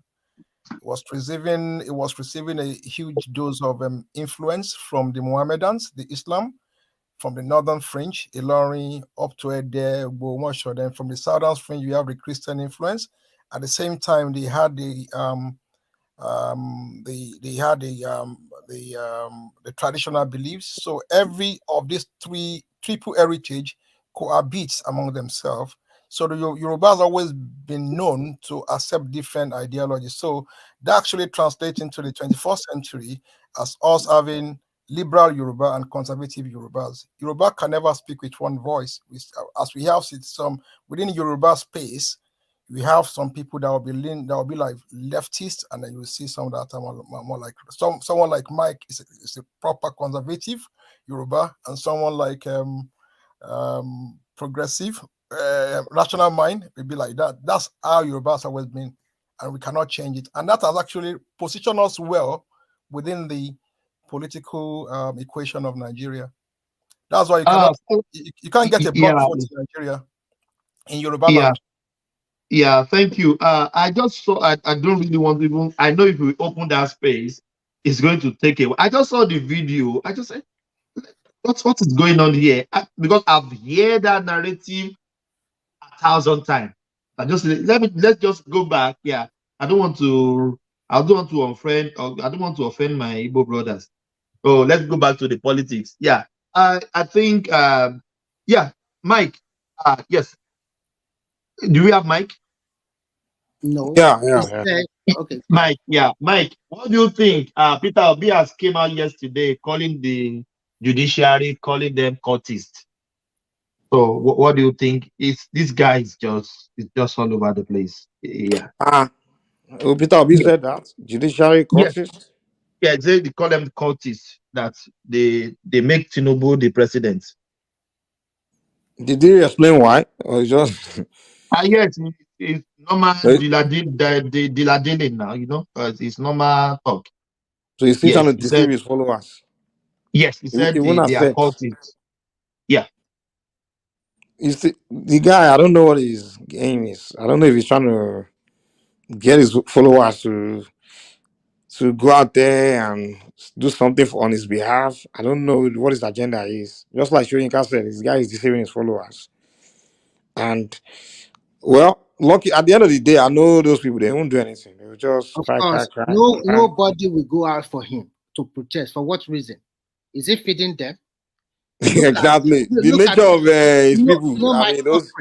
You know, this Mr. Ibu, the comedian, the guy that was sick. There's one comedian, I don't know his full name. Mr. Ibu. Thank you. He was sick, and so he's seeking for support. And Michael Crick came out that this guy really supported Obi. Obi should help him. Is it not that Saraki Foundation that paid the bill? The Saraki that went ahead and paid the hospital bill for that guy to receive the treatment. So nobody, Nigerian is politically exposed. Even remember anymore. I agree with you on that. One nature. That's why I know the Southeast very well. One thing they will never do is go out of their way for each other or sacrifice their own money or life or one another. The next Southeasterner, there's no way they will never do that. They can make all the noise though. First of all, I already know they won't do anything on behalf of Obi because first of all, before Kanu was arrested, they say if they dare touch Kanu, they will burn the country down. They made all the noise. When they arrest the guy, did anybody step up? They won't do anything. I just, so we all know they will just talk. But at the end of the day, they I know them. They won't do anything. So you can see that this particular man saying all rubbish all around like Obi is doing now. It's really clearly shows Nigerian that we dodged the bullet. This is a guy that became a governor through Supreme Court because he won the court. He didn't call them name that time. But now that, in fact, maybe he bribed them that the other time. I don't know about that. But so if he didn't bribe them, if he really get justice, so why can't somebody else get justice from Supreme Court? You know what? Anybody that go to any game, because politics is also a game, the coin is either you win or you lose. And when you lose, you should take it. What about those times you have been winning?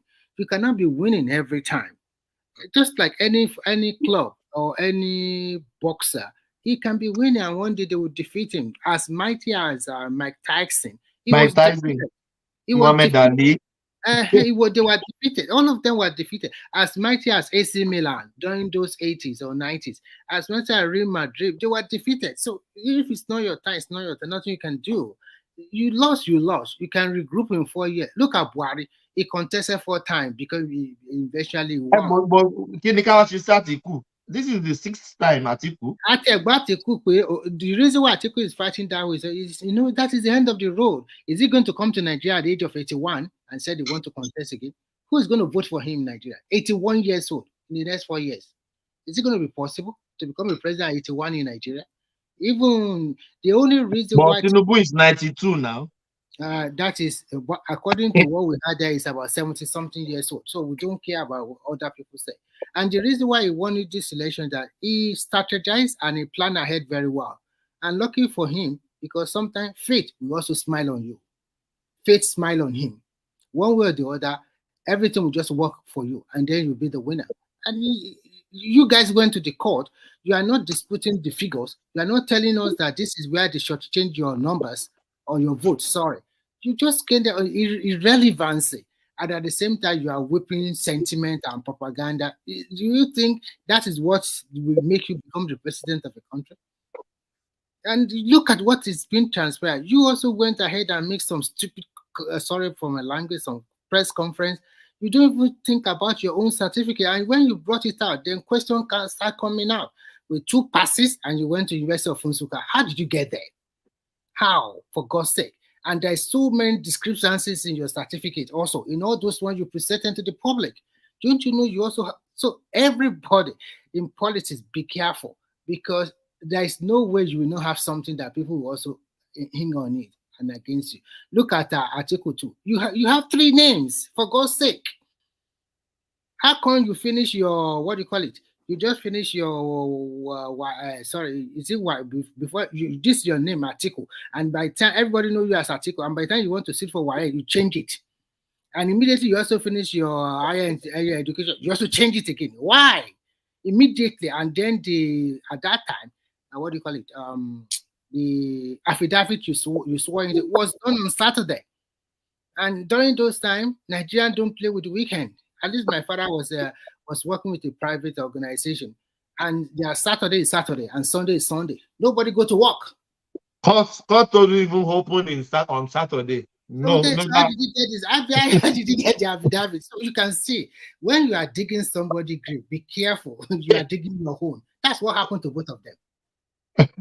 Oh my God. That's what happened at the end of the day. They are trying to dig somebody's own, but they dig their own, and they fell into it deeply, both of them. Yeah, let's hear from Mike. I might still have the floor. Yeah. So round it off, Mike. So your brother now is just sorry. These people, do they have son or daughter, family member that just advise them? You should just calm down. You are a bloody loser. You're lost. There's nothing going to happen in Supreme Court. We know that. Nothing's going to happen, Mike. Rescue me. He said if they have sons and daughters, they say apple doesn't fall too far from the tree now. I mean, the sons and daughters, they think like their father too now, so they will be thinking the same way. And If they people, want to be son of president too. exactly. So, like I said, I mean, there's nobody in that Nigeria begin to dig in their life. You won't find something, because in Nigeria we all know, like, you have to go through some shortcuts to get things done a lot of times, and you have to, even if you don't want to do it, the society will force you to take shortcut. So that's why I say if they dig in Article, you will find a lot of shortcuts. You find a lot of things, man. But Mike, why don't you ask Peter Obi to bring out his certificate of the university? Why don't he drop his university certificate? Exactly. They are not asking their own Not the principal to. certificate. Ask him to drop a transcript. If you drop a transcript, Nigeria will blow. I'm telling you. That's what, the way they're digging on Tinubu. If they dig at least halfway on Obi, you will find, so especially Article, you will find so many crazy things. Obi Article will be in prison, in fact. You can see the moment that it declared that it published his certificate. Everybody knows in Nigeria. You can see that obedient went quiet, because they can also believe their eyes. They know now. They know their people now. They know that. Quiet. Everything just dropped dead. That is the end. Because how can you say a pass, 2 passes? Parallel. It was so embarrassing to them, man. And he went to study philosophy, or for that matter. You need English. Am I lying? Philosophy is not a simple course like that. It's one of the most difficult course to study because you have to study all these thinkers, all these philosophers. So many. He doesn't even look like a philosopher. People doesn't even it's think. not an easy course to study. I did a lot of philosophy course before, and I know that it's not easy to pass. You read and read and read and read for you to understand.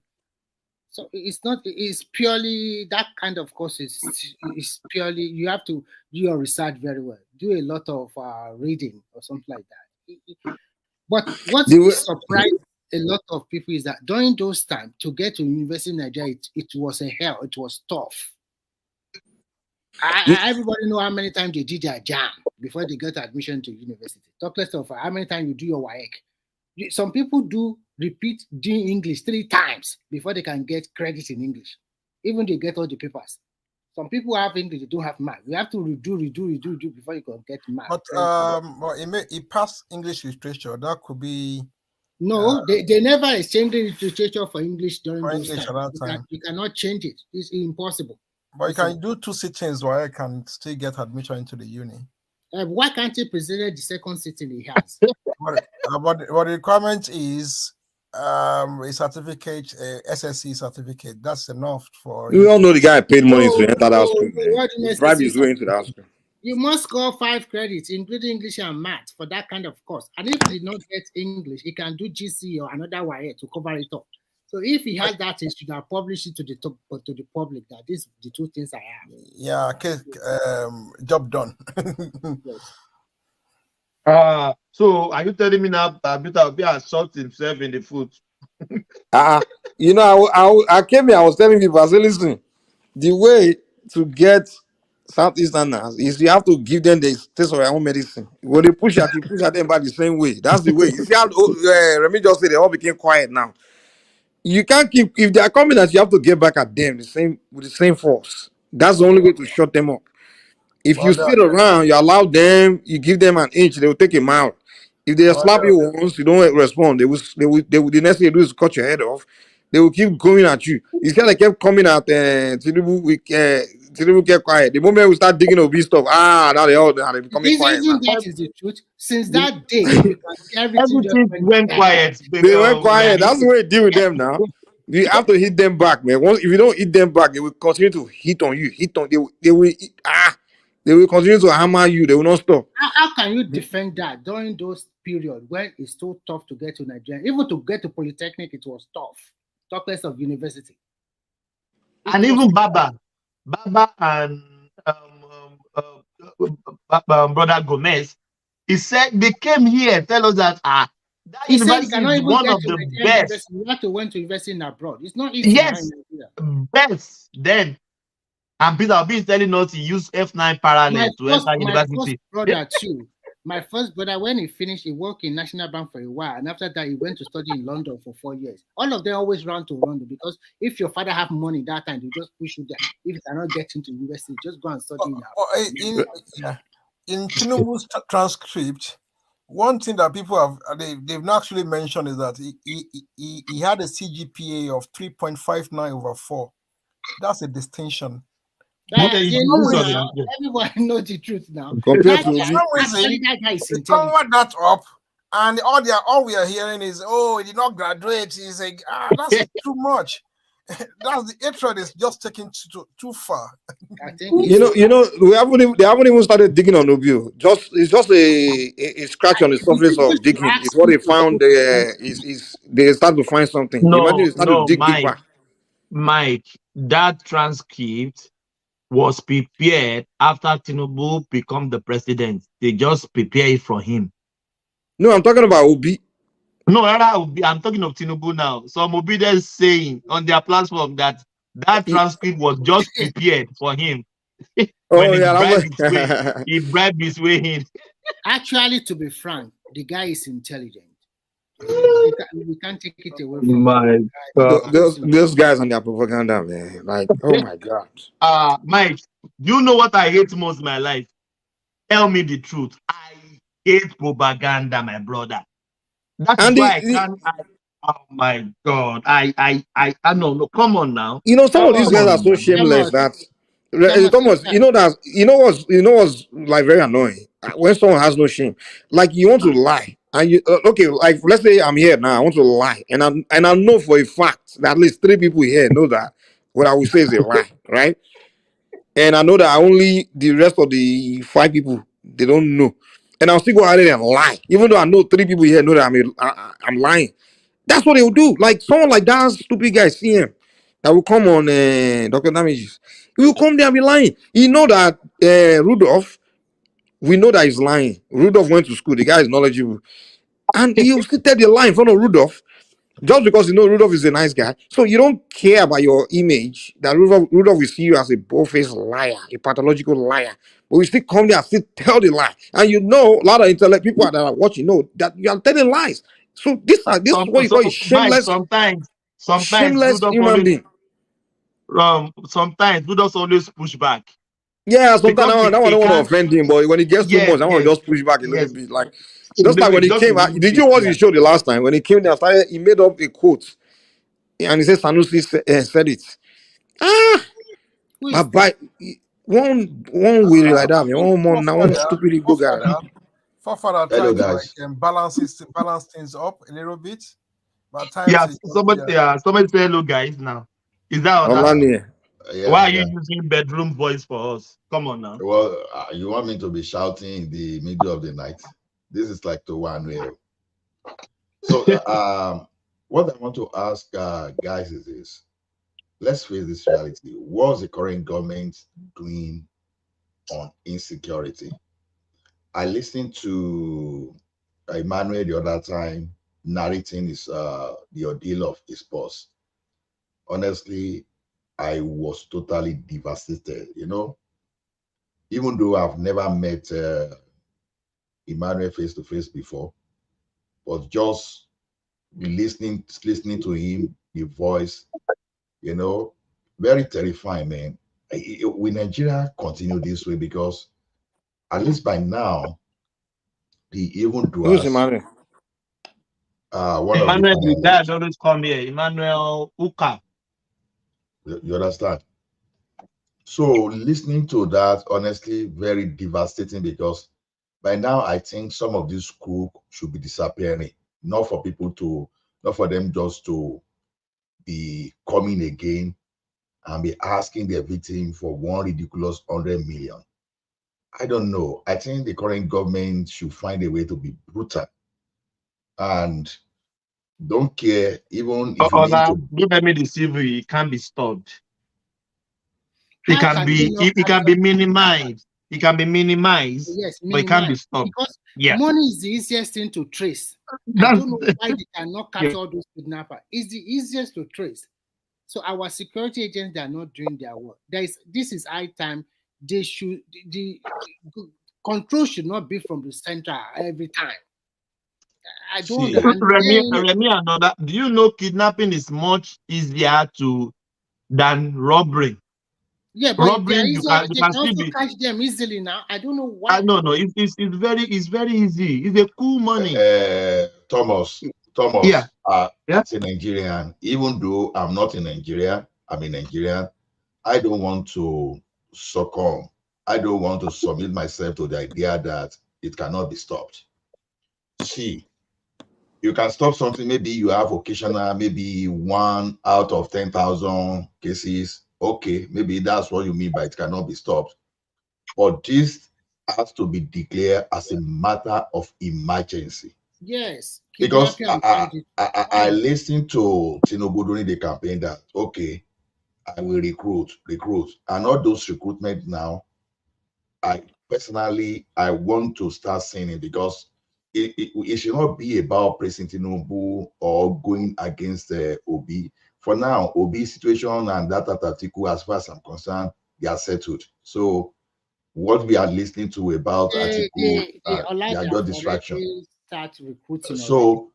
So by now, it should be that even if it's Amotekun or the Yes. current architecture that you want to empower, do something. You see, go inside the bush, rule these people out. If you want to go brutal with the neighboring country, that okay, guys, if you are not ready to even follow us and help us secure the border from your own end, then forget about your relationship with Nigeria, at least for now, until we are able to solve the problem.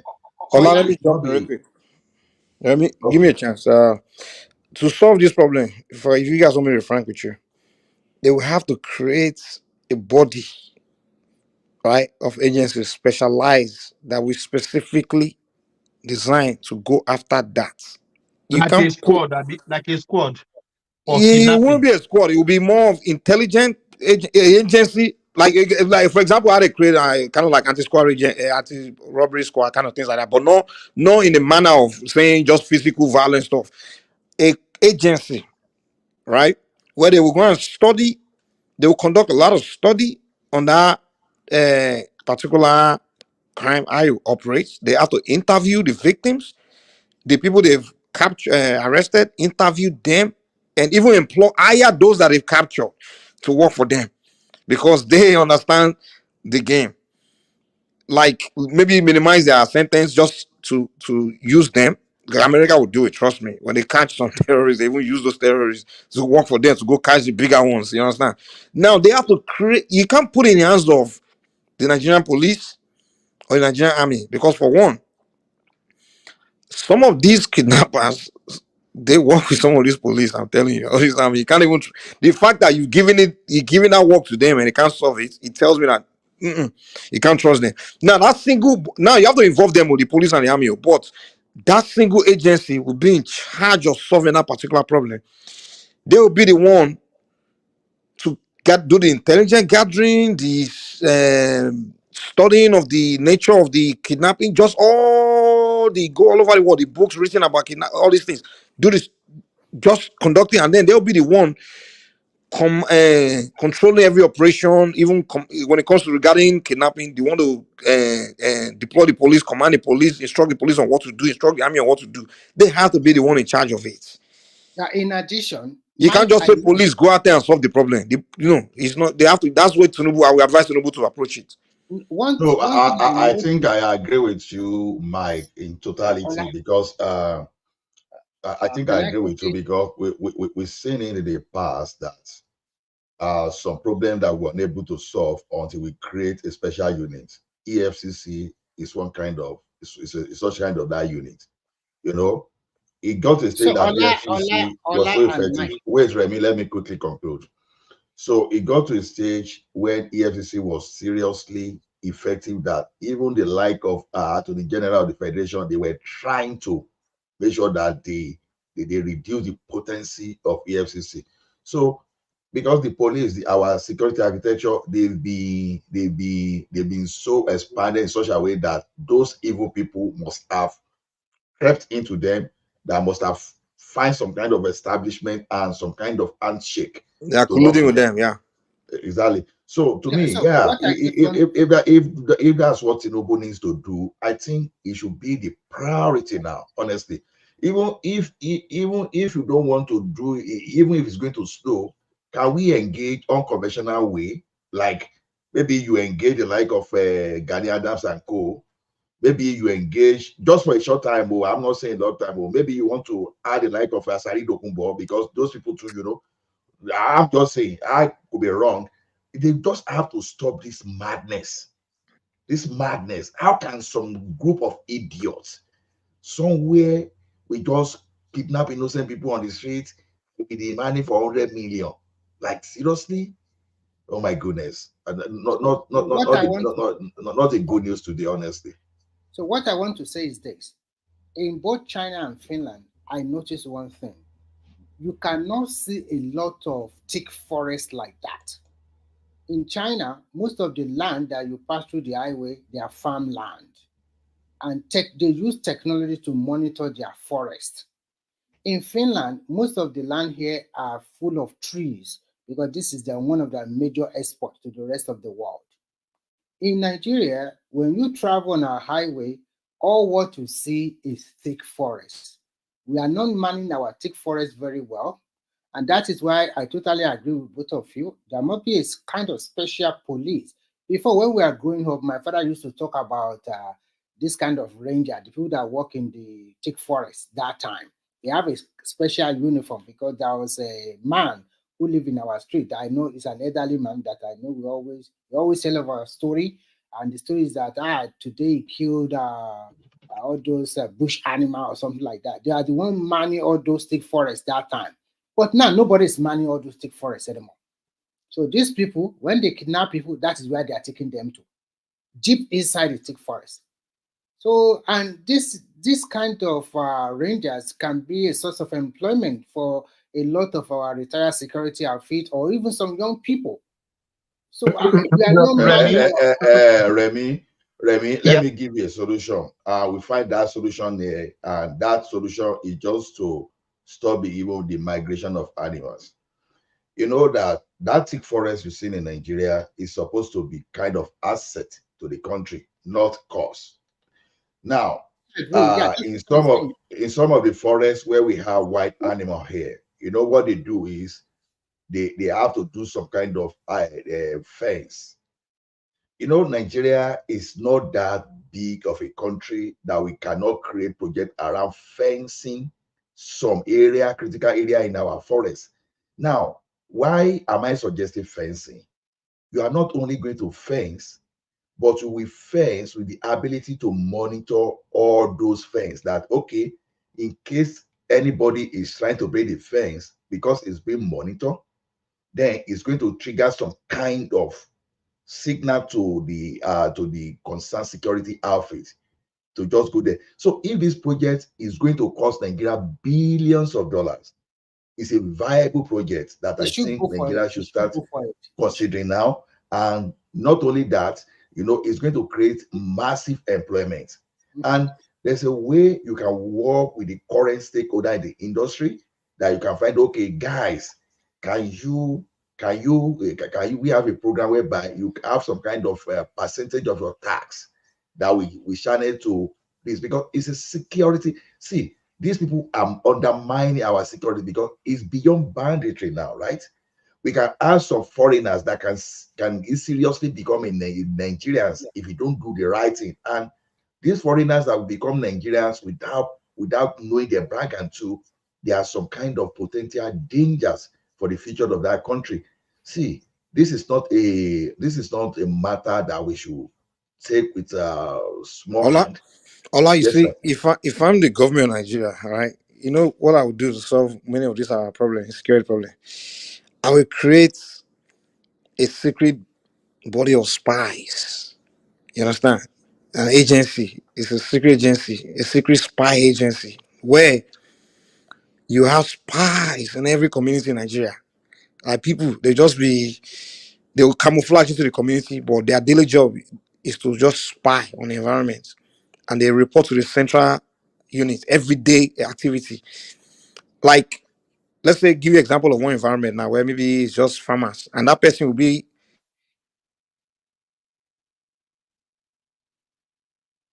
Sorry, I had a phone call that came in. So a community where maybe it's farming, a person there will be a spy, but he'll be living there as a farmer. Everybody think it's just a farmer, but we have the spy tools like maybe cameras and things like that. He acts like his daily job is just a farmer or a trader there, but he's actually a government spy. And he studied the community, interact with everybody, gathering information, everything that happened there on a daily basis. A report to the central unit, daily reports. Okay, this is what I see here, this is what I suspect going on, this is information I'm hearing here. So whenever something suspicious is taking place in that place, the government will get that sense, they will get the sense ahead of time. So they're beginning to maybe prepare for it. You understand? So I Yeah, think that's I what agree I with you, Mike. I agree with you. where everything is happening in every community. There are one person or couple of people. They are there. They're just camouflage in the community, but they are spies. And that's why CIA does it in America. Like every community, even among gangsters, they are spies. They're like there are some people among them. Even do you know that the son of the son of the founder of Hamas Yeah, it's also a is a spy. spy for the Israelis. You know, in the 80s, we used to have people like that in the community. SSS. Now, even while I was in a bank, you know, there was a time they asked us that anybody that we want to have, they call it ASP training, you know, just to massage our ego.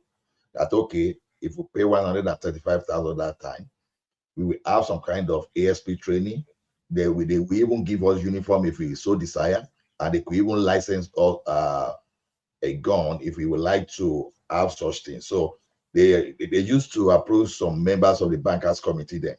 So I think what Mike is saying is a potent way, even without a government even paying some people, there are some people just because of the prestige of it will be willing to even pay and join such organization. But now the problem we have now, Mike, except they do the first solution you suggested the other time that say you create special forces. If you create spies today now, you are reporting to some police that may be probably working with Our police all is this too group. corrupt. No. They're not working with police. So these spies, Okay. They are working with the special agency I told you about will be the one. Yes. That agency will be in charge. But now the way they are doing the operation, it's like even the police, the army will not know they exist. You understand? Exactly. It will be kind of like the FBI and the CIA. You don't see them in uniform. You don't see the only time maybe an FBI agent is doing an operation in the environment and police wants to arrest him. That's the only time we now pull out his badge and the police will now like, oh wow, okay, this is an FBI. The police will stay away from him. You understand? But Yeah. they are there, the FBI, CIA, they're all over the communities, but you don't know. They're just the agency. And They don't have another uniform. problem with Nigeria is that there is no synergy among all these security forces.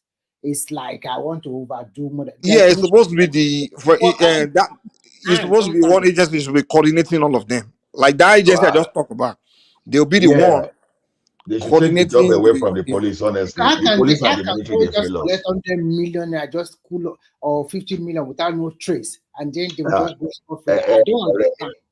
we are just we just add that benefit of even getting that. We don't know how many of those are still going on in Nigeria. That's what we are saying. Even a cool 5 million is traceable. Yeah, even a cool 100,000 is traceable. At least the message to every one of us is this: that may we just not walk within the wrong terrain. That's just what it means.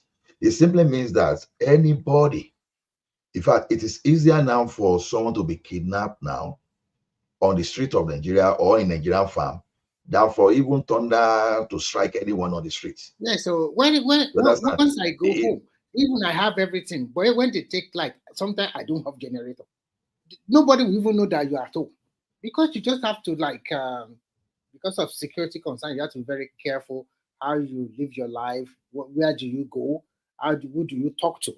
So it comes because our security agents they are not doing their job. If they are doing their job, kidnapping is so easy to nip in the bud because somebody that does not have money today and tomorrow he started blowing money anyhow. Do you give them the right weapon? You give them enabling It's not environment. about even some of them have right weapons. Some of them they don't do the job. Do you pay them very well to risk their life? Thomas, that cannot be an excuse. Cannot be. You join the force to even the governors and all the senators with all their still learning, they are still even they are even worse potential rogue than even the so-called armed bandits, because they are there, they are well paid, and they are still stealing. So there's one thing about when you have corruption or you have criminality within your blood, because if you pay, okay, let me give you an example. If you pay some of these officers $1 million, the minimum $1 million in a month, those people that will still see why it's made somewhere at any 10 million, we still see that. They see woman demand never ends. Because they are making more money illegally. Ola, hold on, please. Have you heard somebody was calling police for assistance, armed robbing, and police was asking them which kind of gun they carry? Which kind of gun? Is it the long one or the short one? It happened very well. It happened very well in the 80s. It happens very well when they were still using, I think, Mark Ford or thereabouts. Those ones that are night, they will say that there's no vehicle for them to come to your place. It was an introduction. It was at introduction of Mopo that they introduced AK-47 into the police system. See, when Ashiwaju, because that's where I'm even talking now, because Ashiwaju have experience of solving Lagos state problem, the one that Maruwa could not even stop. Because I see that people overrate Operation Sweep as if I never lived in Lagos. You understand? All the Shinarambo they were talking about, I remember when I was at Ogba undertaking, you know, that NEPA office around Guinness at Ogba, where you were on the background. See, when Shinarambo now was passing through, that every one of us, in fact, you see, we prefer to even lie down under 33 60 MVA transformer. You know how big 60 MVA transformer, you, Thomas, that you did the electrical, a very dangerous transformer there within that Ogba compound there. We prefer to lie down under that transformer, down, even to even raise our head up. You understand? You will look at how you will think like maybe you were watching Shinarambo movie. You understand? So the thing is, it's when I mean, oh sorry, Rambo rather, I'm saying, but you know that guy was Shinarambo, but Rambo movie. So the thing was too bad, terrible that time, and these bandits, this Shinarambo, she escaped with Operation Sweep. Then armed robbers still used to escape, but when Tinubu came, it's changed the strategy. He said, why should I be putting police in the pickup? He just bought armor personnel carrier. See, whenever they rob Oshoni Bank there, you know what used to happen then is that the armed robbers, they will just escape through the waterfront to the other side, to Ikoyi side there. That's what they used to do. But when Tinubu came, not only that they were using armor personnel carrier, even if you do some kind of robbery, by the time you say you are going to the other side, you enter water. They will enter water. They are the forces that will enter water with you. And some will be waiting for you with another armor personnel carrier on the other hand.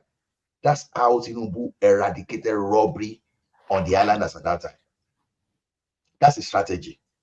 So, because if you go in, you will go get Obalende, other Obalende bridge there, you will see that RRS, Rapid Response Square there. Without them, their main look, they will be looking like a main people, and you will see the armor personnel carrier.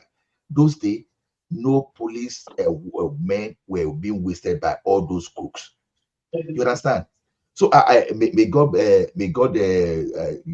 keep resting the soul of this man, this former CP in Rivers State, Odesonya. I remember the time that a robbery was happening, and it was just the acting AIG in charge of Zone 2 then. You understand? Cover both Lagos and Ogun State at that time. Anytime, see, you know, there was a time that all these robbers, they will be going to ATM and they were carrying gas cylinder and fire everything they used to bring that. They will operate like up to 3 to 4 hours and nobody will just interrupt them. But with the availability of armor personnel carrier, once they hear the sound of that armor personnel carrier coming like this, everybody will run away because they know that there's no way they were going to resist these guys. So if they could find solution then to solve the problem, I think this issue of banditry, because like I like what Mike suggests, and I know that sometimes I know that people listening to us here, because how do I know? I will go to major this, even including our rise, and something I will see people, what people are doing. I say, it be like say some people don't listen here, which is still one reason why we see how this forum anyway. So to me, that is not a laughing matter. If they need to, as a matter of urgency, we've done it before. EFCC was an example. ICPC, just an example too. Even recently, Ola, you know, take this thing away from the police because they failed us and created special forces and let them deal with the issue. Ola, they awarded some contract to Polo.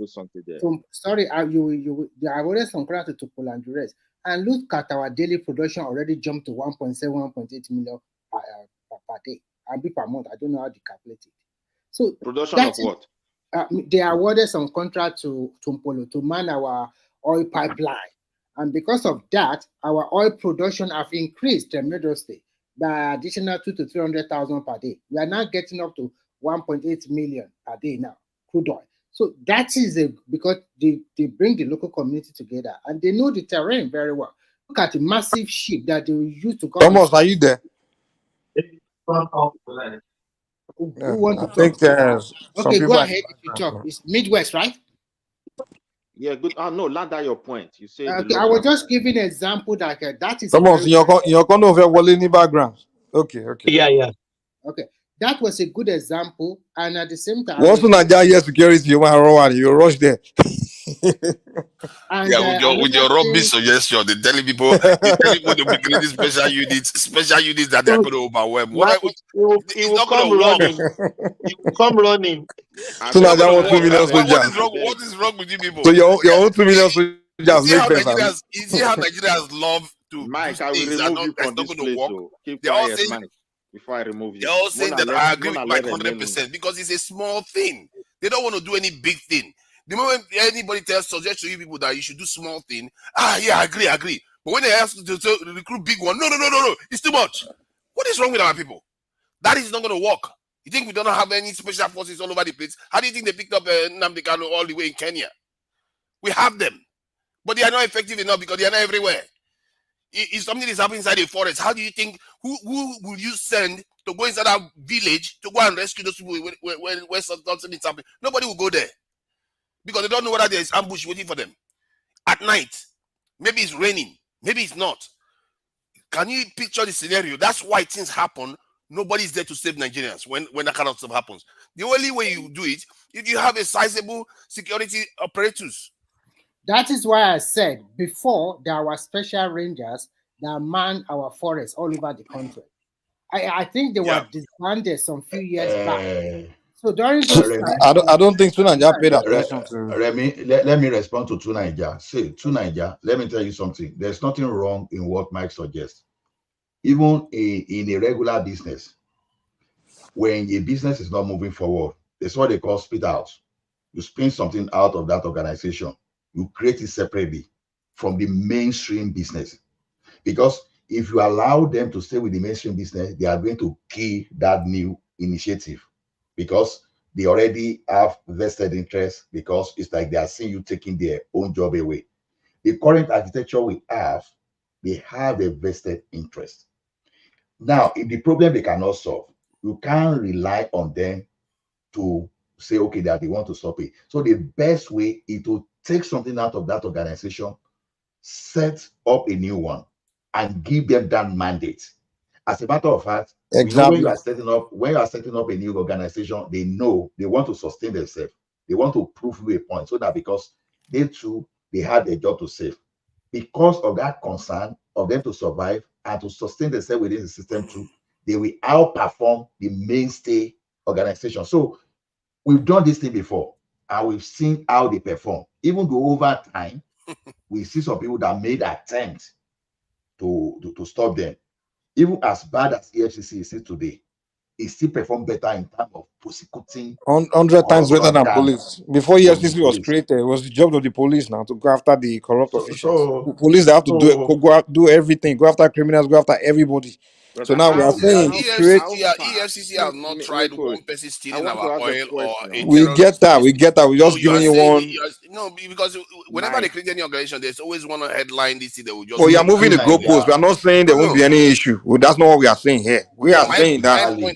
My point is that if we keep doing small things, expecting How is people to that small thing? How outperform, is that a small thing? because the special forces you are talking about, all those special units, or the only thing I heard about is what Simba said something about this guards inside the forest. So No. Explain how you say it's a small thing. Explain it. it's a small thing because you are not everywhere. Do you know? 80% What do you? of Wait, did you listen to what we everything said? what I'm saying, they are not everywhere. They are not What do you mean everywhere. they are not? I'm talking Wait. about Hold on. Did you hear me when I said they will create special force and they will be everywhere? They will have spies everywhere.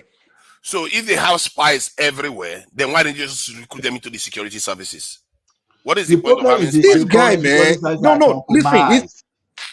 Hold on. This guy here, he just like to make some kind of argument. Or something. We tell you that they create agency where their only job is to focus on kidnapping, whereby they don't have any. So kidnapping, Listen. Cool down. We are talking about the topic was about kidnapping that's going on, and I'm saying the solution to that is to create a special agency where their only role focus is to deal with kidnapping, and I gave one of their operation strategy would be to create spies in every community, everywhere, wherever they sense anything, where no one in that community will know that they are spies. They just melt, camouflage into the community as a member. All they do is act like maybe they are a farmer there or a trader there selling Google on the road, but they'll be interacting with everybody, making friends with everybody. And from there, they'll be gathering information in that community. I mean, sending it to the central, whatever, headquarter, whatever you want to call it. And from there, we're gathering information on every community on a daily basis. And whenever we sense something going wrong, and then they cannot deploy a squad there to be ready to tackle whatever is going on there. That's what we suggested. Okay, what So you are why are you talking suggesting, about they are what you not are everywhere? suggesting, Where did you get that let from? me Come give on you now. my point now. What you are suggesting, you are making it look like it's already happening. It's already happening. Tell me how it's happening now. How do you think all these politicians know everything that is going on in the country? How do you know? How do you think all our leaders know what is going on in the country? They know everything. That's why they don't know who's killing in everywhere. Benue. That's why they don't know what's going on in Benue, right? This guy No, was because they are make blind priorities. arguments. Because they are, see, what you mistake is that Do you have proof that they know what's going on everywhere? Do you have proof that they know what's going on everywhere? I'm telling you that if you go and try to do something in Nigeria right now, you're going to find out that they know that you are there. Okay, so why are they not solving the problem then? Because they are not. See, this is the security expert came once. Sometimes you forget. I keep telling you, you can know what is happening, but you can't do anything. Don't you understand? That is why you need a special forces that they don't care because they are new. They need to establish themselves. They need to. I give an example. Companies, when they are no longer moving forward, they create special unit and create special business that deal with the problem. To study and do everything, gather intelligence, everything. You can gather it. I just said it a moment ago. You can know, but you don't have the physical presence to be there. That is, I keep telling you. Stop making senseless argument, man. Okay, give us your own solution. Give us your solution. You keep painting stuff in your head. One solution. If you give us the solution and you find out that let me try the loophole that is pointing in our own solution is the own solution too. With the best way I can explain this. You don't be thinking about it in your head only. Think about it on the ground, when you're physically on the ground. When something is happening inside that village, how do you get there? The people are not there. So they have to travel from wherever they are. When they communicate with them, they have to travel to that point. So to get to that point, they have to be thinking about their own safety. Then not to mention going to rescue those. By the time they are ready, it's 4 hours and the whole incident is over. This is what Nigerian security forces have been facing forever because they are too thin on the ground. The grid is too wide. They need to be more of them, more units, so that whenever any of these operations are happening, and they will be everywhere. Let me explain to you now. Those who have basically trapped themselves because will they be everywhere? Yeah, they will be everywhere. That's the point. Really? That is how. Okay, what will be the number? What's the number of people you have that will be everywhere? You are going to be looking at well over 1 million. Because let me explain this to you.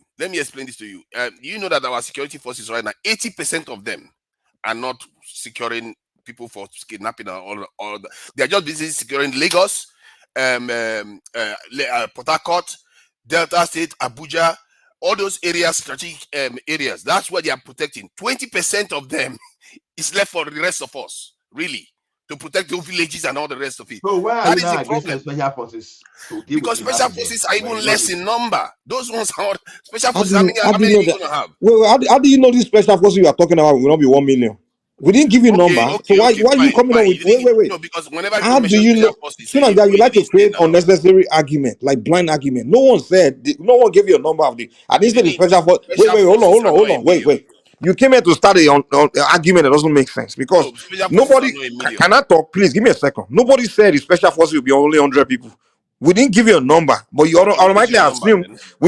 How do you know the special forces I'm thinking is not 20 million? I didn't give you a number. Well, somehow you came to throw an argument that it's only few numbers. Special forces so you come to create unnecessary arguments. Huh? Some special forces are even barely up to 500. Like but I didn't say mine is 500. How did you come around the configuration of this? Because it's just a suggestion. Because special forces are meant to just come and create argument. We just like to come on internet to argue with people for no reason. Because what they are saying is that no limitation to the personnel you can put in special forces. Exactly, it can be even 5 But million. he didn't stipulate that. Now, if he has stipulated that, I would have So why, if I didn't speak, so why did you then assume I'm saying what I'm not saying? The reason why, you have to understand, whenever I hear our officials talk, that's kind of language. Well, I'm not your official now, so why are you assuming that I'm saying what your official is saying? You are perpetuating the same ideology whereby they'll say we should do this, we should do when this. they created So you should apologize to me then. Now that you know that I'm not saying what your official is saying. Okay, what is your size? So when they created the FCC, so there is a special agency. So now just 100 people. See, the thing is this: every project is unique. May I ask one question? And you will meet the requirement based on what they need. So if they create special unit that will be dealing with kidnapping, if the analysis say they need 1 million resources to tackle this, because what Mike suggested, you have some people, some spy within the community. If you have spy within a Gongo, for example, now maybe people do not know, and you empower them, they will definitely have a knowledge of all these people that are doing this kidnapping. For example, they'll be able to catch them fast. It's not that you have to deploy someone from Lagos. Oh, they are kidnapping in Igogo, and you start. No, the people that will do that job, they may be within that community, but you will see some spy that people will not know that they will be just regular people like you and myself.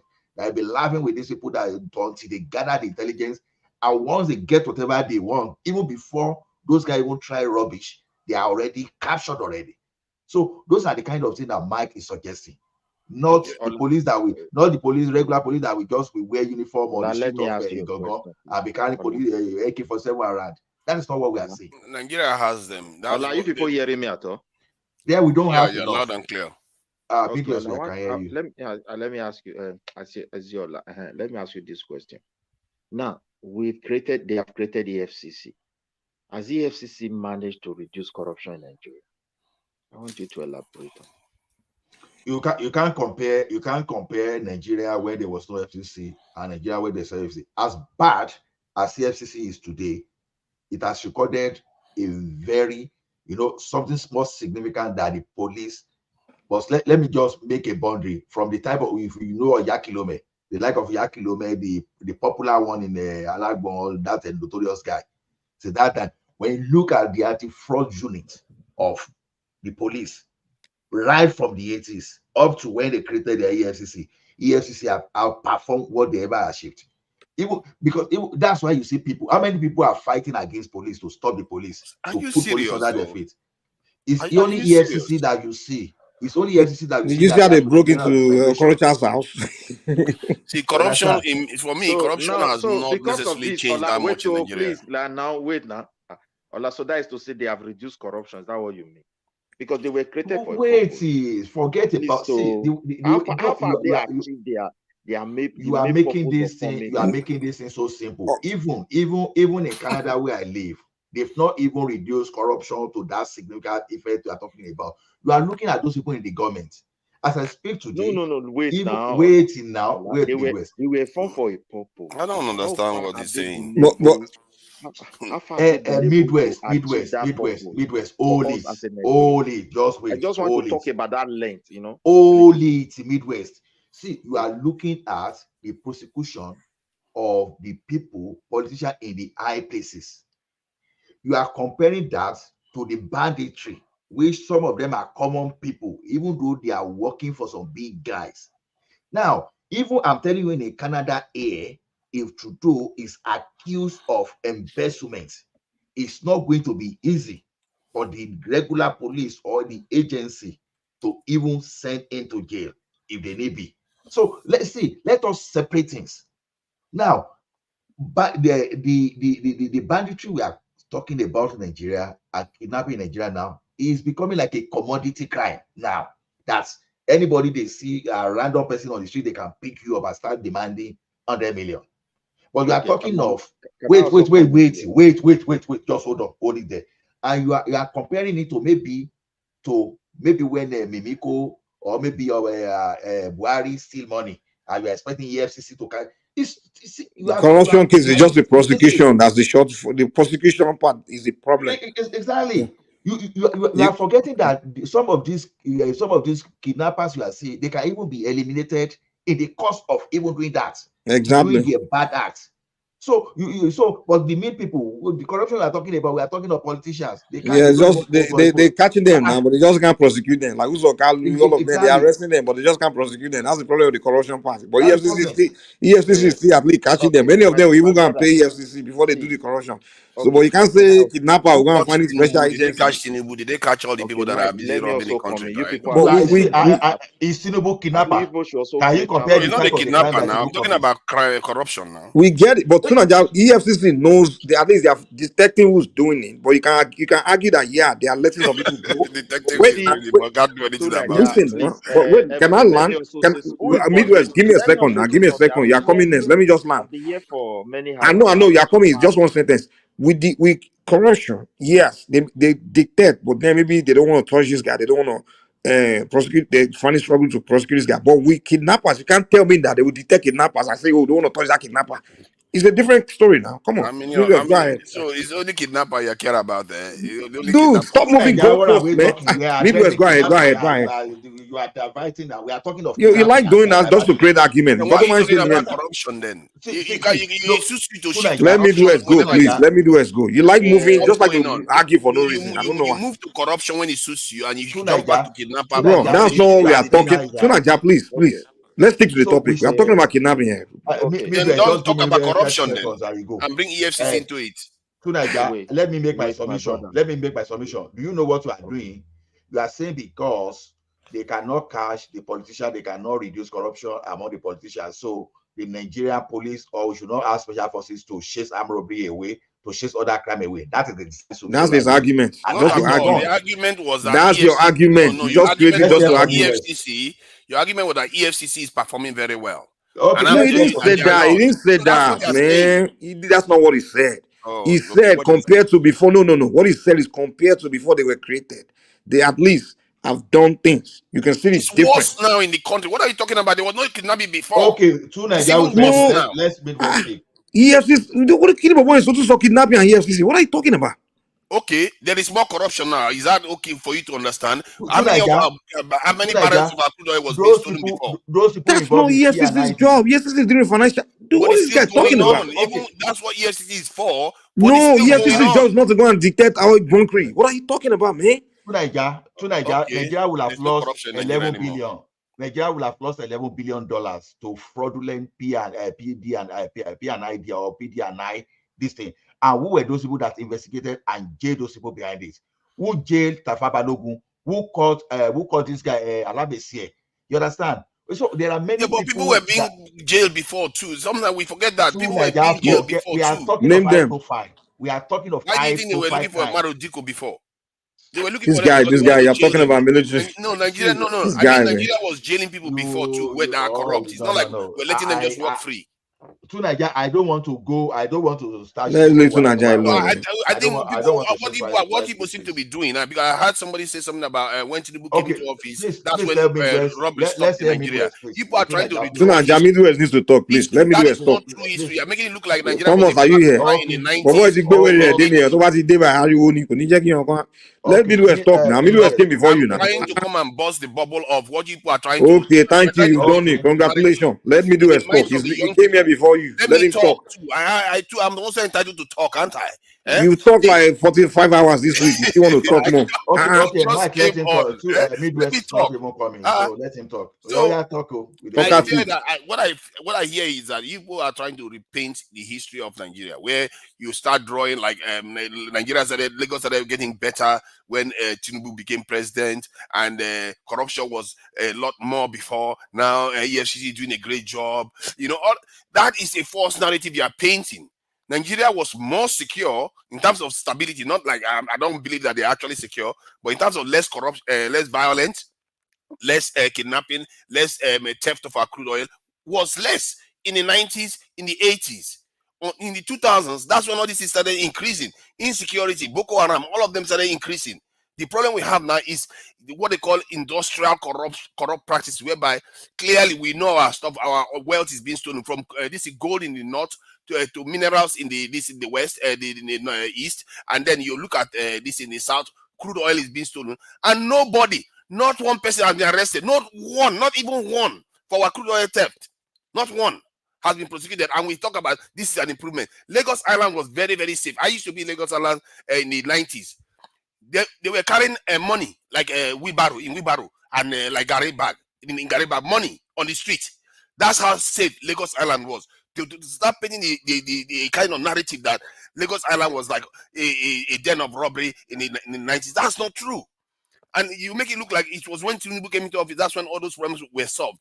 It's inaccurate. I don't know when anybody said that. Said Tinubu solved. I don't know why you do strong man argument. Now you are creating an argument that no one ever said here. Who said anything like that tonight? So Mike you didn't is hear responding to me. Mike is responding to me. To Niger. People said that. Somebody said that here. I said it and I say it again because I work in the bank system. Every time, every now and then, they used to rob Oshoni Bank on Ozuba Ubadiwewe, and I say it with all sense of responsibility. I work in the bank. Every now and then, they used to rob. Wait. Every now and then, they used to rob banks in Oshodi and in Ikeja. I'm saying all these things. That's not Lagos Island. Why did they create Operation Sweep? That's mainland, not Lagos Island. Wait. Ozuba Ubadiwewe is a mainland, right? To you, Ozuba Ubadiwewe is a mainland. All those activities, so robbery around the Lekki Phase 1, to you, it look like the mainland. See, Niger. It wasn't that much. I've never heard of robbery. Niger, you are not from Lagos. You want to see and be arguing. I was in Lagos. I tell you. You came to visit your uncle. I've seen things. I've seen where they carry money on the road. Nobody's busy robbing anybody in Lagos Island. We don't have to make how safe the place was. We don't have to in the 90s. Yes, I'm telling you. This is when we have Operation Sweep. What's Operation Sweep, Papa? No, why do you think OPC came out? That's mainland. That's mostly for mainland people and referrals for it. So Niger, wait. You deviate us from a lot. So wait. I also agree with some of your points. The thing is this: you can't compare then and now. Thank you. We are now in a global setting where things are changing faster. Even countries that thought they have prepared, it's as if they have caught unaware. Great superpower like America, when you look at the global setting, all this European Union, with what is going on, I tell you, they are in a disbelief. Just have it. Midwest, hold on. Mike, can you carry on for 30 minutes? Then I will come and shut it down. I don't have the access to the background right now, unless you can. No, don't worry. I'll be bringing people in. Don't bother about that. So I will come and shut it down in 10 hours. We have 30 minutes to go. Thank you. To Niger, I can't coordinate to Niger unless I have the button. Because you won't even listen to me. If I tell him, don't worry, I will kick him out. If he's going overboard, I'll kick him out. I'm a very well behaved panelist. What's wrong with that? Mike is the one that they kick out. I'm trying to coordinate it when I thought you were gone. You didn't listen. You won't allow me. You won't allow. When you're talking nonsense, you know better than that. Okay. All right. Let me do a stop. Let me do a stop. Just hold on a little bit. So that we don't talk on each other. Wait. You see, we cannot compare that time with today. The greatest problem we have in Nigeria is our leaders, they are not serious when it comes to solving problems.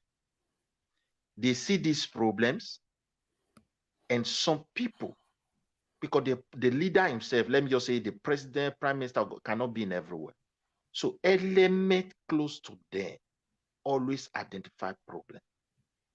And they always convince the leaders to bring money, we can solve it. And when you create this agent, you will see that you will even be spending a lot of money to even control this agent. And their job they will not do. So I think the government have neglected so many things for years. And those things are now producing all these ugly things that we are seeing up and down. They need to put their heads together and be a serious leader and put checkmate on them themselves. If they are able to control themselves, most of these crime will die their natural death, because those people you are looking above, they are also connected to these people you call local. High-level personnel. Midwest, let me interject if you don't mind. Can we stay on this issue of banditry and kidnapping? See, because we are specific. So I don't just want us to go too wide. Yeah. When you go too wide, we lose focus of the problem. We are trying to solve. Ola, let me put it this way so that you understand where I'm going. A dad and a mom, they live in a house. Let's take Nigeria like that. Early morning, mommy will call one person, go and buy me ogogoro, and she will drink. The other papa will call the other one, buy me igbo and cigar, and he will smoke. And that papa and mommy is telling their children, please don't drink ogogoro. Ogogoro is bad. Oh. Don't smoke igbo. Igbo is bad. What do you think that will happen to those children? And that's the situation we find ourselves. Many crimes are coming. Put kidnapping aside. Very soon, you will see element of people. They will go to community and wipe out police. Not that they are going there to steal. The way they structure, the way they neglected the insecurity for years. Look, our police still spend their money to buy uniform and shoe upon all the billions budgeted for them. Midwest, and there is no Midwest. single Wait. No, I know. Wait. Yeah. No, Thomas asked 30 minutes. He said 30 minutes.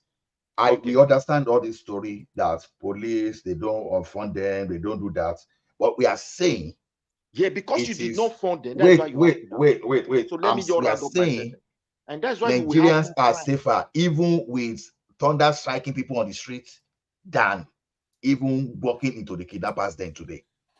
We are not talking of the problem.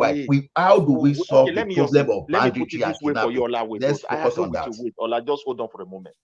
Kidnapping is also a crime of its own. It's just like robbery, killing, stealing, or whatever you would put it. These crimes are triumphing because people are making huge fortune from it. And high-level people sponsor them. You see it as local. No. Prominent people you don't even expect are involved. High-ranking people. Do you know what it takes for people to share like 500 million naira? A group of people? Overnight they are rich. So it's a when you neglect things, those things will start allowing other evil to manifest. Because they were never serious at the time. And now we don't even know where this will take us to. We don't have what it takes to stop these things. Look, Midwest, sorry, I will target you again. Okay. When the police were unable to combat robbery, they brought out Operation Sweep. And the same police, they didn't get uniform overnight. Wait. At least they reduced it that time. They brought SARS. Wait, Midwest. The same police, when they were not doing their duty, they brought RRS. And within at least it functioned for like 1 to 2 years. I know that maybe they probably do not sustain it. Now, when they brought SARS still reduced it within certain period. Maybe probably they did not sustain that. What we are talking about is sustainability. But as you see, I was talking now, Nigerians want to walk on the street. People don't want to. We have a country that have a culture of solving problems like fire brigade. Let's them solve the fire brigade for now. Then we'll be talking of sustainability. That is our problem. Everything you mention is like fire brigade to a problem. You guys should not even look at what Mike said. You've not even look at what Mike said. We've not even looked at what Mike said. Because we used to do this in the 80s. Are you going to create agency from heaven? Is it not the same Nigeria? Oh my goodness. Let us still solve the problem now before we start going back to the past. That's what we're saying. Ola, if they create agency, we have that fire brigade for a moment. And those first of all, Midwest, the question you should be asking is what kind of what's the approach of creating the agency? Maybe if you're asking that question, there will be a different argument. If you're saying I just recruited just anybody. Okay, I agree with you. Remember, let me say something. Remember when I said they should create this agency, and I said they should look for some category of kind of people, very intelligent people, and certain kind of people, right? Is the recruiting process will not be the same way you choose your normal recruiting of maybe people. You have to, when FBI wants to recruit people, they study you, they see whether you are fit, your character, your mentality, your attributes. If you fit this category of job, this work you're about to, this mission they want to do before they recruit you. And that's what I said. I didn't say just do things the normal way. That's not what I said. So I don't know why you guys are just creating all this kind of argument of. Mike, wait. I don't argue with. I didn't condemn your suggestion. Your suggestion is good. I agree with it. There's need for agency, and you need agency to solve problems. But here come a great problem in Nigeria. You know, when the president himself cannot sell it. You have to create a committee or a body and give them the power to do it. Within this, no, actually, you just got to find one private individual, people that have the knowledge of, they have the skill, that knows what the no, heck. you can't throw such a valuable. People are going to spy now, and you can't throw. No government will just throw it to private. No, it No, must be no. You don't get my points. Listen, let me tell you something. The way United States or all these advanced countries, the way they create some problem is this. They'll put a bidding out there, right? Saying, hey, we have this problem.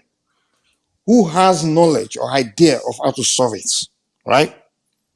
That's how they do it. And then different people from all over the place with different knowledge, different skills, different experiences. Some that have read all kinds of books from the society will not engage the government like, wow, I've drawn a plan. I've drawn a strategy. This is what I can do. You understand? Like someone like me now, I came up with I have this idea in my head, right? I cannot approach them. Like, listen, this is what plan I have. This is what I can do. I will show them the master print. And now when I say this is all the where the everything will be structured, I'll break it all down. Now they will see me and say, okay, now this guy has a solution. You understand? That's the way it works. You just don't say, oh, I want to create something. Hey, a body of people, come, start doing it. That's not the way it works. Okay, that's what I'm saying. So that's what I mean by private. Now the government, when I come, they see my idea, they see that I break it down. Wait, Mike, you said in America, when you look at what that government put out, it's not the president. There's already an agency in charge of it. They want expatriate, people with knowledge, people who can contribute to come in. Agency is already there. Perhaps they feel more knowledge will help them, and they carried it out. Unlike our own, we don't have that government agency yet. I will give you an example. Even within the police structure, some countries, they just name everything police, but within that structure, all the agencies are there. Different kind of agencies are within there.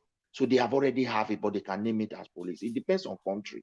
Like there are countries, do you even know that the prostitute in the red light street, some of them are spies for their government? Those people who serve in the bar, who run bar business, who serve as a waitress, some are spies. They help. But the truth of the matter is that not what I presented? Wait, Mike, they have allowed this country to go so low. For example, when I was growing up, you don't go to forest and be hunting. But wait. Who's this day that allowed the country? Who's this day? The politicians, they don't care. Did they fall from the sky? Is it the same people? Okay. Now that we have new governments, is it the same? I mean, what I don't know why we keep saying the I think it's the same people that's been ruling us. We've been changing government now. It's not like it's the same person. Mike, let me even ask Midwest. I don't know why we like to do this and the government. Come on now. How come that SSS are more efficient than the police? Because when you are talking of a structure, you can say, okay, maybe what Mike said, wait now, let me land. Maybe what Mike is saying, no, maybe you don't want that. Okay, if you want to say SS is under the control of the presidency, then if we need this anti-kidnapping to be under the control of the presidency, let's be. But don't just say, oh, it cannot work, it cannot do this. If we need the anti-kidnapping squad to be under the presidency, let it be. If we need to be under the governor, let it be. See where the problem lies in. The problem in Nigeria is when you bring solution, they give every reason why it won't work. You are seeing problem just for a few minutes. The problem with Nigeria government is this: Nigeria is under siege the way it is structured. So therefore, what is happening because we are under siege. If we really have a true function, what do you mean by under siege? What is let's concentrate on this kidnapping issue. The country is under siege in the name of one Nigeria. Okay. Wait. So that's a different topic there. It's one Nigeria they give the discuss. This is what Midwest. Wait now, please. Midwest, you are moving goalposts, man. You are talking about one Nigeria here. We are discussing. Wait. If we have a functioning local government today, where indigenous people know themselves, what do you need the agency for? This problem. Let's solve the problem with what we have for now. Let's solve the problem with what we have now. That is the fire brigade. That is the fire. It's not fire brigade. It's not. Should we now leave Nigeria to be kidnapped before you solve this problem? The problem you are talking about now. The government is not serious. They don't have value for human life. How do you know they're not serious? It's a new government that just came in. They don't care. How do you know they don't care? They just came in. It's a new government. I will not be having government. But it's different governments. Government, they have mentioned Tinubu. What do you mean? It's a different. It's a new administration. My dear brother, no, this way. No, please stop this kind of news. What do you mean stop? Am I lying? Is it the same administration for Nepal? It's a new administration. When I talk about, when I use the word government, you should not be bringing anybody regime inside. It does matter. Regimes are different. There's a difference between Abacha regime. Wait, Jonathan, are you saying Jonathan's regime and Abacha regime is the same? The Nigerian government is not serious. Let me just say something. Hold on now. Let me just say something now. Come on. See, our problem is that we are not a serious people. Hold on. No, you are not a serious person. We are not a serious people. See, if you want No, me and you are not the same. So don't say me and you are serious people. I'm serious person. You are not serious. Taking responsibility. This guy, I'm taking responsibility. This is why, you know what, man. You can see in our argument that I'm serious. You are not serious. Mike, you are just, I don't know where you are from. No, don't put me and you in the same category. What I'm trying to say. Mike says that the British people didn't defeat us. We were never defeated. No, me and you are not the same. So if you can't say your kingdom is different from my kingdom, you can't say they defeat us. Mike. So, Mike, your reasoning is like it's floating in the air somehow. I don't know. No, it's far too superior to your reasoning. The reason why I say we are not serious people is like when you are not a serious person. Hold on now. Let me talk now. See, the reason why is because when we are supposed to deal with the problem properly, if you want to stop all this nonsense, all these people that are kidnapping people, you catch them, you try them heavily, and you execute them as you are meant to execute them. Go and catch them now. Hold on. But they catch them. Instead, what they do is either they kill them in the battlefield or they talk about this repentant nonsense. When they should be bringing them openly to set an example for the nation, so the nation knows there is justice that is being done. Even in America, they do that. But in Nigeria, no. You don't see that happening in Nigeria. That tells you that these our leaders are not serious. From corruption, kidnapping, to even terrorism. They don't do that. To Nigeria, wait. Let me tell you something. The like of El-Rufai, they wanted to fight boundaries in the state. But the federal might will not allow them to do that, right? Now, maybe Akeredolu wanted to do the same thing. The federal might will not allow them.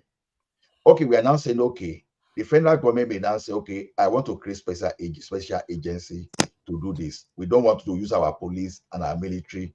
That will not be doing that. And those special agency will be working with maybe some spy within the community. But the only difference this time around is that they won't be reporting to the police or our military. But this will be the special units that will be dealing with it. Now, if you like, you can suggest, okay, for this thing to be efficient, to put the thing under the state governor, so put the thing under the federal government. So even you can even say, okay, let us give these people timeline for them to work. You understand? If you want to disband them or absorb them into the mainstream organization later, you can say that. But immediately even suggested this thing now, you are just shooting the suggestion down without even looking at the merit of that solution. That's where they are now, Nigerians. We can't just go this way. No, I look at the merit of the solution. Very pessimistic. You are theorizing. You are just putting theory. You are theory. Hold on. Calm down.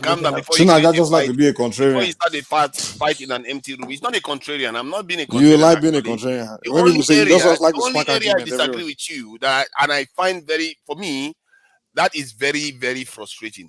We do strongman argument now. Only area, Mike, can you tell me the only area that I disagree with you on? You about to tell me something I didn't say? Go ahead. Tell me the area. Something I didn't say. You say you disagree with me there. It's a very simple thing. You said it yourself. What is it? Tell me. It's basically you didn't state the numbers you are talking about.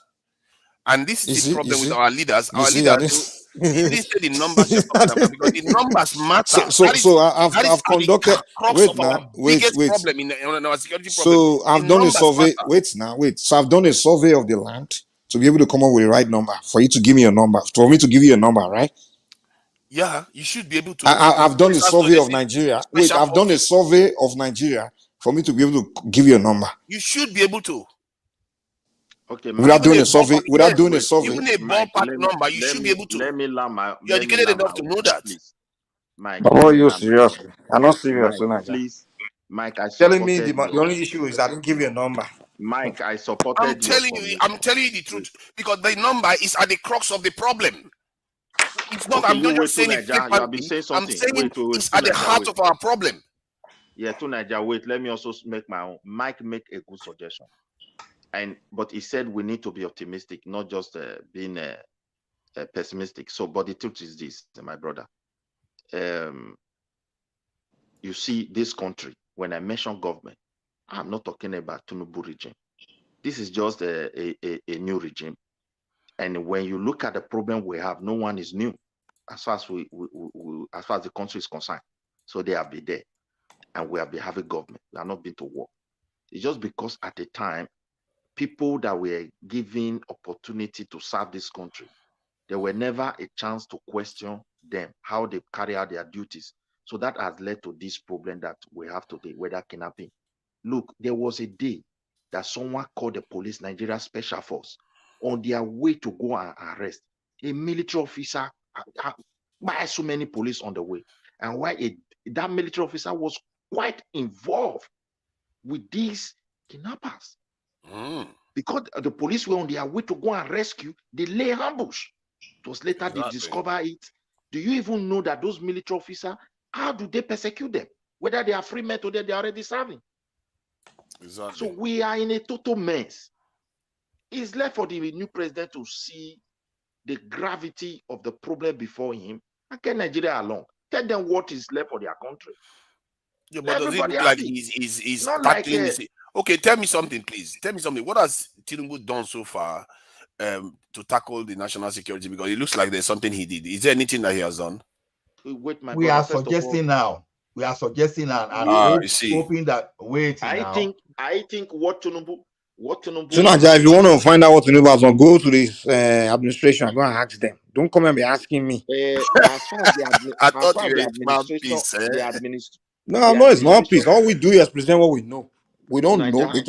I don't live in Nigeria. I don't know what they are. I mean, what has been done. If you within this short period of time, you want to see what Tinubu have done when it comes to security, my brother, it means you yourself don't even know the gravity of this challenge.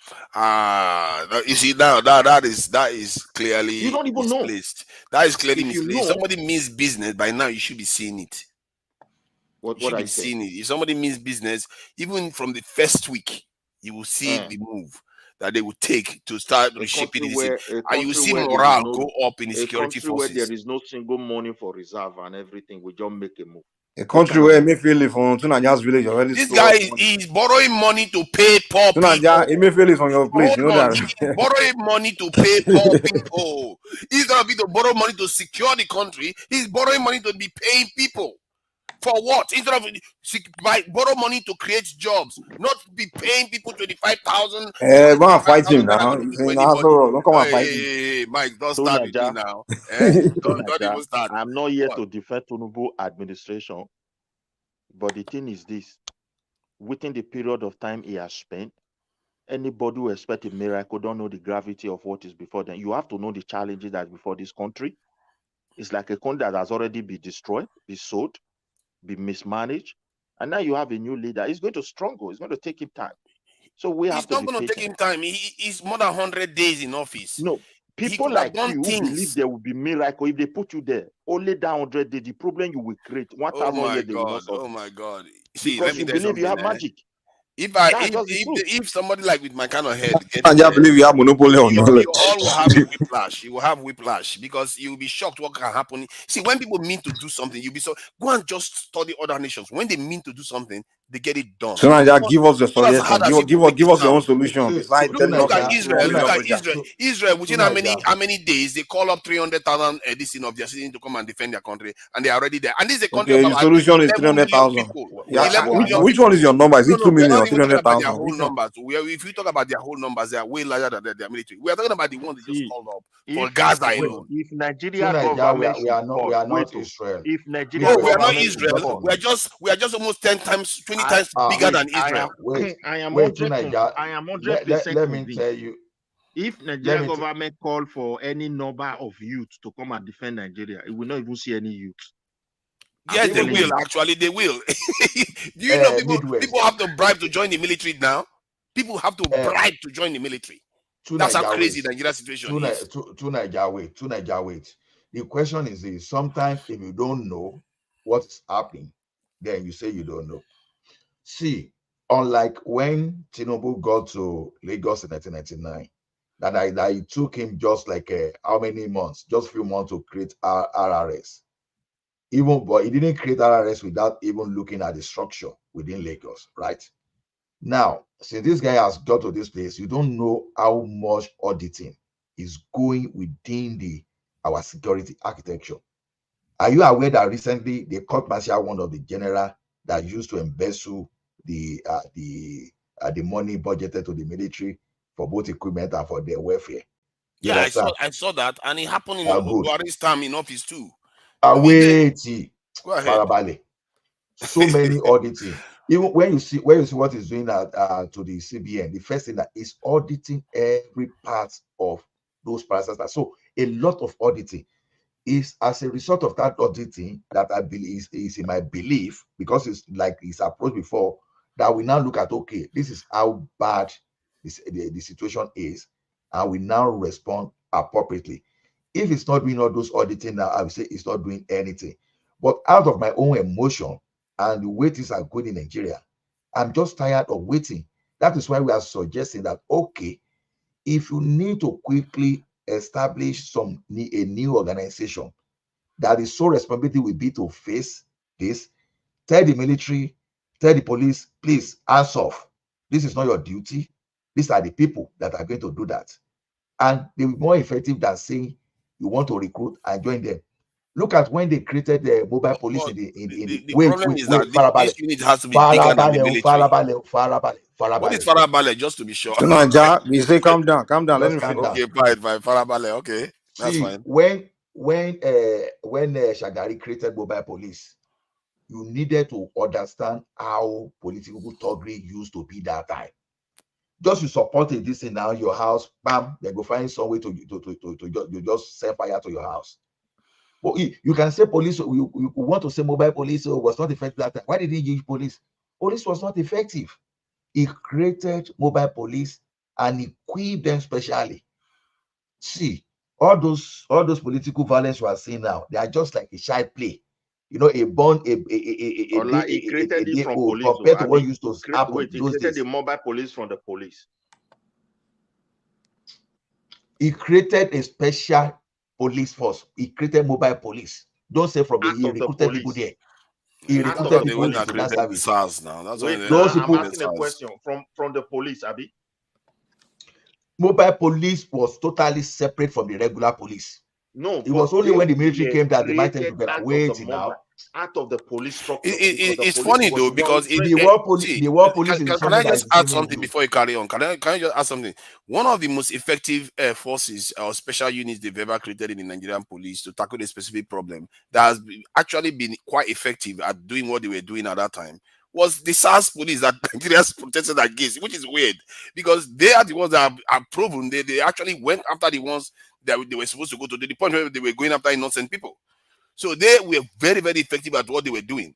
But we destroyed that one too because, hey, they were going after the SARS eliminated armed robbery to the point where there's no more armed robbery. So they began to do the armed robbery. But they were very effective. That's my point. Until they became the armed robbers. That's the crazy thing, because when the Maya came to Nigeria, they arrested the Maya and took his laptop. Those guys were everywhere. You see, don't get me wrong, go. Mobile police was before Shagari, don't get me wrong, go. But the type of the one that Shagari brought in his time is what I'm even talking about. You understand? Mobile police has always been part of the Nigerian mobile police. But what I'm saying that the type of response that Shagari got, the type of situation that I created to respond to the situation. That's why I say that EFCC, whether you like it or not, you may say EFCC is not effective. That is when you don't want to look at the data. EFCC has been effective against some of, not all, of the political leaders, whether we like it or not. It may not be according to what you are expecting, but before, nobody would have gave Tafabalogun. Before, nobody would have done anything on Alamesie. You know, EFCC was so effective to the point that they had to chase Ribadu away.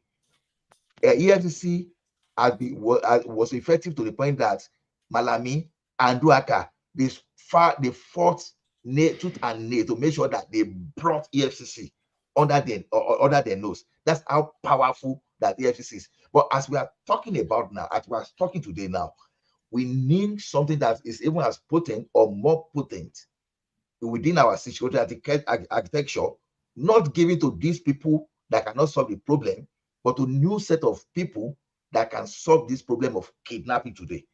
You understand?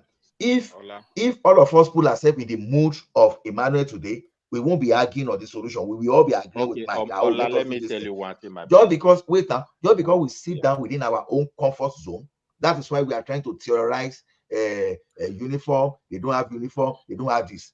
That's not what we are talking about. We don't value our own people's lives. They kidnap us like nothing. Look at Israel. They kidnap that many 200 people. The whole world is shaking. But we are all like they kidnap us every day. Nobody cares. We are suggesting solution, but we are giving us the problem that is on ground. No, we are not serious. I agree with your solutions. I agree that some of us are let me put this one before you.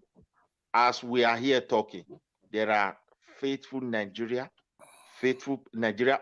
police, military officers, faithful Nigeria police officer who are in the bush risking their life to protect Nigeria. It's just because the people who are doing this service, who go there to render the real face-to-face encounter with these bad guys, my brother, we don't even know them. We don't even honor them.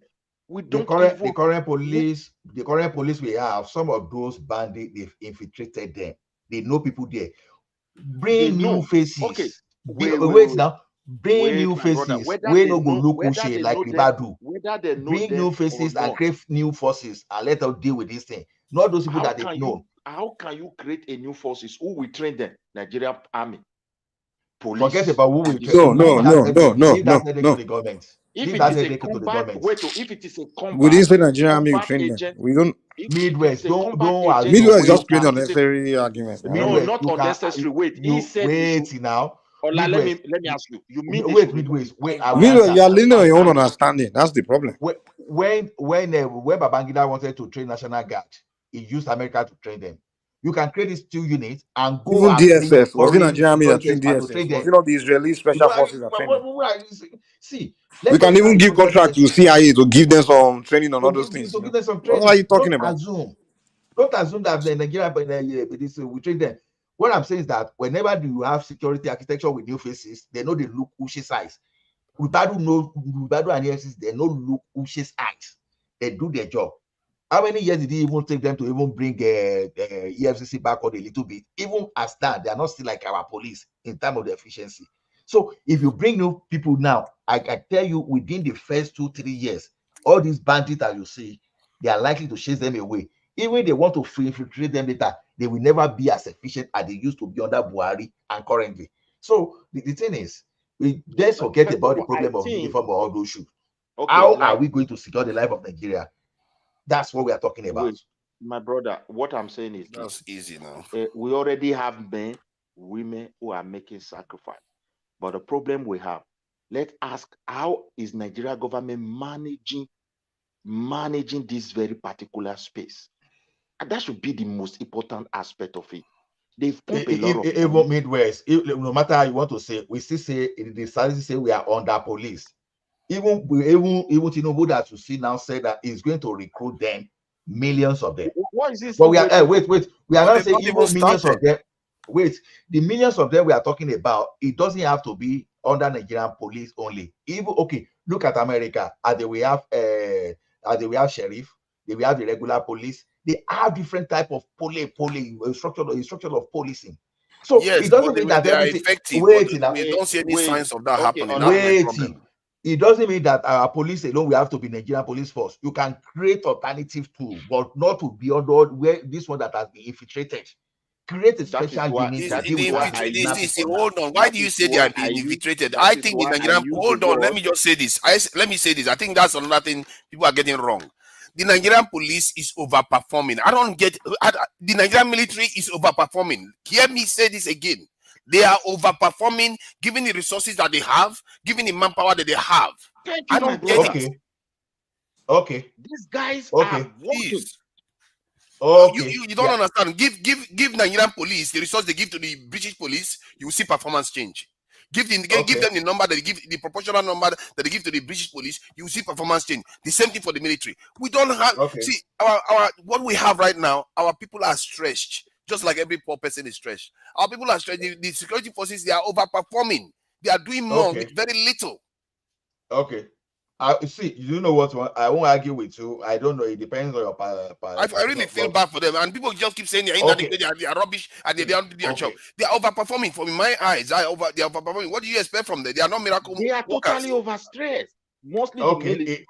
Including those people that were protecting airspend. Then we heard you. But what we are saying is this. What we are saying is, okay, they don't have enough resources. I agree. They don't have enough. Well, we agree. But now what we are saying is this. We have special situation in our hands, and our people are more secure with thunderstorm on the streets than working without being kidnapped. That's what we are talking about. Now we need a special treatment to handle that. Because they use special squad to deal with robbery in the past. They use special squad to deal with riot and a political thuggery in the past. Can we have special squad now, special recruitment to deal with kidnapping? That's what we are talking about. So it doesn't, like we say, it doesn't mean they have to be NPF. They can just give a new name, and yet they are still police. The only thing is that they are not reporting to the Inspector General of Police because they have special duty to perform. Because our police are not entering the bush. Okay, this police we want to have now, they be going to the bushes. You understand? The only difference is that they are not going to be the military, but their task is to secure our forest, to flush the kidnappers out, and do other things. Since our current police, they are not trained in entering the bush. So what's the big deal there? Ola, it sounds good.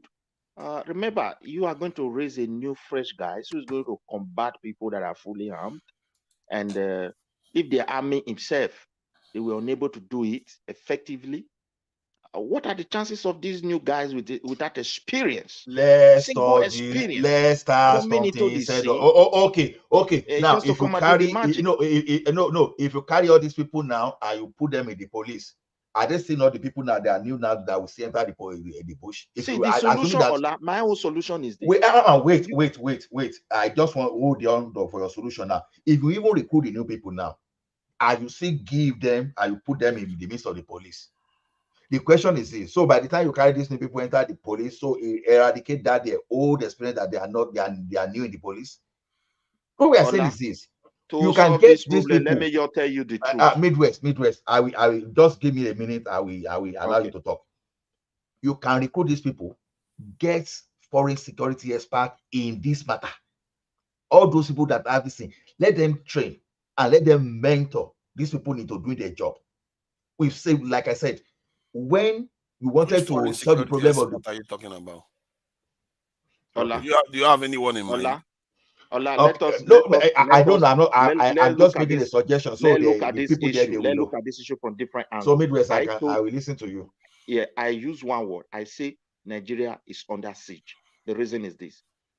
You see, the way they structure the federal level is a catastrophe. Take my state as an example. I'm from Edo State. If you want to recruit the local people and equip them, less than 6 months, this thing will stop in my state. And I believe likewise in your state. So for you just to remove the entire power and go and put it in the center, that's why nothing is working. It has even, increased the tribalism. Any agent you create now, you would, once you are a president, you will be looking for your kingsmen to go and head it, like what happened in the FCC, happened in the army, happened in this. They will only go there like fire brigade, and at the end they create problem. Let's start thinking from grassroots, because this problem is indigenous people are being marginalized in the name of one Nigeria. That's what is happening in Benue. Benue people can stop this problem. And when they request for it, the federal government will say exclusive list, this and that, constitution. What are they preventing? For people to be like a laid down dog, for their people for nothing. And it is happening. I tell you, this problem will get to a point where people will say, okay, since the federal government cannot protect me, we can protect ourselves. And that is when it will stop. Any direction it takes us, so we just have to accept it. They don't have the Oh, tools okay, to protect okay. themselves. Midwest. That's the suggestion you Let made me there. just add something. The problem is that I think they would have done that before now. They don't have the tools to protect themselves against the kind of forces that are coming at them. I think we tend to forget the kind of people that come and do this. Sometimes you think they're just 5 people. Sometimes they can be up to 20, all armed, very mobile. They will show up silently. You're not even ready for them. Okay. Because they don't necessarily announce themselves when they are coming. To Niger, wait.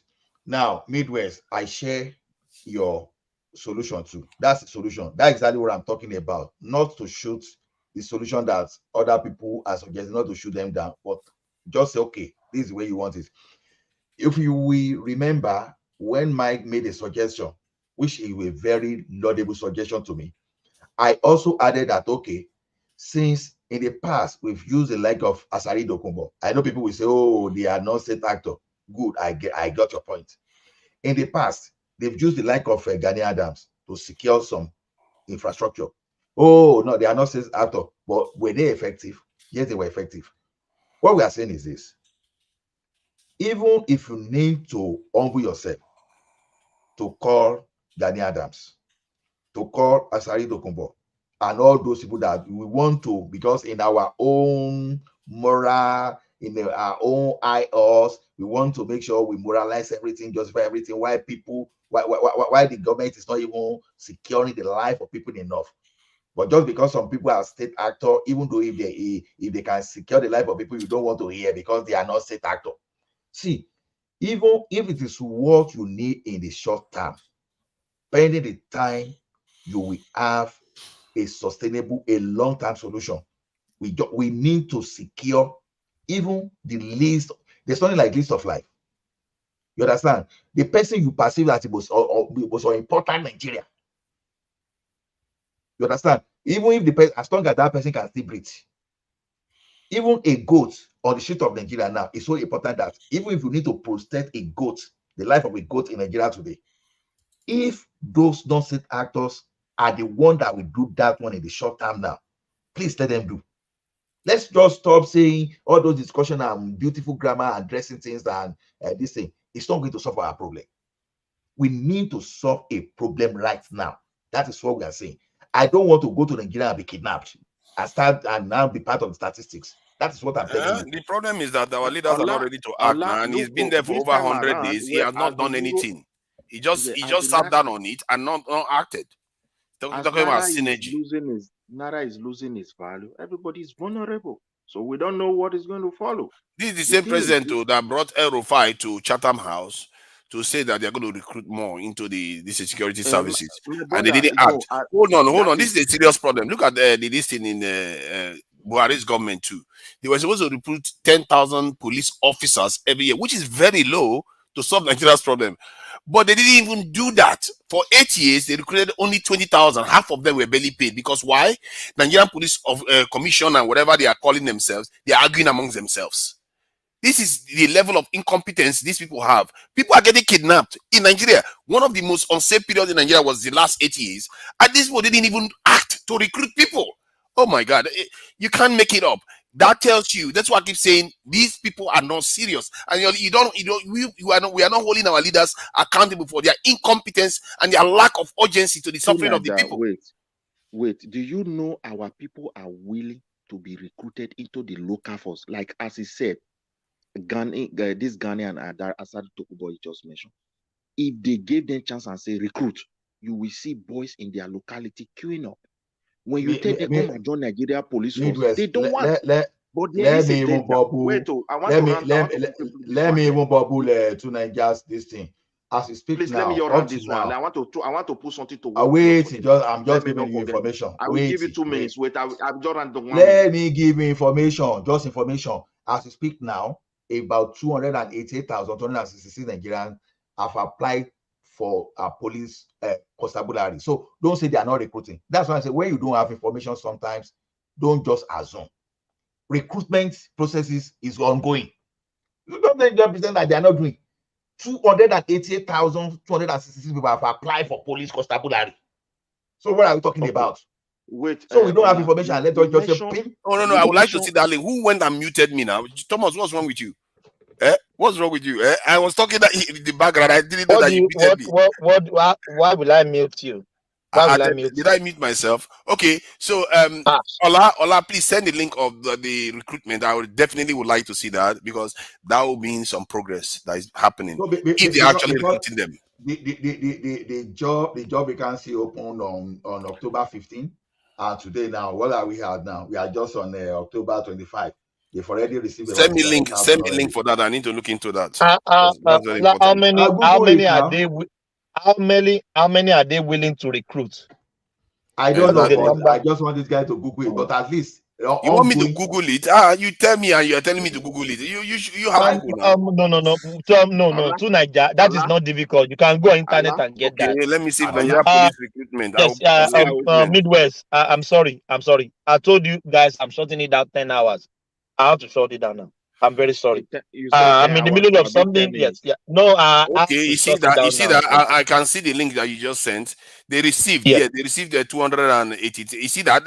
That's why I was saying that Nigerians want to join the forces. They are not recruiting them. They even have to they are not the forces. Hold on to Nigeria. If they are not recruiting, there will not be a portal of recruitment. That means they want to recruit. Okay, you know what? I am beginning to see screening already along the way. I'm happy to see that. I'm very happy to see the policies. But now we want to see how many is being recruited. Please, Ola. How many Boko Haram they will recruit into that group? Oh, come on, man. My brother, thank you. All these naysayers. We are talking something important. We are talking Boko Haram. Thomas. You don't send us to go with the background. Yeah, that's all right. Thank you so much. Yeah. Thank you, guys. Thank you. I'll put in the background. I don't mind doing that. Yeah. It's come to end of the section again. Guys. Yeah, we are just here to make the country better. We spend almost 10 hours here. Even some of us don't even spend 10 hours with our family. But why we are here is to make the country much better and better for us to live as a safe place. Carry the conversation in the comment section. I said, peace. I'll give you one music, then we can call it a day. What do I have here? Come on. My system is playing up. Let me just give you this, then we call it a day. I'm going to be president of this country, whether you like it or not. And I will preside over the affairs of this country, including presiding over you. I think you must start adjusting to that reality. The sooner you do that, the less chest pains you'll have when that reality comes.